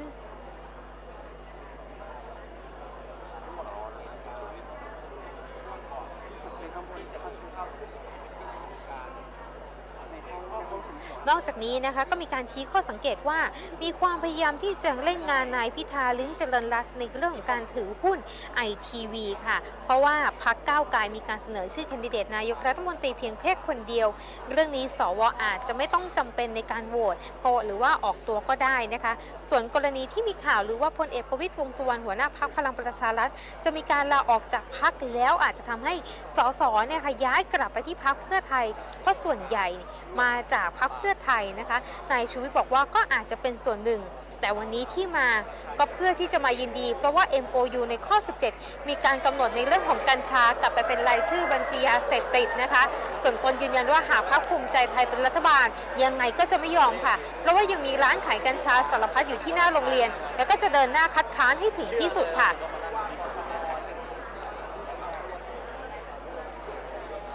นี่เป็นรายละเอียดคร่าวๆสำหรับบรรยากาศการลงนาม MOU ในการจัดตั้งรัฐบาล8พรรคการเมืองขณะที่เดียวกันนะคะก็มีกระแสข่าวออกมามากมายในเรื่องเกี่ยวกับการจัดตั้งรัฐบาลอีกขั้วหนึ่งเหมือนกันนะคะรวมถึงท่าทีข้อตกลง MOU ที่มีคนกระแสข่าวหรือว่าบางพรรคอาจจะไม่เห็นด้วยกับในรายละเอียดของ MOU ทั้งหมดนะคะแต่ทั้งนี้ทั้งนั้นเดี๋ยวเราจะต้องรอการติดตามแล้วก็พร้อมที่จะถามในส่วนของตัวแทนพรรคการเมืองทั้งหมดในวันนี้ว่าข้อตกลงร่วมที่มีการร่างออกมาทั้งหมดนั้นเป็นไปตามนี้หรือว่าจะมีการแก้ไขเพิ่มเติมหรือลดเงื่อนไขในด้านไหนเพิ่มเติมไหมส่วนประเด็นที่มีการตั้งคำถามเกี่ยวกับมาตรา 112 ว่าทำไมไม่บรรจุลงไปในส่วนของ MOU ในครั้งนี้ทางพรรคก้าวไกลก็ออกมาชี้แจงหลายครั้งแล้วว่าในส่วนการแก้ไขมาตรา 112 นั้นเป็นวาระเฉพาะที่ทางพรรคจะทำการผลักดันในส่วนของนโยบายของพรรคจะไม่ได้เป็นวาระร่วมในการที่จะร่วมลงนาม MOU ร่วมกันซึ่งถ้าหากได้เป็นรัฐบาลจริงก็ยังสามารถดำเนินการแก้ไขปัญหากฎหมายมาตรา 112 ได้อยู่เหมือนกันนะคะทางนี้ก็ต้องติดตามค่ะเพราะว่าในส่วนของผู้ที่สนับสนุนพรรคก้าวไกลส่วนใหญ่ก็มีการตั้งคำถามในจุดนี้แต่ขณะเดียวกันบางส่วนของผู้ที่สนับสนุนพรรคก้าวไกลก็มีความเข้าใจในหลักการและเงื่อนไขการจัดตั้งร่วมพรรครัฐบาลต้องเน้นย้ำว่าพรรคของก้าวไกลนะคะในการจัดตั้งรัฐบาลครั้งนี้เขาเรียกว่าเป็นรัฐบาลผสมนะคะที่จะต้องมีหลายพรรคการเมืองที่พรรคก้าวไกลระบุไว้ว่าจะต้องเคารพความเห็นต่างในเชิงของนโยบายของพรรคร่วมรัฐบาลพรรคอื่นด้วยแล้วก็ต้องคำนึงถึงความไว้วางใจที่พรรคการเมืองอื่นนั้นได้รับจากภาคประชาชนผ่านคูหาการเลือกตั้งด้วยเช่นกันนะคะดังนั้นนะคะทางพรรคก้าวไกลจึงได้พยายามชี้แจงแล้วว่าวาระที่จะมีการเซ็นใน MOU นั้นแบ่งออกเป็น2ส่วนที่จะมีการลงนามใน MOU เนี่ยเรียกว่าเป็นวาระร่วมซึ่งวาระร่วมก็คือวาระและนโยบายที่ทุกพรรคเห็นตรงกันว่าพร้อมผลักดันในการผ่านกลไกบริหารและนิติบัญญัติแล้วก็จะรับผิดชอบร่วมกันแต่ขณะเดียวกันก็จะมีวาระเฉพาะที่จะไม่ได้ลงลึกในรายละเอียดแล้วก็จะไม่ได้ถูกระบุใน MOU นะคะก็เป็นนโยบายที่แต่ละพรรคพยายามที่จะขับเคลื่อนและก็ใช้ในการหาเสียงแต่ต้องไม่ขัดแย้งกับหลักการ MOU ทั้ง2กลไกหลักด้วยเช่นกันค่ะสำหรับในเรื่องของการผลักดันผ่านกลไกบริหารของกระทรวงที่มีพรรคตัวแทนเป็นรัฐมนตรีนะคะ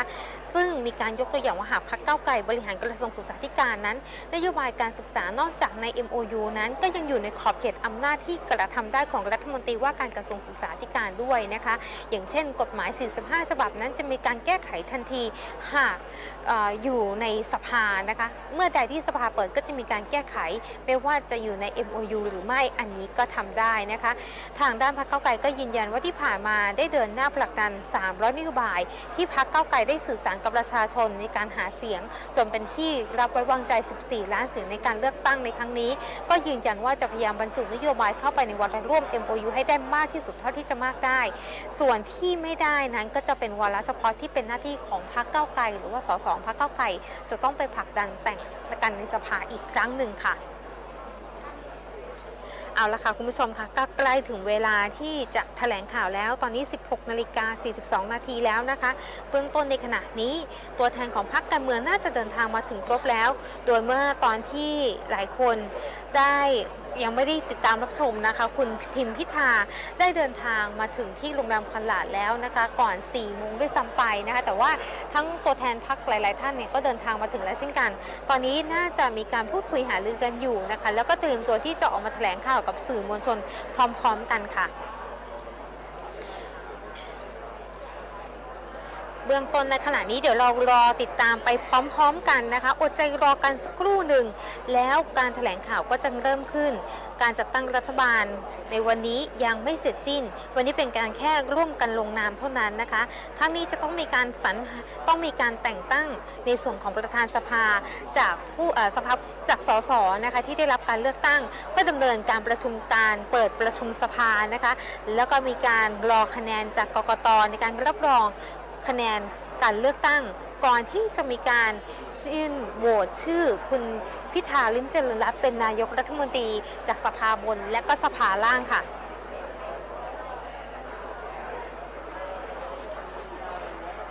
คุณผู้ชมคะเดี๋ยวเรารอติดตามไปพร้อมๆกันนะคะตอนนี้ใกล้แล้วนะคะเดี๋ยวเราไปติดตามส่วนใครมีประเด็นคำถามอะไรเดี๋ยวติดตามไว้ด้านล่างแปะไว้ด้านล่างนะคะแล้วเดี๋ยวจะมาอ่านนอกจากนี้เราก็จะมีรายงานพิเศษไปยังทางสถานีโทรทัศน์ Workpoint ช่อง 23 ด้วยในรายการบรรจงชงข่าวซึ่งก็จะเป็นการสรุปว่าวันนี้ในการบรรยากาศในการร่วมลงนามเป็นอย่างไรบ้างนะคะ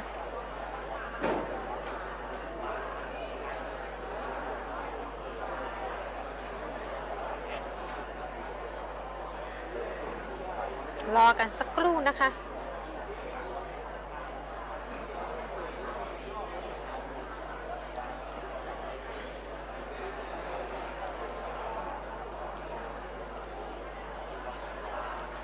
เดี๋ยวเราขออนุญาตตัดเสียงนะคะไปที่ลำโพงณตอนนี้เลยนะคะเนื่องจากเวทีกำลังใกล้ที่จะเริ่มแล้ว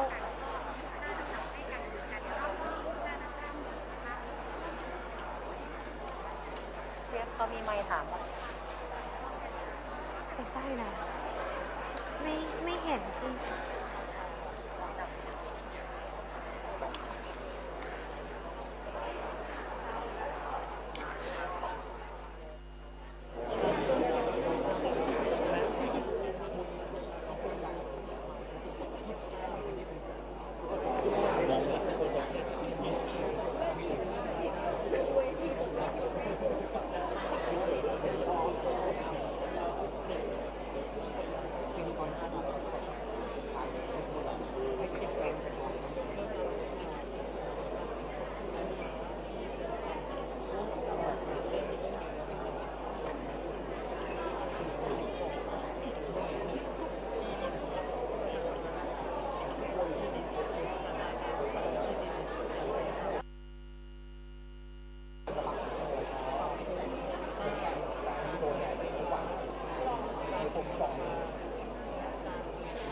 มี9 อัน